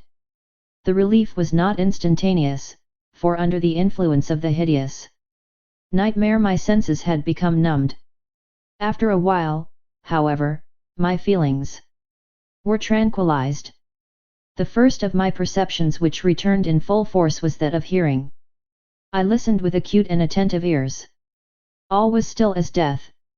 All I comprehended was silence. To the roaring of the waters, which had filled the gallery with awful reverberations, succeeded perfect peace. After some little time my uncle spoke, in a low and scarcely audible tone. "Harry, boy, where are you?" "I am here," was my faint rejoinder. "Well, don't you see what has happened? We are going upwards." "My dear uncle, what can you mean?" was my half-delirious reply. "Yes, I tell you we are ascending rapidly. Our downward journey is quite checked."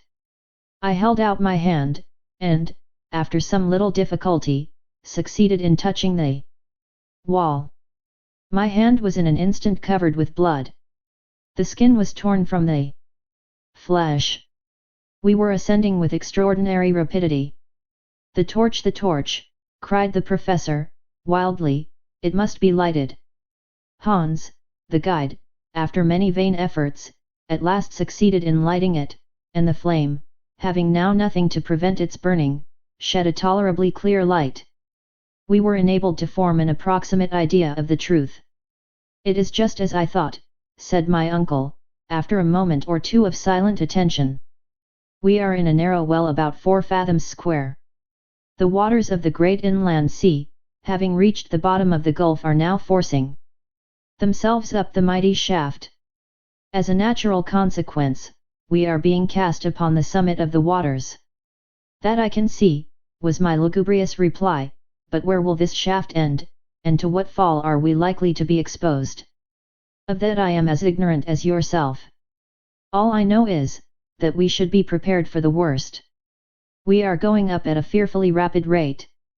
As far as I can judge, we are ascending at the rate of 2 fathoms a second, of 120 fathoms a minute, or rather more than 3.5 leagues an hour.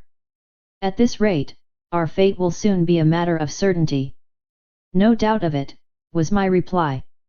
The great concern I have now, however, is to know whether this shaft has any issue. It may end in a granite roof, in which case we shall be suffocated by compressed air, or dashed to atoms against the top. I fancy, already, that the air is beginning to be close and condensed. I have a difficulty in breathing. This might be fancy, or it might be the effect of our rapid motion, but I certainly felt a great oppression of the chest. Henry, said the professor, I do believe that the situation is to a certain extent desperate.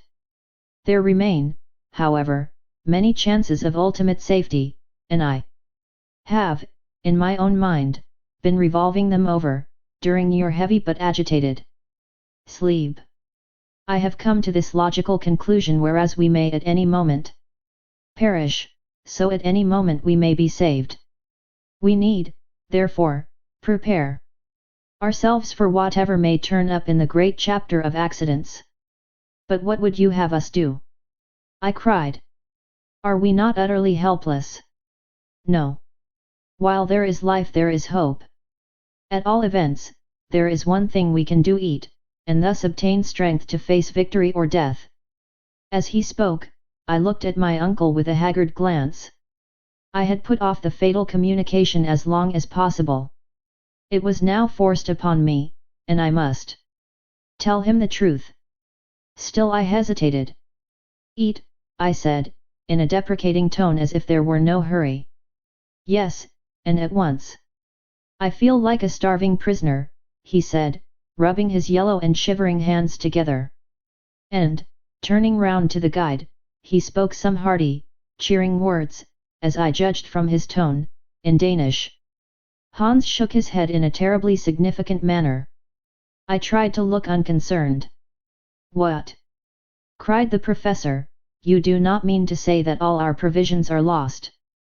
Yes, was my lowly spoken reply, as I held out something in my hand. This morsel of dried meat is all that remains for us three. My uncle gazed at me as if he could not fully appreciate the meaning of my words. The blow seemed to stun him by its severity. I allowed him to reflect for some moments. Well, said I, after a short pause, what do you think now? Is there any chance of our escaping from our horrible subterranean dangers? Are we not doomed to perish in the great hollows of the center of the earth? But my pertinent questions brought no answer. My uncle either heard me not, or appeared not to do so. And in this way a whole hour passed. Neither of us cared to speak. For myself, I began to feel the most fearful and devouring hunger.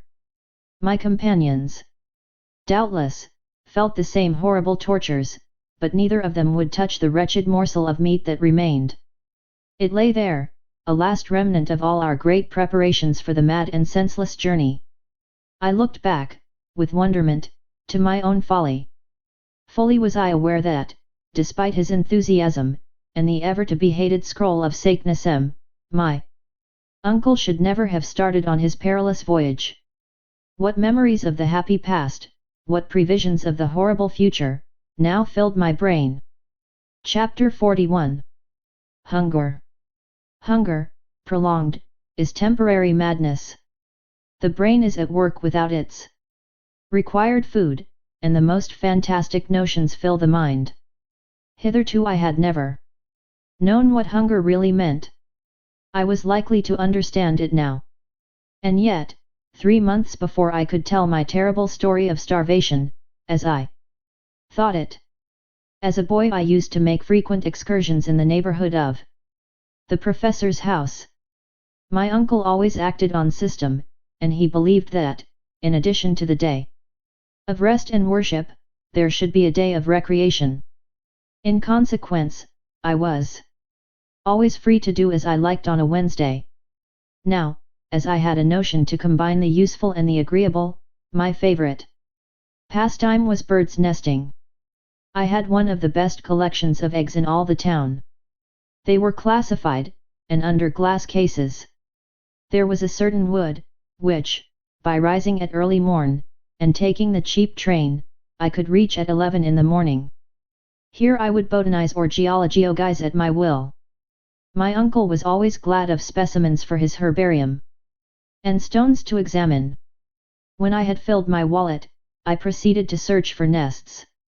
After about 2 hours of hard work, I, one day, sat down by a stream to eat my humble but copious lunch. How the remembrance of the spiced sausage, the wheaten loaf, and the beer, made my mouth water now. I would have given every prospect of worldly wealth for such a meal. But to my story. While seated thus at my leisure, I looked up at the ruins of an old castle, at no great distance. It was the remains of an historical dwelling, ivy-clad, and now falling to pieces. While looking, I saw 2 eagles circling about the summit of a lofty tower. I soon became satisfied that there was a nest. Now, in all my collection, I lacked eggs of the native eagle and the large owl. My mind was made up. I would reach the summit of that tower, or perish in the attempt. I went nearer, and surveyed the ruins. The old staircase, years before, had fallen in. The outer walls were, however, intact. There was no chance that way, unless I looked to the ivy solely for support. This was, as I soon found out, futile. There remained the chimney, which still went up to the top, and had once served to carry off the smoke from every story of the tower. Up this I determined to venture. It was narrow, rough, and therefore the more easily climbed. I took off my coat and crept into the chimney. Looking up, I saw a small, light opening, proclaiming the summit of the chimney.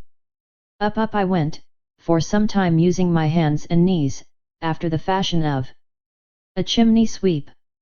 It was slow work, but, there being continual projections, the task was comparatively easy. In this way, I reached halfway. The chimney now became narrower. The atmosphere was close, and, at last, to end the matter, I stuck fast. I could ascend no higher.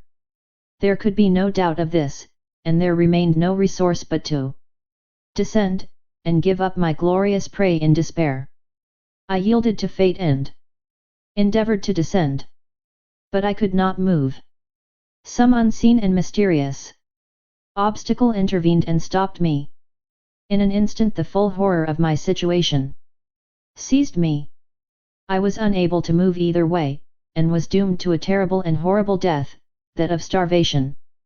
In a boy's mind, however, there is an extraordinary amount of elasticity and hope, and I began to think of all sorts of plans to escape my gloomy fate.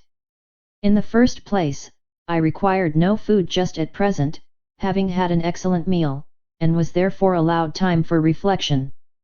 My first thought was to try and move the mortar with my hand. Had I possessed a knife, something might have been done, but that useful instrument I had left in my coat pocket. I soon found that all efforts of this kind were vain and useless, and that all I could hope to do was to wriggle downwards. But though I jerked and struggled, and strove to turn, it was all in vain. I could not move an inch one way or the other. And time flew rapidly. My early rising probably contributed to the fact that I felt sleepy, and gradually gave way to the sensation of drowsiness. I slept, and awoke in darkness, ravenously hungry. Night had come, and still I could not move. I was tight-bound, and did not succeed in changing my position an inch. I groaned aloud. Never since the days Of my happy childhood, when it was a hardship to go from meal to meal without eating, had I really experienced hunger? The sensation was as novel as it was painful. I began now to lose my head and to scream and cry out in my agony. Something appeared, startled by my noise. It was a harmless lizard, but it appeared to me a loathsome reptile. Again I made the old ruins resound with my cries, and finally so exhausted myself that I fainted. How long I lay in a kind of trance or sleep I cannot say, but when again I recovered consciousness it was day. How ill I felt, how hunger still gnawed at me, it would be hard to say. I was too weak to scream now, far too weak to struggle. Suddenly I was startled by a roar. "Are you there, Henry?" said the voice of my uncle. "Are you there, my boy?" I could only faintly respond, but I also made a desperate effort to turn. Some mortar fell. To this I owed my being discovered. When the search took place, it was easily seen that mortar and small pieces of stone had recently fallen from above. Hence my uncle's cry. "Be calm," he cried, "if we pull down the whole ruin, you shall be saved." They were delicious words, but I had little hope. Soon however, about a quarter of an hour later I heard a voice above me, at one of the upper fireplaces. "Are you below or above?" "Below," was my reply. In an instant a basket was lowered with milk, a biscuit and an egg. My uncle was fearful to be too ready with his supply of food. I drank the milk first, for thirst had nearly deadened hunger. I then, much refreshed, ate my bread and hard egg. They were now at work at the wall. I could hear a pickaxe. Wishing to escape all danger from this terrible weapon I made a desperate struggle, and the belt, which surrounded my waist and which had been hitched on a stone, gave way. I was free, and only escaped falling down by a rapid motion of my hands and knees.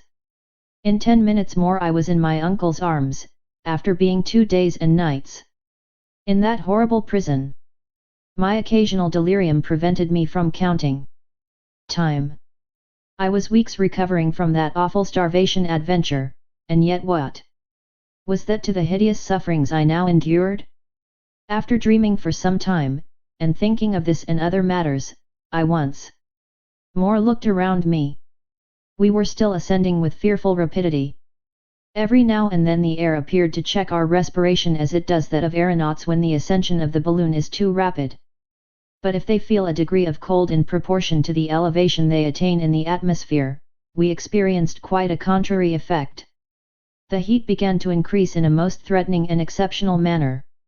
I cannot tell exactly the mean, but I think it must have reached 122 degrees Fahrenheit. What was the meaning of this extraordinary change in the temperature? As far as we had hitherto gone, facts had proved the theories of Davy and of Littenbrock to be correct. Until now, all the peculiar conditions of refractory rocks, of electricity, of magnetism, had modified the general laws of nature, and had created for us a moderate temperature, for the theory of the central fire, remained, in my eyes, the only explainable one. Were we, then, going to reach a position in which these phenomena were to be carried out in all their rigor, and in which the heat would reduce the rocks to a state of fusion? Such was my not unnatural fear, and I did not conceal the fact from my uncle. My way of doing so might be cold and heartless, but I could not help it. If we are not drowned, or smashed into pancakes, and if we do not die of starvation, we have the satisfaction of knowing that we must be burned alive. My uncle, in presence of this brusque attack, simply shrugged his shoulders and resumed his reflections whatever they might be. An hour passed away, and except that there was a slight increase in the temperature no incident modified the situation. My uncle at last, of his own accord, broke silence. "Well, Henry, my boy," he said, in a cheerful way, "we must make up our minds." "Make up our minds to what?" I asked, in considerable surprise. "Well, to something. We must at whatever risk recruit our physical strength. If we make the fatal mistake of husbanding our little remnant of food, we may probably prolong our wretched existence a few hours, but we shall remain weak to the end. Yes, I growled, to the end. That, however, will not keep us long waiting. Well, only let a chance of safety present itself, only allow that a moment of action be necessary. Where shall we find the means of action if we allow ourselves to be reduced to physical weakness by inanition? When this piece of meat is devoured, uncle, what hope will there remain unto us? None, my dear Henry, none. But will it do you any good to devour it with your eyes? You appear to me to reason like one without will or decision, like a being without energy. Then, cried I, exasperated to a degree which is scarcely to be explained. You do not mean to tell me that you have not lost all hope? Certainly not, replied the professor with consummate coolness. You mean to tell me, uncle, that we shall get out of this monstrous subterranean shaft? While there is life there is hope. I beg to assert, Henry, that as long as a man's heart beats, as long as a man's flesh quivers, I do not allow that a being gifted with thought and will can allow himself to despair. What a nerve! The man placed in a position like that we occupied must have been very brave to speak like this. Well, I cried, what do you mean to do? Eat what remains of the food we have in our hands, let us swallow the last crumb. It will be, heaven willing, our last repast. Well, never mind, instead of being exhausted skeletons, we shall be men. True, muttered I in a despairing tone, let us take our fill. We must, replied my uncle, with a deep sigh, call it what you will. My uncle took a piece of the meat that remained, and some crusts of biscuit, which had escaped the wreck. He divided the whole into 3 parts. Each had 1 pound of food to last him as long as he remained in the interior of the earth. Each now acted in accordance with his own private character. My uncle, the professor, ate greedily, but evidently without appetite, eating simply from some mechanical motion. I put the food inside my lips, and hungry as I was, chewed my morsel without pleasure, and without satisfaction. Hans, the guide, just as if he had been eiderdown hunting, swallowed every mouthful, as though it were a usual affair. He looked like a man equally prepared to enjoy superfluity or total want. Hans, in all probability, was no more used to starvation than ourselves, but his hardy Icelandic nature had prepared him for many sufferings. As long as he received his 3 riksdaler every Saturday night, he was prepared for anything. The fact was, Hans never troubled himself about much except his money. He had undertaken to serve a certain man at so much per week, and no matter what evils befell his employer or himself, he never found fault or grumbled, so long as his wages were duly paid. Suddenly my uncle roused himself. He had seen a smile on the face of our guide. I could not make it out. What is the matter? Said my uncle. Ski-dam, said the guide, producing a bottle of this precious fluid. We drank. My uncle and myself will own to our dying day that hence we derived strength to exist until the last bitter moment. That precious bottle of Hollands was in reality only half full, but, under the circumstances, it was nectar. It took some minutes for myself and my uncle to form a decided opinion on the subject. The worthy professor swallowed about half a pint and did not seem able to drink any more. Forträfflig, said Hans, swallowing nearly all that was left. Excellent, very good, said my uncle, with as much gusto as if he had just left the steps of the club at Hamburg. I had begun to feel as if there had been one gleam of hope. Now all thought of the future vanished. We had consumed our last ounce of food, and it was 5 o'clock in the morning. Chapter 42. The Volcanic Shaft. Man's constitution is so peculiar that his health is purely a negative matter. No Sooner is the rage of hunger appeased than it becomes difficult to comprehend the meaning of starvation. It is only when you suffer that you really understand. As to anyone who has not endured privation having any notion of the matter, it is simply absurd. With us, after a long fast, some mouthfuls of bread and meat, a little moldy biscuit and salt beef triumphed over all our previous gloomy and saturnine thoughts. Nevertheless, after this repast each gave way to his own reflections. I wondered what were those of Hans, the man of the extreme north, who was yet gifted with the fatalistic resignation of Oriental character. But the utmost stretch of the imagination would not allow me to realize the truth. As for my individual self, my thoughts had ceased to be anything but memories of the past, and were all connected with that upper world which I never should have left. I saw it all. Now, the beautiful house in the Königstrasse, my poor Gretchen, the good Martha, they all passed before my mind like visions of the past. Every time any of the lugubrious groanings which were to be distinguished in the hollows around fell upon my ears, I fancied I heard the distant murmur of the great cities above my head.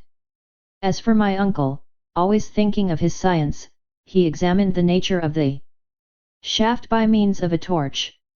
He closely examined the different strata one above the other, in order to recognize his situation by geological theory. This calculation, or rather this estimation, could by no means be anything but approximate. But a learned man, a philosopher, is nothing if not a philosopher, when he keeps his ideas calm and collected, and certainly the professor possessed this quality to perfection. I heard him, as I sat in silence, murmuring words of geological science. As I understood his object and his meaning, I could not but interest myself despite my preoccupation in that terrible hour. Eruptive granite, he said to himself, we are still in the primitive epoch. But we are going up, still going up. But who knows? Who knows? Then he still hoped. He felt along the vertical sides of the shaft with his hand. And some few minutes later, he would go on again in the following style. This is nice. This is mica schist silicious mineral. Good again, this is the epoch of transition, at all events, we are close to them and then. What could the professor mean? Could he, by any conceivable means, measure the thickness of the crust of the earth suspended above our heads? Did he possess any possible means of making any approximation to this calculation? No. The manometer was wanting, and no summary estimation could take the place of it. And yet, as we progressed, the temperature increased in the most extraordinary degree, and I began to feel as if I were bathed in a hot and burning atmosphere. Never before had I felt anything like it. I could only compare it to the hot vapor from an iron foundry, when the liquid iron is in a state of ebullition, and runs over. By degrees, and one after the other, Hans, my uncle, and myself had taken off our coats and waistcoats. They were unbearable. Even the slightest garment was not only uncomfortable, but the cause of extreme suffering. Are we ascending to a living fire? I cried, when, to my horror and astonishment, the heat became greater than before. No, no, said my uncle, it is simply impossible, quite impossible. And yet, said I, touching the side of the shaft with my naked hand, this wall is literally burning. At this moment, feeling as I did that the sides of this extraordinary wall were red hot, I plunged my hands into the water to cool them. I drew them back with a cry of despair. The water is boiling, I cried. My uncle, the professor, made no reply other than a gesture of rage and despair. Something very like the truth had probably struck his imagination. But I could take no share in either what was going on, or in his speculations. An invincible dread had taken possession of my brain and soul. I could only look Forward to an immediate catastrophe, such a catastrophe as not even the most vivid imagination could have thought of. An idea, at first vague and uncertain, was gradually being changed into certainty. I tremulously rejected it at first, but it forced itself upon me by degrees with extreme obstinacy.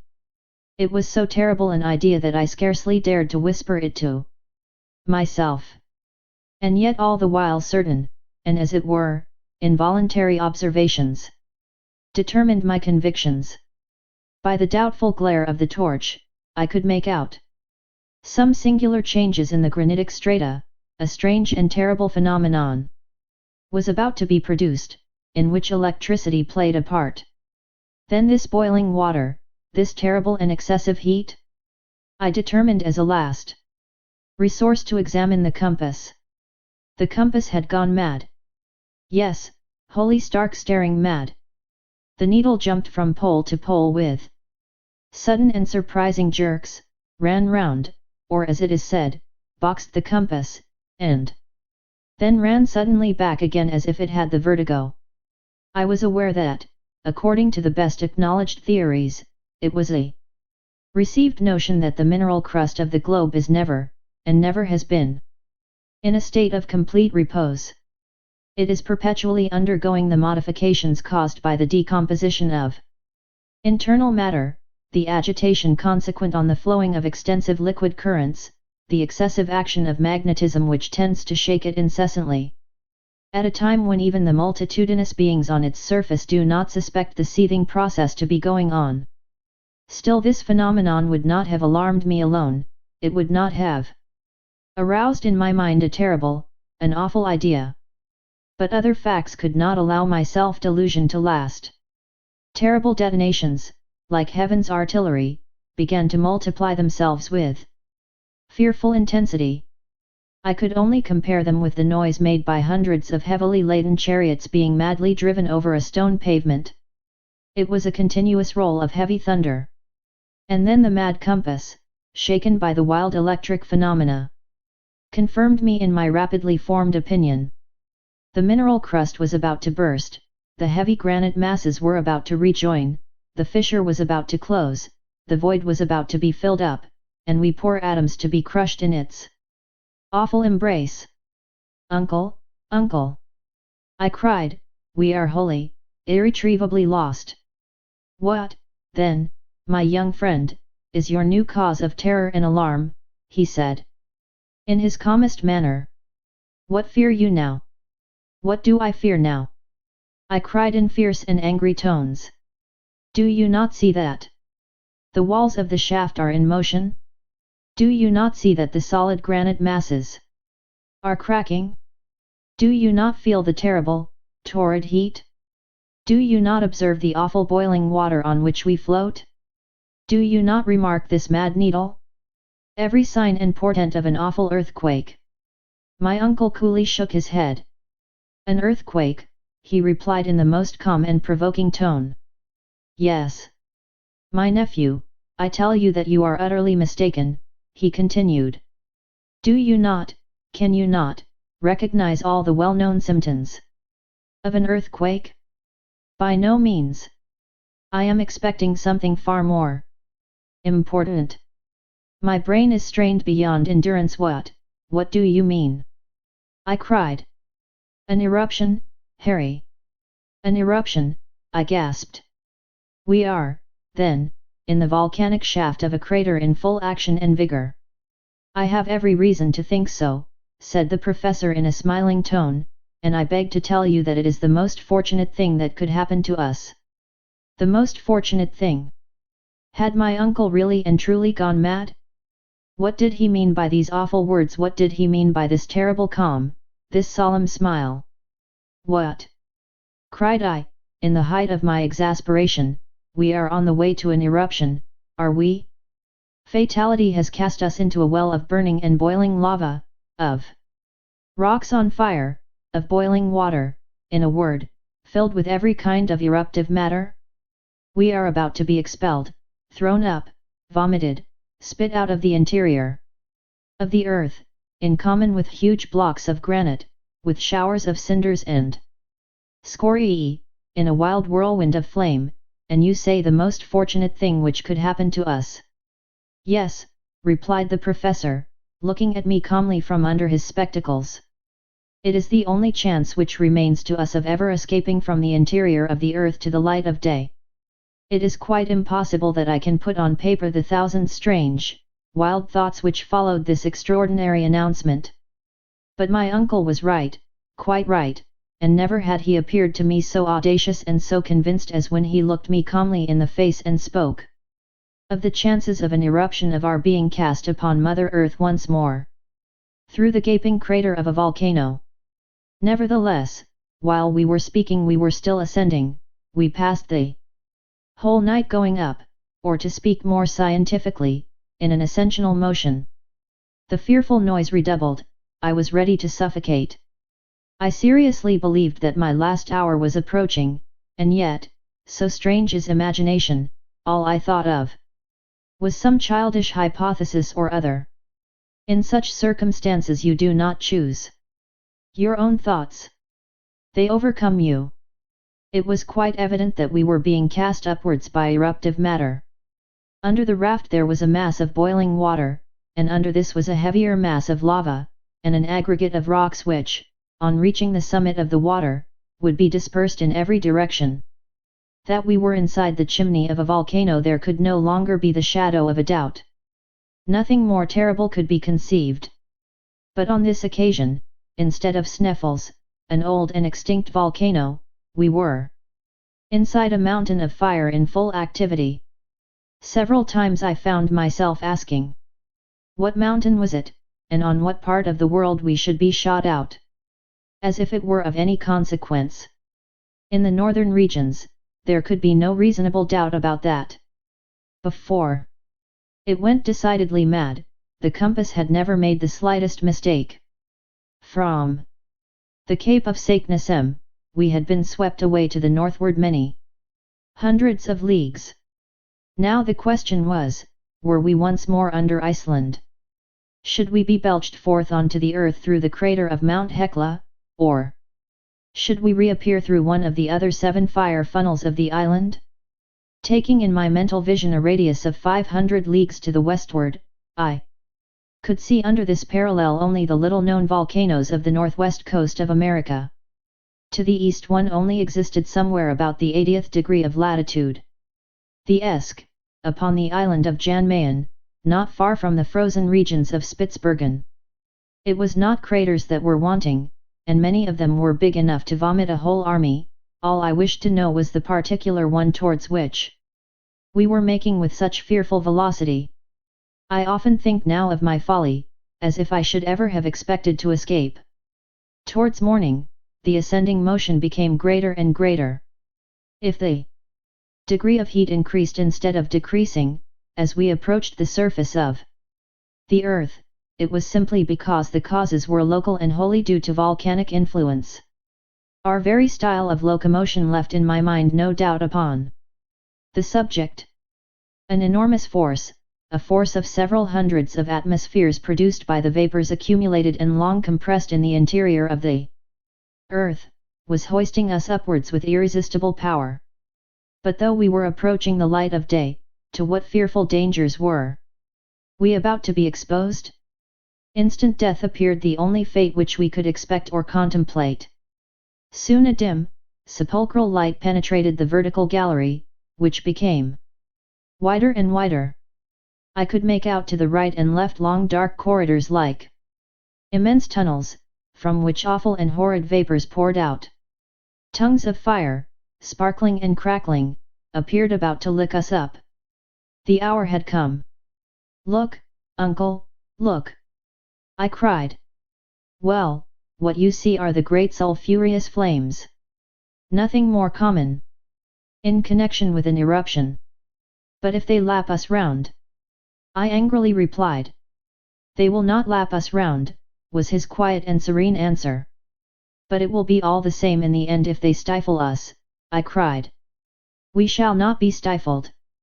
The gallery is rapidly becoming wider and wider, and if it be necessary, we will presently leave the raft and take refuge in some fissure in the rock. But the water, which is continually ascending. I despairingly replied. There is no longer any water, Harry, he answered, but a kind of lava paste, which is heaving us up, in company with itself, to the mouth of the crater. In truth, the liquid column of water had wholly disappeared to give place to dense masses of boiling eruptive matter. The temperature was becoming utterly insupportable, and a thermometer exposed to this atmosphere would have marked between 189 and 190 degrees Fahrenheit. Perspiration rushed from every pore. But for the extraordinary rapidity of our ascent we should have been stifled. Nevertheless, the professor did not carry out his proposition of abandoning the raft, and he did quite wisely. Those few ill-joined beams offered, anyway, a solid surface of support which elsewhere must have utterly failed us. Towards 8 o'clock in the morning a new incident startled us. The ascensional movement suddenly ceased. The raft became still and motionless. What is the matter now? I said, querulously, very much startled by this change. A simple halt, replied my uncle. Is the eruption about to fail? I asked. I hope not. Without making any reply, I rose. I tried to look around me. Perhaps the raft, checked by some projecting rock, opposed a momentary resistance to the eruptive mass. In this case, it was absolutely necessary to release it as quickly as possible. Nothing of the kind had occurred. The column of cinders, of scoriae, of broken rocks and earth, had wholly ceased to ascend. I tell you, uncle, that the eruption has stopped, was my oracular decision. Ah, said my uncle, you think so, my boy. You are wrong. Do not be in the least alarmed, this sudden moment of calm will not last long, be assured. It has already endured 5 minutes, and before we are many minutes older we shall be continuing our journey to the mouth of the crater. All the time he was speaking the professor continued to consult his chronometer, and he was probably right in his prognostics. Soon the raft resumed its motion, in a very rapid and disorderly way, which lasted 2 minutes or thereabout, and then again it stopped as suddenly as before. Good, said my uncle, observing the hour, in 10 we shall start again. In 10 minutes. Yes, precisely. We have to do with a volcano, the eruption of which is intermittent. We are compelled to breathe just as it does. Nothing could be more true.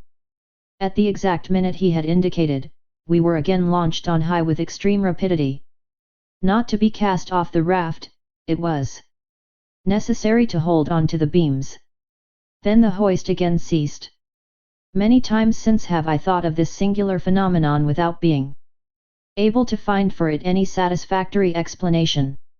Nevertheless, it appeared quite clear to me, that we were not in the principal chimney of the volcano, but in an accessory conduit, where we felt the counter-shock of the great and principal tunnel filled by burning lava.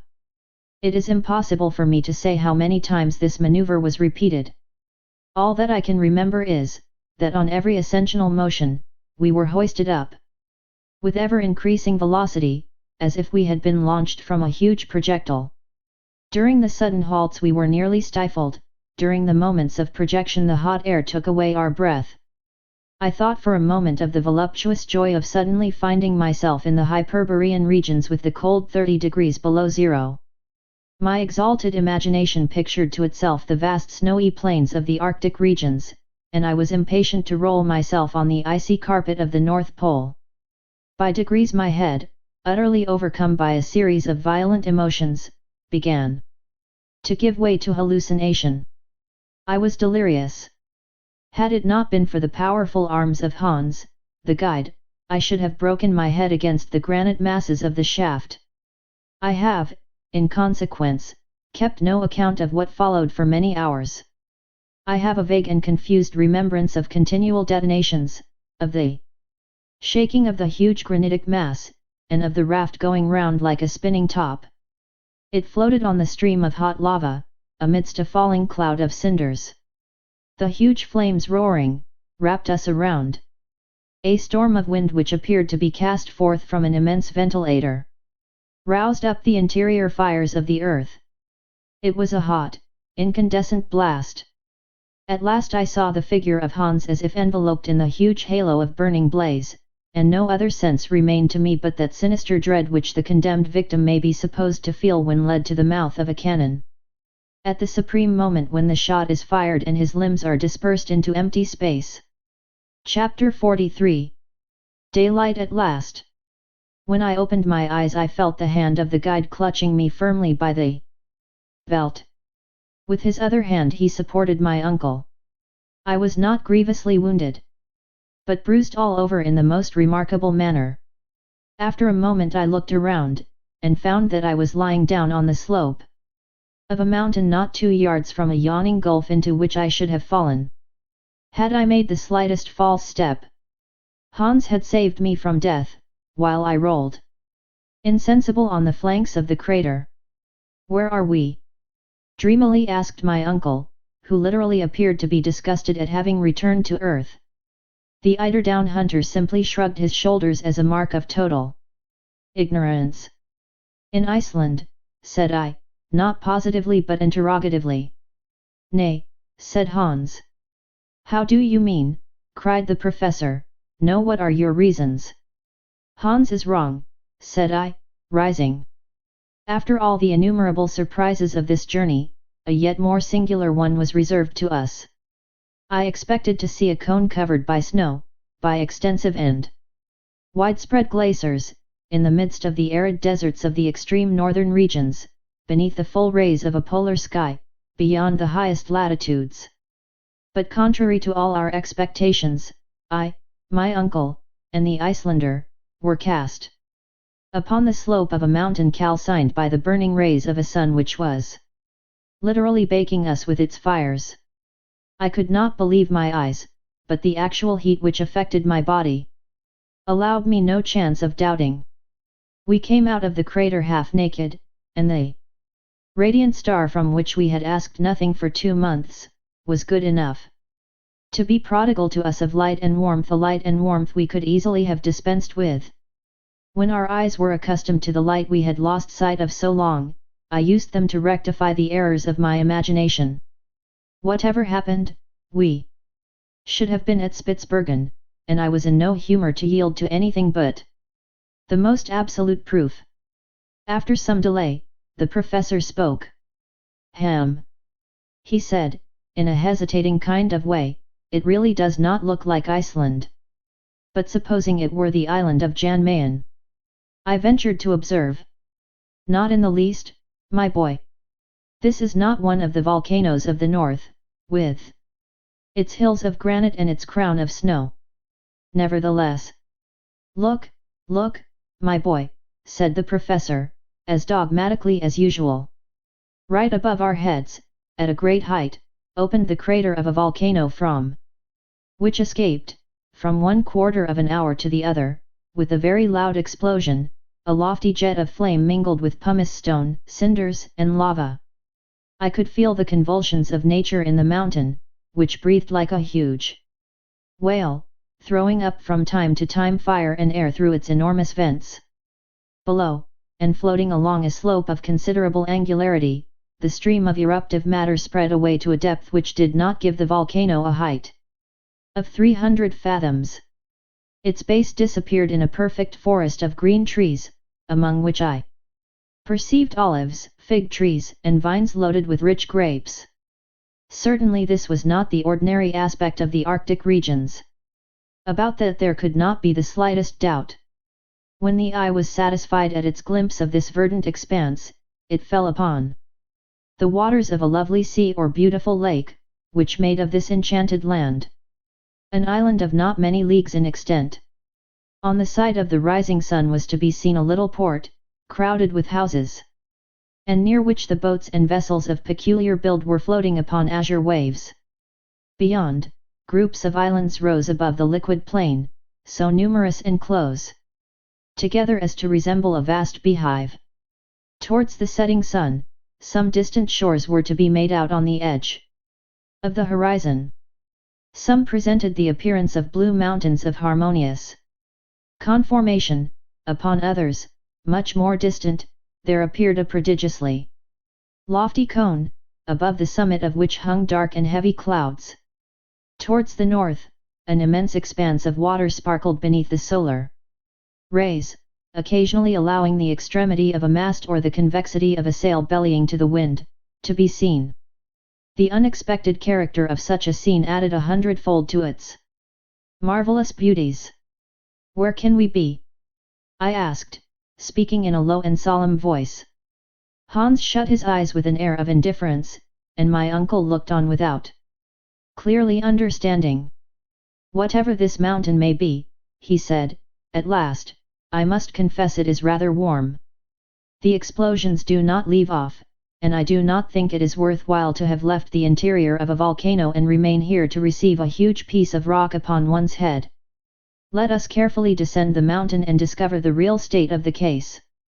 To confess the truth, I am dying of hunger and thirst." Decidedly the professor was no longer a truly reflective character. For myself, forgetting all my necessities, ignoring my fatigues and sufferings, I should have remained still for several hours longer, but it was necessary to follow my companions.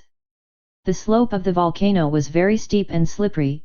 We slid over piles of ashes, avoiding the streams of hot lava which glided about like fiery serpents.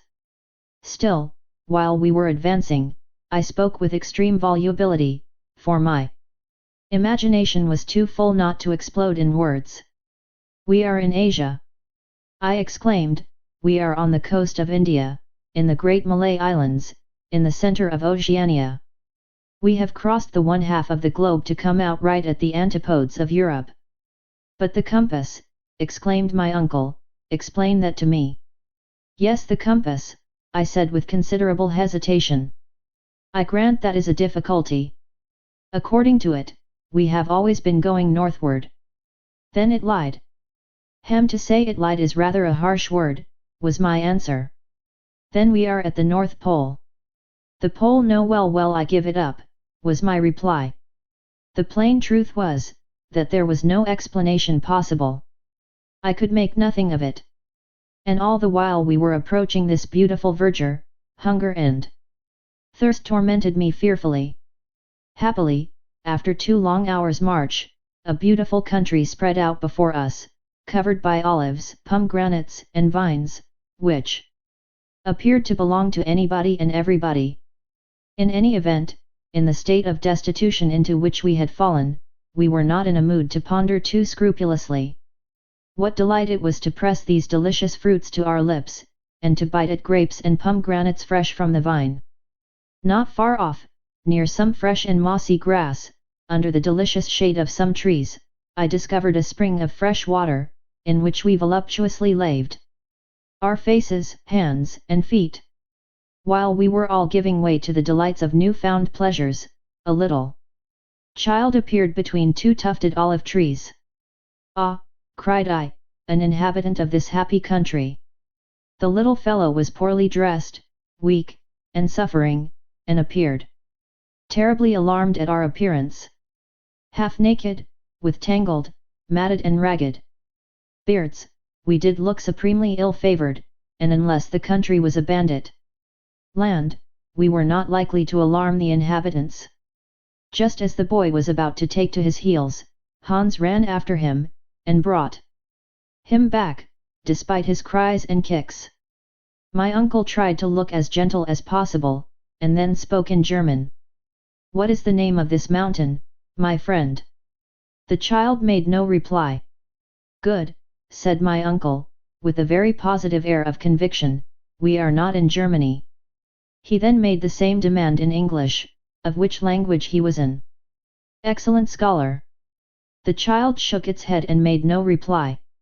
I began to be considerably puzzled. "Is he dumb?" cried the professor, who was rather proud of his polyglot knowledge of languages, and made the same demand in French. The boy only stared in his face. I must perforce try him in Italian, said my uncle, with a shrug. Dove noi siamo. Yes, tell me where we are. I added impatiently and eagerly. Again the boy remained silent. My fine fellow, do you or do you not mean to speak? Cried my uncle, who began to get angry. He shook him, and spoke another dialect of the Italian language. Come si nome questa isola. What is the name of this island? Stromboli, replied the rickety little shepherd, dashing away from Hans and disappearing in the olive groves. We thought little enough about him. Stromboli. What effect on the imagination did these few words produce? We were in the center of the Mediterranean, amidst the eastern archipelago of mythological memory, in the ancient Strongyllos, where Aeolus kept the wind, and the tempest chained up. And those blue mountains, which rose towards the rising sun, were the mountains of Calabria. And that mighty volcano which rose on the southern horizon was Etna, the fierce and celebrated Etna. Stromboli. Stromboli. I repeated to myself. My uncle played a regular accompaniment to my gestures and words. We were singing together like an ancient chorus. Ah, what a journey, what a marvelous and extraordinary journey! Here we had entered the earth by one volcano, and we had come out by another. And this other was situated more than 1200 leagues from Sneffels, from that drear country of Iceland cast away on the confines of the earth. The wondrous changes of this expedition had transported us to the most harmonious and beautiful of earthly lands. We had abandoned the region of eternal snows for that of infinite verdure, and had left over our heads the grey fog of the icy regions to come back to the azure sky of Sicily. After a delicious repast of fruits and fresh water, we again continued our journey in order to reach the port of Stromboli. To say how we had reached the island would scarcely have been prudent. The superstitious character of the Italians would have been at work, and we should have been called demons, vomited from the infernal regions. It was therefore necessary to pass for humble and unfortunate shipwrecked travelers. It was certainly less striking and romantic, but it was decidedly safer.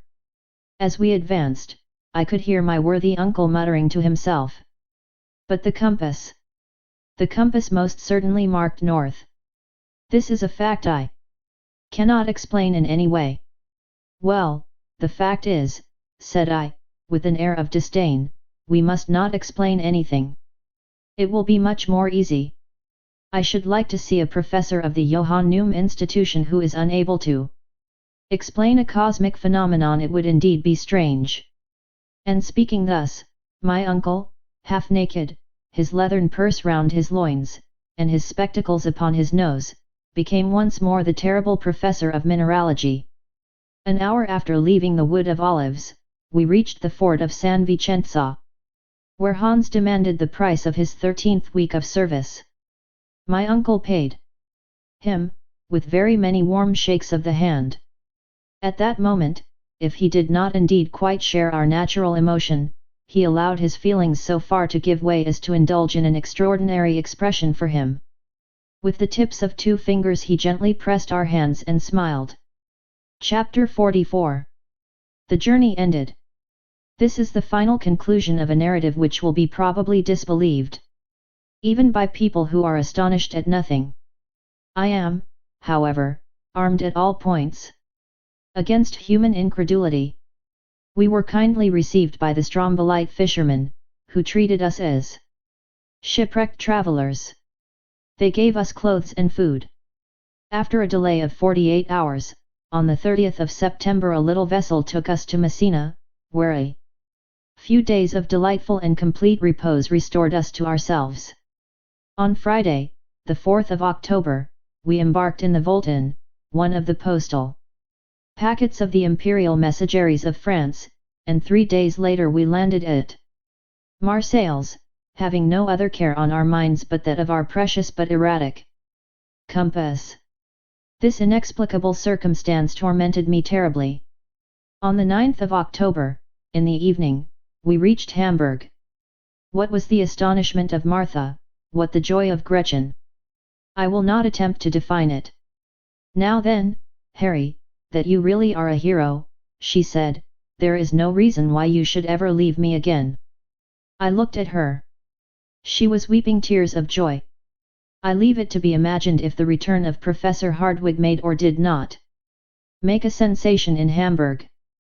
Thanks to the indiscretion of Martha, the news of his departure for the interior of the earth had been spread over the whole world.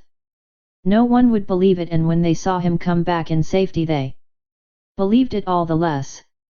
But the presence of Hans and many stray scraps of information by degrees modified public opinion. Then my uncle became a great man and I the nephew of a great man, which, at all events, is something. Hamburg gave a festival in our honor. A public meeting of the Johann Neumann Institution was held, at which the professor related the whole story of his adventures, omitting only the facts in connection with the compass. That same day he deposited in the archives of the town the document he had found written by Saknussemm, and he expressed his great regret that circumstances, stronger than his will, did not allow him to follow the Icelandic traveler's track into the very center of the earth. He was modest in his glory, but his reputation only increased. So much honor necessarily created for him many envious enemies.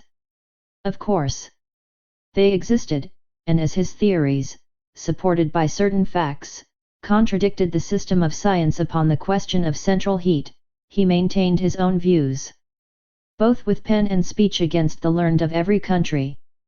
Although I still believe in the theory of central heat, I confess that certain circumstances, hitherto very ill-defined, may modify the laws of such natural phenomena. At the moment when these questions were being discussed with interest, my uncle received a rude shock, one that he felt very much. Hans, despite everything he could say to the contrary, quitted Hamburg. The man to whom we owed so much would not allow us to pay our deep debt of gratitude. He was taken with nostalgia, a love for his Icelandic home.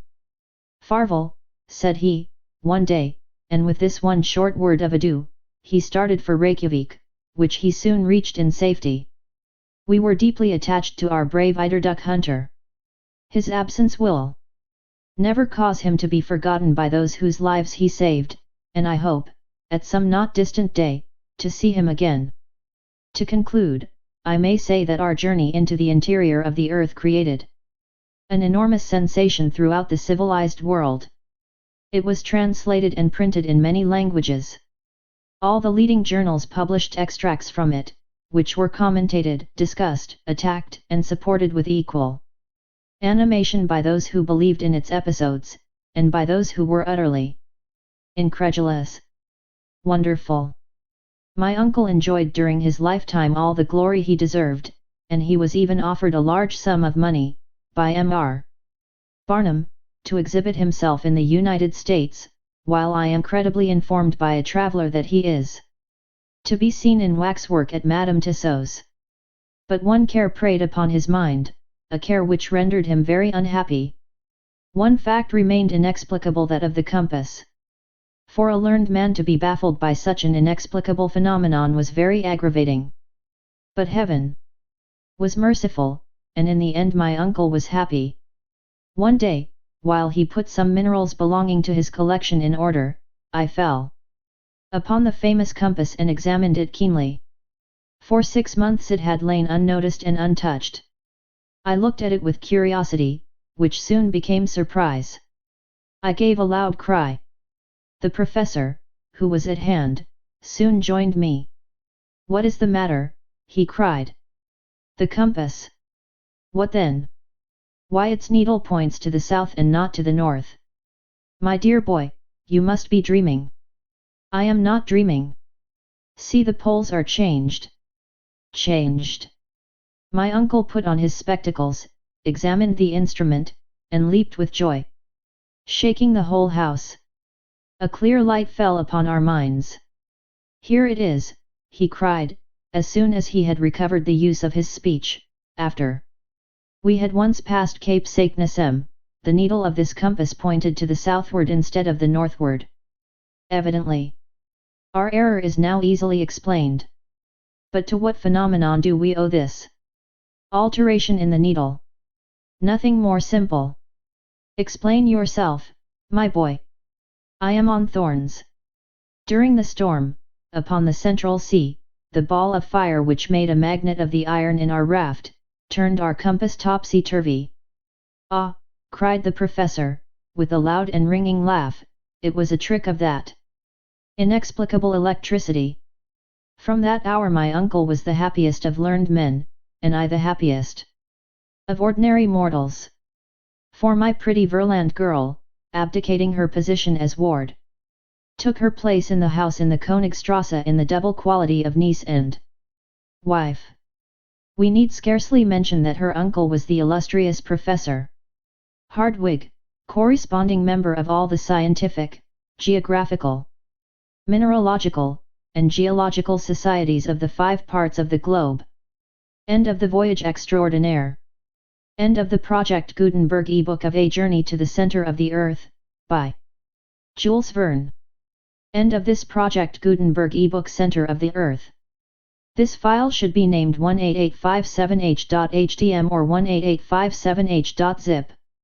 This and all associated files of various formats will be found in http://www.gutenberg.org/1/8/5/18857.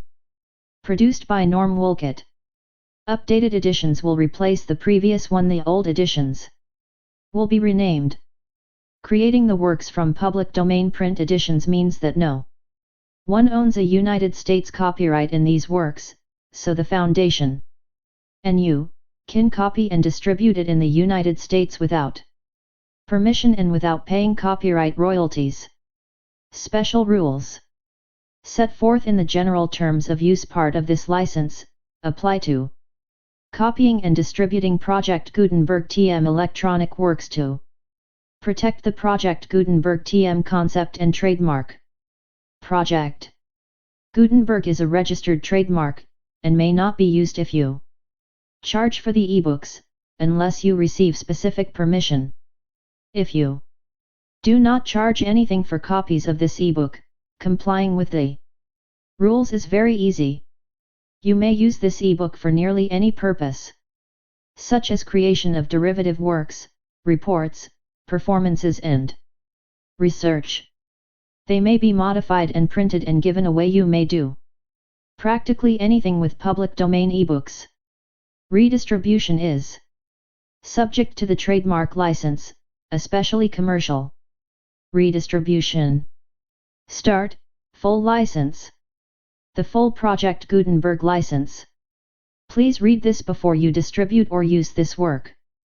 To protect the Project Gutenberg TM mission of promoting the free distribution of electronic works, by using or distributing this work, or any other work associated in any way with the phrase Project Gutenberg, you agree to comply with all the terms of the full Project Gutenberg TM license, available with this file or online at http://gutenberg.org/license right parenthesis. Section 1. General Terms of Use and Redistributing Project Gutenberg TM Electronic Works. 1.a. By reading or using any part of this Project Gutenberg TM electronic work, you indicate that you have read, understand, agree to, and accept all the terms of this license and intellectual property, trademark/copyright, agreement. If you do not agree to abide by all the terms of this agreement, you must cease using and return or destroy all copies of Project Gutenberg TM electronic works in your possession. If you paid a fee for obtaining a copy of or access to a Project Gutenberg TM electronic work and you do not agree to be bound by the terms of this agreement, you may obtain a refund from the person or entity to whom you paid the fee as set forth in paragraph 1.e.8. 1.b. Project Gutenberg is a registered trademark. It may only be used on or associated in any way with an electronic work by people who agree to be bound by the terms of this agreement. There are a few things that you can do with most Project Gutenberg TM electronic works, even without complying with the full terms of this agreement. See paragraph 1.c below. There are a lot of things you can do with Project Gutenberg TM electronic works if you follow the terms of this agreement, and help preserve free future access to Project Gutenberg TM electronic works. See paragraph 1.e below. 1.c. The Project Gutenberg Literary Archive Foundation, the Foundation ORPGLOF, owns a compilation copyright in the collection of Project Gutenberg TM electronic works. Nearly all the individual works in the collection are in the public domain in the United States. If an individual work is in the public domain in the United States and you are located in the United States, we do not claim a right to prevent you from copying, distributing, performing, displaying, or creating derivative works based on the work as long as all references to Project Gutenberg are removed.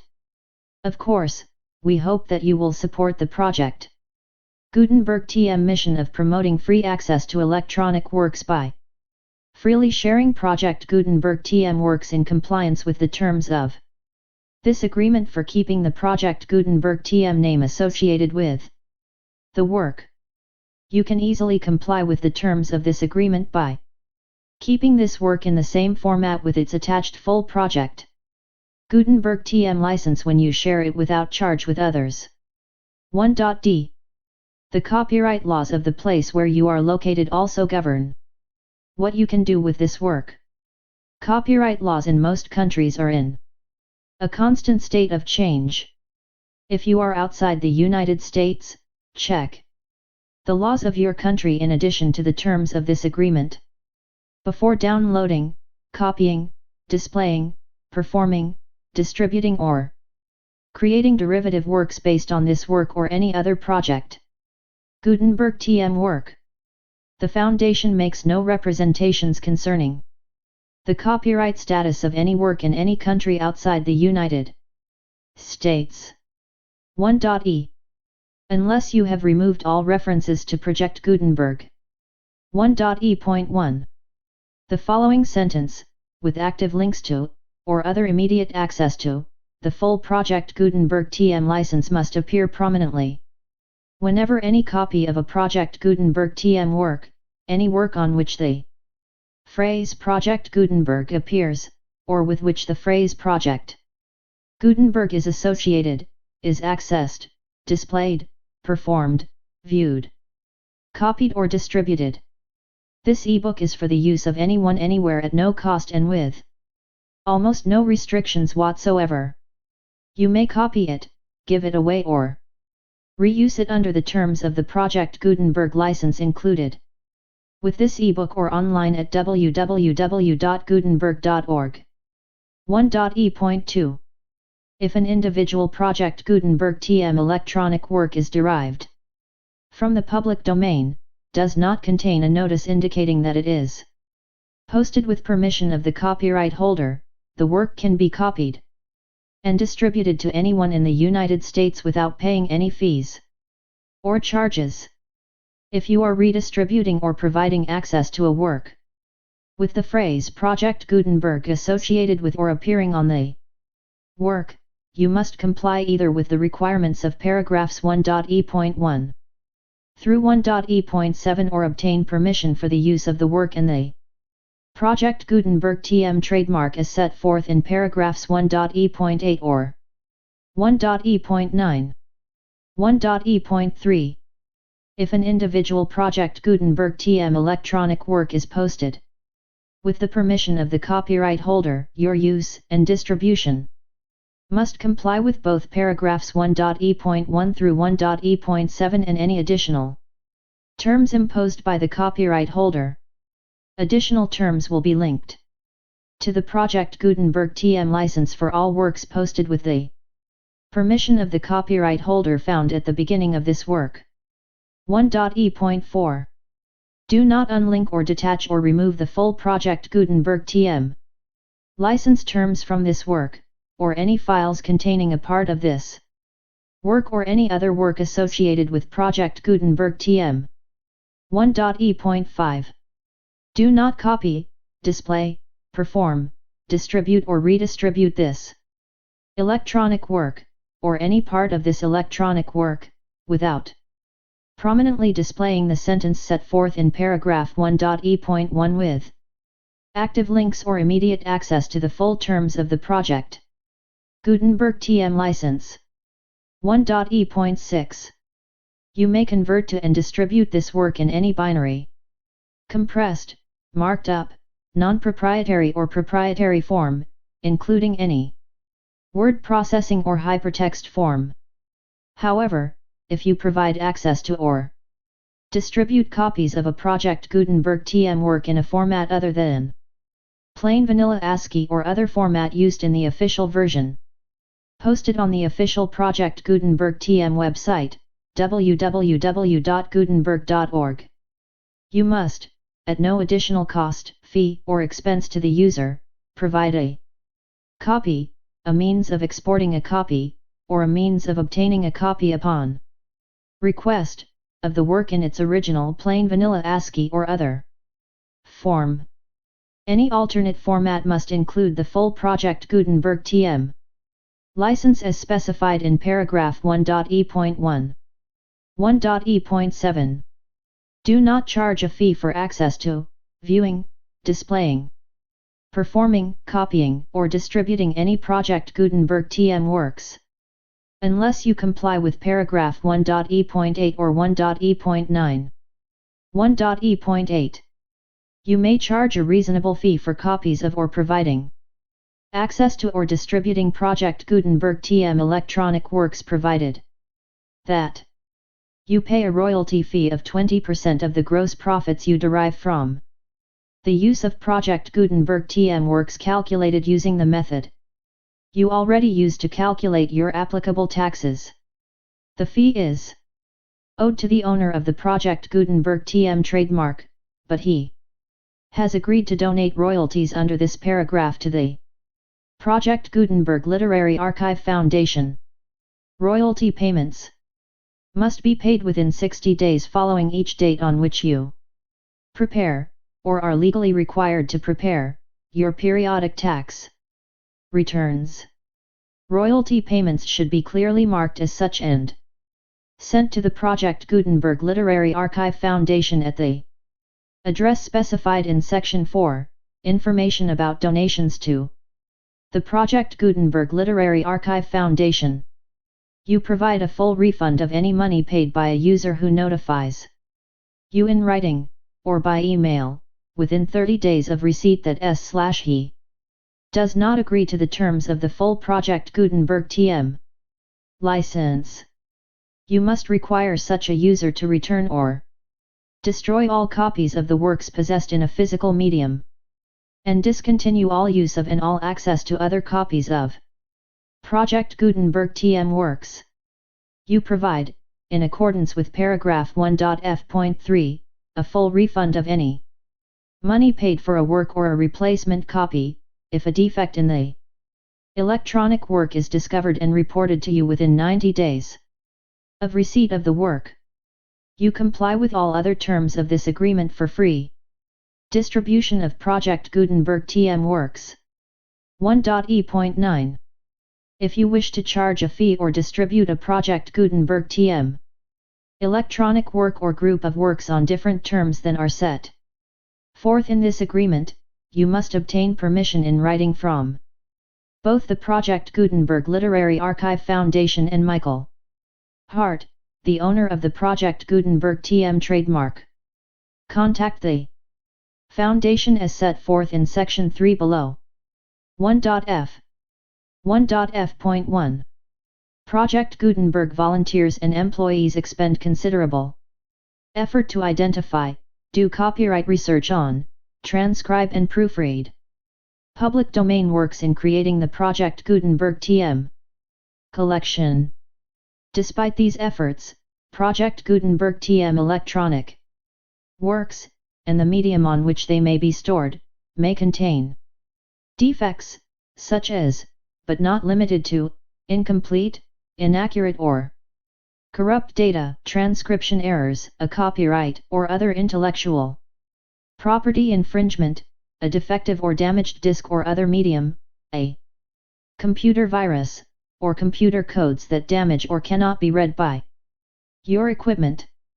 1.f.2 Limited warranty, disclaimer of damages, except for the right of replacement or refund described in paragraph 1.f.3, the project. Gutenberg Literary Archive Foundation, the owner of the project. Gutenberg TM trademark, and any other party distributing a project. Gutenberg TM electronic work under this agreement, disclaim all liability to you for damages, costs, and expenses, including legal fees. You agree that you have no remedies for negligence, strict liability, breach of warranty or breach of contract except those provided in paragraph F3. You agree that the foundation, the trademark owner, and any distributor under this agreement will not be liable to you for actual, direct, indirect, consequential, punitive or incidental damages even if you give notice of the possibility of such damage. 1.f.3 Limited right of replacement or refund, if you discover a defect in this electronic work within 90 days of receiving it, you can receive a refund of the money, if any, you paid for it by sending a written explanation to the person you received the work from. If you received the work on a physical medium, you must return the medium with your written explanation. The person or entity that provided you with the defective work may elect to provide a replacement copy in lieu of a refund. If you received the work electronically, the person or entity providing it to you may choose to give you a second opportunity to receive the work electronically in lieu of a refund. If the second copy is also defective, you may demand a refund in writing without further opportunities to fix the problem. 1.f.4 Except for the limited right of replacement or refund set forth in paragraph 1.f.3, this work is provided to you as is with no other warranties of any kind, express or implied, including but not limited to warranties of merchantability or fitness for any purpose. 1.f.5 Some states do not allow disclaimers of certain implied warranties or the exclusion or limitation of certain types of damages. If any disclaimer or limitation set forth in this agreement violates the law of the state applicable to this agreement, the agreement shall be interpreted to make the maximum disclaimer or limitation permitted by the applicable state law. The invalidity or unenforceability of any provision of this agreement shall not void the remaining provisions. 1.f.6 Indemnity, you agree to indemnify and hold the foundation, the trademark owner, any agent or employee of the foundation, anyone providing copies of Project Gutenberg TM electronic works in accordance with this agreement, and any volunteers associated with the production, promotion and distribution of Project Gutenberg TM electronic works. Harmless from all liability, costs and expenses, including legal fees, that arise directly or indirectly from any of the following which you do or cause to occur: a. Distribution of this or any Project Gutenberg TM work, b. Alteration, modification or additions or deletions to any Project Gutenberg TM work, and c. Any defect you cause. Section 2. Information about the mission of Project Gutenberg TM. Project Gutenberg TM is synonymous with the free distribution of electronic works in formats readable by the widest variety of computers, including obsolete, old, middle-aged, and new computers. It exists because of the efforts of hundreds of volunteers and donations from people in all walks of life. Volunteers and financial support to provide volunteers with the assistance they need, is critical to reaching Project Gutenberg TM's goals and ensuring that the Project Gutenberg TM collection will remain freely available for generations to come.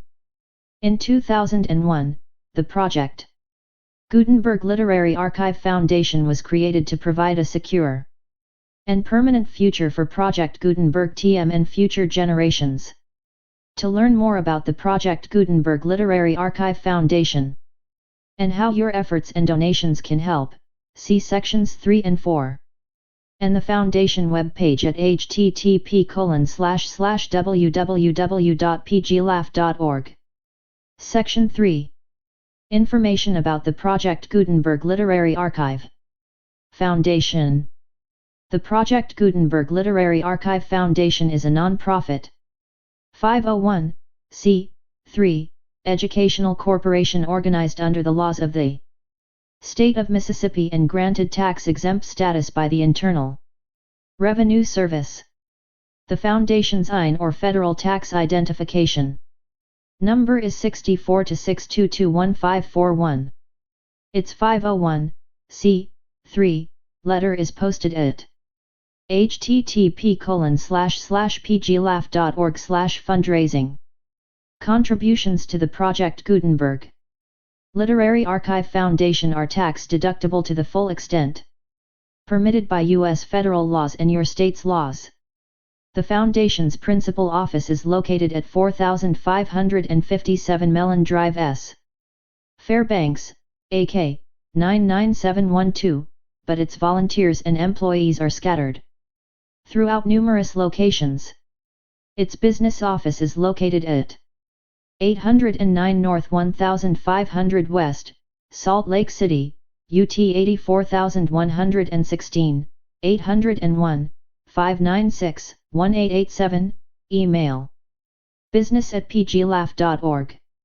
Email contact links and up-to-date contact information can be found at the Foundation's website and official page at http://pglaugh.org.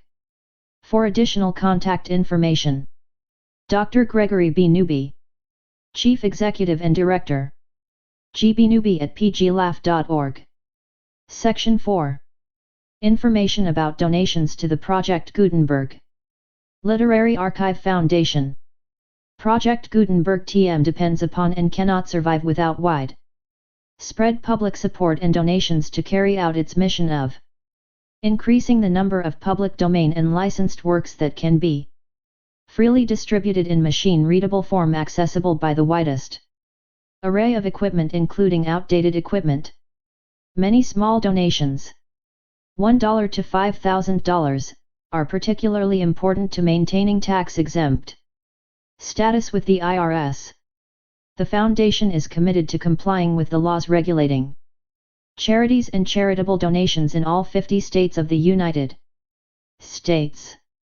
Compliance requirements are not uniform and it takes a considerable effort, much paperwork, and many fees to meet and keep up with these requirements. We do not solicit donations in locations where we have not received written confirmation of compliance. 2. Send donations or determine the status of compliance for any particular state, visit http://pglaugh.org. While we cannot and do not solicit contributions from states where we have not met the solicitation requirements, we know of no prohibition against accepting unsolicited donations from donors in such states who approach us with offers to donate. International donations are gratefully accepted, but we cannot make any statements concerning tax treatment of donations received from outside the United States. U.S. laws alone swamp our small staff. Please check the Project Gutenberg web pages for current donation methods and addresses. Donations are accepted in a number of other ways including checks, online payments, and credit card donations. To donate, please visit http://pglaugh.org/donate. Section 5. General information about Project Gutenberg TM electronic works. Professor Michael S. Hart is the originator of the Project Gutenberg TM concept of a library of electronic works that could be freely shared with anyone. For 30 years, he produced and distributed Project Gutenberg TM ebooks with only a loose network of volunteer support. Project Gutenberg TM ebooks are often created from several printed editions, all of which are confirmed as public domain in the US, unless a copyright notice is included. Thus, we do not necessarily keep ebooks in compliance with any particular paper edition. Most people start at our website, which has the main PG search facility, http://www.gutenberg.org. This website includes information about Project Gutenberg TM, including how to make donations to the Project Gutenberg Literary Archive Foundation, how to help produce our new ebooks, and how to subscribe to our email newsletter to hear about new ebooks. Document outline. A Journey to the Center of the Earth. Table of Contents. Chapter 1, My Uncle Makes a Great Discovery. Chapter 2, The Mysterious Parchment. Chapter 3, An Astounding Discovery. Chapter 4, We Start on the Journey. Chapter 5, First Lessons in Climbing. Chapter 6, Our Voyage to Iceland. Chapter 7, Conversation and Discovery. Chapter 8, The Eiderdown Hunter Off at Last. Chapter 9, Our Start, We Meet with Adventures by the Way. Chapter 10, Traveling in Iceland. Chapter 11, We Reach Mount Sneffels the Rekier. Chapter 12, The Ascent of Mount Sneffels. Chapter 13, The Shadow of Scartaris. Chapter 14, The Real Journey Commences. Chapter 15, We Continue Our Descent. Chapter 16, The Eastern Tunnel. Chapter 17, Deeper and Deeper, the Coal Mine. Chapter 18, The Wrong Road. Chapter 19, The Western Gallery, A New Route. Chapter 20, Water, Where is it? A Bitter Disappointment. Chapter 21, Under the Ocean. Chapter 22, Sunday Below Ground. Chapter 23, Alone. Chapter 24, Lost. Chapter 25, The Whispering Gallery. Chapter 26, A Rapid Recovery. Chapter 27, The Central Sea. Chapter 28, Launching the Raft. Chapter 29, On the Waters, A Raft Voyage. Chapter 30, Terrific Saurian Combat. Chapter 31, The Sea Monster. Chapter 32, The Battle of the Elements. Chapter 33, Our Route Reversed. Chapter 34, A Voyage of Discovery. Chapter 35, Discovery upon Discovery. Chapter 36, What is it? Chapter 37, The Mysterious Dagger. Chapter 38, No Outlet Blasting the Rock. Chapter 39, The Explosion and its Results. Chapter 40, The Ape Gigans. Chapter 41, Hunger. Chapter 42, The Volcanic Shaft. Chapter 43, Daylight at Last. Chapter 44, The Journey Ended.